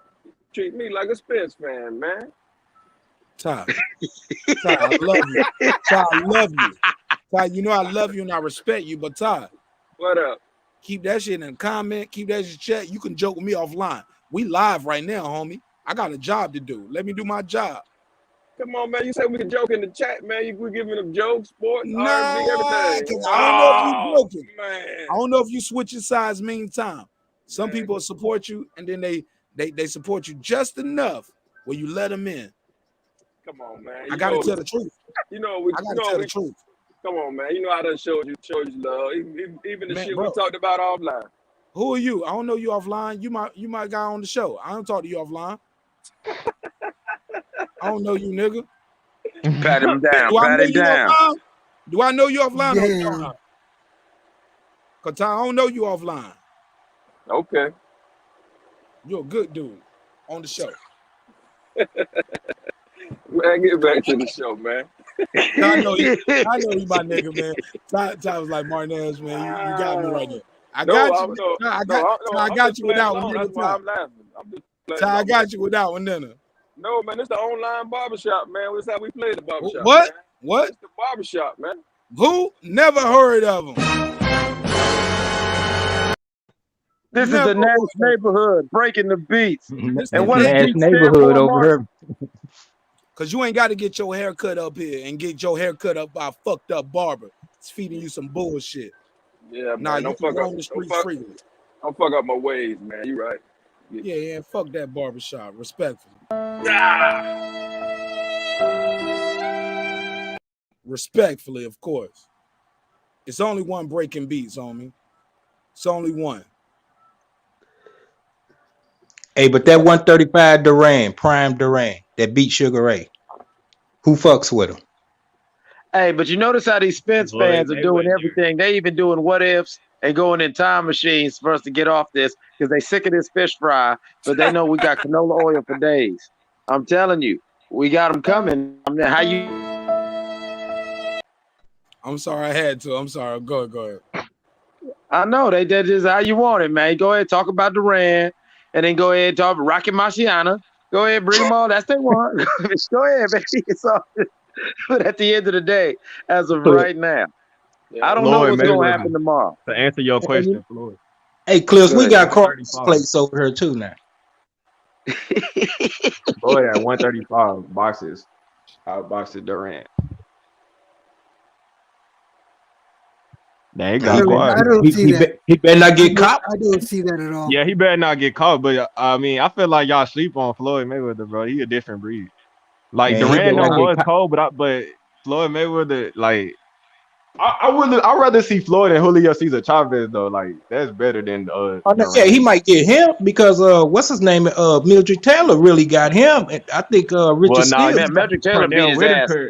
Right. Remember Floyd used to spar Cornell Whitaker. That's what y'all don't know. Floyd sparred Cornell Whitaker like as a young. I was just about to say that. Yeah. I'm finna drop a drool on y'all, and I know y'all gonna be like, nigga, you got to bring the receipts. As a matter of fact, I probably shouldn't say it because y'all gonna be pressed for the receipts. Just say it.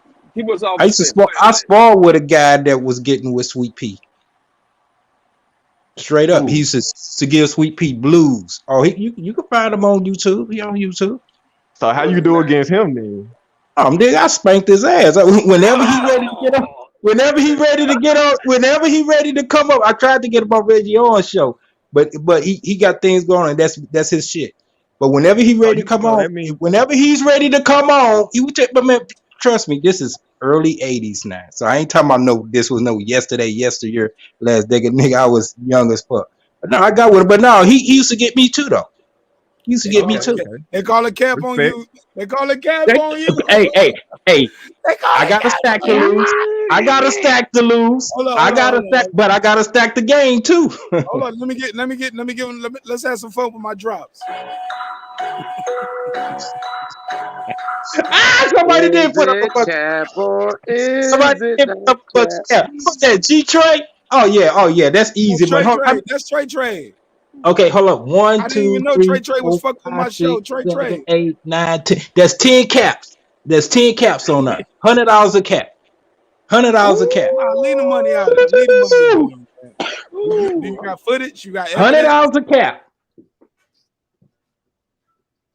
Look at he quiet now. Like you got to play the cricket. Shut everything down. He said $100 a cap. King Age. You know what, Mark? Because I don't want to say his name. No, Mark, let me just say this real quick. No, let me do my drops. Have some fun. King Age MF came through like Dragonfly Jones. Silence. Man, y'all got to let me do my drops, man. The drops is my yeah. Y'all got to let me do my thing, man. I love y'all. I'm going to let y'all cook, but we got to have fun. We got to have fun. All I was saying is I'm going to send you his link. I'm going to text it to you so you know what I'm talking about. But I can't, out of respect, I just can't say his name.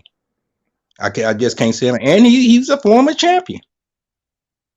And he'll tell you where we sparred at, where Rec Center we used to fight at, and all that shit.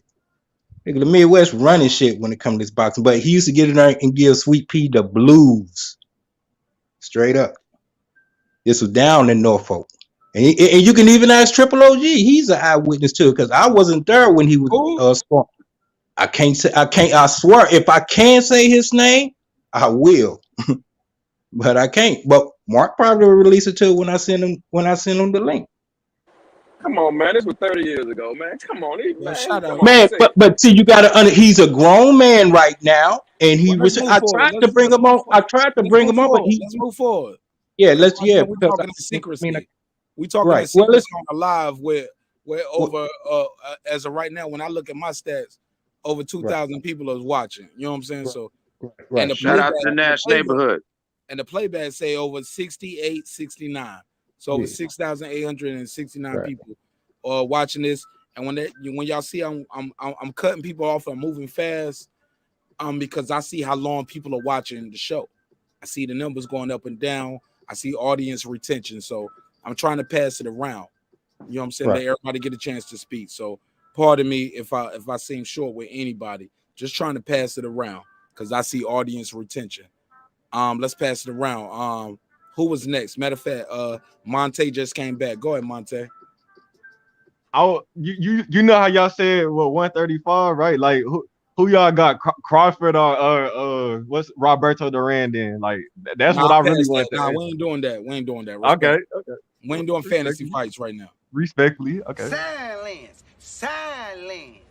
Now, this is what we want right here. Will EJ fight Bud next? I don't think so. I ain't gonna lie. Who is he gonna fight in February or March? I know he not doing the tune-up, but I feel like he either gonna fight Ugas or He can't fight Ugas. He can't fight Ugas. Oh, he can't. Oh yeah, I forgot they did say that. Yeah, Ugas. They'll be. Yeah, come on, man. You gotta know where you at. You gotta know where you at. Nah, I do. My bad. I just remembered that because I remember looking on Boxing Ego and all that. Thurman. He do need to go ahead and fight Thurman. I know. It ain't your turn. Thurman, Whoever's saying Thurman, you gotta respect the mic. Respect that man, Mike. Respect my mic. It ain't your turn. Everybody gonna get their turn. But all that yelling and yapping, it ain't your turn, my brother. I don't even know who that was. But respectfully, it ain't your turn. It's my turn, and it's Monte turn. I'm gonna let Monte get his bars off, and I'm gonna let Ty, Electro Jed, Eclipse, and King HMF get their bars off, and we're gonna let people call in as well. What is next? You got what you want? 30? You want 30 on the clock? Yeah, You give me 5 opponents. Like 5. That's what I'm saying. I can't even come with because he fucked up the Pacquiao bag. You the big fish. You can eat anything in the ocean if you want. Virgil Ortiz, Jerron Ennis, but I don't think he going for the young dude. So hold on. Let me give you the clock. Cause I don't want you to stretch this out. Cause we got a loaded panel here and we got a lit chat. We got to let everybody speak. Go ahead.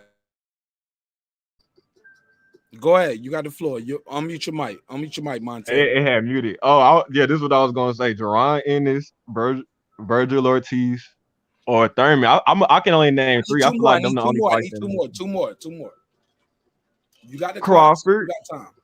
Okay, Crawford and who else? Maybe a Sean Porter. Oh yeah, he retired. My fault. If he wasn't retired, I would love to see them rematch because that was a close fight too. So that's who I say. But he retired now. So you're wasting your clock talking about hyperbole or what happened with a guy who announced his retirement. Give me a 5th opponent, sir. 5th opponent at 147. I ain't gonna lie, I don't know. Spence messed it up with Pacquiao, bro. I ain't gonna lie, I'm out. I don't know. Go to the next person. Be the big fish. You can't be the big fish. And what was your 4 opponents, sir? Because you couldn't even name 5 opponents. Next was Spence. I had named Jerron in it because them 2 I really wanted to see. I want to see him again. Speed it up because you already passed your time. Okay, Jerron Ennis, Virgil Ortiz, and you said Crawford. Yeah, Crawford. Yeah, them the 3. But you didn't have a 4 or 5. So I need you to have a seat in the corner. Mute your mic and let these brothers talk. All right, respectfully. So when they say something you disagree with or agree with it, don't just unmute your mic and start blurting out shit. Let them talk because everybody was muted when it was your turn. Fair, right? Yeah, that's fair. Respect. Fair enough. Respect. Everybody gonna respect everybody here. If any disrespect is getting done, y'all disrespect me and I can handle it because y'all don't know each other, but y'all all know me and I love you all. But y'all ain't gotta love each other, and that's cool too. Let me go to the minority on the panel. We got my guy Electro Jed. It's equal opportunity, Electro Jed. So you are the minority here, but you are still my brother in boxing, and I love you, and I wish you nothing but health, wealth, and prosperity. Give me 5 opponents. 5 opponents. Let's go. Hold on, let me give you the clock. When I start the clock, unmute your mic. You got 30 seconds. Unmute.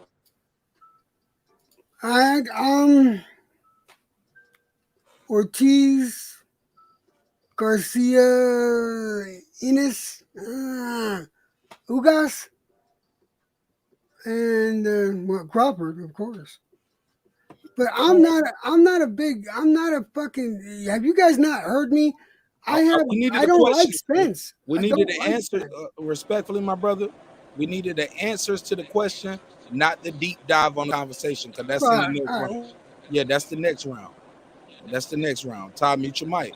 Ty, you already coming in unmuted, and I can hear my show playing in the background when you come into the room.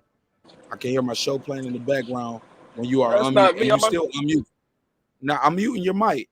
When I mute your mic, I muted it for a reason because I can hear you. So when you unmute it, I hear it again. That's how I know it was you. Respectfully, my brother. Let me do my thing. I trust me. I know what I'm doing. But I'll go to you next.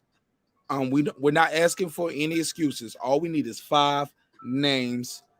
If you want to explain the 5 names, but explain it all in 30 seconds or less. Explain the names, 30 seconds or less. Give me 5 names for Spence in February or March. Unmute. Go ahead, Ty. You got it. It ain't but one potential opponent for Spence, and that's Keith Thurman due to inactivity, and they still want to preserve Spence for the Crawford fight. That's it. He ain't fighting Boots. He ain't fighting Virgil. They not finna risk him losing to these young, hungry fighters. It's gonna be Thurman. I'm done, bro. Peace. Damn, Ty. That's all you got. You ain't got no more. Cause I thought PBC had all the fighters. Give me a couple more names. Danny going to 154. SHAWN retired. There's nothing else left over there with a big name because you know they're gonna put it on pay-per-view. So it's going to be Thurman, a former champion who they know Thurman can sell the fight. So that's who it's gonna be. Thurman versus Spence. Pay-per-view, just like they put Ortiz versus goddamn Charles Martin on pay-per-view. So you know they're gonna put Spence versus Thurman on pay-per-view. All right, I like that. That seems like a big fight for Keith Thurman. Seems like a big fight for Errol Spence. I don't know if Keith Thurman is going to take that fight with that long layoff. I just don't see him taking it, not against Errol Spence. And I don't see Errol Spence fighting Keith Thurman. But they are, look, shout out to my guy right here, Ty. Ty, that might have been prediction of the night. That is the big one. When Errol Spence said, I got a fight coming in February, March, and it's going to be a big one, it got to be Keith Thurman. When he said, I don't want no tune-up, I'm just going in all or nothing, we're going to see. And the winner of that fight should be fighting Crawford that summer. That's what I want to see. Ty. Yes. Yeah, Ty. check this out. Ty. I hear you, brother. Ty, you killed it with that one. Ty, you killed it with that one. Hey, that's why you got to be at the table.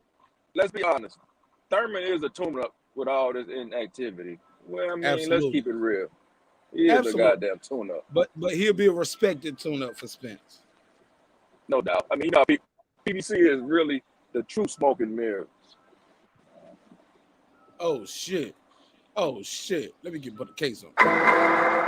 What you mean PBC is the true smoke and mirrors? Before I pass to the mic. Matter of fact, hold that. Put that in the private chat, or hold on it. Don't forget that. Let me get everybody question on this topic, and then we'll come back to you on that. Who didn't answer this question? King Asian Math, that guy Clips, Monte. Did y'all answer? Because so far I feel like I only got Electro Jet and Top. Yeah, I answered. All right, Monte. 30 seconds on the clock. You see how the rules go, right? Like just get the bars off. Who is Errol Spence? Give me 5 opponents for Errol Spence, February or March. That's not named Terence Bud Crawford. Please unmute your mic once I start the clock. Go ahead, G. I'll say Josh Taylor, Virgil Ortiz, Jerron Ennis, Keith Thurman, even though, Keith Thurman was ducking off. Like, yeah, okay, the fifth, Canelo. I know it's crazy, but I mean, I'm not gonna say he can win, but if we got to name 5, he has been calling Canelo names, so I'll just put that on there. But I wouldn't want to see him get hurt like that. Gotta give you the S on that, because Canelo got a fight lined up for cruiserweight already. Oh yeah, true. He already got a fight. Ugas already got a fight. Yeah, Makabu. I remember that. Yeah, Makabu. Canelo got a cruiserweight, and Ugas got a fight, and Terence Crawford just fought. I do not see him fighting that next, but so you saying give me your numbers again. Give me your names again. So I can. I said Jerron Ennis, Keith Thurman, Virgil Ortiz, and maybe Josh Taylor. I think that would be a good fight. Josh Taylor already got a fight. He do? Yeah, Josh Taylor. Because I kept hearing people saying they wanted Buzz to fight Taylor. Josh Taylor already got a fight for February. Oh yeah. I got to match the dates. You right. Yeah, you got injured. You gotta stay up to date, homie. You gotta stay up to date. Gotta respectfully. Gotta do your research first before you call in. You know what I'm saying? You was kind of a little off on that. Yeah, I was. I know. Yeah. For sure. Josh Taylor got a fight. Keith Thurman already said he need to get back before he fight Terence Crawford. So 3 out of your 5 are obsolete. And Virgil Ortiz ain't even ranked high enough to fight Errol Spence next. You are right, but since he calling out Crawford. And Boots Ennis ain't even the number 1 or number 2. Boots Ennis is like 3 or 4. And I know, but okay, Errol yeah, I Spence has a understand. mandatory coming up for the IBF that's been getting blown off. But I wonder who that is. But Boots and Boots Ennis ain't got enough money. Respectfully, he ain't got enough money to pay that guy off. It's gonna take somebody else stepping in to back Boots Ennis to pay that guy off. So Spence can get that. So Spence and Boots can get that shot. So respectfully, like those are a little obsolete, but that's just my opinion and from the facts that I know, and I could be wrong. But people tell me I don't know shit about boxing. Well, it's all good. But nah, you showed me up today. I ain't gonna lie. It's cool. But look, the stats, they ain't what the numbers say. The numbers say my audience loves when I talk about boxing more than anything else. That's what I do my biggest numbers on. They love when I talk that boxing. I thought this was a boxing channel. Shoot, how we talking about? We talk hip hop, boxing, relationship, current events, and everything. But at the end, when y'all talk about hip hop, yeah, I'm gonna have to come in. I love that's my 2 favorite things: hip hop and boxing. All right, we're gonna see. Go ahead. Let's pass the mic around. King Asia and my guy Eclipse. Again, there was only 4. What it do? Give me Clips. Give me 5 fights for the big fish, man. Errol Spence in 2005. Errol Spence can fight Terence Crawford. Errol Spence could fight Bud. Errol Spence could fight Terence Bud Crawford. See, you playing with it. No, I'm just saying. You already know the vibe. You already know the vibe. We choose violence. You already know. Hold on. I feel what you're saying, bro. Bruh. But let's keep it a buck though. But let's shoot him some bell. Who could he fight other than Thurman? That the fanboys will be like, that's a good fight. Because I think he hurt himself with that already. He shot himself in the foot side when he was saying shit like, I'd never fight him. He ain't shit. Exactly. I never fight him. He ain't give me a chance. You ain't got nobody else to fight. What y'all want to see? I don't see it. Adrian Granados. That's nothing. Robert Guerrero, Andre Berto. That's nothing. Let's go through the exactly. Let's go through. Who can he do? Who's he gonna fight in February or March, other than Crawford or Thurman? Man, it's like insane. It's really insane, and that is the reason. If anybody thinks, oh man, he just hating on Errol, no. The reason why I'm going as hard in the paint and frying this fish the way I need to is because this fish is all of his problems. This fish is the main obstacle in his path. Fanboys over here, homie. We gonna bully the fanboys. I bully fanboys with facts. I bully fanboys with facts, and that's why my show is gonna grow and your shit is declining. That's why I can, man. That's why I can get up here and tell y'all the truth, and it hurts your feelings. It's not cool, but your favorite YouTuber won't let you join the panel. Your favorite YouTuber ain't got 2 numbers for you to call in right now, whether you agree or disagree.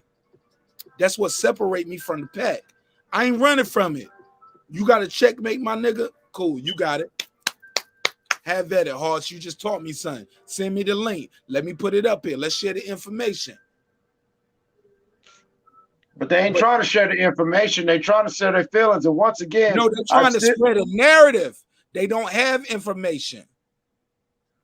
They don't have information, and I blame content creators because the content creators set the narrative just like the media and the political sphere and everything else that's going on. The content creators set it up to a way where if you disagree with me, I'm going to take your wrench away. I'm going to time you out. I'm going to block you. You can't call in. You can't join the panel. When I interview certain people, you can't ask them questions. So what the fans do? Well, I don't want to lose my wrench, and this is my connection to the big fish. This is my connection to one call away. This guy is connected. So they do and say what the content creator leads the narrative towards. Because the content creator, most of the time on them other shows, they don't provoke free thought.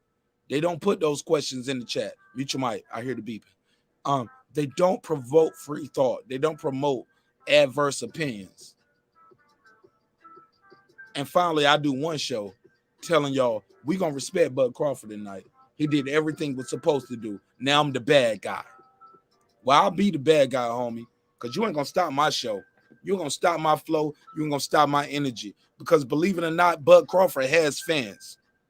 And he got one right here, and this fan got a channel, and his voice will be heard over here. And I ain't got to do no interview with Bud Crawford for me to know what I see in that ring.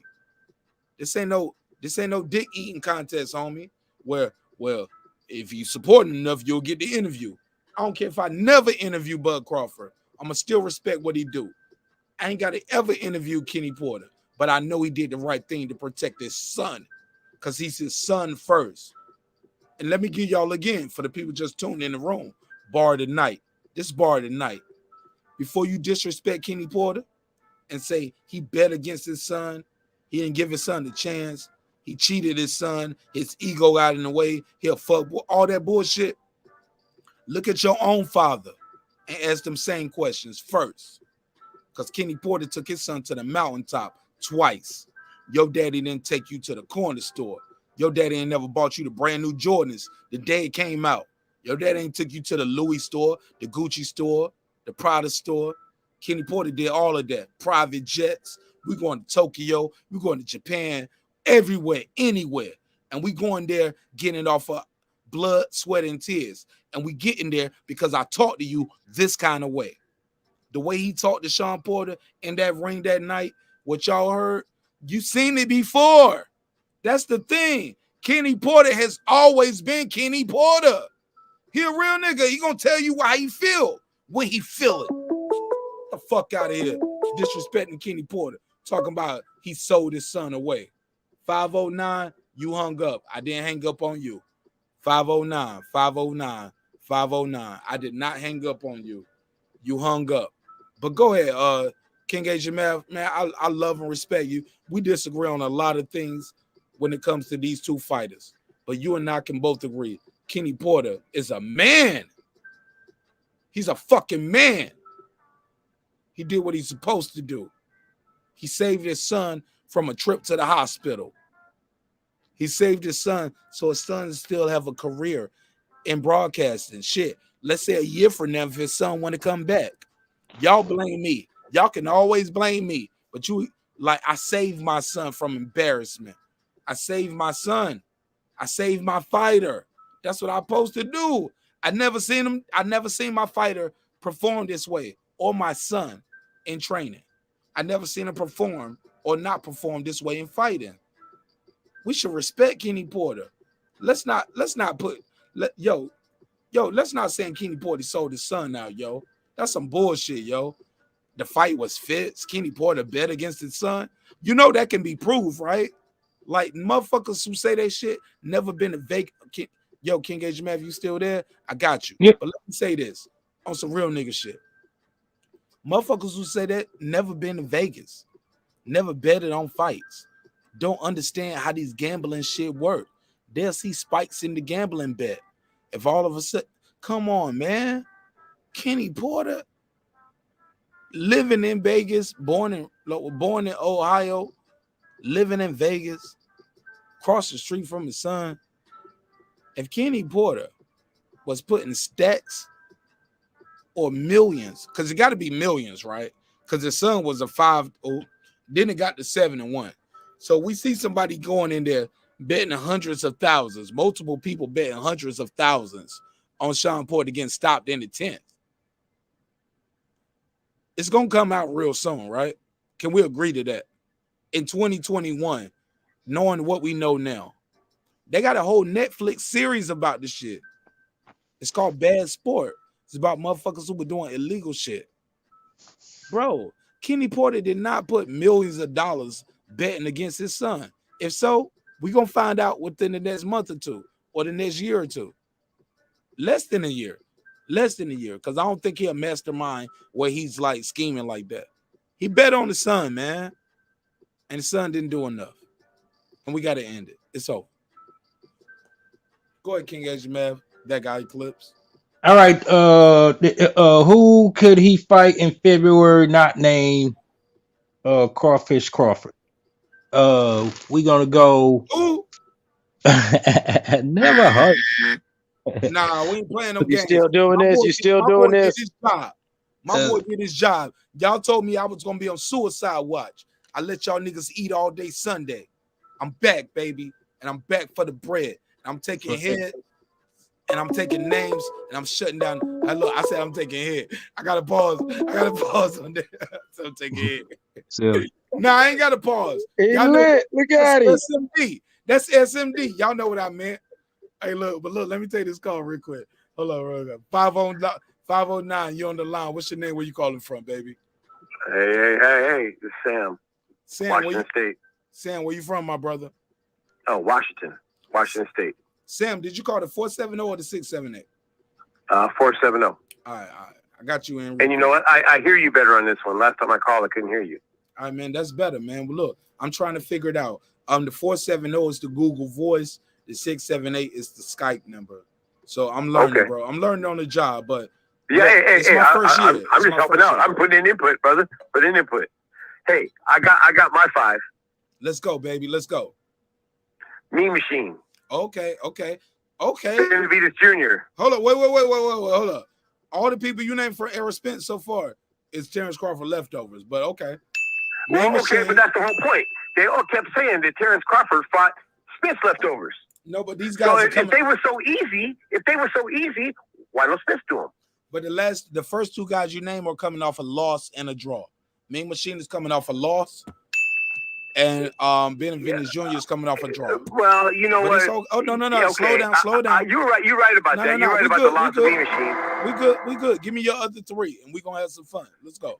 David Avanestan, or whatever his name is. I can't pronounce the last one, but 28-3. You what?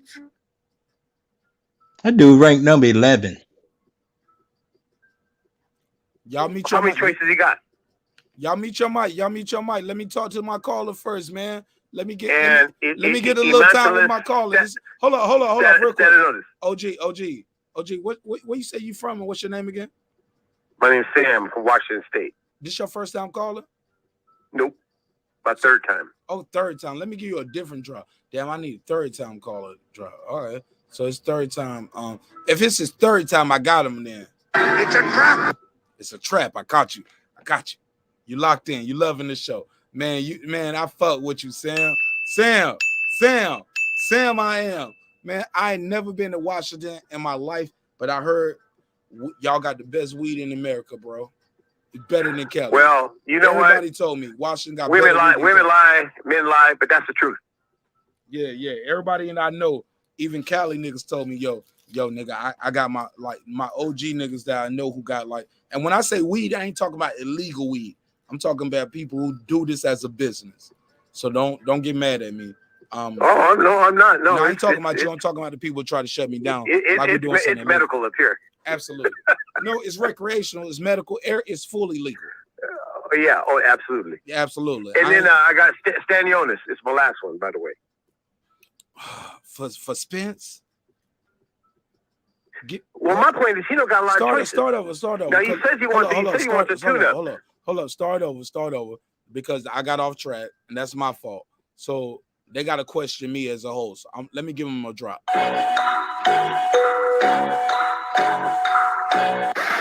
All right, so look, start from the top.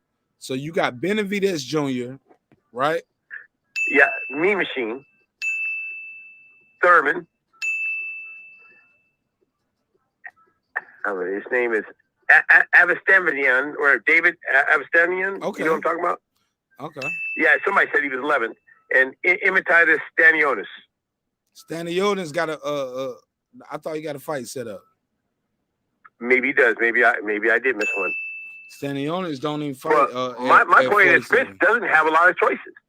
And the reason I brought up Mean Machine, number one, Mean Machine has become a really good measuring bar. He hurt Virgil Ortiz. He fought very well against Crawford. And he'll be ready by the time Spence is ready to fight. And so will Benavidez. I mean, if he won a tune-up fight, it's not supposed to be life and death, even though I'm telling you, those guys will give Spence a real fight. And that's why I like to see him go pick up some of these easy leftovers that they say that Crawford had. Because really, when you think about it, Spence's two best wins were Brooks and Porter. It's Brook. It's no S on Brook. And Crawford washed him. He took care of him. Now, then after that, I got a question. Slow down, because we're having a conversation here, right? Go ahead there. It's all about the conversation. What do you say to the people who say he fought leftovers? Before you answer, I'm gonna do what they call leading the witness, because we ain't on trial and I ain't judging you. But I'm gonna tell you what I think real quick. I always believe everybody is some. This is what I had an old trainer tell me when I interviewed him. I believe it might have been Tommy Brooks. Tommy Brooks, y'all know he trained at Mike Tyson, Holyfield, everybody. Like Tommy Brooks in the Hall of Fame. It might not have been Tommy Brooks, though. It might have been Kelly Pavlik. Y'all know we talked to the OGs. But regardless, fuck it might have been Zab Judah.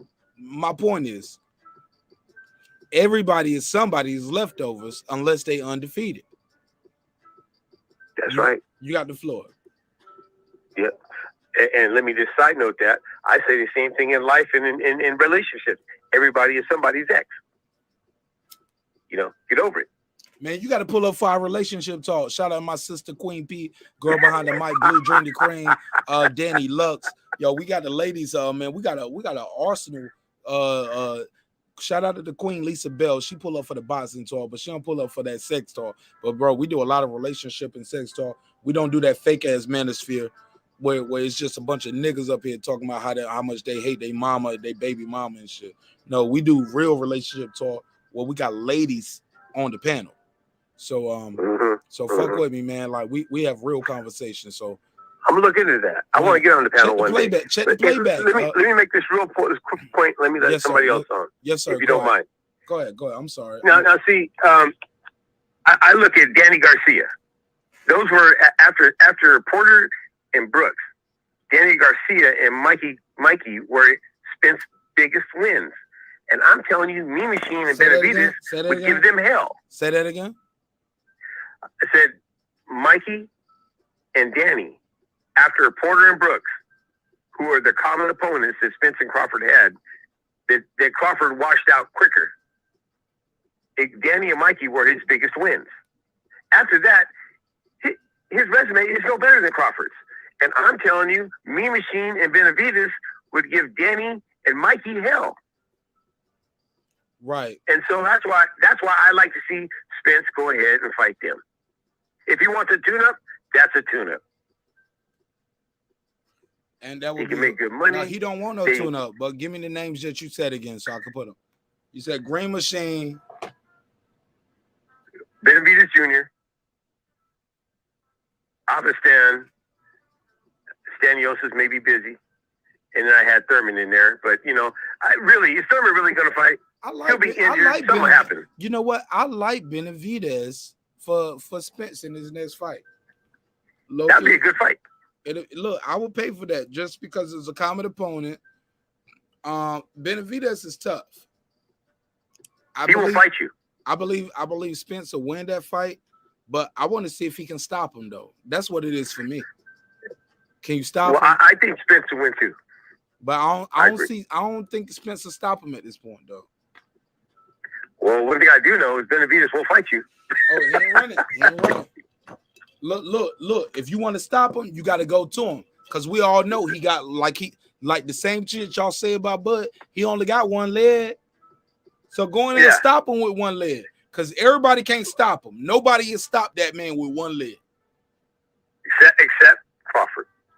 And it took him right there to the end. He finally caught him. Yep. He finally caught him. He caught him lacking, and he finally put the power on that shot. And once he dropped him, that boy still got up. Man, y'all look. I interviewed his brother. And I was brave enough to ask his brother, because that wasn't my interview. I was a guest on that interview. Shout out to Major Key Boxing for giving me that opportunity and Troy Grant. But you know what? I asked the tough questions. I said, what you going to do different to make sure this ain't going to happen again? You don't lost your title twice. You lost it on the scale. You lost it in dope. I'm paraphrasing, of course. Hey, how's your brother doing? We ain't seen him since Terence Crawford stopped him. He said, my brother going to be on my undercard on my next fight. That was supposed to happen in the summer, but it didn't happen in the summer. It happened right here in the fall and winter. But I asked him, how's he doing? How's the leg? He said the leg will never be 100%. But when I heard his brother say, yo, Shawn Porter want to talk that shit, say he better than me, like blah, blah, blah, blah, blah. Tell him fight me next. Because look at what I did to Shawn Porter in Spark. I thought, I ain't gonna lie, I gotta watch that fight again. But from what I'm hearing, he lost that fight and he got a gift draw. So Errol Spence going there and stop him or beat him unanimously. Yeah, I want to see that. I'd rather see that fight in the winter. But as it stands right now, it's only one name that's calling out Terence Bud Crawford. It's one name, and that's Keith Thurman. So I'm gonna push that fight. That's the fight to make. I don't know what Keith Thurman's get back fight is gonna be, but all this shit, Kenny Porter sold his son out. Disrespect. That's bogus, man. Come on, man. Like, let me ask you something. I don't know a lot about you. What's your name again? Where you calling from? Sam, Washington. Sam, I can give you a lot of time on this mic, but let me ask you this. I appreciate that. Are you a father? Yes, I am. Do you have sons or daughters, if you mind me asking? Or you don't want to answer? All sons. All sons. No cotton in my nuts. Damn, man, I got cotton in my nuts. I only got one child. I just had my first child, now 2 years ago, but my daughter just turned 2. But my wife and I, we do plan to expand our family, homie. At the end of the day, when I saw Shawn Porter hitting that pavement like that, I saw the father in me come out too. I didn't see it in real time. I didn't see it in the second time watching, but when I saw it in the third time, I was like, he saved his son. I'm going to save my son from embarrassment. My son would not be a highlight reel for Terence Crawford. My son got a future at the boxing. My son will not go to the hospital tonight. We're going to go out to eat dinner, and I'm going to tell him I love him, and I'm going to eat breakfast tomorrow. My son would not be Patrick Day. Rest in peace to the dead. God bless. You get what I'm saying? But I do. We got to know when to hold him, know when you fold him, know when he's growing and showing, and we fading and delaying. I never seen my son get hit this clean, this many times. I never seen my son get dropped twice in one round, amateur or pro. I never seen my son bang the ground in frustration like, I just can't do it. I'm just trying to make my daddy proud.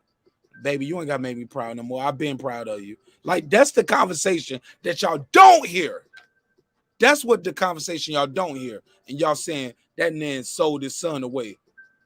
Man, he didn't sell his son away. He was like, no, my son's still trying to make me proud. My son's still trying to fight for me.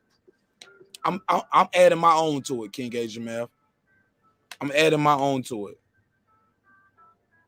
Brother, you are so right. Because, you know, I'm going to put it in this perspective. Before I pass you the mic, just say this. As a father, as a husband who trying to expand and grow my family, I see my daughter frustrations with potty training. I ain't never seen my daughter get punched in the face and knocked down twice, and I can't do shit about it. I'm a new daddy. See, I'm emotional with the shit, but now I'm emotional. But I ain't. But this ain't got no shit to do with Bud Crawford. He won the fight. It's over. I'm talking about all the bullshit that come after. My brother, I love my daughter. Like this. We can all watch somebody else get their ass kicked. But can you watch your own get their ass kicked? Say it again. Say it one more time. I said we can all watch somebody else get their ass kicked and enjoy it. But can we watch our own get their ass kicked? Man, that's what I'm trying to say. No, you can't watch your woman, your brother, your child, your best friend Come on, cuz. You know, real niggas, we gonna jump in the fight.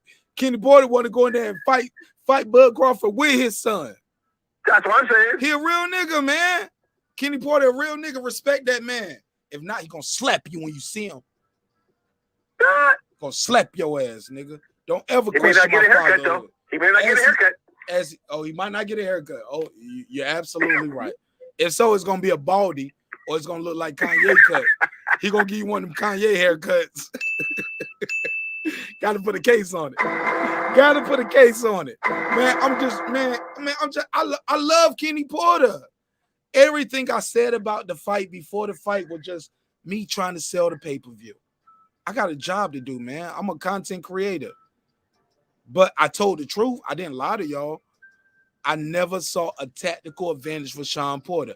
I got a video out there. It's called Top 10 Reasons Why Shawn Porter Will Lose the Fight. But I'm going to tell you one thing that I always told you guys. King Age of Math, everybody, anybody, do the lookup. I'm going to put my King Age of Math because King Age of Math, if that $750 bet or that $5,000 bet is out there for me too, let me know because you know me, I'm going to go through and I'm going to try to find that too. If you say he didn't lose by knockout or if that was just for the hour or just for the show. But and you can clarify that later and clear that up however you want it. But I'm on record of saying I never thought Kenny Porter would stop the fight. Not in my wildest dreams. Because I always said Kenny Porter, low-key, I thought the opposite of what happened. When them motherfuckers talk about his ego and his pride, I thought his ego and his pride would work the other way. Where I thought he was gonna be the regular boxing dad that we seen. Well, you keep sending your son out there till he talking to you in slurs. Kenny Porter said, not my son. Y'all ain't about to embarrass my son. My son had enough tonight, man. We got paid. He got the biggest check of his life. He ain't about to win this fight. He ain't about to knock this dude out. He ain't about to stop him. He got dropped twice, and it's a minute and a half left. He ain't gonna make it. How many more clean punches do I got to see? Do I got to see the punch to make him wobble all the way back? Like, what did y'all want Kenny Porter to see other than what he already saw? What did you want? I think people forget this. Kenny Porter knows Terence Crawford better than any trainer that's ever fought against Crawford. Oh, say that again, because that needs to be heard again. Kenny Porter knows Terence Crawford more than any opposing trainer does. He knew him when he was a teenager. He's watched him. He almost fought him. Say that again. Hold on. He almost what? You what? He almost fought him. You know, you heard the story. When they was walking, Bud got kicked off the Olympic team. Bud got kicked off the Olympic team. That's what I'm trying to say. Kenny Porter knows Bud. He saw his son. He's like, oh, hell no. Hell no. Because I know what this fool will do. That's what happened. That was 20 years of history. Plus, he already saw D-Calico, why you in the chat? You know I engage. D-Calico, let me look at this shit from another event. Don't D-Calico, you still got a wrench. D-Calico, you still got a wrench. I'm not your enemy, nigga. We disagree. You call me Toby. But you know what? No, he didn't. Oh, he called me Toby all the time. Multiple episodes. But he got a wrench on my channel. You know why? He hit you with it. Huh? I said he hit you with it. Bro, he called me Toby all the time. I'm a real ass nigga, man. This shit on bro. I used to be in the army, bro. You think my drill sergeant to call me shit worse than a motherfucking Toby? This shit on the face, man. I'm a real nigga, bro. I've been in the streets. You know what I'm saying? I've been homeless. I wore my sister's clothes because they were name brand. You know what I'm saying? Damn. She was dating drug dealers. They bought her the nice t-shirts, the Calvin Klein t-shirts. I'm on picture day with my sister's Calvin Klein t-shirt and Eddie Bauer button down on. Nigga, I can't run from this shit. I'm a real nigga. The pictures is out there. You don't know that, but I tell you. So I give you ammunition to come at me because I'm real, I'm raw, I'm authentic. And that's why I subscribe. Bro, you can't spell war, you can't spell raw and without putting that mark in it. You know what I'm saying? M-A-R, that's my name, homie. And I keep that AR on me, bro. I ain't playing with none of these niggas. I'm telling y'all the truth. I'm not running from my past. I'm not no tough guy. I'm not no killer. I'm not no gangster. I'm a poor dude. I was born homeless. I grew up on food stamp, whip vouchers, all that shit. I ain't meet my dad till I was like 11, 12, 13. Like, y'all know my story. It's in my music. But now me and my dad got the best relationship. If I had a Kenny Porter from the cradle to where I'm at now, y'all probably wouldn't even know me. Unless y'all know me. I could have been Bill Gates, homie. I could have been Shawn Porter. You never know. Come on, man. Hey, brother, you right where you're supposed to be. Man, I love my life. I got a beautiful life, and I love my wife. That's what I'm trying to tell you. Yeah, you're right where you're supposed to be. I'm just saying, man. Like, man, when y'all talk about this, man, I'm like, man, I love my dad. And my dad is an awesome dad. He's awesome. I never disrespect him. I don't smoke weed around my man. I don't even drink beer around my dad or have a drink. If I have a drink, I have a drink when I leave my dad or I meet my dad early that day. Or once he go to bed, I'm just chilling at the crib. I'm on, you know what I'm saying? I'm online, YouTube, just on the phone. I have me a drink then. But I don't smoke blunts and roll up blunts around my dad, cuss around my dad. I call my dad sir. I still say yes, ma'am to my mama. Yes, ma'am. No, ma'am. Mother-in-law too. I call my wife yes, ma'am, often. My wife taught me often. You know what she say? She still say yes, sir to me. Because that's how she was raised. That's how I'm raised. They ain't nobody telling us do it. Now, granted, they ain't how we walk around the house all day. We saying yes, sir. You know what I'm saying? But every now and then we be talking. I'll be like, Shay, Ms. Nash. She be like, yes, sir. Like, it's almost like triggering. Man, y'all got to cut that shit out. Talking about this man sold his son out. I don't respect that. I'm not going to help push that narrative. And you got to cut it out. That man loves his son. And before you start questioning that man as a trainer, as a father, ask yourself what mountaintop you took your own child to before you disrespect that man. Ask yourself, question your own father, what mountaintop he took you to. Because this man took his son to the mountaintop twice. Not only that, he was an Olympic trainer, bro. He was trying to get other kids to the mountaintop with his son. Respect that man, Kenny Porter. What the fuck are we talking about? It's insulting, bro. And I just feel like y'all respect Freddie Roach more than y'all respect Kenny Porter. And I ain't got no problem with Freddie. And he's doing it for a check. I ain't gonna say I ain't got nothing to do with it. But I'm just saying he's a hired gun.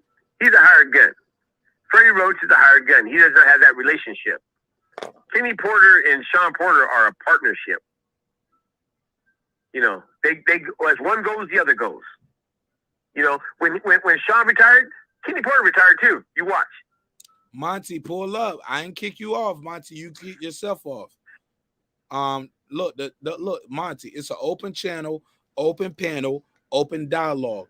I do not sit on YouTube and talk to myself for 20, 30 hours like your favorite YouTuber and dictate to you the narrative and for my audience to go back and repeat.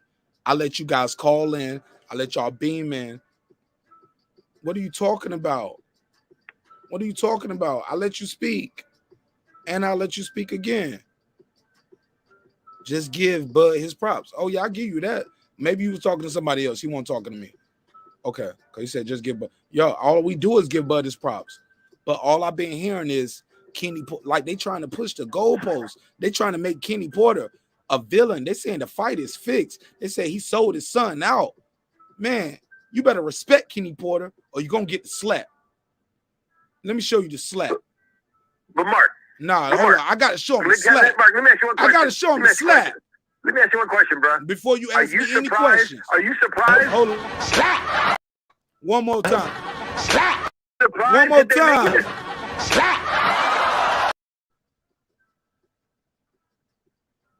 I got a job to do, homie. They came for the drops too.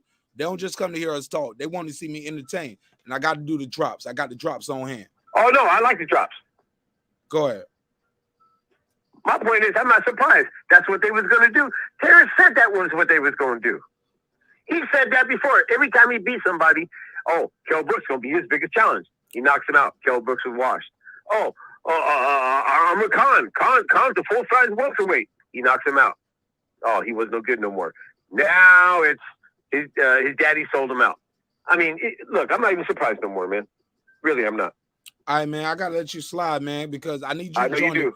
But thank you for the time. It was way more than I expected. Bro, and I appreciate your show. Look, I gave you. I check in with you all the time. Hold on. I gave you 25 minutes. If you can't join the panel, I'm gonna be disappointed in you, bro. Because you should be. You know what? I gotta get to bed tonight, but I am going to come back for the panel. I'm gonna hold you to that. What's your name? Where you calling from? One more time. My name is Sam from Washington State, aka Shaft. Fuck with me, homie. Appreciate you, man. Thank you for your time. Thank you for your energy. Look, halfway through, I forgot he wasn't on the panel. I thought he was on the panel. Then I looked up. What I'm looking at is that guy Eclipse over here. I'm like, this King Age Math. I keep forgetting you changed your logo, and I keep forgetting that guy Eclipse ain't got no logo up. I was like, damn, man, I've been on the phone too long. Go ahead. Oh, you can't see my logo? Nah, your logo just looked like an avatar, so I thought it was on me. I thought you was off the show. Then I looked at the bottom. I was like, hold up, that said that guy Eclipse. All right, but let me put the official fight card up. Go ahead, Eclipse, talk to me. You sent me something in. You said put the official. That's when I realized I was not talking to him no more. When I saw Mark put the official fight card up. Oh yeah, I put that up a minute ago. I thought you was him. No, I put that up for you know who. I got that. I got you. And then look, while I do that, tell me what you thought about this caller and King Age Math. Please follow, and I'm gonna put Sean Porter up because I got this interview I gotta play for Sean Porter talking about what he felt about the fight. Hey, look, and I told you. Yeah, go ahead, keep cooking. Set it up. Yo, Sean Porter got them braids snapped to lose that fight, yo. Sean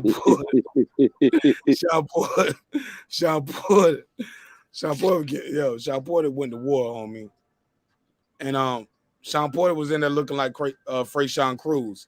And I'm gonna put away Freyshawn Cruz braids was looking, and I'm gonna show you Sean Porter braids. But before I finished, I'm gonna pull up that card too. But go ahead, talk to me, cause we're gonna have some fun too. We're gonna let them know they at breaking beats when we get these jokes off. But go ahead. I was just saying that when you watch the fight, it was like, listen, Porter gave a full account for himself. I wanted you to put the fight card up. I wanted you to put the official fight cards from the judges for all the people who were saying, oh, it was this or it was that. It was done. And you could watch that fight 1,000 times over. And the only thing you will notice more and more is how Bud was not worried with Sean. Bud is Sean's friend. Bud was just going to box him and beat him. Because the minute he looked over the ring and somebody told him that he was down on the cards, he ended the fight. Y'all want to see it? I might have to edit this out. Look, I might have to edit this out of the playback, but I got to show it, bro. Keep talking though. Go ahead. I gotta show it. Yeah, like it's ridiculous for these people who are trying to still try to give these. Go ahead. Hello? Hello, can you hear me? It says ridiculous for these people still trying to sell. Well, go ahead, King Age Math. King Age Math, have you seen that clip of that video? It's a video going around with it's called When Terence Bud Crawford Flipped the Switch. Have you seen it? All right, okay. I lost both of my panel members right now, and that's cool. Y'all know what's no, my mic was muted, Mark. Oh, it's all good. Hey, look, man. I love y'all, but you know me, I ain't gonna be independent. I mean, I ain't gonna be dependent on the chat or the panel. Like, I love y'all. I need y'all to keep the show popping, but because without y'all, I'm just a man in the room talking to myself like these goofy niggas. Nope. We're gonna talk to the real people who join the panel, real people call in, whether you agree or disagree. We are here. Go ahead, King. I'm gonna pull up this clip. I sent you I text you something. I need it in the private chat because if not, I gotta put it to myself. Like if it is, does it need to be on the show? No, no, it's all them caps that was going across. I ain't forgot that. I need that in the shit right here so I can put it on the show, man. It's a live Right. show. Okay, you're right. We'll talk offline. Live But show. We're trying to blow up, man. We want it in real time, baby. I ain't running from it. I ain't scared of nothing. I'm everything I said I was, for better or for worse, baby. So I gotta take the good with the bad. You know what I'm saying? No, you're absolutely right. But because I ain't running from it. I ain't cheating on my wife. No more. it's not even about that. I ain't touched nobody's kids ever. I ran from the bus stop at 13 and 12. Mark, you've been drinking. My record is impeccable, bro. Like I ain't running from it. Somebody said I have. No, I ain't running from it, homie. I love my wife. I have. See, you agreeing? I don't run from the bus stop. I joined the army. I like if you don't like niggas that join the army, I'm sorry. That was me. Damn. Like, but when I was doing what I did, I caught my cases. I ain't tell on nobody. I went to jail. I did what I had to do. I got out. My nigga, my record is impeccable. I'm clean in these streets. I'm a nun in these streets. That's why I can cut my camera on at any time. Or I can do whole episodes like this and never show my face. Because I got so much work out there where I show my face. And niggas know who I am. Or they don't like me and they looking for me. But I ain't running from you, nigga. If you down, be down, bitch. Or eat the dick up like your bitch did. I ain't running from your niggas. Straight up. My name is my name.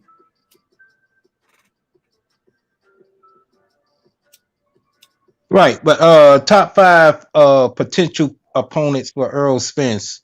Man, we did that. You sobriety. No, I didn't get a chance because the caller came in. Hold up, somebody said sobriety, seatbelts, no kissing, no public displays of affection with Yellow Beezy, and leave Bud Crawford alone. That's his top 5. But what you got? It won't be kind of being he fighting Algeria on the 11th, and it won't be standing on this because he's the one that's fighting Ugas. But that guy that just beat Jamal James Batayev, he could be a candidate. And then of course his mandatory. Then of course, what the one that just beat Batayev, Rod, however you pronounce his name, Rod something. Never heard of him. He just fought. He just beat Jamal James. You don't know his name neither, do you? Rod, Radzhab. Now you pronounce that shit. I know it's Batayev. Listen. Don't say, hey, listen, man. That just sounds like you pulling people out of, whatever. Radzhab. It's on the live show. I know I'm spelling it right. Hold on. Jeff, what Jeff Gorley said? He said what? He said, "Yo, Mark, check your weak ass wrenches on me before they get dealt with." It's Jeff from the Boxing Voice community. I always show love to Mark. That's my homie. What did they? Hold up, Jeff. Did they time you out? Yeah, I saw that earlier. I timed him for a second. They timed him out? Yeah, he was doing the most. What did he do? I ain't know he got time. Jeff, did you get time? Jeff, call in. Jeff. There you go, pull up. Hold up, Jeff. You want to get wrenched up? Call the number or beam in. I give you a minute or two, even if you disagree with us. But that's how you get wrenches on my show. You call in a beam in. You become part of the show. If not, you just an avatar in the chat, respectfully, or you donate. But those your three ways to getting wrenched up. You call, you donate, or you beam in. Other than that, like my nigga, like my wrench is gonna do what they do, and I ain't mad at them because I'm lit, homie. I'm up here having a good time. I'm trying to host the show. I'm pulling up chats, comments. I'm working 2 phone lines. I'm working Facebook, Skype, Twitter. I'm pulling up new clips and videos, screenshotting, putting it on the screen. Whatever you did, you might have deserved it. but you got to make yourself known. So yeah, he dissed the wrenches. Yeah, bro, you get what you asked for. He was reckless. April said he was reckless. Say, I don't even know what you did, bro. I don't watch the chat all day. Because the show get lit. I watch the chat when it's just me. But once I got a panel up here, I pay attention to the panel and I pay attention to phone calls. So I might miss some things in the chat. Super chat stand out. I'm not saying you gotta donate, but that was stand out. But call in. But don't be in here telling me I better get my wrenches. Look, I love Ness. I respect Ness, but come on, bro. My show's different. And that's the homie, but the number on the screen, just like on his show. Call in. But don't be telling me I got to get my weak-ass wrenches and you ain't even calling in. Jeff, call in. Let's put the clock. Jeff, you got 2 minutes. Call in. If not, the wrenches, y'all do what y'all want to Jeff. Because, Jeff, I ain't seen no super chat or no cash chat from you. Because I will remember that. I ain't saying that's what you got to do, but don't be calling my wrenches no weak-ass wrenches. Because they ain't got to give $1. But you know what they do? They support, they call in, they beam in. They got a wrench for a reason. And if you was out of pocket, you out of pocket.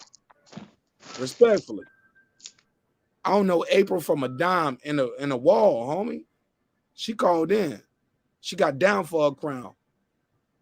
And that's why she got her wrench. So it is what it is, my G. I don't know this brother that much neither, but matter of fact, if he ain't got no wrench, let me wrench him up. I like him. Let me wrench him up. Go ahead. Y'all continue. I'm sorry, I had to address. And I still ain't played the Shawn Porter interview. I want to play the Shawn Porter interview. Matter of fact, pull up that interview real quick. Pull it up. Right here. I got the screenshot. Oh, you need to get it? Okay, I got you there. Everything ready. Look, I'm a fan of my own show, nigga. I'm a fan. I'm a fan of my own show because I know ain't nobody doing what we doing. We ain't letting any lottie-dottie everybody call in, join the panel. Will you agree, you disagree? Nah, these niggas don't want to talk to y'all. They'll cut the comments off. They'll make subscribers only, but it's subscribers only for a year or a month. Fuck that. Just subscribe right now and you can talk to me instantly. Me and the homies. That's all I'm saying. I'm super solid. Nobody is doing what we doing.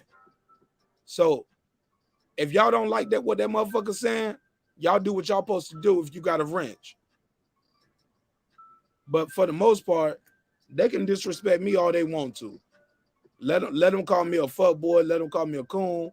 They can never call me a maggot with the F, though. They can never call me a maggot with the F. Like, nah, and I ain't going for that because I want to see you in real life now, homie. Like, it ain't about no chat. He said, Shawn hasn't fought in 15 months because, nah, we shouldn't have timed him out for that, though. We shouldn't have timed him out for that. That was weird. Can I put it on the screen? Let me see if I can put it on the screen. Yeah, your comment wasn't that bad. Let me see. But it ain't no weak-ass wrenches. And it ain't no disrespect to the boxing voice. Because they gave me an opportunity. And I got money with Ness. Shout out to Ness. And shout out to the wrestling voice. Because the wrestling voice is coming soon. And I made the intro, homie. Who? I made the intro, homie. So it's all love on this side. Ness Gibbs is not my enemy, all right? But you, I don't know you, homie. You ain't never broke bread with me. You ain't never called in. You ain't never beamed in. So, Calico, April Lynch, do work. Put in your work. Do what you got to do. Let me play my clip. And in the meantime, between times, if homie brave enough to call in and beam in, maybe he'll get wrenched up too. You ain't got to show your face neither. When you beam in, you do not have to show your face. Let me drop the beat. Let me say that again. You can beam in. You do not have to show your face, okay? I understand it's late night. You ain't got the haircut. You ain't got your fade. Or if you're a lady, you might be on your bonnet game. It's all love, homie. Or sister, queen, God, cocoa butter, goddess, whatever. Let's keep the show moving, baby. It's a live show. Let's keep it popping. Hype.com here. We keep fighting over. Yeah. Why not? But the two-time champion of the world and now freshly retired, my man Shawn Porter. Happy to see you at peace, man, with your family, and just happy the day after the fight. Man, the success that I wanted last night leaves me not feeling as successful as I wanted to feel on Sunday morning. Nevertheless, I'm just grateful, man. I'm grateful to be able to do what I've done in this sport. I think for a lot of people, my retirement is surprising yet unsurprising. And I think for a lot of people, they're like, it makes sense. He's fought everyone. And it really wasn't. That's not why I'm an asshole, I retired, because now it's time.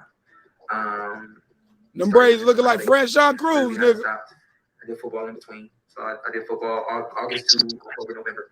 And it was the only time I ever really took off of boxing. I never went to the Powell National Championships. And that's because of football. So that's one big tournament. Yo, shout out to the Powell. It's actually a police academy legion type shit where I met guys like what's the brother name? Arias, Luis Arias. That's a picture of me and Luis Arias right there. Luis Arias, he went off and he won that. And him winning that gave him an opportunity to be great. You know what I'm saying? So shout out to Luis Arias. And shout out to my guy Boots Ennis. I love Boots Ennis.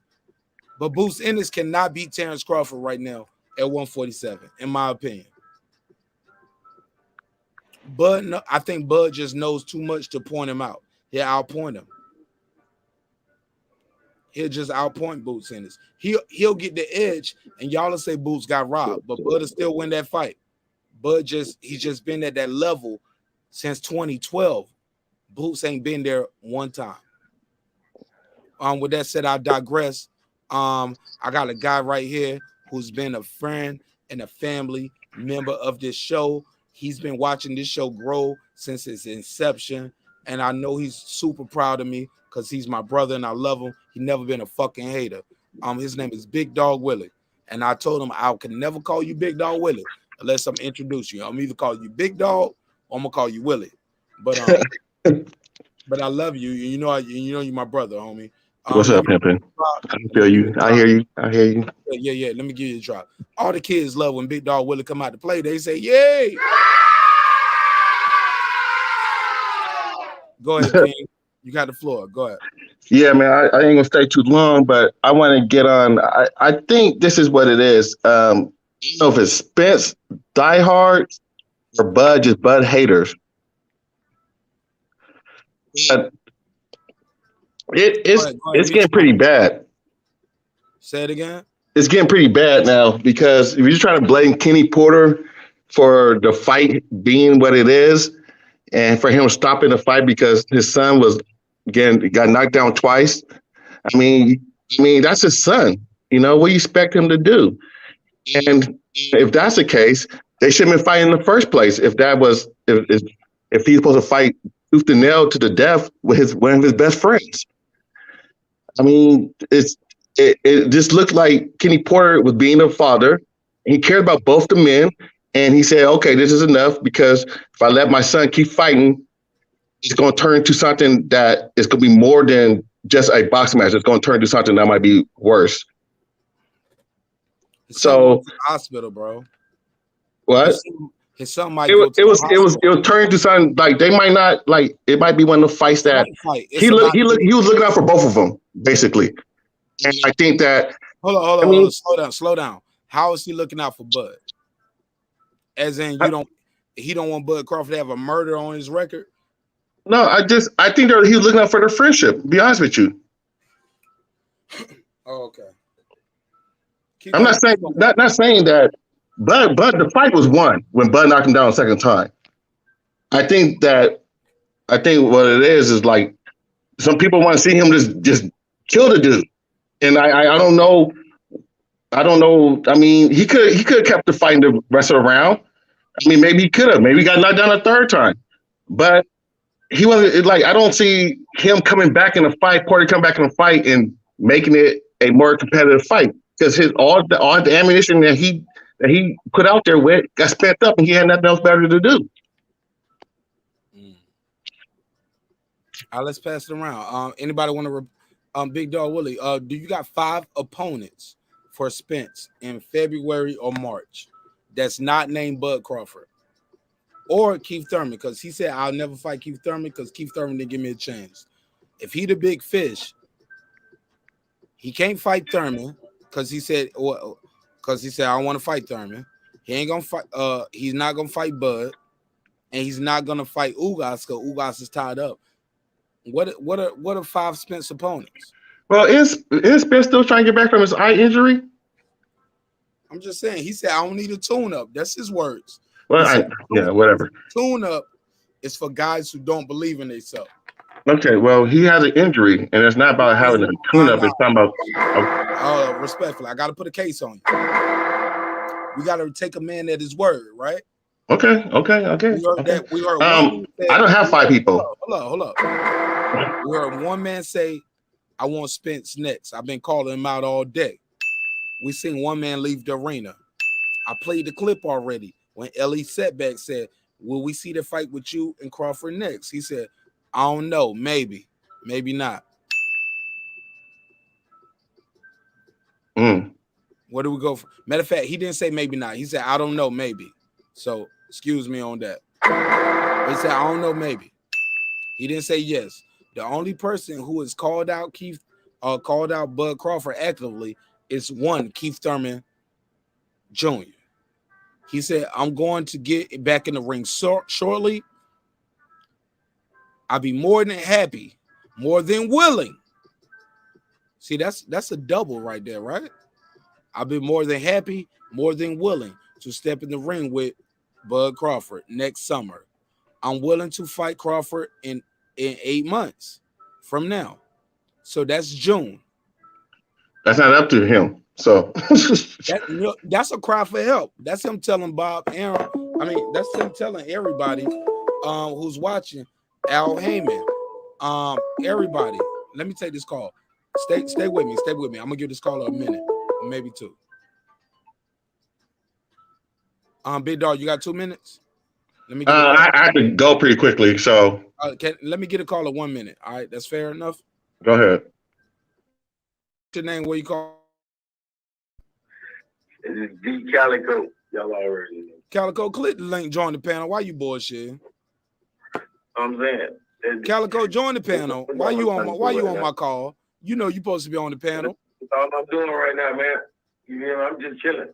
You still mad? You know, Calico. I enjoy. Hold up, Calico. You still mad at me, or do you forgive me and you love me like I love you? Because you know I love you, right? Hey, bro. You already know you got my number, man. Like this real. I text you several times. You never replied back. Have I ever text you talking shit? Did you reply back to my text? Did I ever text you talking shit? Have I ever text you like, hey, pussy nigga, this and that? Have we ever had them kind of words or anything? No. Did I text you and tell you I love you, I respect you, and we agree, but we gotta agree to disagree on the hip hop shit. Let's keep it boxing. Did I say that? Yes or no? Because you know I screenshot and put it up. You know I told you. I'm talking about the shit we be saying in front of everybody else. Have you replied at all to me in that text? Because you brought up, I got your number, you got my number. Did you reply to my text? Bro, it's more so like right now, like shit like right now, like how it's about what we say in front of all these folks. I love you. I'm telling you in front of everybody, I love you. Bro, you know you're my brother, man. You already know that. He don't love me though. Y'all heard that though, right? The same shit we said in front of everybody. I tell you in front of the world, I love you, and I wish you nothing but the best. How about that? I'll stand on that. Hey, and over 3,000 people gonna watch this on replay and tell me and gonna be able to tell you I said the same thing. I love you, bro. I'm not your enemy. That's for sure. I feel that. I ain't gonna lie. I know it's real. Well, get your call off, and after you get your call off, join the panel. I'm gonna give you 60 seconds on the clock. All right. All right, go ahead. 60 seconds on the clock. Go ahead. Get your bars off. You know, I mean, you know, the important thing, it was only a letdown because of Kenny. You know what I mean? Like, you know, I don't know. It was kind of whack, man. The whole, it just got whack. That 10th round was real whack to me, man. You feel me? Like, I felt like he didn't even he wasn't getting punished. You know what I mean? Especially that second drop. It's like the man's legs must be giving out on him. So that's why the pops say, oh, his training and all this. Because the man was trying to bob and weave because he knew what it was going to take to survive. But he wasn't able to really fight like that. He wasn't able to really keep doing all that dipping and bobbing and weaving. His legs gave out. He couldn't even stay down there and, you know, and survive. So he kind of folded up under a lot of pressure, man. And his daddy just made him look like a little bitch. Damn. By throwing him in the child. Damn. Like, Calico, you join know the what I'm panel. Hey, look, Brandon Washington, Calico, any Spence fans want to join the panel, I'm gonna make one promise to y'all, all right? I won't show the picture or the clip no more until I do my final statement, all right? Is that fair enough? Because I know y'all can't, because any real nigga can't defend that shit. So I'm gonna stop pulling the gun out of y'all. I feel like I'm bullying y'all at this point. Like every time y'all talk shit, I put the gun to your head and I say, oh, you talking shit, nigga? You talking shit? You talking shit? Oh, you want smoke, nigga? Glock to your dome. Bro, what's wrong with this nigga, bro? So I'm gonna stop putting the gun to your head because I know real niggas can't defend that. And I'm gonna leave y'all alone. I'm gonna stop bullying my Errol Spence supporters because I know anybody who know boxing, anybody who love boxing, we like Errol Spence. He strap season. Man, we wanted him to beat Carol Brook. We wanted him to fight. We wanted Keith Thurman to fight him. And we thought all knew in our heart Keith Thurman could beat him. I mean, he would lose to Keith Thurman would lose. So, man, look, I'm not your enemy, bro. I love you to death. We just disagree a little bit about certain things.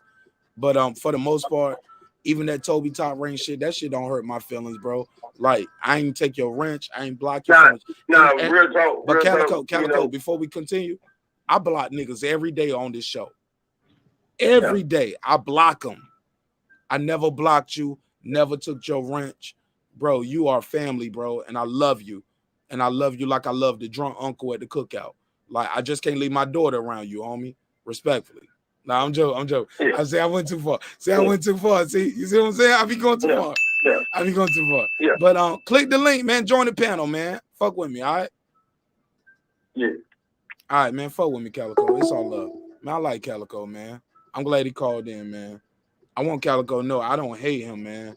We disagree, but I think the show is better with discourse. The show is better when we disagree, and we got an adverse opinion, even if it's a strong opinion.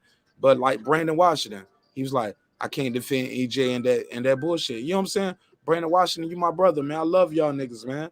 Look, I gotta poke. Yo, I got a job to do, homie. And Errol Spence fanboys need to know this ain't no safe space for you. And Bud Crawford fanboys need to know this ain't no safe space. But if you support Bud Crawford, you like boxing, you like what you seeing on the screen, man, I'm gonna tell you the truth. I'm gonna tell you something your favorite content creator ain't gonna do. Cause they always trying to save their interview. Let me let my boy Ty get in, and I'm gonna let my boy Eclipse get in. Whoever's ready, whoever want to go first, go ahead. Both of y'all. Yeah, I'm fine. What up, man? I missed y'all acting a fool, huh, man? I will mute your mic. Let Clips get in because Clips been here the whole time. Go ahead. Man, nah, man. It's just a beautiful thing. Like, go ahead and pull up. And I just want, when you come up or when you type it, let's talk some real facts. No opinion. Because this ain't no fanboy. Miss a little opinion. That's cool. I'm okay with you. But you can't be up here making up shit, though. You can't start saying like I love my brother, the OG King Age Matt, but he started doing total interpretations of of when Terence Crawford said Bob couldn't secure me to fight when I was with him. How can he secure the fight after me? He took that as it was a deal on the table. Ty, it was never a deal on the table to fight Errol Spence. Can we all agree to that? We can all agree. I concur. If so, we would have known about it. When he brings up we saw him meet up together, we all can see the footage. We can see the footage. Bud was walking somewhere else. He saw Spence. He said, whoa, whoa, whoa, whatever that little call is. I don't know what that is. But he made a call, and everybody turned around and stopped and came back. And he walked to Spence. He's been walking to Spence the whole time. That's a fact. Check the video. Puro, put it up. Puro, put it up. Puro, all call outs mandatory, Puro. I need you to call in, Puro. Pull up, call in. Hold up. What have you seen about Errol Spence that let you think he's still knocking dudes out? Because all I see him is getting drunk, flipping over cars, and getting his eye beat up in sparring. He didn't stop Danny, didn't stop Sean, didn't stop Little Mikey. Where is the stopping shit coming from? Because only one person at the welterweight division, at the highest of the highest level, is stopping guys. And he come out of Omaha, Nebraska, homie. And you know his name. Let me put the picture up on the screen. Since 2008, when he first came to the welterweight division, this guy been getting it done. He's getting it done. Go ahead, Ty. Cook that shit, man. We having a high quality show. Go ahead, Ty. Oh yeah, man. I wanted to piggyback on what the Calico was saying. He was talking about Porter Legsgate, talking about Porter Legsgate and all this shit. Like, well, they don't realize like the way Porter fight is physically taxing on him, and when the style isn't really as effective as it normally is, because he didn't get to do a lot of fighting in close quarters. Bud wrestling, and Bud made him reset a lot. That shit is physically taxing. And by the end of the night, about the ninth or 10th round, I don't know if y'all saw that footage between Bud and Bomac. He was like, he isn't jumping in as much anymore. And they were telling Bud he was down on the card, and Bud was like, "Can I go get him?" And he was like, "Yeah." They was like, "Yeah, go get him, go get him." But then he wouldn't stop the dude. No. That's, you kind of paraphrased a little bit. I'm gonna bring Puro in. And after that, I'm a timestamp this because I might get a content strike for this, but I'm gonna play it anyway. I shared it on my community tab. But you can hear clearly when Bud's saying he up, and he's like, how? And then he goes out there and stop him. I just want to hear that part, and I'll cut it off. Puro, I see you backstage. Just mute your mic. Let me play this clip. And this clip is called "The Moment When Bud Crawford Flipped the Switch." It dropped the day after, and it already got 250,000 views on it. Let me subscribe to this channel. This channel is LVL Heads Films. All right. Let me share this. Pure, I'm gonna bring you on, but I'm gonna just ask you mute your mic while I show this clip, and I'm gonna let you get your bars off. All right, my G. Puro, you still there, right? I'm here. I got you. I'm gonna let you get your bars off. Let me play this clip. Just mute your mic. And it's called "The Moment When Terence Bud Crawford Flipped the Switch." And I just wanted the audience to see this because I think this is truly remarkable. And you know what you're dealing with when you see what you see when you see these things. Pardon me, this is No Shave November, so I'm all over the place. All right, so let me do this so I can be on the screen too, so they don't sue me too much. All right, I got to take that off.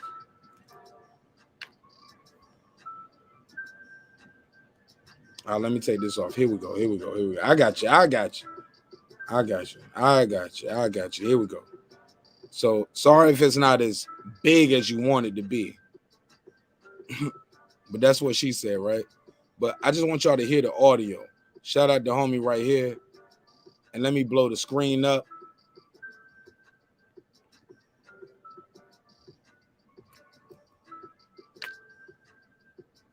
I'm going to turn the music up in the background a little bit so I don't get a copyright strike. All right, guys? So pardon me, the music is going to be a little louder here.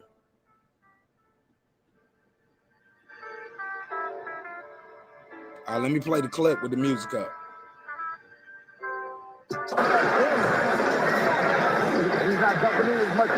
He said, I'm up. And you see his eyes bulge. He's like, he's up.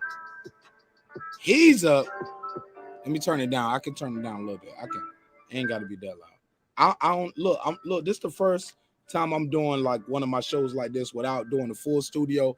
I'm doing full laptop right now. Full laptop.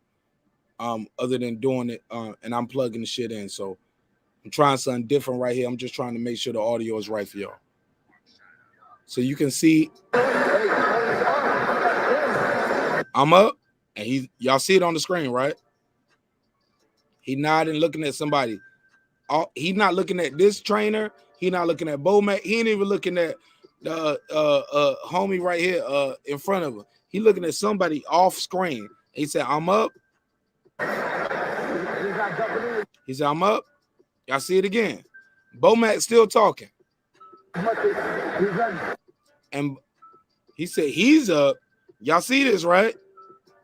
Somebody unmute. Eclipse. Unmute your mic. That's all I need. Eclipse. Eclipse, unmute your mic. Eclipse, unmute your mic. All right, Eclipse might have stepped away. Ty, unmute your mic. Ty, can y'all see that, right? Y'all can hear it and see it, right? Yeah. All right, let me rewind it one more time. Because I might have to delete this in the playback. Because in the playback, sometimes I have to delete some of this shit. If not, they'll give me a strike. So they give me a chance to delete it. So he said, I'm up. I'm up. I'm up. He's up. He's up. And he said, how? Y'all see that? You see that confusion on his face? Ty, unmute. Yeah, I've seen the video. Yeah, I've seen it. All right. Well, some people ain't seen this. Some people are asking me about this. Puro, you see what I'm seeing, right? Yes, sir. Yes, sir. He said, how? He's like, how? How is he up? Let's play the clip. Let's play the clip. I'm going to turn the music up again. But if the music is too loud, I need somebody to tell me, marqnash, the music's a little too loud. I just need the music loud enough where I don't get a strike, but it's still loud. It's low enough where y'all can hear me, all right? So, Ty, keep your mic unmuted because you got enough background noise. So that'll save me right now. So, Ty, keep your mic unmuted. You with me, right? Yeah. My brother, thank you. So he's saying how? What Bomac just said. He said, come on, bro, pay attention to me. Because Bud is like, whoever he talking to outside the ring, somebody's telling him he losing.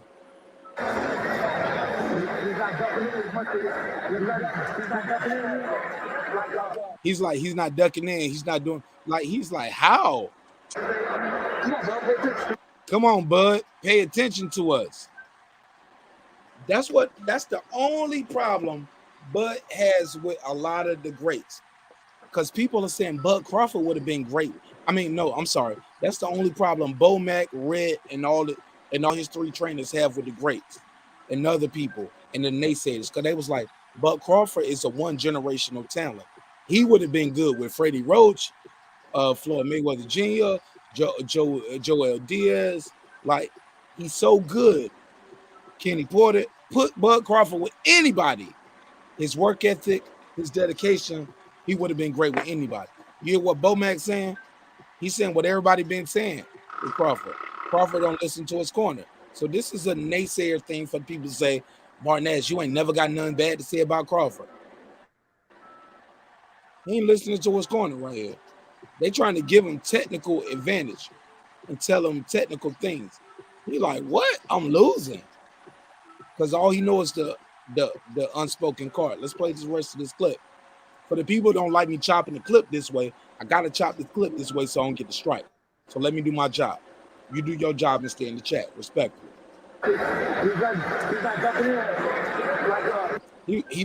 He does this. He up. Now watch this. He gonna close his eyes and he gonna think. That's that look away. He looking over it, looking away. He's thinking. He's like, how? How?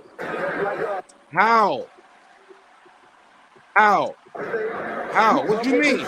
Come on, Bud, pay attention to us. Come on, Bud, pay attention to us. Bud is like, what y'all mean? He up. I'm whooping his ass. He can't fuck with me. I'm playing with him. I'm being nice. I'm being respectful. I'm being courteous. Oh, let's keep the footage going. Let's keep the footage going. He says, he tells, he said he's not jumping in like he wanted, Did you hear Bowman? Did y'all hear Bowman? He's not jumping in like he wanted. And he says, they said he up. Listen to it.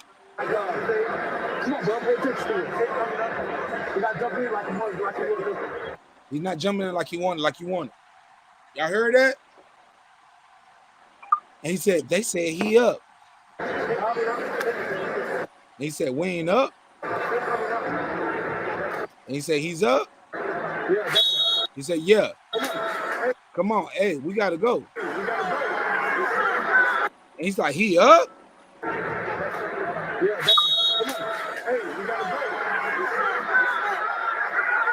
All right. And from that point on, everything changed. Within 15 seconds. With that, I digress. Puro joins the panel, joins the channel. Puro, tell them your name, where you calling from, homie. Well, it's Puro from LA. What's going on, fellas? How y'all doing? Puro. It's Puro, right? Puro, yeah. But Puro. everybody I gotta roll my R's a little better. I'm learning, my brother. It's all good. Everybody call me Puro, you know, on all the panels. Yeah. But yeah, I was just capping earlier, man. I've been doing that on all the panels, man, just to trigger people. But it's actually a 50-50 fight, in my opinion. Really, like, fuck, I don't know. It's all about Errol's eye, man. What's the 50? Well, I'm like Errol Spence and Bud, I would have a 50-50. You know, to be perfectly honest, but it all depends on Errol's eye. You know, if it fully healed, you know, stuff like that. Because if it's gonna be an issue, then yeah, I see, you know, clear advantages for Bud.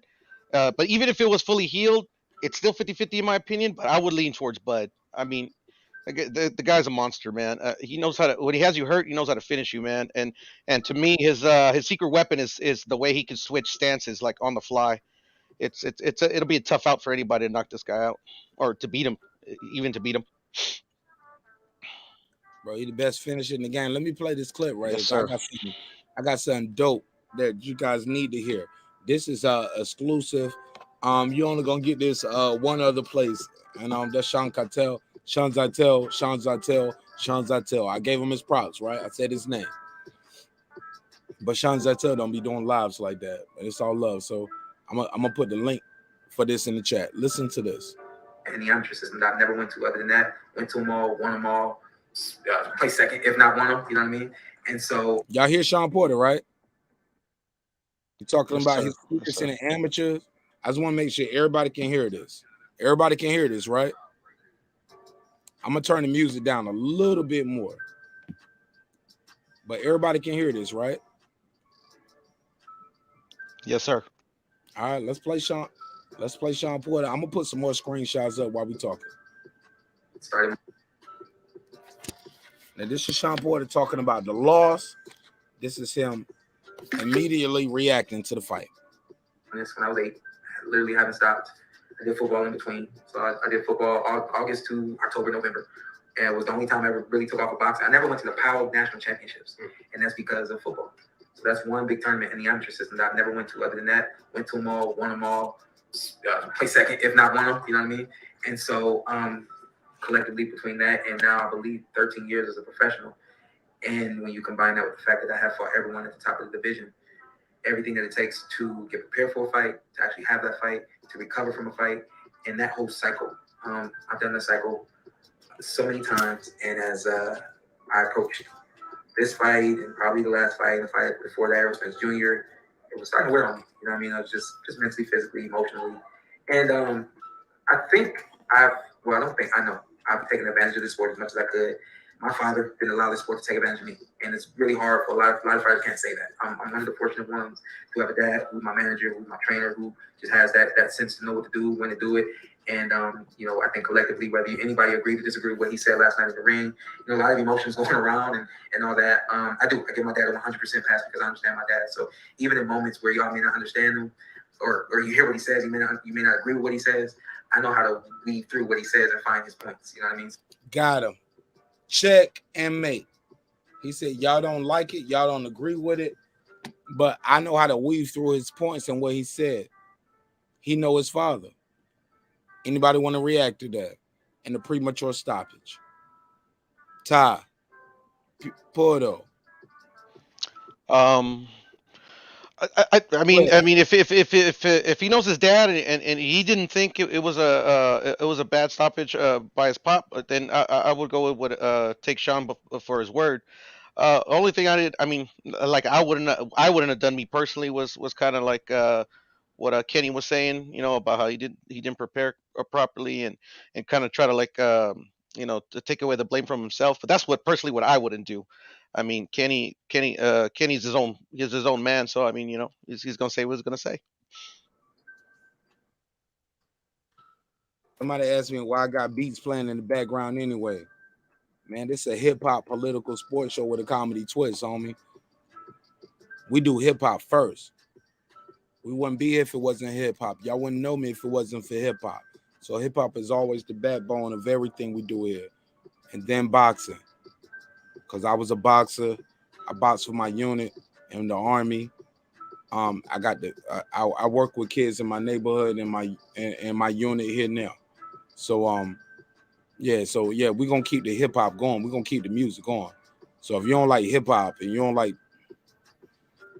like relationship and political sports talk, this might not be the show for you. We do boxing weekly. We do hip hop weekly. We do relationship and current events weekly.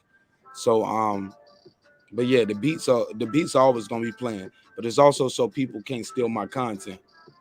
Because you steal my content, you stole my beat in the background. So I give you that strike, homie. Because you ain't gonna diss me and use my video in the background. Because that's what they like to do. Because they can't get popping. They can't get 500 views, let alone 35,000. So yeah, that's why the beats are playing in the background, homie. So I own my content because I own the music, respectfully. So you'll get it. Maybe you don't get it. Maybe you'll grow your channel. Or maybe I can help you grow your channel. So but it's a method to my madness, my G. Let me do my thing. You do your thing. I'll see you at the top if you make it. With that, I digress. Go ahead, Pildo. Yeah, I mean that's pretty much what I thought about the whole the stoppage and what Kenny said. It is what it is. I mean, if he didn't get mad at his dad, I ain't gonna. All right, go ahead. Clips. You want to reply to that clip, or you want me to play the next clip? Or Ty, did you get a chance to reply? Yeah, I'm cool with Kenny being Kenny. Kenny is an old school parent. Kenny wasn't.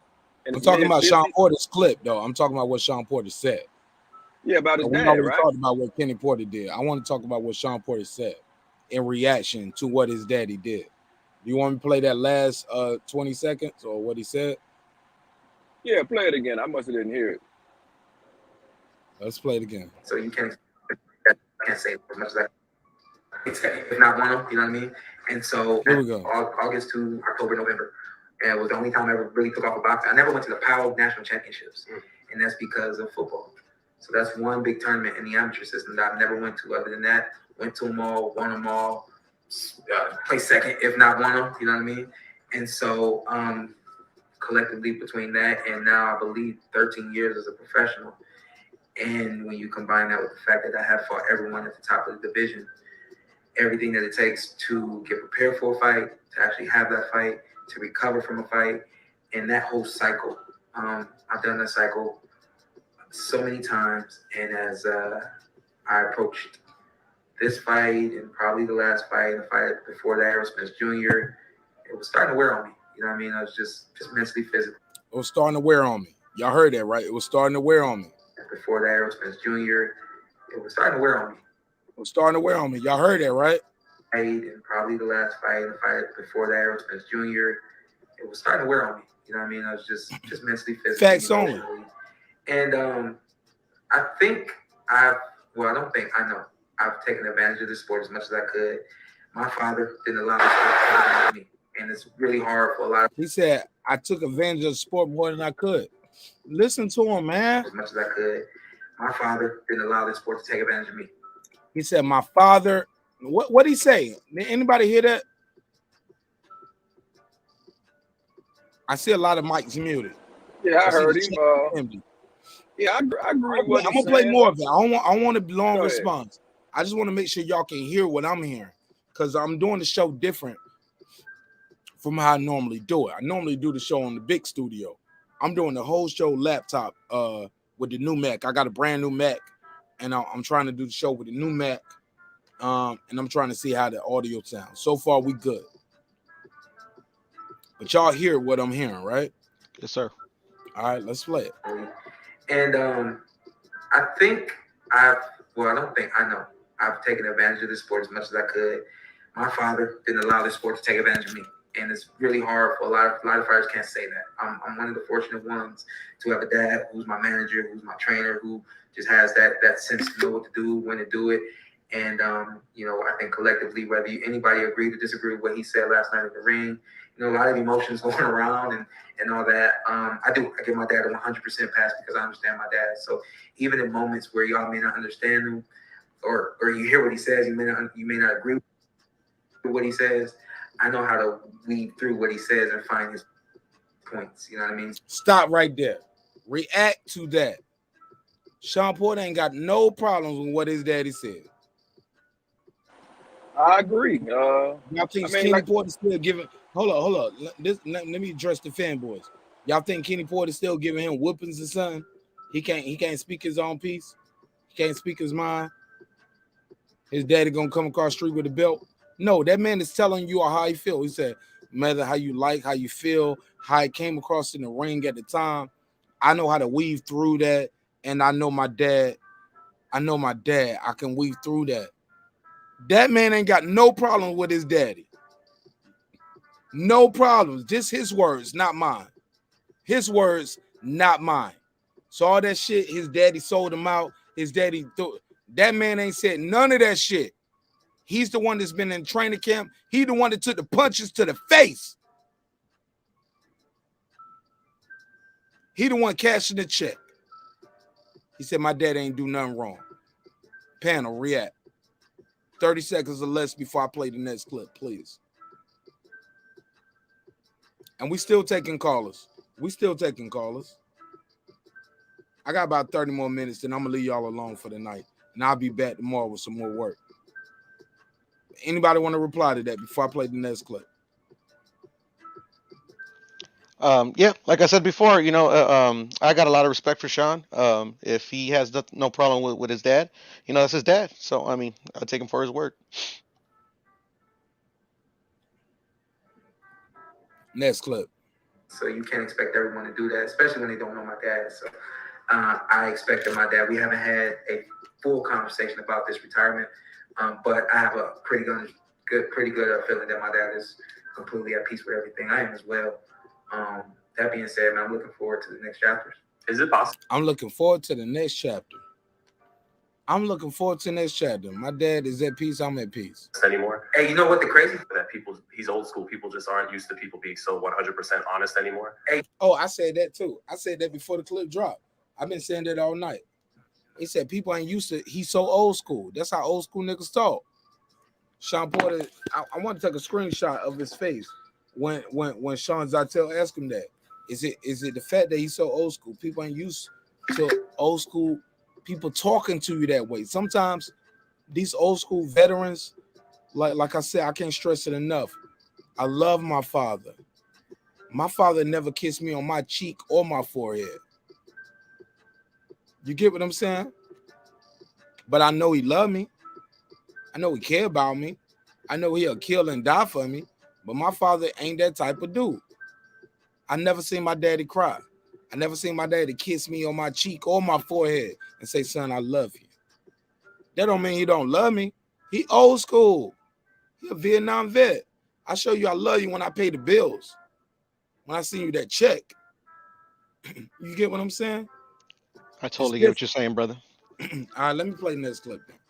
And you know what the crazy thing is? Barry Sanders' dad will look at him in his eyes and tell him that he's not the greatest running back to ever play. that's just crazy. Like, you know what I mean? It kind of. He said Barry Sanders' dad would look him in his eyes and tell him, "You ain't the greatest."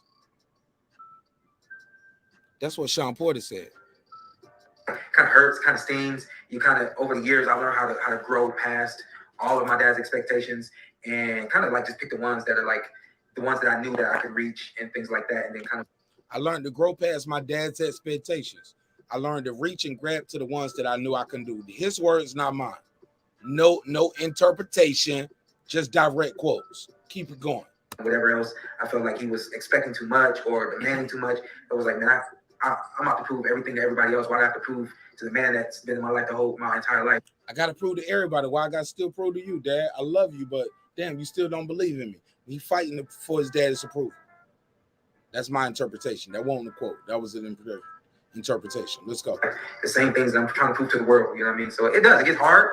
But going back to that analogy, when you got Barry Sanders' dad looking him in his eyes, telling him that he's not the greatest running back ever played, then he brought it back to Barry Sanders.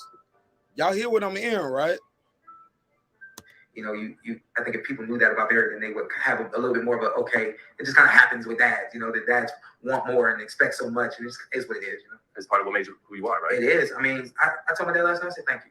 And he was telling me about some of the things he's been seeing since just that post fight that he, you know, interview and all that. And I said, Dad, don't let any of that bother you. I said, truly, thank you. And I thanked my dad probably about 5 or 10 times before we parted ways last night. What did he say? Hold on. What did he say? What did he say? He said, I thank you. I thank my dad. It's what it is. You know? It's part of what made you who you are, right? It is. I mean, I told my dad last night. I said, thank you.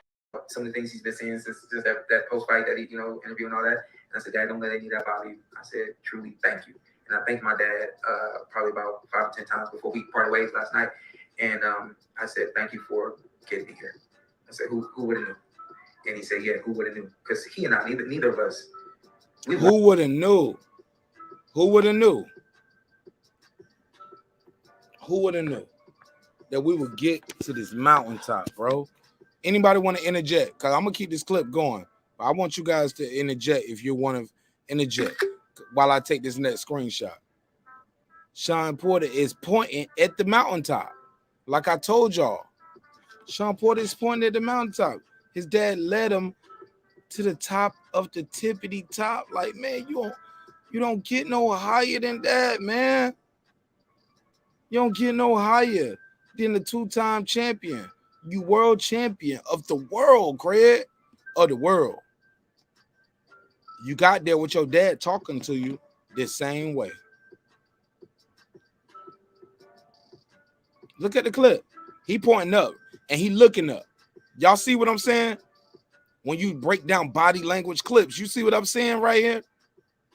He looking at the mountain. Todd, Piotr, y'all see what I'm saying right here? When I took a screenshot of that moment. See, your favorite YouTuber don't do that because they want to paint their own narratives. No, we're gonna play the clip, listen to the guy, and see what he say when he say these things. And he was telling me about some of the things he's been seeing since just that post fight that he, you know, interview and all that. And I said, Dad, don't let any of that bother you. I said, truly, thank you. And I thanked my dad probably about 5 or 10 times before we parted ways last night. And I said, thank you for getting me here. I said, who would have knew? And he said, yeah, who would have knew? Because he and I, neither of us, we wanted all this, but we never sat down and said, we're going to win the IBF. We're going to go 30, we're going to go 20, whatever. No, we're going to do this, we're going to do that. He said, hey, I'm going to manage you. I'm going to manage your career. I'm going to make sure you get the best of everything that you can get. My dad did that. So my dad did what he said he was supposed to do. My daddy never lied to me. Come on, man. Y'all go ahead. I'll mute my mic and I'll play the rest. Do y'all want to hear the rest of this, or anybody want to make Kenny Porter the bad guy anymore? Let's play it. Out there who does not agree with him, anything that he said, you know, like my dad says, man, I get to wake up with my son in the morning. You know, he said, like my dad said, I get to wake up with my son in the morning. This Shawn Porter talking. He said, like my dad said, I get to wake up with my son in the morning. Shawn Porter is not mad. He loved his father. Stop saying his father cheated him and sold him out. The fight was fixed. His dad bet against him. He don't believe that at all. I'm going to manage your career. I'm going to make sure you get the best of everything that you can get. My dad did that. So anybody out there who does not agree with him, anything that he said, you know, like my dad says, man, I get to wake up with my son in the morning, you know, and that's been my position this whole time. Like, I don't care what other people say or think about me for the most part, because they're not my wife. I'm not waking up with them that night in the morning. I'm not going to bed with them at night. They're not my kids. I don't have to do that. So, you know, my dad and I, we're good, and we'll get even better. So, is it possible, going to put 2 and 1 here, that he's saying he didn't get what he wanted from you at a camp, but then after the fight, you mentioned I wasn't going my hardest in camp because I was saving my body. This is something I hear from older athletes. They don't go as hard in practice to preserve their body for the game or for the fight. Is it possible that, like, you know, it's just a mix-up and he's thinking it's that, but it's really, you're doing it on purpose? And also, how the hell did you give Crawford his toughest fight when you didn't apparently have a great camp? So I think number one, my dad and our communication isn't the best. My dad's always like, you do this, you do that, and I've always been okay. And I think as I matured and got older, I got into a situation where it was like, I can't, or I don't want to give as much, or whatever the case may be. I always have my understanding of why. But it's like you can't explain that to Coach KP, because Coach KP doesn't want to hear any ifs, ands, or buts. He's an old school coach. He's an old school man. He doesn't want to hear that. And he's got the Montgomery brothers, and that's how they are. And so, you know, he's got 2 good guys who are going to follow his commands and do what he asks them to do, and he's going to lead them to success. I got to a point, or gotten to a point where it was like, I realized I give so much in training, and then when it comes to fight night, it was like, yo, you do so much from the opening bell that you kind of have to figure out a way to kind of preserve yourself through this fight. And I think that it got in the way of my fight with Terence Crawford. There were points where I should have been old school Shawn Porter, go. And I was like, if I go, I won't have enough at the end. And I think that, you know, that got in the way of my performance. It really did. But beyond that, yeah, I think it's just a communication thing. You know, it's one side is, you know, hey, you're not giving it your all. And the other side's like, I'm not going to tell you why I'm not giving it my all. All I know is on the night of, I need everything that I got and more against this kid. Yeah, it always amazes me with you that you become 2 or 3 times the fighter you were in the gym on fight night. Yeah. I've seen you, you know, honestly, maybe 500 on rounds in the gym, lose as many as you want. But you see me struggle, and that's always been my dad's his strategy is always make him fight in the gym, take him through that fire in the gym, and then in the fight it'll be much easier. And this is the first time, honestly, that I did not go completely through the fire. And I don't know whether or not that showed up and was relevant to the fight, but my dad obviously feels that it was. And just talking about the fight, Shawn. Shawn Porter said I ain't go through the fire. Have you heard the way that Spence did in that 11th round? Shawn Porter said, and look at it, man. I'm gonna take this picture right here because this is him like shaking his head like damn, man, I ain't let my dad see me go through the fire in training camp. This is the first time, and that's why his dad did what he did. This is the first time I ain't seen my son go through the fire. My son would not go to the hospital tonight. My son will not be your next Patrick Day. My son is losing on every card and just got a 10-7 round. Kenny Porter did nothing wrong. I'll pass the mic. Let me let everybody get their bars off. Go ahead.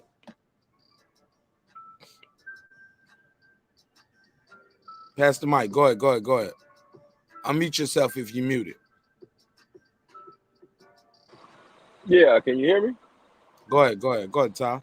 Yeah, like I was saying, man, Kenny did the right thing. He knew his son, but at the same time, the way Shawn fights, I don't think he has one of those styles where you can go in the gym and say, I'm going to work smarter, not harder, because he doesn't have a great fundamental base. He's an endurance, aggression, type of fighter. So he has to go through the fire every time, no matter what, in training camp. And that's what his dad was trying to get him to see. But, as he got older and his body, he got more wear and tear on it, he's in that body. So I guess he figured, look, man, I can take a shortcut and, I'll be more preserved come fight night. But it didn't work like that. And, I mean, he's technically flawed. And he was just he was fighting a better guy. But I get what Kenny said. I get why Kenny did what he did. And, for us to be in America, where motherfuckers don't appreciate a motherfucker being a man. This guy was a man. These are things. Say it again. Say it again now. Kenny was a man through and through. You missed the adjective, though. You missed the adjective. Motherfucker was a man. That's what I said. You missed the adjective. A black man. Black man. Yeah, Kenny was a black man sticking up for his son, and that's how he talks to his son in private. So I figure he don't have a problem talking to him that way in public. I bet you Shawn won't say my dad wouldn't say this to me in private. So he said it to him in public, and I think the way he said it, it won't be much up for debate. I mean, now that it's still you know, pretty much new in everybody's minds. But when we look back on it, a lot of people ain't gonna have a problem with it. So that's my take on it. But definitely Kenny was a man. Like if that had to come from any other group of men, a white man, a Chinese man, nobody would have had a fucking thing to say. But when a black man said now it's just toxic masculinity. So Kenny did what the fuck he was supposed to do. I'm cool with it. Hey yo, not trying to toot my own horn, but pure though. Sir. Look, that's a whack ass accent, but I'm trying pure though. It's all good, bro. It's all good. Give me. Hey, look, can I get 1 point for effort, right? Yeah, of course. I'm trying. You're trying. It's all good. Puro was good too, though, brother. Look, that's why I failed Spanish too in college, man. Hey, so did I, and I speak the language. Yeah, I failed Spanish too. I mean. But let me say this, man. Let me say this, and this is the realest shit ever, yo. Man, I love my father. My father did not make me a millionaire, though, bro. Just by yelling at me and screaming at me and telling me to do harder and work harder. I love my mama. My mama didn't make me a millionaire with that yelling and screaming at me shit. Shawn Porter daddy did. Can we all agree to that? The Kenny Porter way made his son a multi-millionaire. More than one, more than two, more than three. Oh man, you don't got $1 million checks several times over. Doing the Porter way. Can we stop saying this man sold his son out? Or like, come on, bro. I just think it's the ultimate disrespect, bro. Like anybody else, they father and like other fathers that stopped fights with their sons. And they didn't get dropped once in that fight. They was getting touched. They was getting beat up. But this dude ain't never been dropped or stopped. I mean, never been stopped, never been dropped twice in the same round. Versus a guy who's a 6-time champion, arguably pound for pound number 1, 2, maybe 3. Bud Crawford is higher than number 9 or 10 on anybody who matters list. Respectfully, your favorite YouTuber, even me, we don't matter when it comes to who rates the top pound for pound. And all those people who quote unquote matter by those standards, that's making the list and writing the checks for the Hall of Fame, and they got all the press pack. My brother, come on, man. Terence Crawford, that dude, man. 6-time champion, 3 divisions, fighter of the year, fight of the year, had knockout of the year, 2-time Ring Magazine champion. Like, Kenny Porter know this guy, and he know his son. Kenny Porter told the story several times. This nigga was ready to fight me in the alley. Yeah, no. I just But recently heard that story. Everything he said he was, bro. What you want? You want me to let my son die in the ring tonight for your entertainment? Go ahead. You got the floor. I'll pass the mic. I mean, now that I didn't see that clip that you just played of him, you know, describing the, you know, how he didn't blame his dad and how his dad knows him. I don't know they had that type of relationship because I had that relationship with my dad. That's why they're just talking, bro. Right. And I respectfully, I never said that you know, like he sold his son out or anything like that. No, I ain't talking about you. I'm talking about I know. I just want to make it clear. For sure. A lot of people never heard that clip that I played tonight of Shawn Porter. And you know what I'm saying? They ain't heard it. They ain't did that research. All they doing is repeating their favorite YouTuber talking points. They did no research. They didn't watch the fight 3-4 times like me and Eclipse did. We watched this fight over and over again. Listen to it over and the more we listened to it, we had to tell the truth. Shawn Porter wasn't winning. Didn't have a chance. And it was about to be worse. And his daddy, being a guy who know boxing more than all of y'all and me, his daddy said, not my son. You ain't gonna have my son in the hospital tonight. You ain't gonna have my son shaking on the pavement. You ain't gonna have my son looking like Patrick Day. God bless the dead, respectfully. But my son lost. And my son has another life outside of boxing. And I couldn't go to see my son with good spirit, good health, knowing I did everything to help him win. I put him in a position to win. But my son didn't put himself in a position to win. Go ahead, Puro. Go ahead, Puro, and after that, I'm gonna let Troy Graham speak. And in Kenny's defense, actually, fathers, recently, as I can remember, they actually do the opposite. They actually let their sons go a little too long. They lie to their sons. That's why Puro. That's why the WBC was trying to change the rule. A lot of people don't remember that. A couple years ago, WBC was trying to make this rule where fathers cannot be the trainer and coach because they was lying to their sons. They did the opposite of Kenny Porter. They were telling their son, you still got a chance. You still need to do this. You can win. No. Your son is getting fucked up. Your son about to be in the casket, homie. Facts. Go ahead, Troy Graham. 60 seconds. Opening statement. Give me your opening statement. Yeah, bless up, man. I said it after the fight. I'll say it again. Hold on. Let me cue you up. Because it's going to mute your mic when I start the timer. But Troy Graham, let me give you the question on the docket. People are saying Kenny Porter sold his son out. He cheated his son. It was a fixed fight. I'm saying I'm calling bullshit. I said we all should be so lucky to have a father that take us to the mountaintop and make us a millionaire several times over. From a child, he took other kids from the neighborhood, from other cities, other states. Stop disrespecting Kenny Porter. You on some bullshit, and you probably got daddy issues your damn self. That's my opening statement. You got the floor 60 seconds or less, and get your bars off. Unmute your mic. Yeah, bless up. No, I didn't see a fixed fight. No, I don't think Kenny did a bad job with his son at all. I just think that Sean's eyes were cleared. You know, he should have just trusted his manhood. He would have lost by TKO, but I didn't see a fight at death's door that night. He should have just trusted his son's. He should have just trusted his manhood a couple of more seconds. And if it was TKO'd, it was TKO'd. But I think he jumped up kind of prematurely, and that's the father in him. That wasn't the trainer in him. That was the father. So I can't knock him for that because I don't know what I would do in that situation if I was in his situation. You know, but that's my thoughts on it. All right, pass it around. Everybody smoke this. Let's smoke some of this boxing blunt. Go ahead. That was Troy opening statement. Eclipse, I ain't heard you in a minute. Go ahead, Clips. Clips, go ahead, cook. All right, let's pass it around. Clips might have stepped away. Ty, you still there? Puro, you still there? Yeah, I'm still here. All right, go ahead, cook up. Well, yeah, I agree with Troy. I mean, I wish, excuse me, Sean could have gone a little while longer.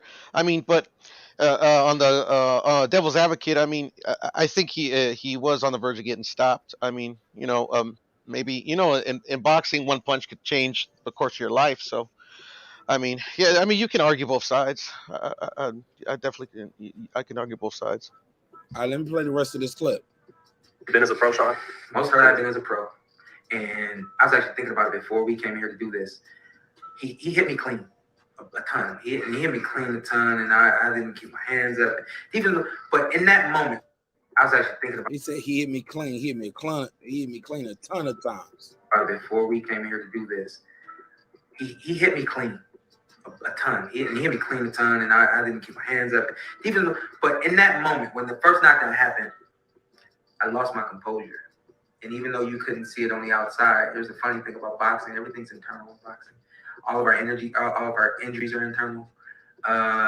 Everything that we have is all of it's eternal, and we have to mask it. And then on the outside, we have to be a superhero to the man we're fighting, a superhero to the crowd, a superhero to the judges. And even though you guys didn't see it, I was thinking about that on the inside in my mind. I was like, I'm getting hit.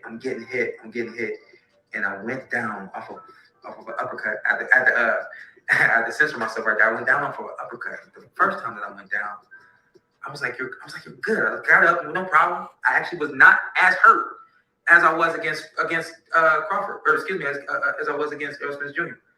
And I looked over at my corner, let my dad know that I was okay. And I lost my composure. And it was because I got hit clean more than I'm used to. And once we got back fighting, I said, this is what I went through with my wife. I said, when you get put down, and the judges see you get hit clean. I said it was a moment where I should have retreated. I said, but when I retreat, I lose that round. Now you say, hey, you got knocked. This is so important. This is so important because this is what made him lose. Like he said, this was made his dad throw in the corner, throw the towel in. He said, I lost composure. Those aren't my words. Those are his words. He said, once I got dropped, I lost composure. And instead of just trying to survive the round, I was like, the judges are going to be biased. They won't just give you that loss in that round. They'll give you the loss in the next round if you don't do enough. Shawn Porter know the game. Y'all listen close. He going to tell you. And I looked over at my corner, let my dad know that I was okay, but I lost my composure. And it was because I got hit clean more than I'm used to. And more than I'm used to. Fighting, more than I'm used to. Well, I went through with my wife. I said, when you get put down and the judges see you get hit clean, I said it was a moment where I should have retreated. I said, but when I retreat, I lose that round. Now you say, hey, you got knocked down, so you already lose that round. But then what energy am I giving my opponent? I retreat, gives him more energy to keep coming at me, gives him energy. He forgets about fatigue. He forgets about the punches that he threw, all that kind of stuff. And the only thing he's focused on is getting me out of there. I didn't want to give that to Terence. And then the only other I didn't want to get that to Terence. He tried to put off false bravado. See, King Agent Matthew, my brother, but that's how you interpret a confrontation. He said, I didn't want to give that to my opponent, i.e., I didn't want to give false bravado, or I didn't want to give him confidence. Y'all get what I'm saying? Y'all heard what he said, right? He said, yep. He said, I didn't want to move around too much. I didn't want to give him fault. I wanted everybody to know I was okay. It's a fighter's pride. Like, it happens when you're in there. Right, absolutely. Let's keep it going, Troy. I'm glad you're here, Troy. Listen to it. I retreat, gives him more energy to keep coming at me, gives him energy. He forgets about fatigue. He forgets about the punches that he threw, all that kind of stuff. The only thing he's focused on is getting me out of there. I didn't want to give that to Terence. And then the only other side of it is the judges as well. If you give them any indication that you're any more hurt than you are, guess what? If you come out fresh in the 11th round, they're stuck on what happened in that last round and how injured you were in that last round. They don't really see things with you. So I told my wife, like, I kept going because I did not want Crawford to get any more momentum than he already had, and I didn't want the judges to have anything else to hold on to leading into 11th and 12th round. I go at Terence, and then I lost my composure. It was like I lost my composure. In the 12th round, I go at Terence, and then I lost my composure. It was like, you're getting hit. Keep your hands up. Use your defense and move. And it was like, in that moment, and that's just kind of what happens at the elite level. There's moments. You felt the need to hit him back with something hard immediately. I felt the need to hit him back. I felt the need to hit him back. And when I felt the need to hit him back, I got caught with more clean shots. I felt the need to hit him back. Y'all heard him. This is his words. After the fight, with his braids looking like Franchon Cruz. You know what I'm saying? Yeah, that's just Troy, I got it. I'm gonna pass you on the mic. I'm almost done. I'm almost done with this clip. I got about 30 seconds left. And that's just kind of what happens at the elite level. There's moments. You felt the need to hit him back with something hard immediately. I felt the need to hit him back. And I also felt that once I got hit some more, it was like I was talking to myself again. Like, you're getting hit, boom, you went down again. And that's when you see me slamming my fist on the ground. Because I'm like, you know what you're doing. You know what I mean? You know what you're doing. And I was so mad. And then, my dad says, hey, I knew that this could happen in this fight. I knew that this might be coming. So my dad stepped up on the apron. I wasn't expecting that. Hey, that's the first time we ever had to deal with it. Now, we've had conversations on the podcast. And I said, I'm like, yeah, my dad knows what to do. And I can't argue with my dad. My dad, you don't see, Shawn Porter's not the fighter that takes 6 or 7 shots clean in the road the way this might be. Say it again. And I was so mad. And, my dad says, hey, I knew that this could happen in this fight. I knew that this might be coming. So my dad stepped up on the apron. I wasn't expecting that. I wasn't expecting that. Hey, that's the first time we ever had to deal with it. And we've had conversations on the podcast.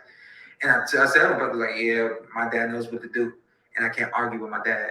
My dad, you don't see, Shawn Porter's not the fighter that takes 6 or 7 shots clean in the road the way that I did against Terence Crawford. He just said it. I took 6 or 7 punches clean in Terence Crawford. That never happened to me before. What the fuck are we talking about here? With that, I digress. The panel and the channel is open. Get your bars off. Troy Graham, you got lead. After that, let me let Ashley, let me let that guy Clips take the lead, then Troy Graham, then Puro. Go ahead, Clips. Give me your take on that. All right, go ahead, Troy Graham. Give me your take on that. Yeah, Sean's a go ahead. Yeah, Sean's a fighter's fighter. What you're hearing is a fighter's pride, man. If you some of the great ones learn how to control that and master that and turn it into a real controlled rage in there. Larry Holmes, perfect example. You hit him and hurt him, it's control rage after that. Tito Trinidad, you hit him and hurt him, control rage after that. You know, when I was coming up and I was boxing, it wasn't control rage. It was just a youngster that got hit and hurt, and I wanted to kill you. I wanted to attack you. I wanted to, and I lost. But that's a fighter's fighter right there. He's basically the Cool G rapper boxer. You know how they say Cool G rap is the rapper, everybody's rapper's rapper. Well, this is a boxer's boxer, or a fighter's fighter. That's a fighter's pride, man. He's a real fighter. He's gonna be respected. He's gonna be remembered. I felt everything he said because I experienced everything that he was talking about. It's fighter's pride. It's a beautiful thing. I pass it around. Go ahead. Anybody want to jump in on that? I mean, now that he explains it that way, I've been watching Shawn fight, since he started his career. I think off the top of my head, he's only been knocked down 3 times, I believe, from Terence, from Adrian, and Errol.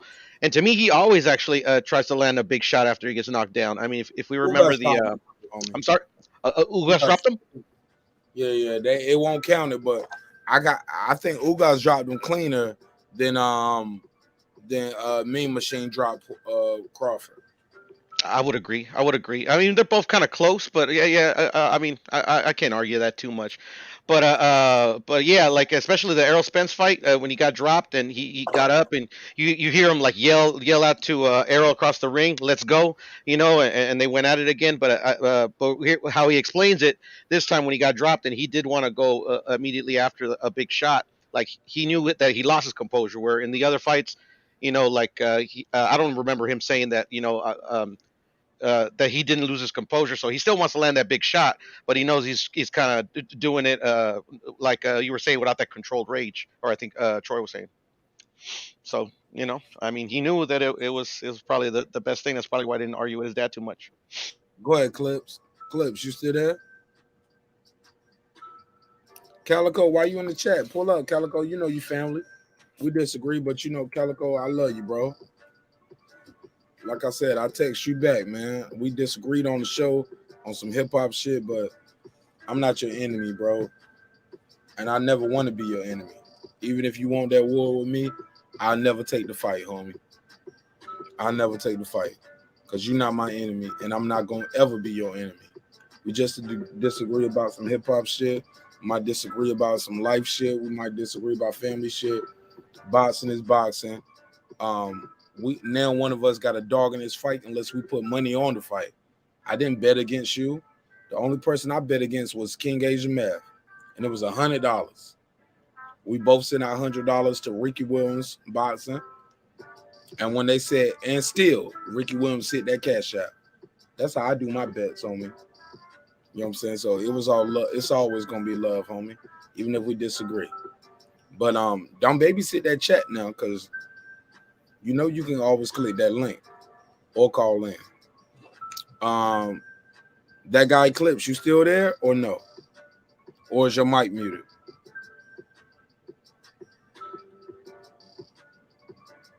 See, you my bro at the end of the day. No, you my bro at the beginning of the day, homie. At the beginning of the day and at the end of the day. How about that part?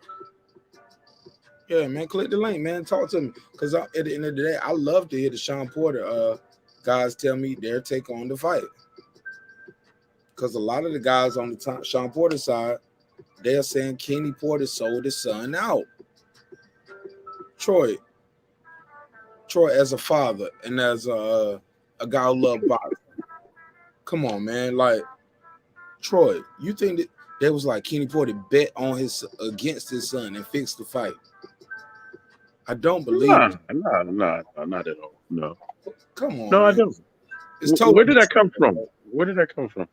Oh, it's look, I ain't gonna give them channels no shout out. Okay. Yeah. Yes. For in the words of Hove, for playing me, y'all shall forever remain nameless. I am Nash. Let me say this. Boxing conversation has become very pussified and full of these, what's the term I like to use? Vagina monologue type conversations. Oh and yeah, that's how you get vagina talk. Oh yeah, I got a song. Oh yeah, Yeah. Set my bars. Yeah, That's how you get these type of conversations about the fight is fixed, Kenny this, Kenny that. Listen, man, that's because your fighters keep losing. Get over it. People lose. Then you want to turn it into something else. That man's a father through and through. He did what he thought was right. I didn't agree with him. I'm in that situation. I'm doing something different. I'm gonna trust my son's manhood. I see him. I see his eyes. I'm gonna let him. Whatever comes next, I'm gonna let him go through it. If he gets TKO'd, fine, fight over. If he survives the next round, I'll tell him, look, put it away. Put it away and start to focus now. You got a chance. You got a chance. He dropped you twice. He's confident. He's gonna come at you, but you gotta stay focused because he's gonna come at you. And you gotta put all that away right now. All that wanted to get back at him, put it the hell away. Jab, move, whatever you got to do, put it away. And that's what I would tell him. But this fixing nonsense. You can't prove it. So why are you saying it? That's what I don't get. That's the the pussified talk that irritates my soul. Facts. Shout out to King Agent Math. He sent me a video with like the top 25 fastest boxers that will be forgotten, that will never be forgotten. I'm like, he's saying this an hour ago too. I'm like, what does that have to do with the conversation an hour ago? We ain't talking about the fastest punchers in the world, respectfully. Maybe that's a topic that he want to bring up on the show for another day, but I don't see how that fits here. He said Troy literally from 300. I don't even know what that means. Click the Calico, click the link. Stop trolling, because you only got a couple more minutes. I'm gonna end the show if we don't get no another call or anybody else to have any opinion, because I don't get it. I really don't get it. We trying to have a good conversation here, and I'm trying to give everybody a chance to speak. Brother Bakari, what's up, my brother? How you feel? Peace, Mark. How you doing, my man? And I'm peace good. I know I started off with high energy. I was going real hard at the Aerospins fanboys, but yeah, I'm digressed right now. I'm relaxed, and we winding down right now. We about to end the show, but before we end, I just want everybody to get a chance to speak. Go ahead, Bakari. Man, first I just want to tell you, man, I'm proud the way you build your channel and the things that you do, man. Keep up the good work. Oh, you seen what we're doing over here, huh? Yeah, I get to catch you early in the mornings because I be on my way to work. So I'm out here now waiting to go drive this truck. But so I catch you, and I'm proud to see what you're doing, man. I remember when you started, when I first met you, and I see where you at now. It's good to see the way you built yourself up, my man. I'm trying, bro. It's only 1 year in it, but you know what, brother Bakari? I'm about to do a giveaway this. I'm about to set up a giveaway this week. We're gonna give away a laptop, a fucking tablet, and we're gonna give away some Visa gift cards. Wow, that's good, man. Or Amazon gift cards. And we're gonna give y'all 30 days, and we're gonna stop the giveaway just in enough time so y'all can keep it or give it away for Christmas. But I must have it to your house on your doorstep before Christmas, because y'all donate to the channel with y'all time, energy, y'all dollars, and y'all put your money where your mouth at. Y'all put your time and your energy at. And your favorite YouTuber ain't giving y'all a giveaway every time we hit a new milestone. They not. They just up there. They want to dictate to y'all to follow their talking points. Nah, I'm gonna let you call in, beam in, but more importantly, I'm gonna give you a laptop, give you a couple tablets. I low key want to give away about 5 tablets. Yeah. I'd rather give away 5 tablets than 1 laptop. I don't even know what the giveaway about to be. Okay, what can I do to help donate so you can give away some tablets? What can I go to help donate for you to do what you got to do, my man? Oh, it's scrolling at the bottom of the screen, man. It's in the All description. right. marqnash. No, my Cash App is the same name you see on the screen. Just put a $sign behind it. Put a Oh, $sign okay. marqnash, and like all the donations that we got last month up into, I think our next flagship show is Wednesday. So tomorrow I'm gonna put the no later than with this weekend. No later than this weekend. All the Oh, money okay. that we got from last month and this month, I'm gonna put all the money towards giving you guys a dope ass giveaway, and you can enter multiple times. Same way we gave away the laptop when we hit 2,000. And your Oh, favorite okay. YouTube didn't give you shit when he hit 2,000. He damn sure didn't give you shit when he hit 2,300. Look, I be reaching for milestones. I be like 2,300. Niggas be like 2,300. They ain't even no round ass number. Why 20?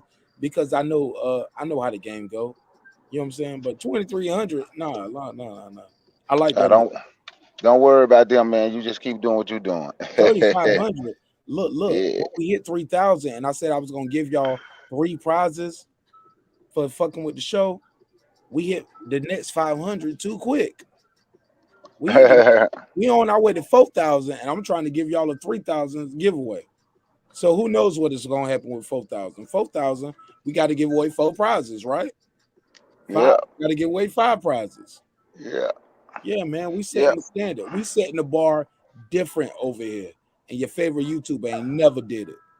Respect. And that's good, man. And I respect what you're doing. You keep you into the music, I you don't into need the money, boxing, you homie. into I don't that, need and the that's money. good. I don't need the money. God love me. God is taking care of me and my wife, and we doing good, homie. So, but I ain't gonna lie. I ain't gonna say I don't need it. Like we all need it, right? But I'm so clean, and I'm so clean with the shit, man. That like I'm still gonna give back though, right? So I still need the money, but we are gonna take a portion of the money to give you guys something back for your time and energy. You feel me? Yeah, I got you. Go ahead. Let's cook up this. Let's cook up this content. People are saying Kenny Porter gave Shawn Porter up. He sold him away. It was a fixed fight. He never cared about his son. He never believed him. He the worst dad ever. If you were Shawn Porter, you wouldn't pay him nothing. He took a dive. Like all the fake shit. He still can't beat Bud. He can't beat Spence. Spence didn't run out the arena. Spence saw it and left because he had a party to go to. All the bullshit. You got the You floor, know, brother. Sorry. you know what? It's okay to be a Spence fan, but I don't understand how you can't give Terence Crawford his credit. You have to be able to like I'll tell anybody. My fighter at 147 is Keith Thurman. I was a big Keith Thurman fan, right? But I'm not gonna not give Terence Crawford his credit and Earl Spence their credit. Me personally, I believe Terence Crawford is the best at 147. Man, you can just see Shawn and Kenny Porter's relationship. You know that man didn't sell out his son. He was concerned about his son. Even his son was talking about how clean he was getting hit, and he wasn't used to that. He got up and went right back down. Nobody was able to do to Shawn what Terence Crawford did when he switched up his game. Man, Terence Crawford is something. Terence Crawford is something different. But much respect to Shawn Porter in his career. He didn't run from nobody. So there's no need to make no excuses. Regardless of the outcome, Shawn Porter was willing to get in that ring and fight the best at any time. And that's what a lot of people is not willing to do, because Ugas been trying to fight Errol Spence for a few years now. Not saying Ugas would beat him, but for some strange reason, both with PBC, but that fight, for some strange reason, can't happen. Shawn Porter was willing to get in the ring with any and everybody, but he got in there with this man, with this beast from Omaha, Nebraska, called Terence Crawford. And Terence Crawford, I'm gonna tell you, man, if there's one, maybe 2 fighters I've seen, if there are 2 fighters smarter than Terence Crawford in the ring, the way they make adjustments, that would be Floyd Mayweather and Who? Floyd Mayweather and Bernard Hopkins. Those are the only 2. I want to say James Toney, because he was like one of my favorites. But you can't be that smart when you won't stay in shape. So I don't put him up. So I don't put him up there the way I want to put him up there. Gotta put a case on him. But man, the way he make adjustments, dude, the way Terence Crawford can make adjustments and think in that damn ring and show how smart he is under pressure. Under pressure. And you know Shawn Porter applied pressure the whole fight. He was still able to think and switch what he was doing to say, you know what, this is what I got to do. This is what I have to do to win this fight. Let me go get it. He was able to make those adjustments, man. Terence Crawford is great. I don't understand why people don't want to give him his credit. You ask me, I believe he would beat Spence. That don't mean Spence can't beat him just because I believe Crawford would beat Spence. But I don't have it. It's not a 50-50 fight to me. I would have Crawford. I would take Crawford all the way. But if Spence would somehow pull it out, it wouldn't be no huge surprise that Spence beat him. But I would still take Crawford, though. I think Crawford is just a more complete fighter than everybody, even my favorite fighter in boxing. And I say Tank Davis is the king of boxing, but Crawford is the most complete fighter that I've seen in a very. I'm telling you, man, the way he think in that ring and make them adjustments, man. Floyd Mayweather and Bernard Hopkins, bro. Floyd Mayweather and Bernard Hopkins, the way he can make adjustments. All right, fair enough. But man, I'm gonna listen offline now. I got to go jump in. You gotta hear this. Okay, go ahead. First opinion right here, and he does not like me, but I love him so much that I gave the world my only begotten son. And his name is 817 Boxing. And last time I let you come up, 817, you treated me bad. I gave you the mic. I didn't take no wrench. I never blocked you. But you went on a rant and you hung up the phone. You was like, yeah. And then you was like, boom, and you hung up. Now, 817 Boxing, are you here to have a conversation with us? And are you here to rant and hang up on me again? Tell the truth. Say, man, you know, on the cool, you call me a coon? Sometimes. Hold on, start up. Hold on. Look, see, here we go. I gotta mute his mic. Did he say you a coon? What did he just say right there? Nah, I said on the cool. On the cool. I was like, damn, bro. Like, damn, you starting off with you a coon or on the coon? Boy, Mark, you always ready for it. Look, man. I don't hate you, bro. Shit. I know, bro. But the last time I let you come on the show, you said what you had to say and you hung up. You didn't want to rebuttal. You didn't want to have a conversation. Mark, because you know, Mark, you real good at setting shit up the way you want it to go and jumping in and taking the narrative to where you want it to go. So you know what I'm saying? Can I give you 2 minutes on the clock? Is that fair without me setting a narrative? It's all good, bro. But can we agree to disagree? Can we agree to not pout and hang up? I promise. I will never show this picture during our conversation. Other than this I really on the cool just wanted to hop in and just say, you know what I'm saying? No, you want to get your bars off and hang up. You don't want to. No, that's not it. I just want to hop in really and tight. I just want to type that. Okay, go ahead. Let me set the plate for you, because what we need right here is we need an opponent for Errol Spence for February or March. He said he's coming back in February and March. I believe that man at his word. Even though he lied to me before, I'ma still give him to you. Because y'all niggas lie to me every night. So I give Errol Spence. Now I ain't talking about you, but I give Errol Spence some belt. My brother, I do not see him fighting Terence Crawford in February or March. Can you give me 5 opponents for Spence that's not named Crawford and not named Thurman? But also, just get your bars off, man. Tell me what you thought of the fight. Kenny Porter started too early, not stopped it too early. Who gonna win? Like, whatever you want to talk about. Cause I know I baited you Spence fans in tonight. But I love you though. Hey, look, you do a really good job with your graphics. I did my That's job, all. Dennis. I got you, nigga. You just do a really good job with your graphics. I just want to congratulate you on them. You just do a really good job. I just hope that they age well. That's all. Well, so far I'm up 35,000 views off of one video. I didn't lie. I mean, the views are fine, but I'm saying I just hope they age well. That's all. Well, you know my last video aging well when I said the top 10 reasons Terence Crawford would beat Shawn Porter.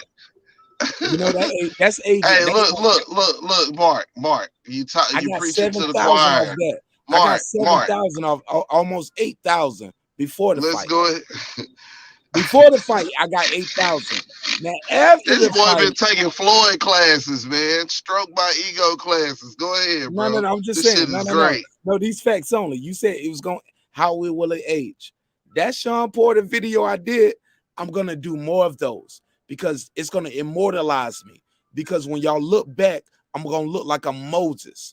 I'm gonna look like this is immortalizing you. You having somebody like me on your show is immortalizing you. Oh, but we'll keep going. Oh, you that nigga. But we'll keep going. You that brother. I'm sorry. I'm that one for you. But anyway, let's keep going, bro. What you say? You want 5 opponents? Okay. It ain't even 5 opponents out there. You know why? Because my dude ain't looking for no 140 pounder, no shit like that. He really want champions. You feel what I'm saying? I love it. Period.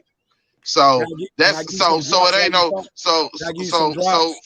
just for me. To lift you up. I don't need no drops, fam. No, I gotta do it. Right. That's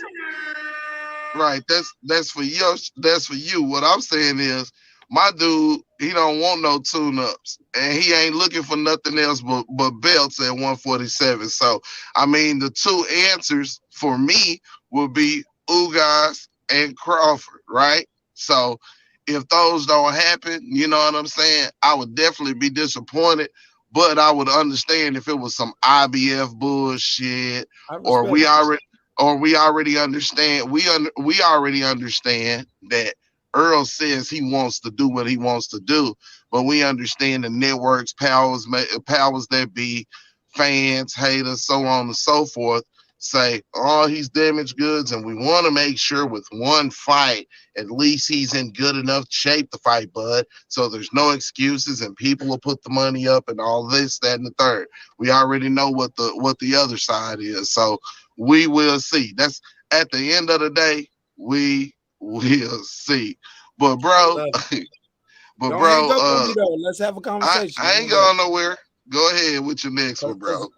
You said go ahead with my what? Go ahead with your next question. Go ahead. All right.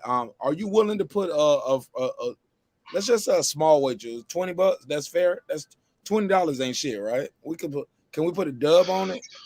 Or is that too much? Can we put a dub on what, broski? A dub on what, bro? Oh, you call me broski. That means I elevated. I elevated from the nigga you hung up on last time. So I'm cool with it. Mark, you still ain't shit, but I would still be respectful. Hey, I love it. I love it. Let me give him the bill. That motherfucker said, hold up. Let me give you the drop. Say, Mark, slap yourself. Slap. That's what 817 want to do to me. Slap. One more time.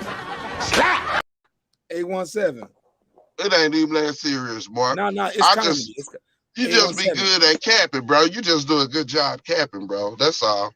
Nah, I ain't gonna. Nah, you can't say that. Nah, you can't say that. Nah, they love when I do my thing, man.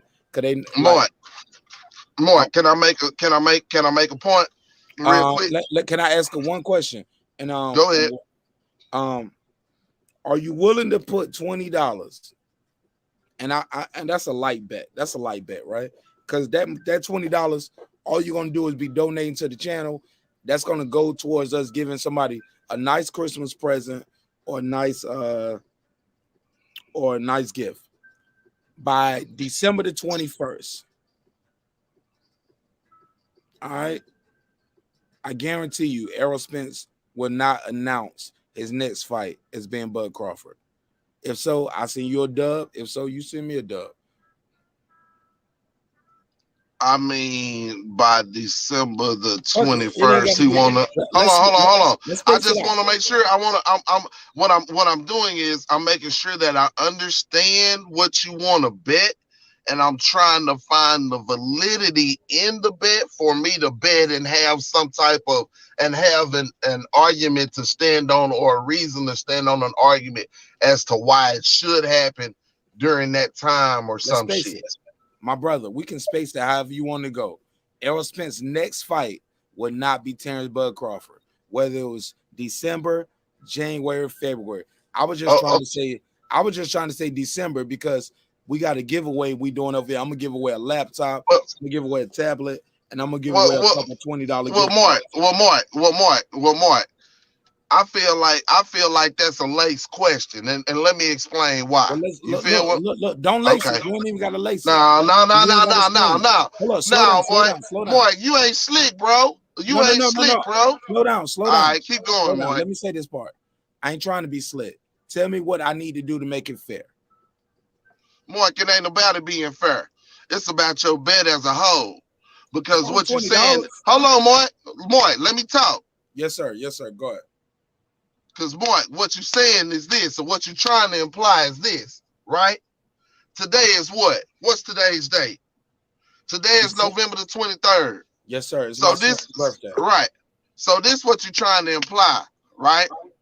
Because you only use one person's name in two people involved in the motherfucking fight.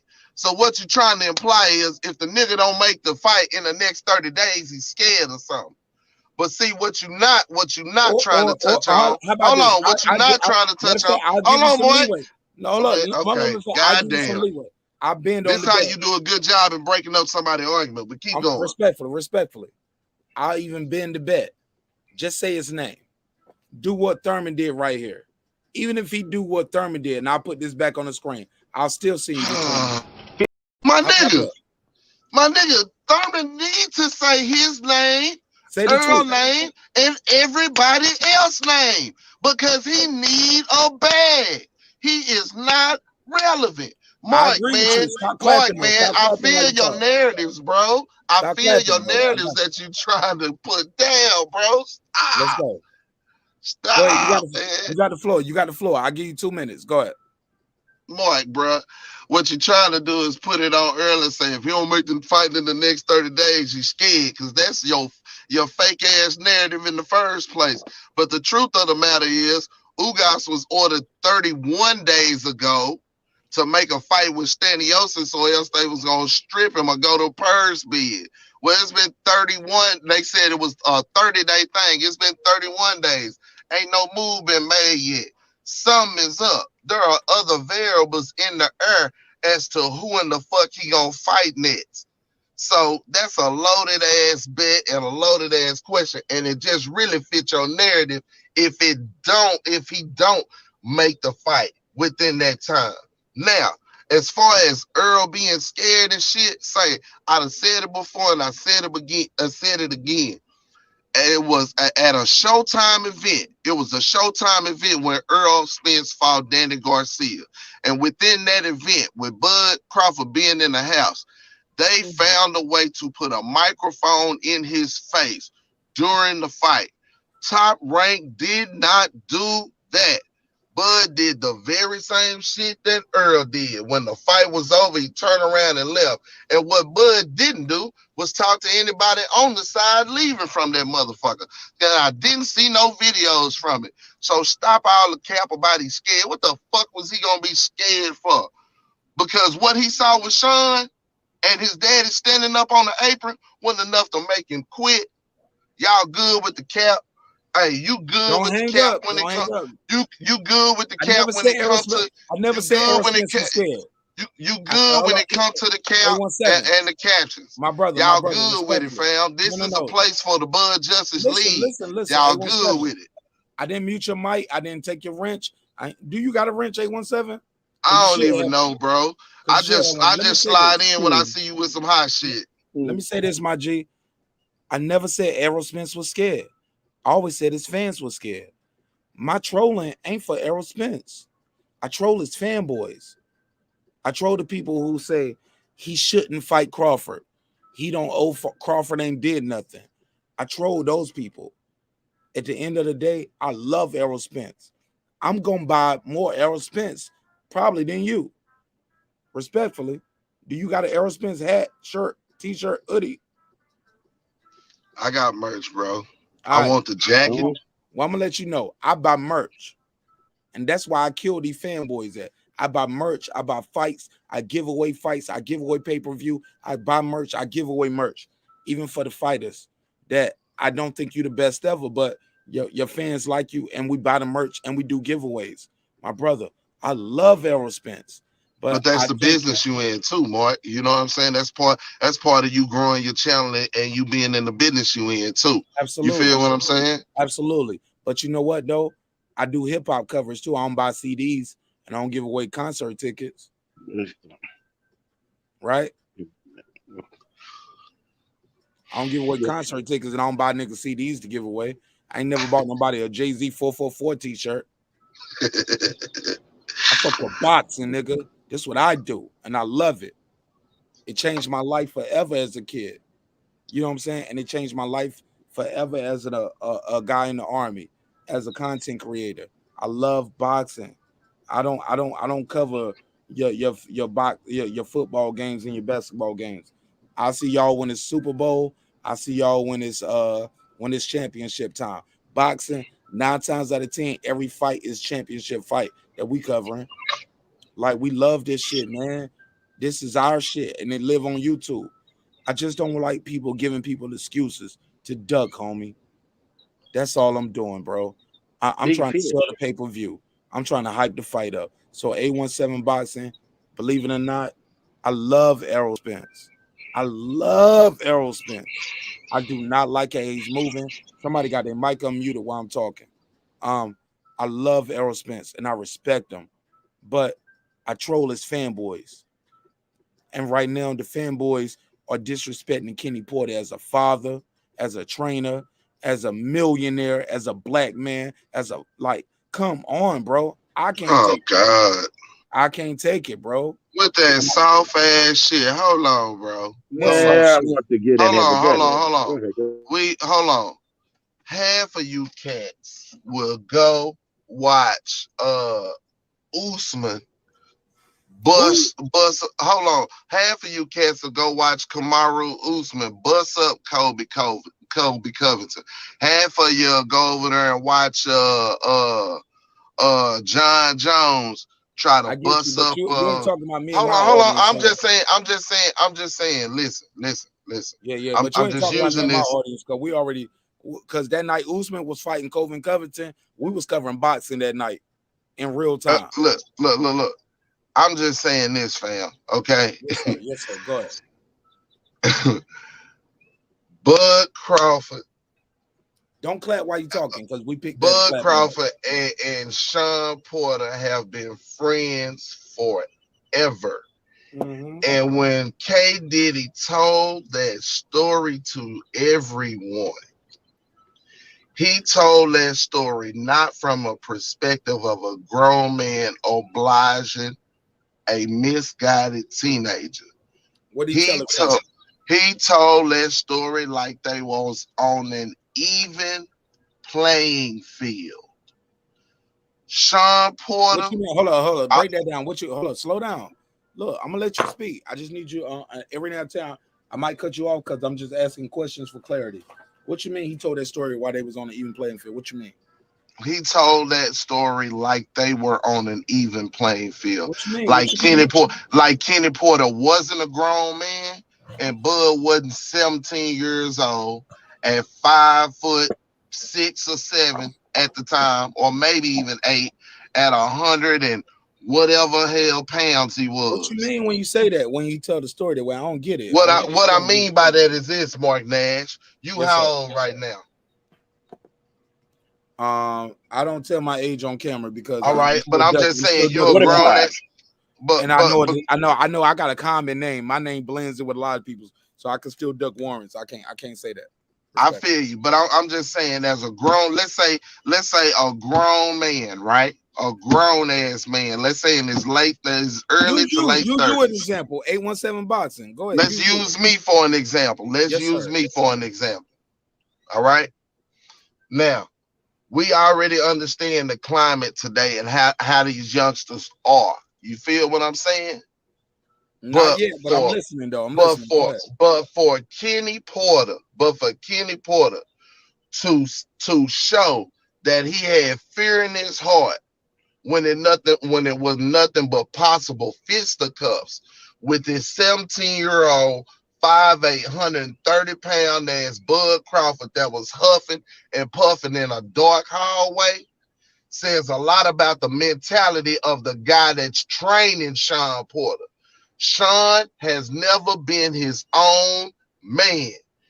Kenny Porter has never had any other successful boxers than his son, and it's just my opinion at this point, but I'm going to say Kenny Porter rolled off his son's amateur success, and they were overachievers and also beneficiaries of good motherfucking timing. You breaking Shawn Porter. Stay here. Shawn Porter went in there. Don't hang up.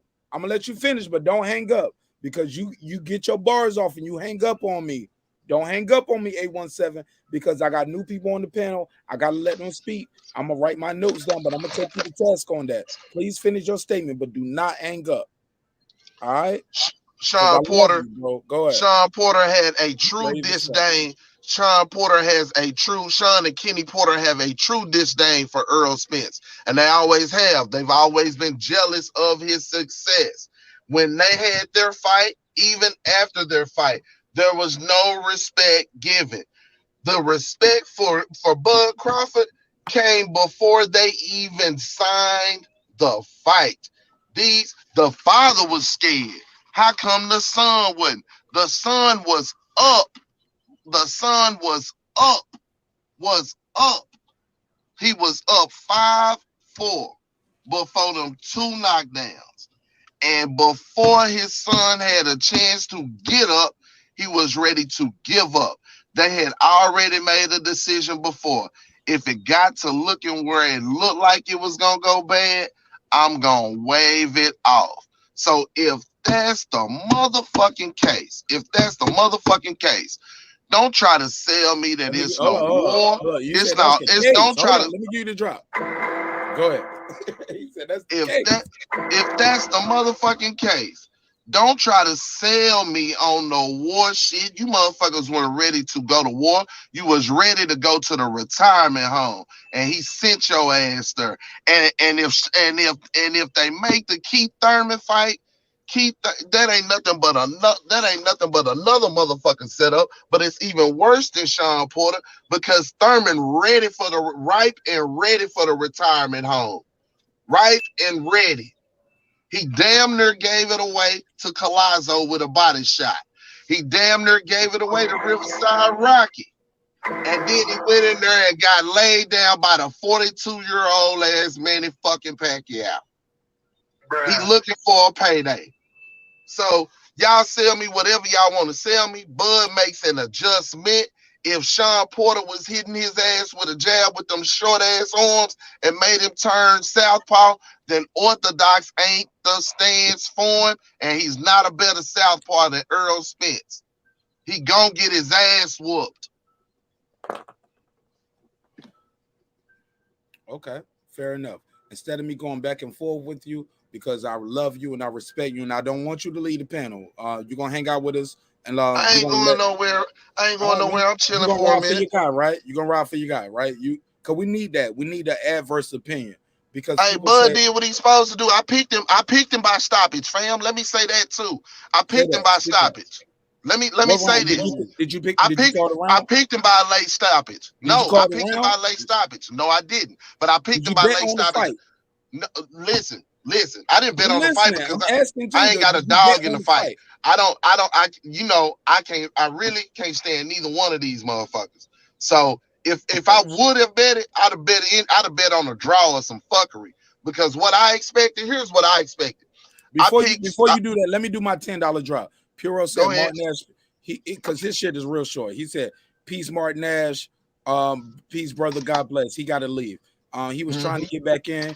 You was kind of long-winded, and I've been going back and forth with you. No, I've been going back and forth with you too. So that's my fault. But let me give my brother his $10 drop. He was like, damn, I got to pay for my comment to be read. Damn, I'm sorry, bro.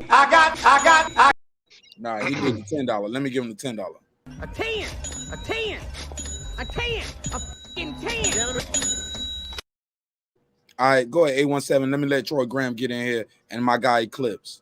I've been trying to get Eclipse back in, but Eclipse, every time I go to him, his mic is muted. Go ahead, 817. Then we go to Troy. Nah, let him rock. My bad, bro. Nah, man. You ain't gotta apologize for nothing. We've been cooking that fish on the barbie all night. And I knew, and everybody else who been in, like they don't want to ride for their guy. They'll call in or they. Fish don't take that long to cook. Nah, man. I like hearing the adverse opinion. Look at the clock, bro. I've been going in for hours, bro. You know what I'm saying? So I gotta let these guys speak and defend their guy. I respect it. This ain't no bias panel. So, and 817. If I come across bias, fuck it, I am biased. But if you can say something or provide a link in the chat, preferably in the private chat, so I can share the information, I will be more than happy to sway my opinion. Like, you get what I'm saying? Like, I'm not bought off. Terence Crawford does not pay me. I get all my donations from viewers like you, or from YouTube advertisement, or from sponsors and endorsements. My brother, Terence Crawford, they ain't gave me $1. All right, but I keep investing in them. But you know what I am going to do? I'm going to buy me a big fish hat just to stunt on Errol Spence fans, because you guys say y'all love him, but y'all don't buy his merch, you don't buy the pay-per-view, and many of you don't go to the fight, respectfully. All right, we lost him. Damn. Go ahead, Troy Graham. You got the floor. Damn. It be like that. He'll be back. He'll be back. He just got to know that he got a safe space. Look, I'm trying to clown these brothers. I love them. I'm going to say this and make it quick. It's going to be the same thing I said before, and I hope you know 817 Steak Sauce is listening. Oh, you got steak sauce, see? The only good, yeah, but look, that face and his actions spoke for themselves. He's not going to fight Crawford. He's not. And you said, I think 817 said that he only looking to fight champions. He only looking to find a bar with gay rappers. He trying to do what? The only thing Spence looking for is a bar filled with gay rappers. Damn, man. Damn. That's what he looking for. Tell him I said it. Tell all them boys I said it. Let me play the video, Troy. I wasn't gonna play it, but you made me want to play it. Fuck it. Let me play it. Bro, what's wrong with this nigga, bro? He said his girlfriend. Trying to get Yellow Beats some sugar. Go ahead. They could put it right up there with that Wilder comment that they say they love so much. I don't give a damn. That's all I got to say. Yes, I would love to see this fight, but everything in me is telling me this fight will never, ever happen. Body language, action, never happened, because one man really wants to fight, and he's tired of it. He's just tired of the, I'm gonna give you 30%, I'm gonna give you 20%, I'm gonna give you 40%. He's tired of that. He's tired of it, and he's not gonna reach out to him no more. The other guy, he's not interested in the fight. He want to go ride horses, maybe go chase a guy named Canelo, or Bro, what's wrong with this nigga, bro? yeah, he should call himself Errol Too Sweet Spence. I'm coming for your necks. I'm gone. No, he coming for your neck. He kissing on your neck. Errol Spence should make lollipops. Keep cooking, Troy. I love it. Keep cooking. I'm trying to get clips back in, but I think he fell asleep at the steering wheel. Go ahead. Well, yeah, you know, it's almost daytime. You know, vampires only come out at night, so that dude is knocked out. At the end of the day, man, I just think it's only one guy calling for the fight. One guy. The other guy is not calling for the fight. Simple as that, man. Ron the Don, he said, Big Fish happy to put gills on your face as boy. He said, spits like dudes that blush. Watch out, Troy. Yo, what else he said? He said, conspiracy theories is all alphabet boys. No, we a press boss. Fuck out of here. Scamming is real. Ron, pull up. Ron, pull up. Ron, pull up. You saw what we saw, right? While I'm waiting for my boy Ron the Don, because Ron the Don got a wrench. Me and Ron, we disagree sometimes. But you know what? I never took his wrench. Ron, did I ever block you? Did I ever take your wrench? Could we disagree? Hell no. We don't play them games over here. Look, I never forget who supported the show. I know all of y'all. I never forget the Cash App. Never forgot the Super Chat. I love all of y'all. We're going to agree. We're going to disagree. But at the end of the day, man, come on, man. This is boxing, man. Stop being a bitch, man. Stop hating. Like, I love y'all. We ain't got to agree.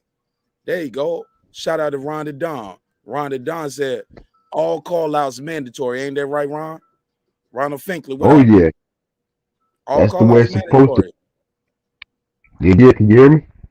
Yes, sir. Go ahead. You got the floor. Talk to me, man.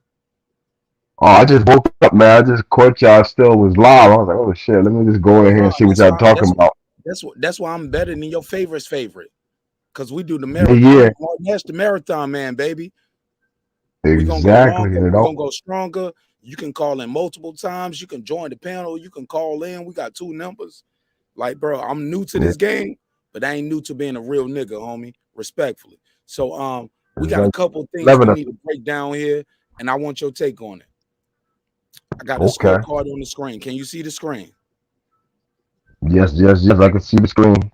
Now, respectfully, Shawn Porter, it was a close fight, but he was losing on all scorecards going into the 10th round. And then he got a 10-7 round.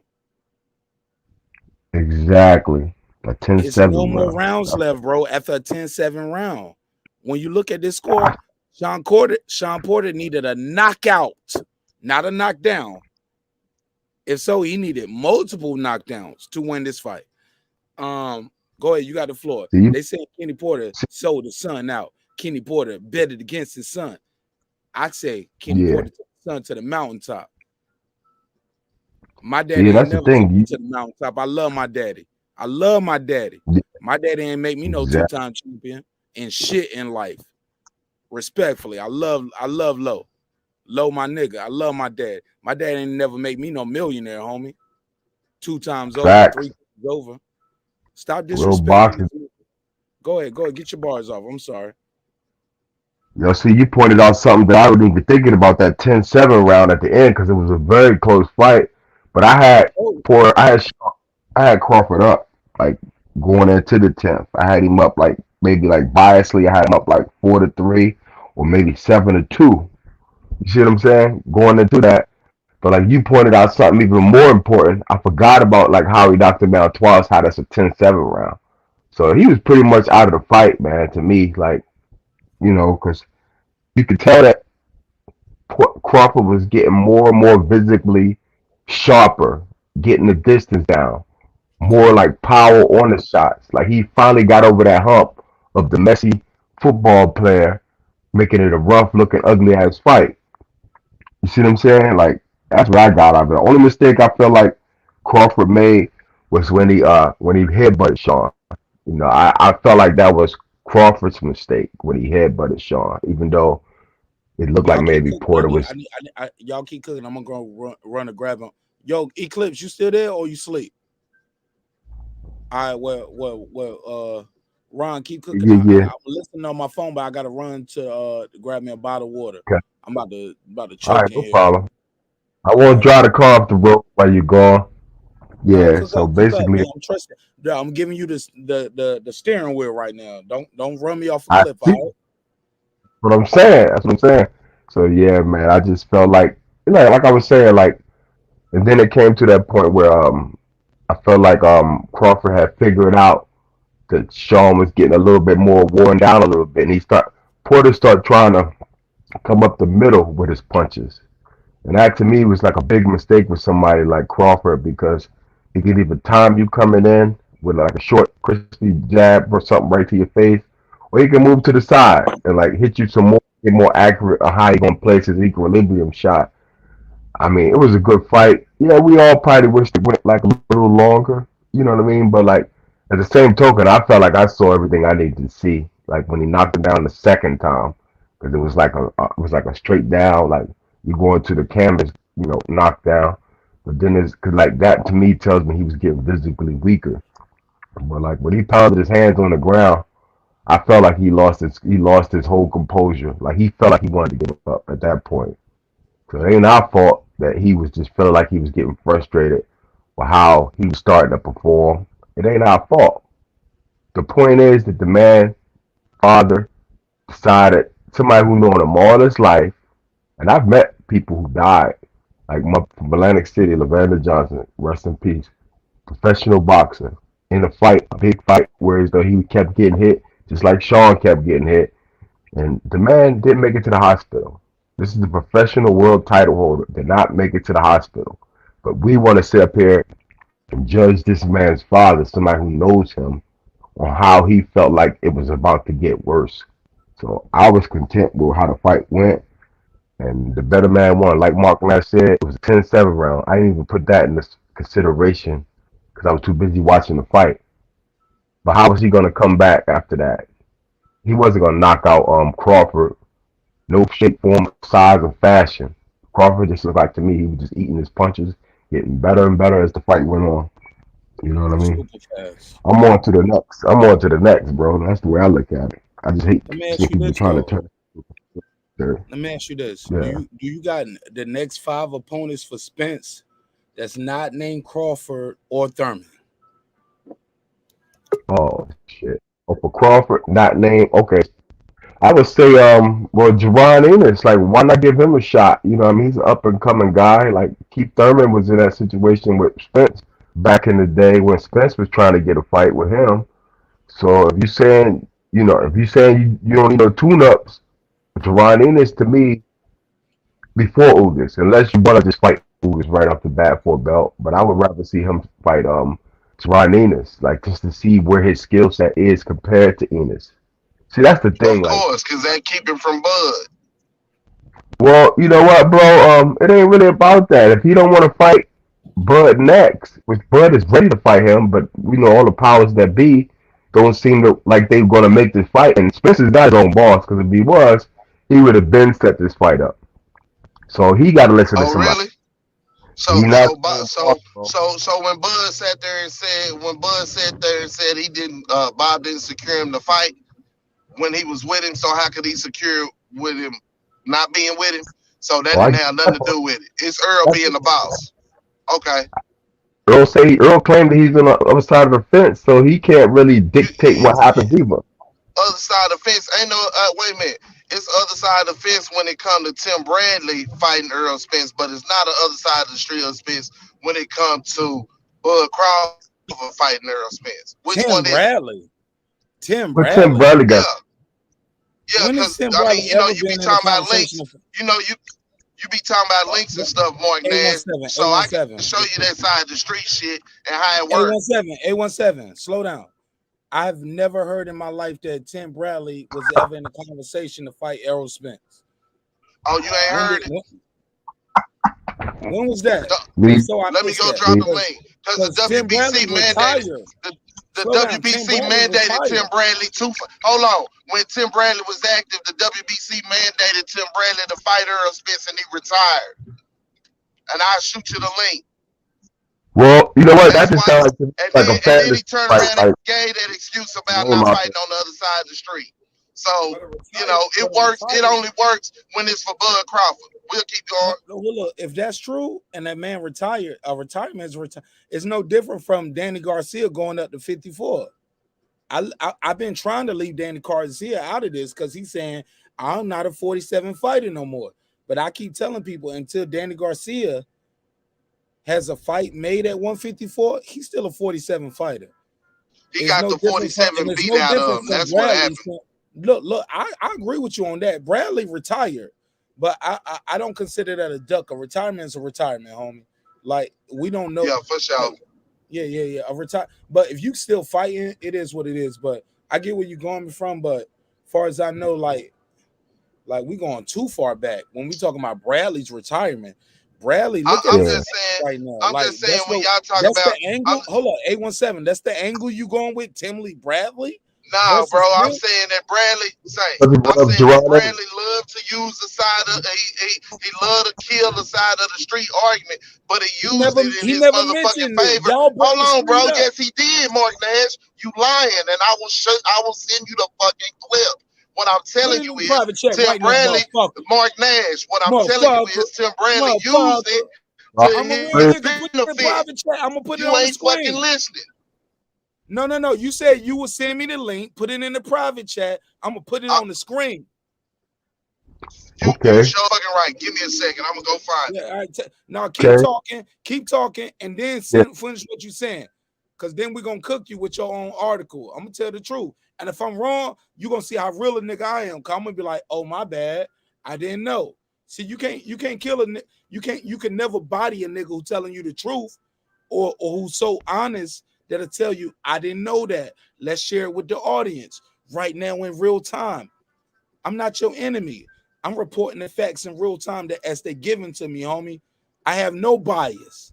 Change my mind right now on the live. That's what I challenge you to. Respectfully. Let me grab this bottle of water because the trash truck, it's Tuesday in the land in the morning. And I had to run the trash truck to the street real quick. But let me go grab my bottle of water real quick. And I want to grab me a light out of the car because y'all talking that shit, man. I want to roll up. I was just going by what you said. Like, who next to spend? Nigga, I'm talking to y'all a little bit longer. I'm about to roll up one, man, on some real shit. Let me roll up. Let me see if I got a cigar in the car real quick. Let me grab my shit. Hell yeah, man. Y'all keep cooking. Let me see if I got a cigar in the car. Go ahead. Yeah, but like Gerard Enos, I would like Bud to fight him. If he don't want to tune ups, I mean, it just seemed like a good stylistic matchup to see. Like, because Danny Garcia was a good fight for Spence. I ain't gonna front. I was surprised that Danny couldn't do anything with him at all because of the reach and that was his first fight back. I was like, damn, he just dismantled Danny. So I give Spence his props. So Enos versus Spence would be like a logical move. Like, who else is he gonna fight? Is he gonna fight like an off-brand person? Like, I can't see Spence fighting like Ugas right back, and I can't see him fighting Crawford. I would think he would want to fight Crawford after that shit the other night. This is probably the best time to try to get Crawford as far as like winning wise for Earl coming off that. But they say he don't need a tune up. So fight Gerard Enos or like who else you gonna fight? That's your mandatory. I'm supposedly assuming that's your mandatory. So fight him and then fight Crawford if you think you could. I don't fight Enos. Chin is a little suspect. So I would maybe favor Spence in that fight. So there you have it. Let them two fight. Since you say he got a surprise in February, I hear like Keith might be an option. But if Keith is an option, that's probably a safe bet, whether it's a tune-up or like a serious fight that people might, give you credit for. So therefore, fight Thurman or fight Gerard Enos. Those are his two choices on a comeback. If he say he's coming back in February, I'm thinking he's coming back in the summer, but everybody's saying he's coming back in February. Let's see it. I pay for that shit. There you go. That's how much of a fan I am of boxing. That I would pay for Gerard in this fight, or I would pay for Keith Thurman fight. Wherever he fight at, Fuck all that side of the street bullshit. Just want to see the fights. Let me ask you a question, Rhonda Don. Let me ask you a good question. What's up? Because I like what you're saying. But let me ask you this.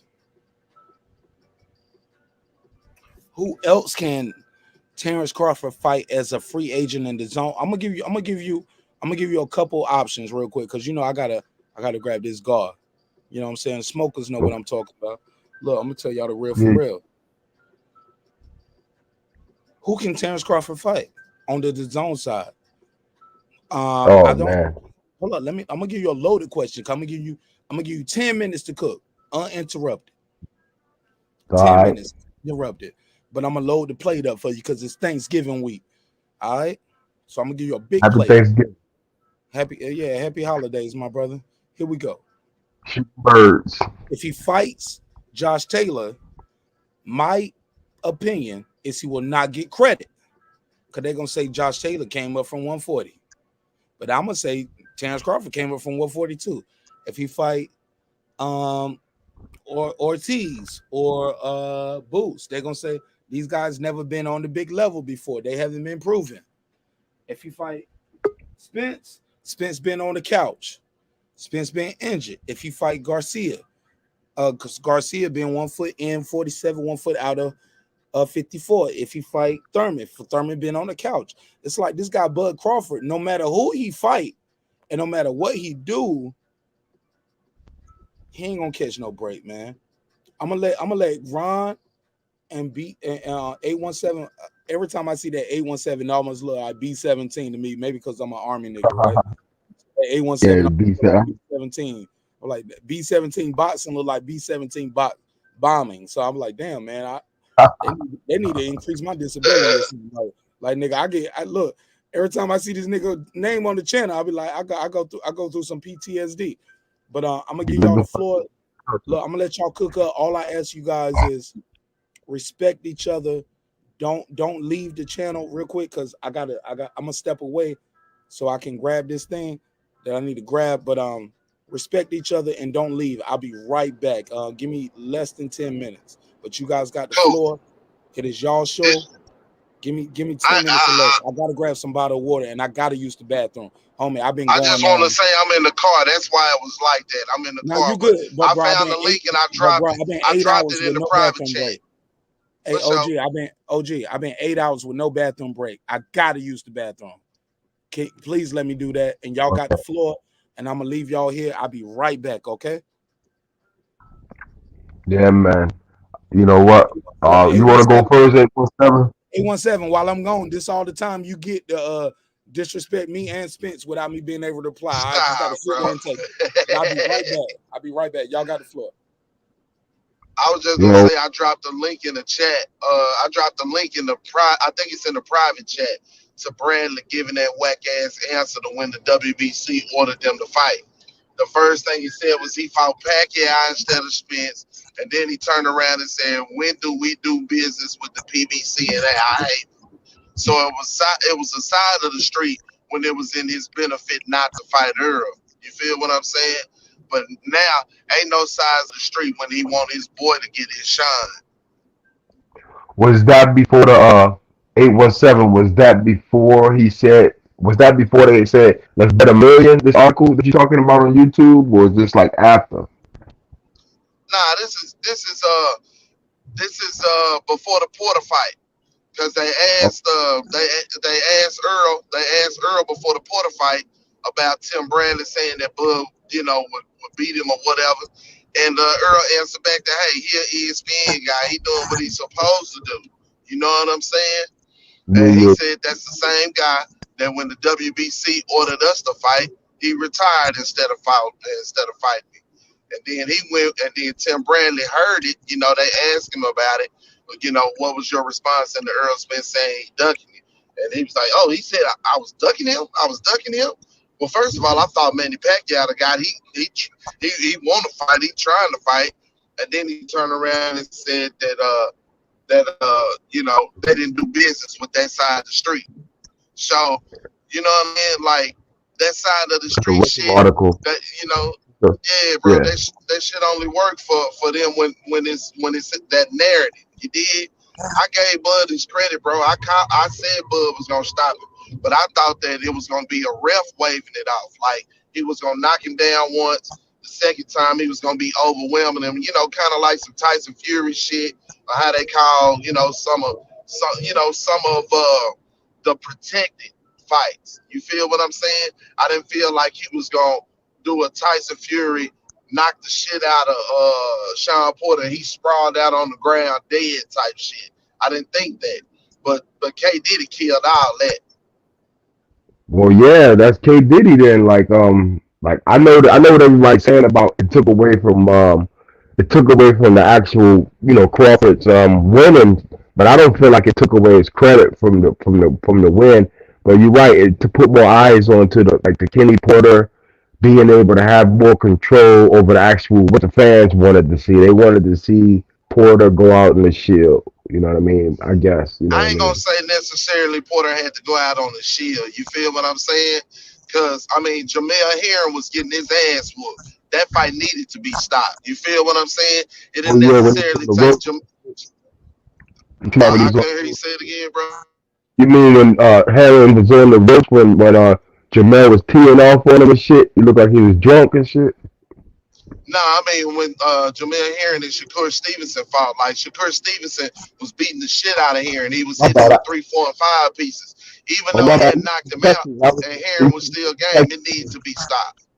My bad, you from Texas. I was thinking about the Tony Harrison and Jamel Charlo fight and shit. I'm having flashbacks. When you said Herring, I'm thinking about Herring, like Tony Harrison. I was thinking about. My bad, Herring, right? Herring. Okay, got it. Right, yeah, Jamel Herring. When Jamel Herring was getting his ass whooped, they needed to wave that off. It didn't take for him to, get knocked out and go out on the Shield. So I don't necessarily think Shawn Porter had to get knocked the fuck out, be like Deontay Wilder was with Fury, exhausted, and then just beaten down. No, I don't feel that way. You know what I'm saying? But on the cool, Bud did what he was supposed to do. You feel what I'm saying? Sure, Bud showed some flaws and he gave some rounds up to Shawn early, but fighters give up rounds early in order to process information or to gain information or to let a motherfucker get into deep water. So that's neither here nor there saying that he was up 5 rounds to 4. Two things can be true at the same time. Yeah, he was up, but it really didn't mean shit because all it took was for Bud to catch him. And I knew Shawn Porter was the type of guy that was going to be dumb enough to keep coming, whether he in good shape or in bad shape. That's why I felt like Bud was going to knock him out, because Bud don't never turn down a fight. He never turns down getting busy. So if you hit him anywhere, elbow, something else, he trying to hit you back. And Shawn dumb enough to be looking at the ground when he swing and not up at who's swinging at him. So I just knew it was going to happen. And a lot of motherfuckers was talking about how durable Shawn was and all that other shit. And at the end of the day, I say, man, Bud gonna knock him out. Bud gonna knock him out. I said, this the last bag that Shawn can earn. He don't want to be a quote unquote gatekeeper, even though he is. He don't want to be one. He already told y'all he don't want Jerron.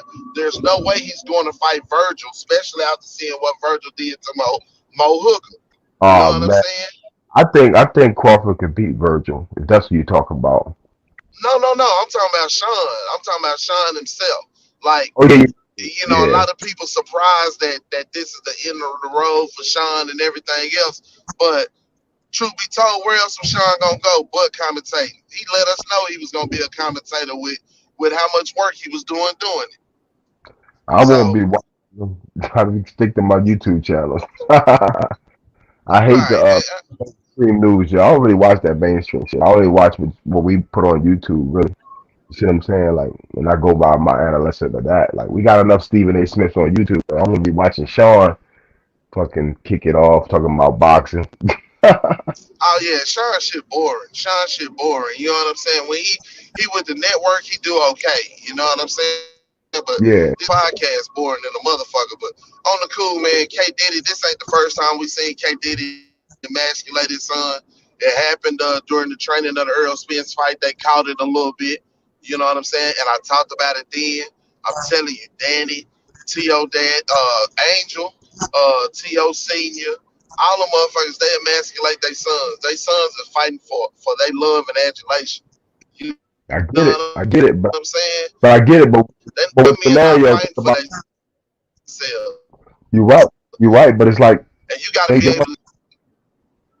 they want to take it out of the judge's hands though, because if his son get brain damage, then what? You see what I'm saying? He couldn't. He gonna feel stupid like if he didn't stop the fight. He just saw that it was about to be a slaughter. You know. I feel you, but here's my thing too. You know what I'm saying? And this is why I give Earl Senior credit. Earl Senior took his son in there, but he separated himself.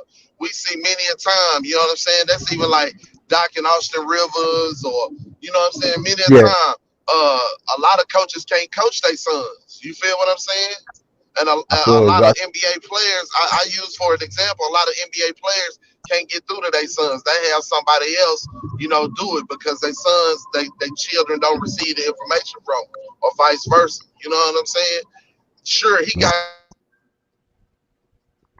but you know, a lot of people not lending credence to if he'd have took his hands off Sean, maybe Sean grow in other avenues as well. Yeah. Yeah, but you know, I'm not mad at the stoppage. I mean, because of course I had Crawford, but like at the same token, I just look at it like this. I seen the boxer die in the ring. So like to me, like when you get in those type of situations, I can understand why Porter would stop, his dad would stop the fight because, you know, coming back from that last punch, your eyes go. I mean, I can imagine his eyes. That was the softest. That was one of the softest stoppages I seen, bro.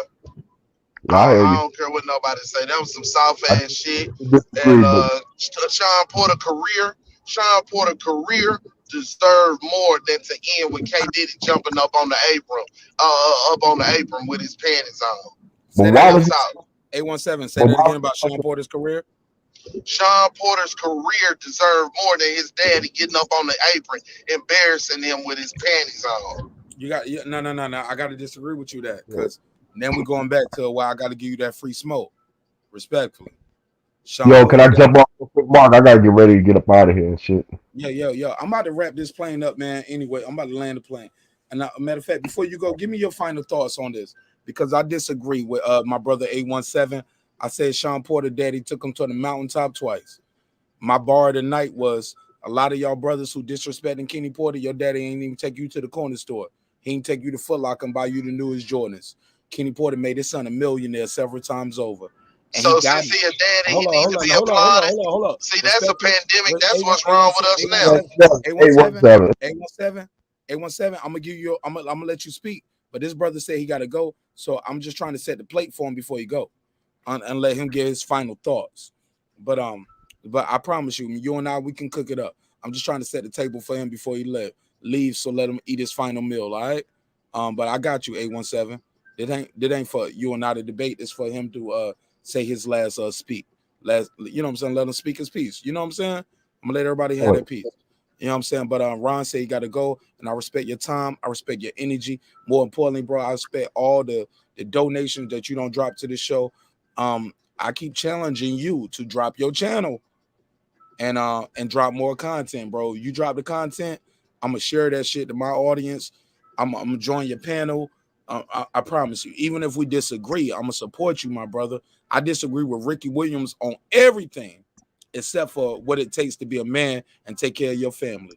As far as boxing, we disagree. Voting, we disagree. We both military veterans, but we disagree about voting.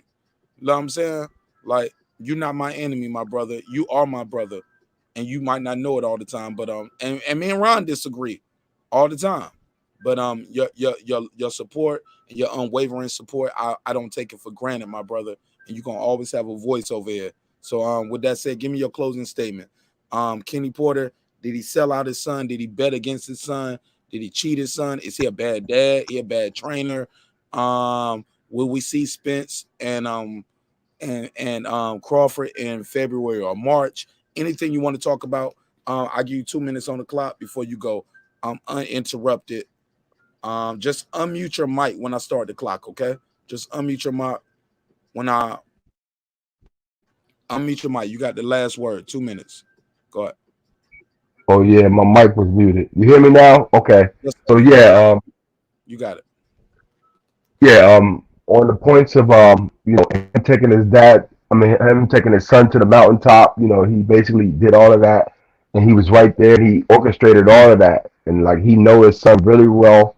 And I just feel like you know, he has the right to you know to say at the end of the day, because he sees him every day, that you know, look, my son can't handle this no more because he's in a situation where as though he's fighting a live dog, and you could tell that Crawford was getting even stronger. To me, I could tell he was getting even stronger and more accurate, and you know, that's just the bottom line for me. So I agree with the stoppage.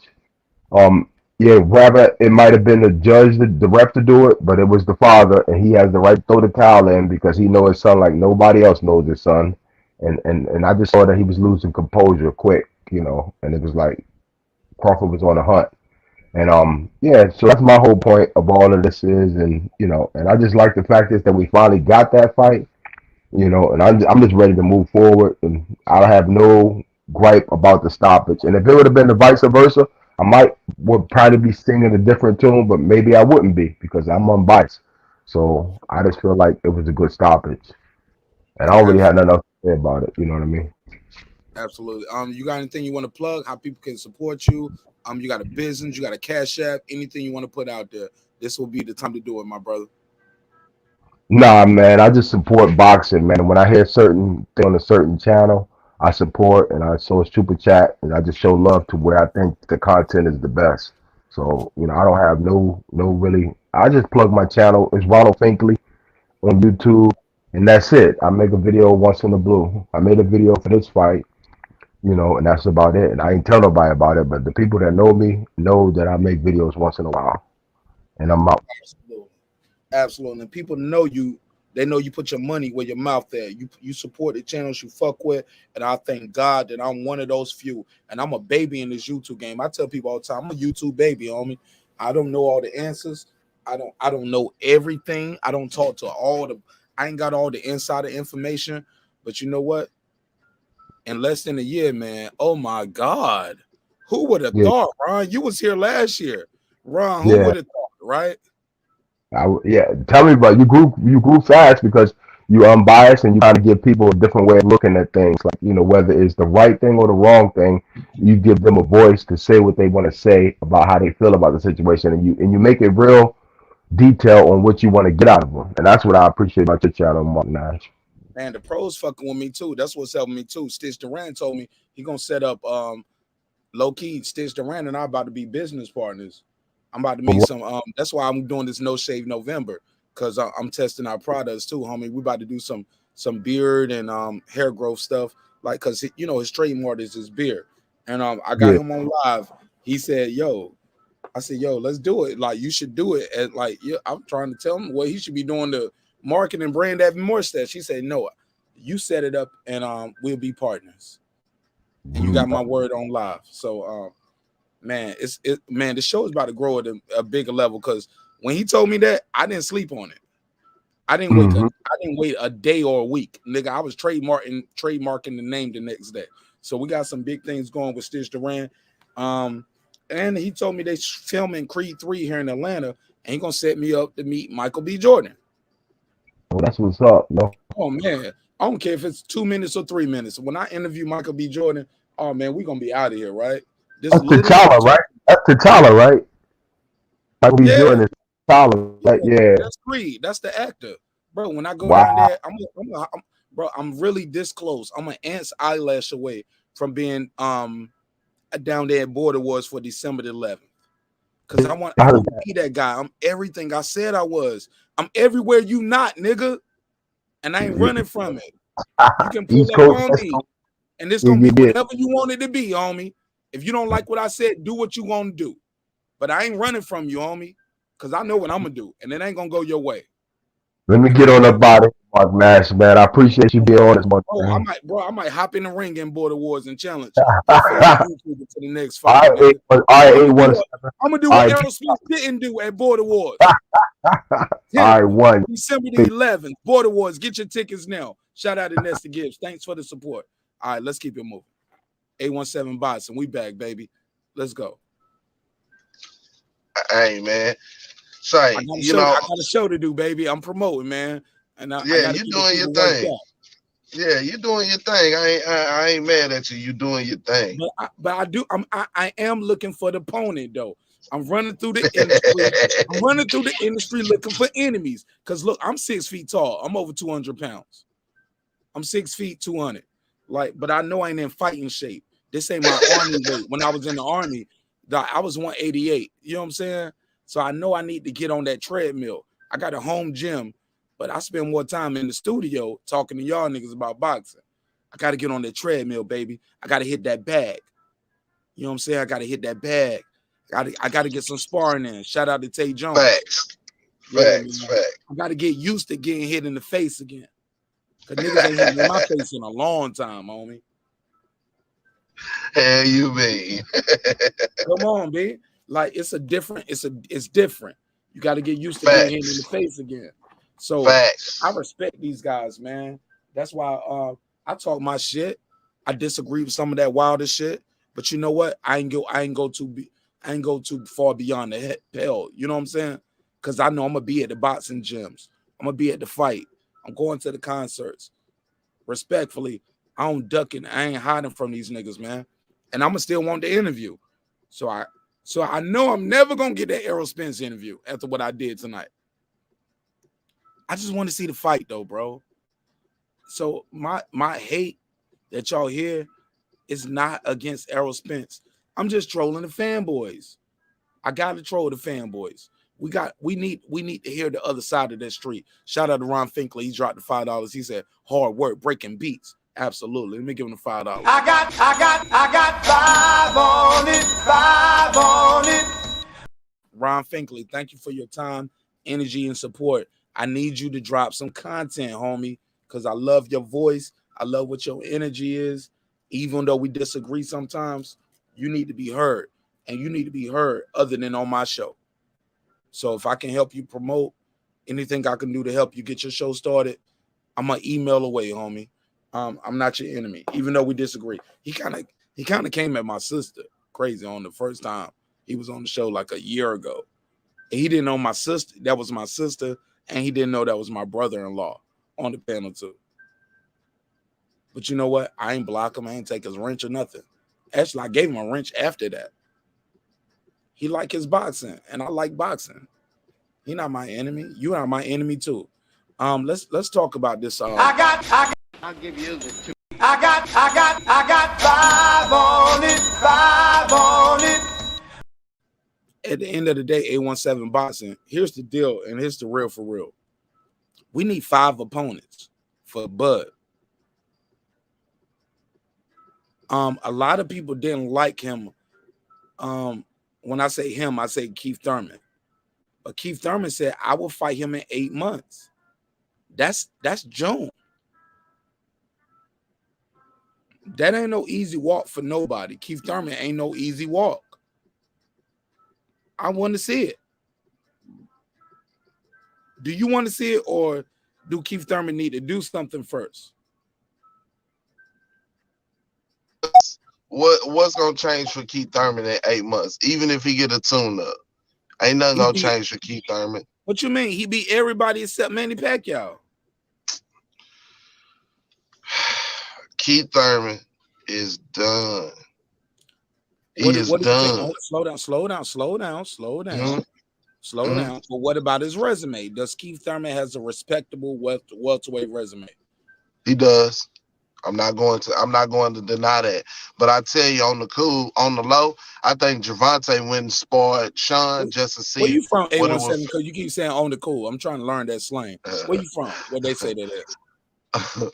I mean, it's just, I guess it's just part Chicago, of my vernacular. Texas, where that from? Nah, I'm from Texas. All right, that's a Texas slang. On the cool. I ain't gonna put that on my state. I'm just gonna say that's on my say. All right, well, look, I might jack your slang a little bit. I just want to know where I got it from. So I'm gonna say I got it from A17. I ain't gonna say I got it from Texas. I got it from A17 boxing. All right. For sure. I just feel like I feel like look, I was gonna say Tank went in there. When I pay for it. For sure. I feel like Tank went in there and sparred SHAWN to see if he could really hold his own with a top 147 pounder in some sparring at this point because he's trying to test himself for Thurman. I really do think. Shit. Hold up. Let me give you the drop. Oh shit. I didn't even bring up Tank Davis. Yeah. Oh shit. Oh shit. Oh shit. Oh shit. So that sparring with Tank Davis was more for Tank, not for Shawn. Facts. Oh shit. You heard K Diddy. You heard K Diddy say, I mean, think about this. Think about this, all right? If you're trying to get before you say that, are we disrespecting him by calling him K Diddy? Because sometimes I feel like people, I feel like I'm giving his props when I call him K Diddy. But I feel like some people call him K Diddy where they're trying to say like he's P Diddy all in the videos. Yeah, that's why I say it. Oh, so you say you mean it as a diss? Okay, absolutely. Look, you PBC, and I'm top ranked Toby, whatever you want to call me. Because it ain't top ranked no more. It's flop rank. They've been flop rank. They drop rank. Right. They've been losing. Right. I'm so glad Bud did what he did. They've been fucking up since Oscar De La Hoya. Yep. Okay. Yep. So, and it's a track record. Mikey Garcia. I mean, it's a track record. All the talent that they don't fuck over. Them calling a black man who got 6 kids, 3 girls, 3 boys. And the 3 girls, 3 boys. What regardless, he got 6 kids. He's still with his high school sweetheart. Some would call her a BBW too, right? Okay. But he didn't cash his bitch out. He didn't catch his bitch out for an IG model. No, this is my girl. This is my mama. This is my sister. This is my family, nigga. Yeah. No. I ain't in the club drinking and smoking with your favorite rapper. I'm not hanging out. I ain't trying to be all under Floyd, even though I got Floyd and them on speed dial. Even Floyd say, Errol I love Errol because of what I did with him sparring. But y'all know what Floyd respect. Floyd respect the motherfuckers going through multiple divisions. Cause that's what he did. Yeah, you gave me some good work in sparring and gave me a black eye, but come on, man. Y'all know what Floyd respect. Floyd respect that extra challenge. Fight that guy. You cannot let all these years go by and not fight him. Because Floyd wanted to fight Manny. Manny didn't want to take the test. Y'all know Floyd don't respect this shit that Errol doing. Come on, man. Let's keep it a buck. He don't respect it.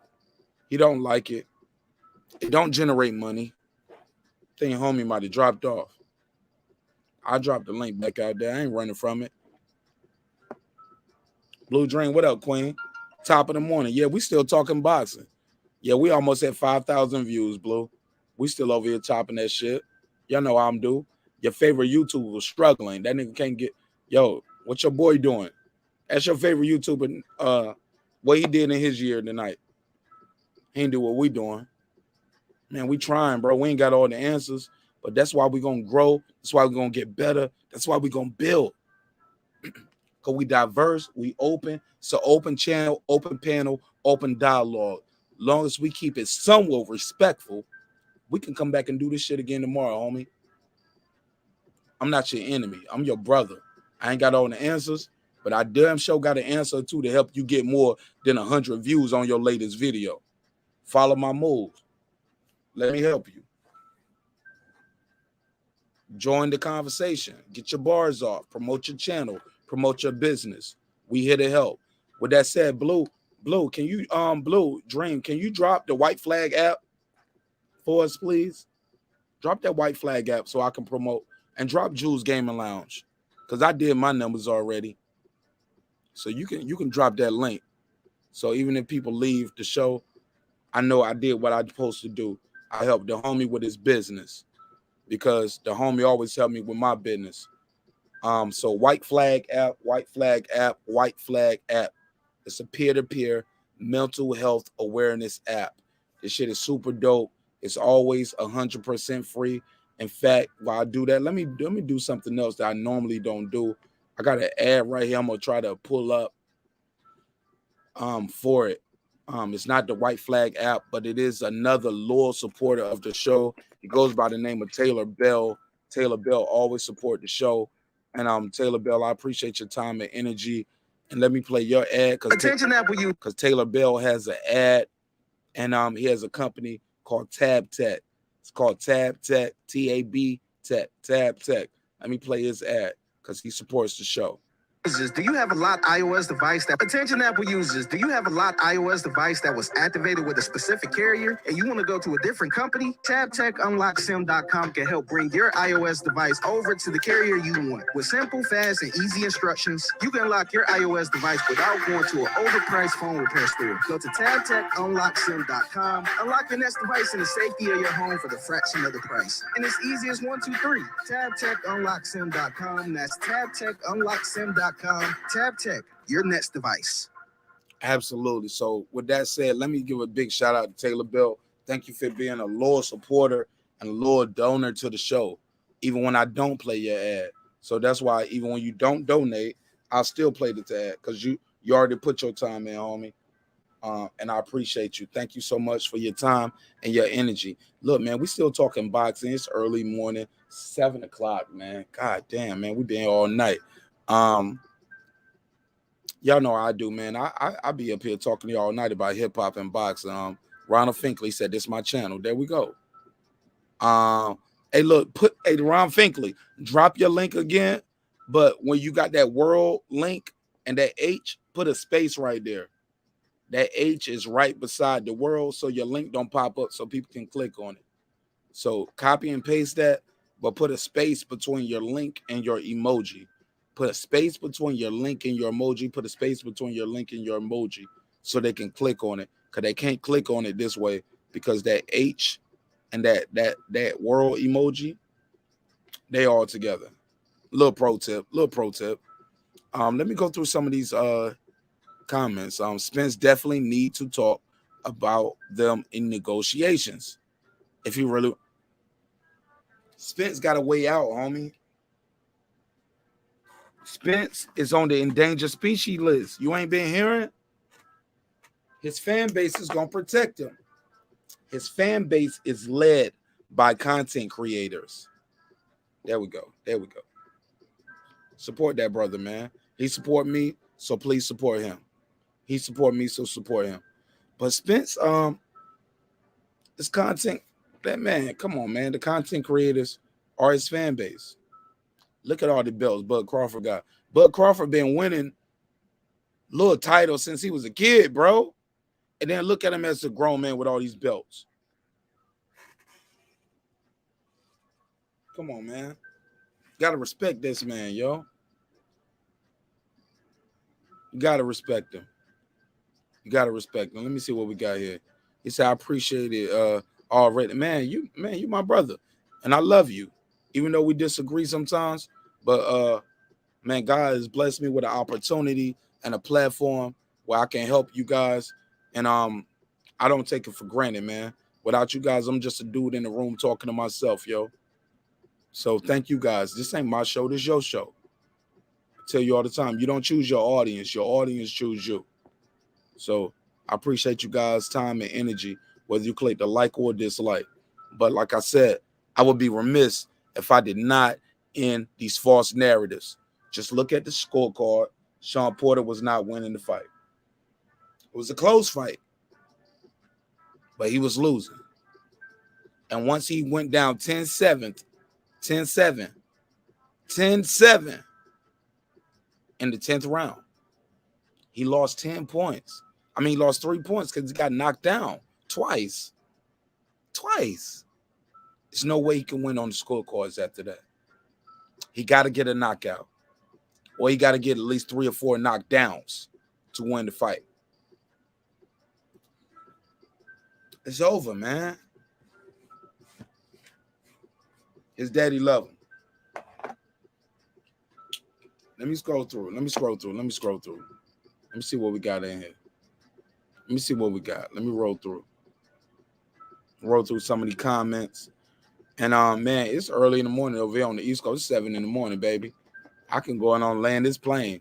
We did what we supposed to do. We came in and cooked that turkey before Thanksgiving. Oh man, we cooked that Thanksgiving turkey, man. So let me spark this one up. And I'll run through and do my shout outs unless anybody else want to call in or drop or want me to drop the link. But other than that, this shit is over, baby. We did what we supposed to do.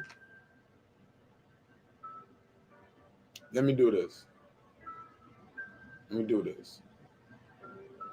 Oh no, somebody said what? I'm looking at the somebody said I'm looking at the old chats. I'm scrolling through looking at the old chats. Excuse me. Burp right there. Somebody said Shawn Porter was about to get his get back, and y'all got to be trolling me. I can't believe that. Let me scroll back up. What's your name? Because it's all the way at the top. I got to scroll back. It said Shawn Porter's about to get his get back and was about to catch him. Nothing Shawn Porter was doing showed me that he was about to catch him. I'll drop the link one more time. Let me spark up real quick, homie. Let me spark up, yo. Because I can't believe y'all saying that. Y'all don't believe that. Shawn Porter about to do what to who?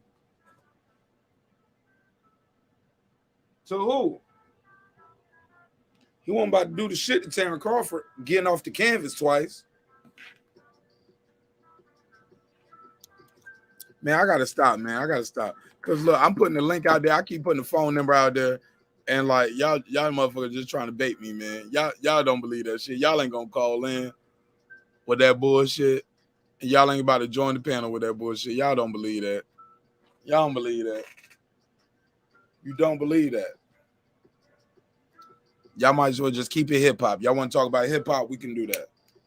But that shit y'all talking about right here, talking about this dude was about to do what to this guy? Look at this picture right here.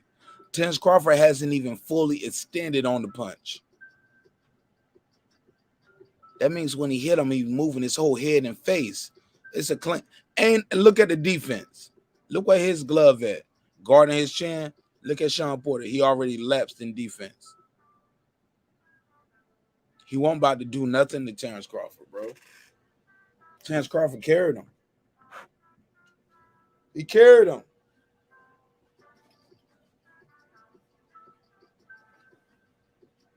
Terence Crawford carried Shawn Porter. In my opinion. Hold on. Hold on. I got a little more for you. I got a little more for you. Let me see. I got a little bit more for you before I land this plane. And I'm gonna give y'all my final summation. I'm gonna land this plane because I got other shit to do with other videos. And we gotta chop them up because you guys provide such great content, but the content be so good, but the shows be so long. So some people miss the show sometimes because they be like, man, I looked up your show was 9 hours, 8 hours. They don't know where to get in and where to fit in there. So I got to start chopping the brick up, homie. I got to chop the brick up.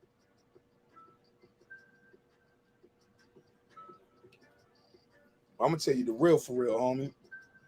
I don't need no team to do my thing. I don't need no crowd to get wild. I'm going to tell you the truth. I'm going to give you the real for real. That boy Terence Crawford is everything he said he was. He's his mama's son, homie. They got out of the mud.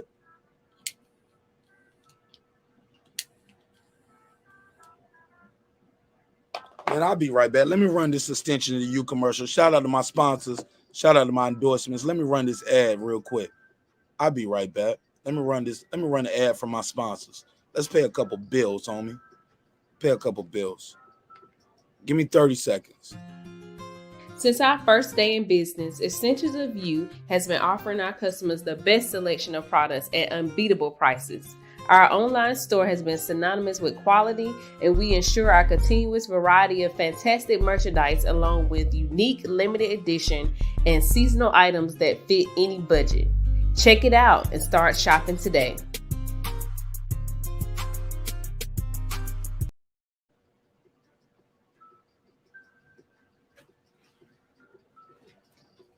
Yeah. We back. Look, man. At the end of the day, man, Terence Crawford did what he was supposed to do. Shawn Porter did the best he could do. It's a difference. It's a difference. I love Shawn Porter as a fighter. He's a game changer. He has a show called the Porter Way Podcast. They will be live tonight, I believe, at 6 p.m. Eastern Standard Time. And they're going to talk about the fight. 6 p.m. Eastern Standard Time. So I believe that's like 3 o'clock or something on his side. He's going to be live. And you're going to be answering questions. Shawn Porter deserves all the credit. Deserves all the respect. And I ain't taking nothing from Shawn Porter, yo. I got another clip, though. Let me play this clip, though. I almost forgot about the clip. Got one more clip of Shawn Porter, man. Let's play that clip. Where we at, though? Where we at? Let me go to it. Yeah, I know we got to give you the clips, right? He describes fighting Terence Crawford. You know, the big question, how do you assess Bud versus Spence? I overheard you talking about it with Carson, your co-host. I said this in the ring. Terrence has the quan from Jerry Maguire, and it's just he's got that thing, you know. And you know, we've always known that about Terrence. But to go up against it, man, I think from the opening bell, I allowed him to be too comfortable. But beyond that, he makes the right moves. He does the right things. He stays so comfortable and so confident in who he is and what he does as a fighter. And you got to break that. And I thought I was going to break it, but I did not do what was necessary to break it.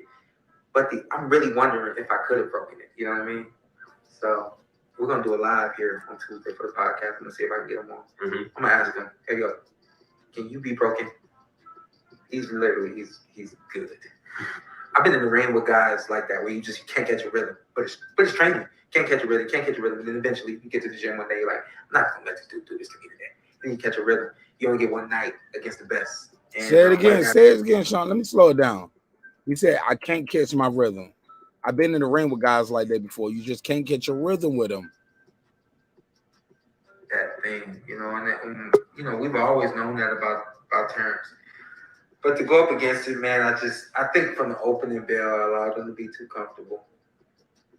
But beyond that, he makes the right moves. He does the right things. He stays so comfortable and so confident. Ty, you want to get in or you want me to play more of this clip? Ty, you ready to jump in or you want me to play more of this clip? Unmute your mic.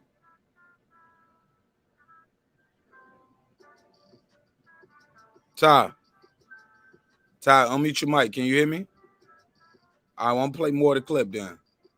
Y'all let me know what y'all think of this clip. And who he is and what he does as a fighter. And you got to break that. And I thought I was going to break it, but I did not do what was necessary to break it. But I'm really wondering if I could have broken it. You know what I mean? Ty, you there? So we're going to do a live here on Tuesday. Yeah, I'm here. Let's see what he said right here. He said, we're going to do a live here on Tuesday for the podcast. I'm going to see if I can get him on. He said he going to do a live on Tuesday. He want to get Terence Crawford on his show. Bro, if he get Terence Crawford on his show today, 3 p.m., 6 p.m. Eastern Standard Time, he might break the internet, homie. He talking to the guy who stopped him. But he said Terence Crawford wouldn't let him get him in rhythm. He said, like, I've been in the ring with guys like that, but let me play the clip again. But to go up against it, man, I think from the opening bell, I allowed him to be too comfortable. But beyond that, he makes the right moves. He does the right things. He stays so comfortable and so confident in who he is and what he does as a fighter. And you got to break that. And I thought I was going to break it, but I did not do what was necessary to break it. But I'm really wondering if I could have broken it. You know what I mean? So we're going to do a live here on Tuesday for the podcast. I'm going to see if I can get him on. I'm going to ask him, hey, yo, can you be broken? He's literally, he's good. All right, go ahead, Red. Go ahead. That's Terrence. Man, that's that would be awesome. That would be awesome. I mean, I think before the show, we all agreed that Shawn was going to make a transition over to the media side. But if he does this, gets Bud on the show, and it's a great interview, He might have a few networks calling him and saying, "Hey, Sean, that was awesome. We want to hire you. We want to get you on the show. Yeah, we want to hire you." But yeah, man, that'll be a great show. I agree, and I'm looking forward to hearing Terence Crawford's answer, which we probably expect to be a no. But I mean, the boy just got nerves of steel. I mean, shit, he's a gym rat. Takes care of his body, so it's gonna take a hell of a fighter to break him. But I can see Terence Crawford doing an interview with Sean Porter. Like, I love you, I respect you. Like, anything you need me to, like, all that whispering they doing in that long hug when they end the ring. That's all. That's all Terence Crawford, man. I love you. I respect you. Thank you for the opportunity. For being on, for taking the fight. Yo, we making history tonight. You ain't got nothing to be ashamed of. I love you. I know how I think. And I ain't never did half of what Terence Crawford did. I ain't did a fraction of what he did. But I know how I respect people who brave enough to click that link and join the panel and debate me or go back and, well, I don't like debates. I like conversations, right? So I can see Terence Crawford doing it on Tuesday because the pay-per-views are still for sale. You can still buy the pay-per-view tomorrow. Yeah. I still feel the same, Who the other guy talking about? It's just me and you. Nah, I got him muted, man. Or he might have fell asleep. Oh yeah, man. Yeah, I love that. You could tell Terence didn't really want to fight him, man. I would love to hear what he got to say about that. It was kind of like one of those friends that, hey man, you tried me, so now I got to whoop your ass. But after he beat you, y'all back friends again, and it's understood that it was business. So I just want to hear Terrence's overall take on it, because like Terrence said, he didn't really want to fight him, man. It wasn't. He wanted, Spence and Thurman, but since Spence and Pacquiao, he wanted Spence, Pacquiao, and Thurman. He wanted the boys with the belt. Sean had to be the do boy. Sacrificial lamb. Yeah. That's the reputation you built throughout your career. You'll fight anybody. So go on over there and be a test dummy for Errol Spence. Absolutely. Yeah, man, I fell asleep. I was sleeping, man. I was like, man, are these boys still on? Let me see if they still on. You talking about me? Or you talking about the fight? Yeah. You talking about me? Man. I fell asleep. The marathon man, baby. Yeah, I'm done with my last drop, so I'm about to head back to Charlotte. Man, I got you all the way to Georgia, right? Yeah. I ain't gonna get you all the way back, man, because I'm about to land this plane, homie. But I love this shit. You that number that I gave you, you hit old boy up, or you still ain't done? No. Look, I got that set up, or how I'm gonna do it when I'm gonna do it. I'm just trying to wait till Thanksgiving. Okay. Letting Thanksgiving holiday go by, and I'm gonna make that ride. But I appreciate you, but that's a whole nother conversation. Cause that's a whole nother person. I wasn't going. I was just asking.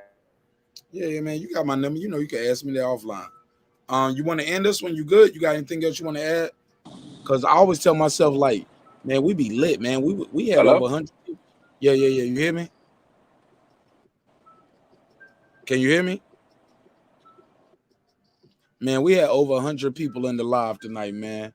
It's so sad that it took us to break like almost 300 or 400 people at one point for us to get 100 likes. It shouldn't take us to get.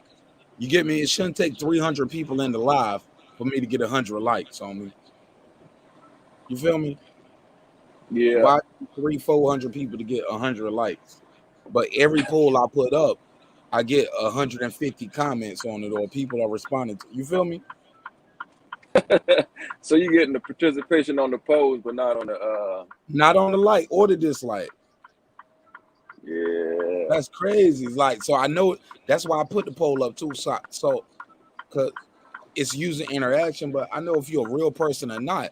We need YouTube to know y'all not bots. Like, because I know y'all ain't bots. You know what I'm saying? I know my show. I know my audience. I know when I'm seeing new people. But with that said, I'll land this plane, man, because I got more content. I got more content to drop, and I can't wait to give y'all this content tomorrow. I might do. Look, my daughter is gone to grandmama's house till Thanksgiving, so I'm gonna do a pop-up episode tomorrow just to talk some more shit. Why not, right? Yeah, do it there. Yeah, man, we're gonna have some more fun with this shit, man, because it is what it is, and I know they're gonna take this content back to their leader. Bring me to your leader. And I do. Bring me to your leader. Or you can be like Errol Spence and just drink a liter. Man, get out of there, man. I'm gone. Nah, Ty. You know I had to say that. Ty, don't leave nowhere. Let me run my outro. Holler at me backstage, all right? Let me run my outro, all right? Hey, hold on. Let me You want to plug something? Got something you want to plug? No, let me come back in and come back. Go out and come back in because my alarm. I'll still be here. It's all right, love. hold on. Let me run this outro. All right, man. Nah, you good. Well, look, man, as always, remember, dreams require sleep, goals require effort. You can always get that hoodie at marqnash.com. Man, this is a hip-hop, political, sports show with a comedy twist. We call our show Breaking Beats. You know why? Because we break down business, entertainment, art, technology, sports, and anything else you and I feel like squeezing into those letters. Always remember, man, I'm not your enemy, bro. I love all of y'all. And believe it or not, you probably can't tell by this episode, but I love Errol Spence. He got it out the mud too, homie. He didn't go to the Olympics and get a gold medal and came out like Holly Harold. Man, he had to get it out the mud, man. So I love that brother. I wish him nothing but the best. But all this shit when y'all talking about Kenny Porter, sold his son out and he bet against his son, the fight was fixed. You take away from the Crawford and Spence fight. If you support Spence, we need that fight. We need that fight for boxing. I believe that fight is a little bit past the expiration date, but you know what? I'm all for it. I will see you guys in a couple hours. I'm gonna eat me some breakfast, take me a nap.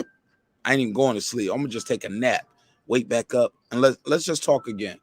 Let's everybody regroup because, like I said, man, I love y'all. I don't care how much y'all hate me. They can't pay me enough to be your enemy, bro.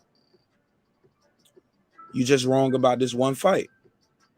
I see y'all in the morning on a couple hours. Mark Nash, Breaking Beats. And yeah, we broke another record over here. Yeah, we doing record-breaking numbers every time we go live now because people are starting to understand that dreams require sleep. Goals require effort. I don't sleep on nobody, homie.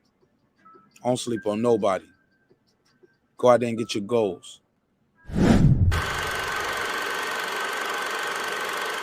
This that squad sound.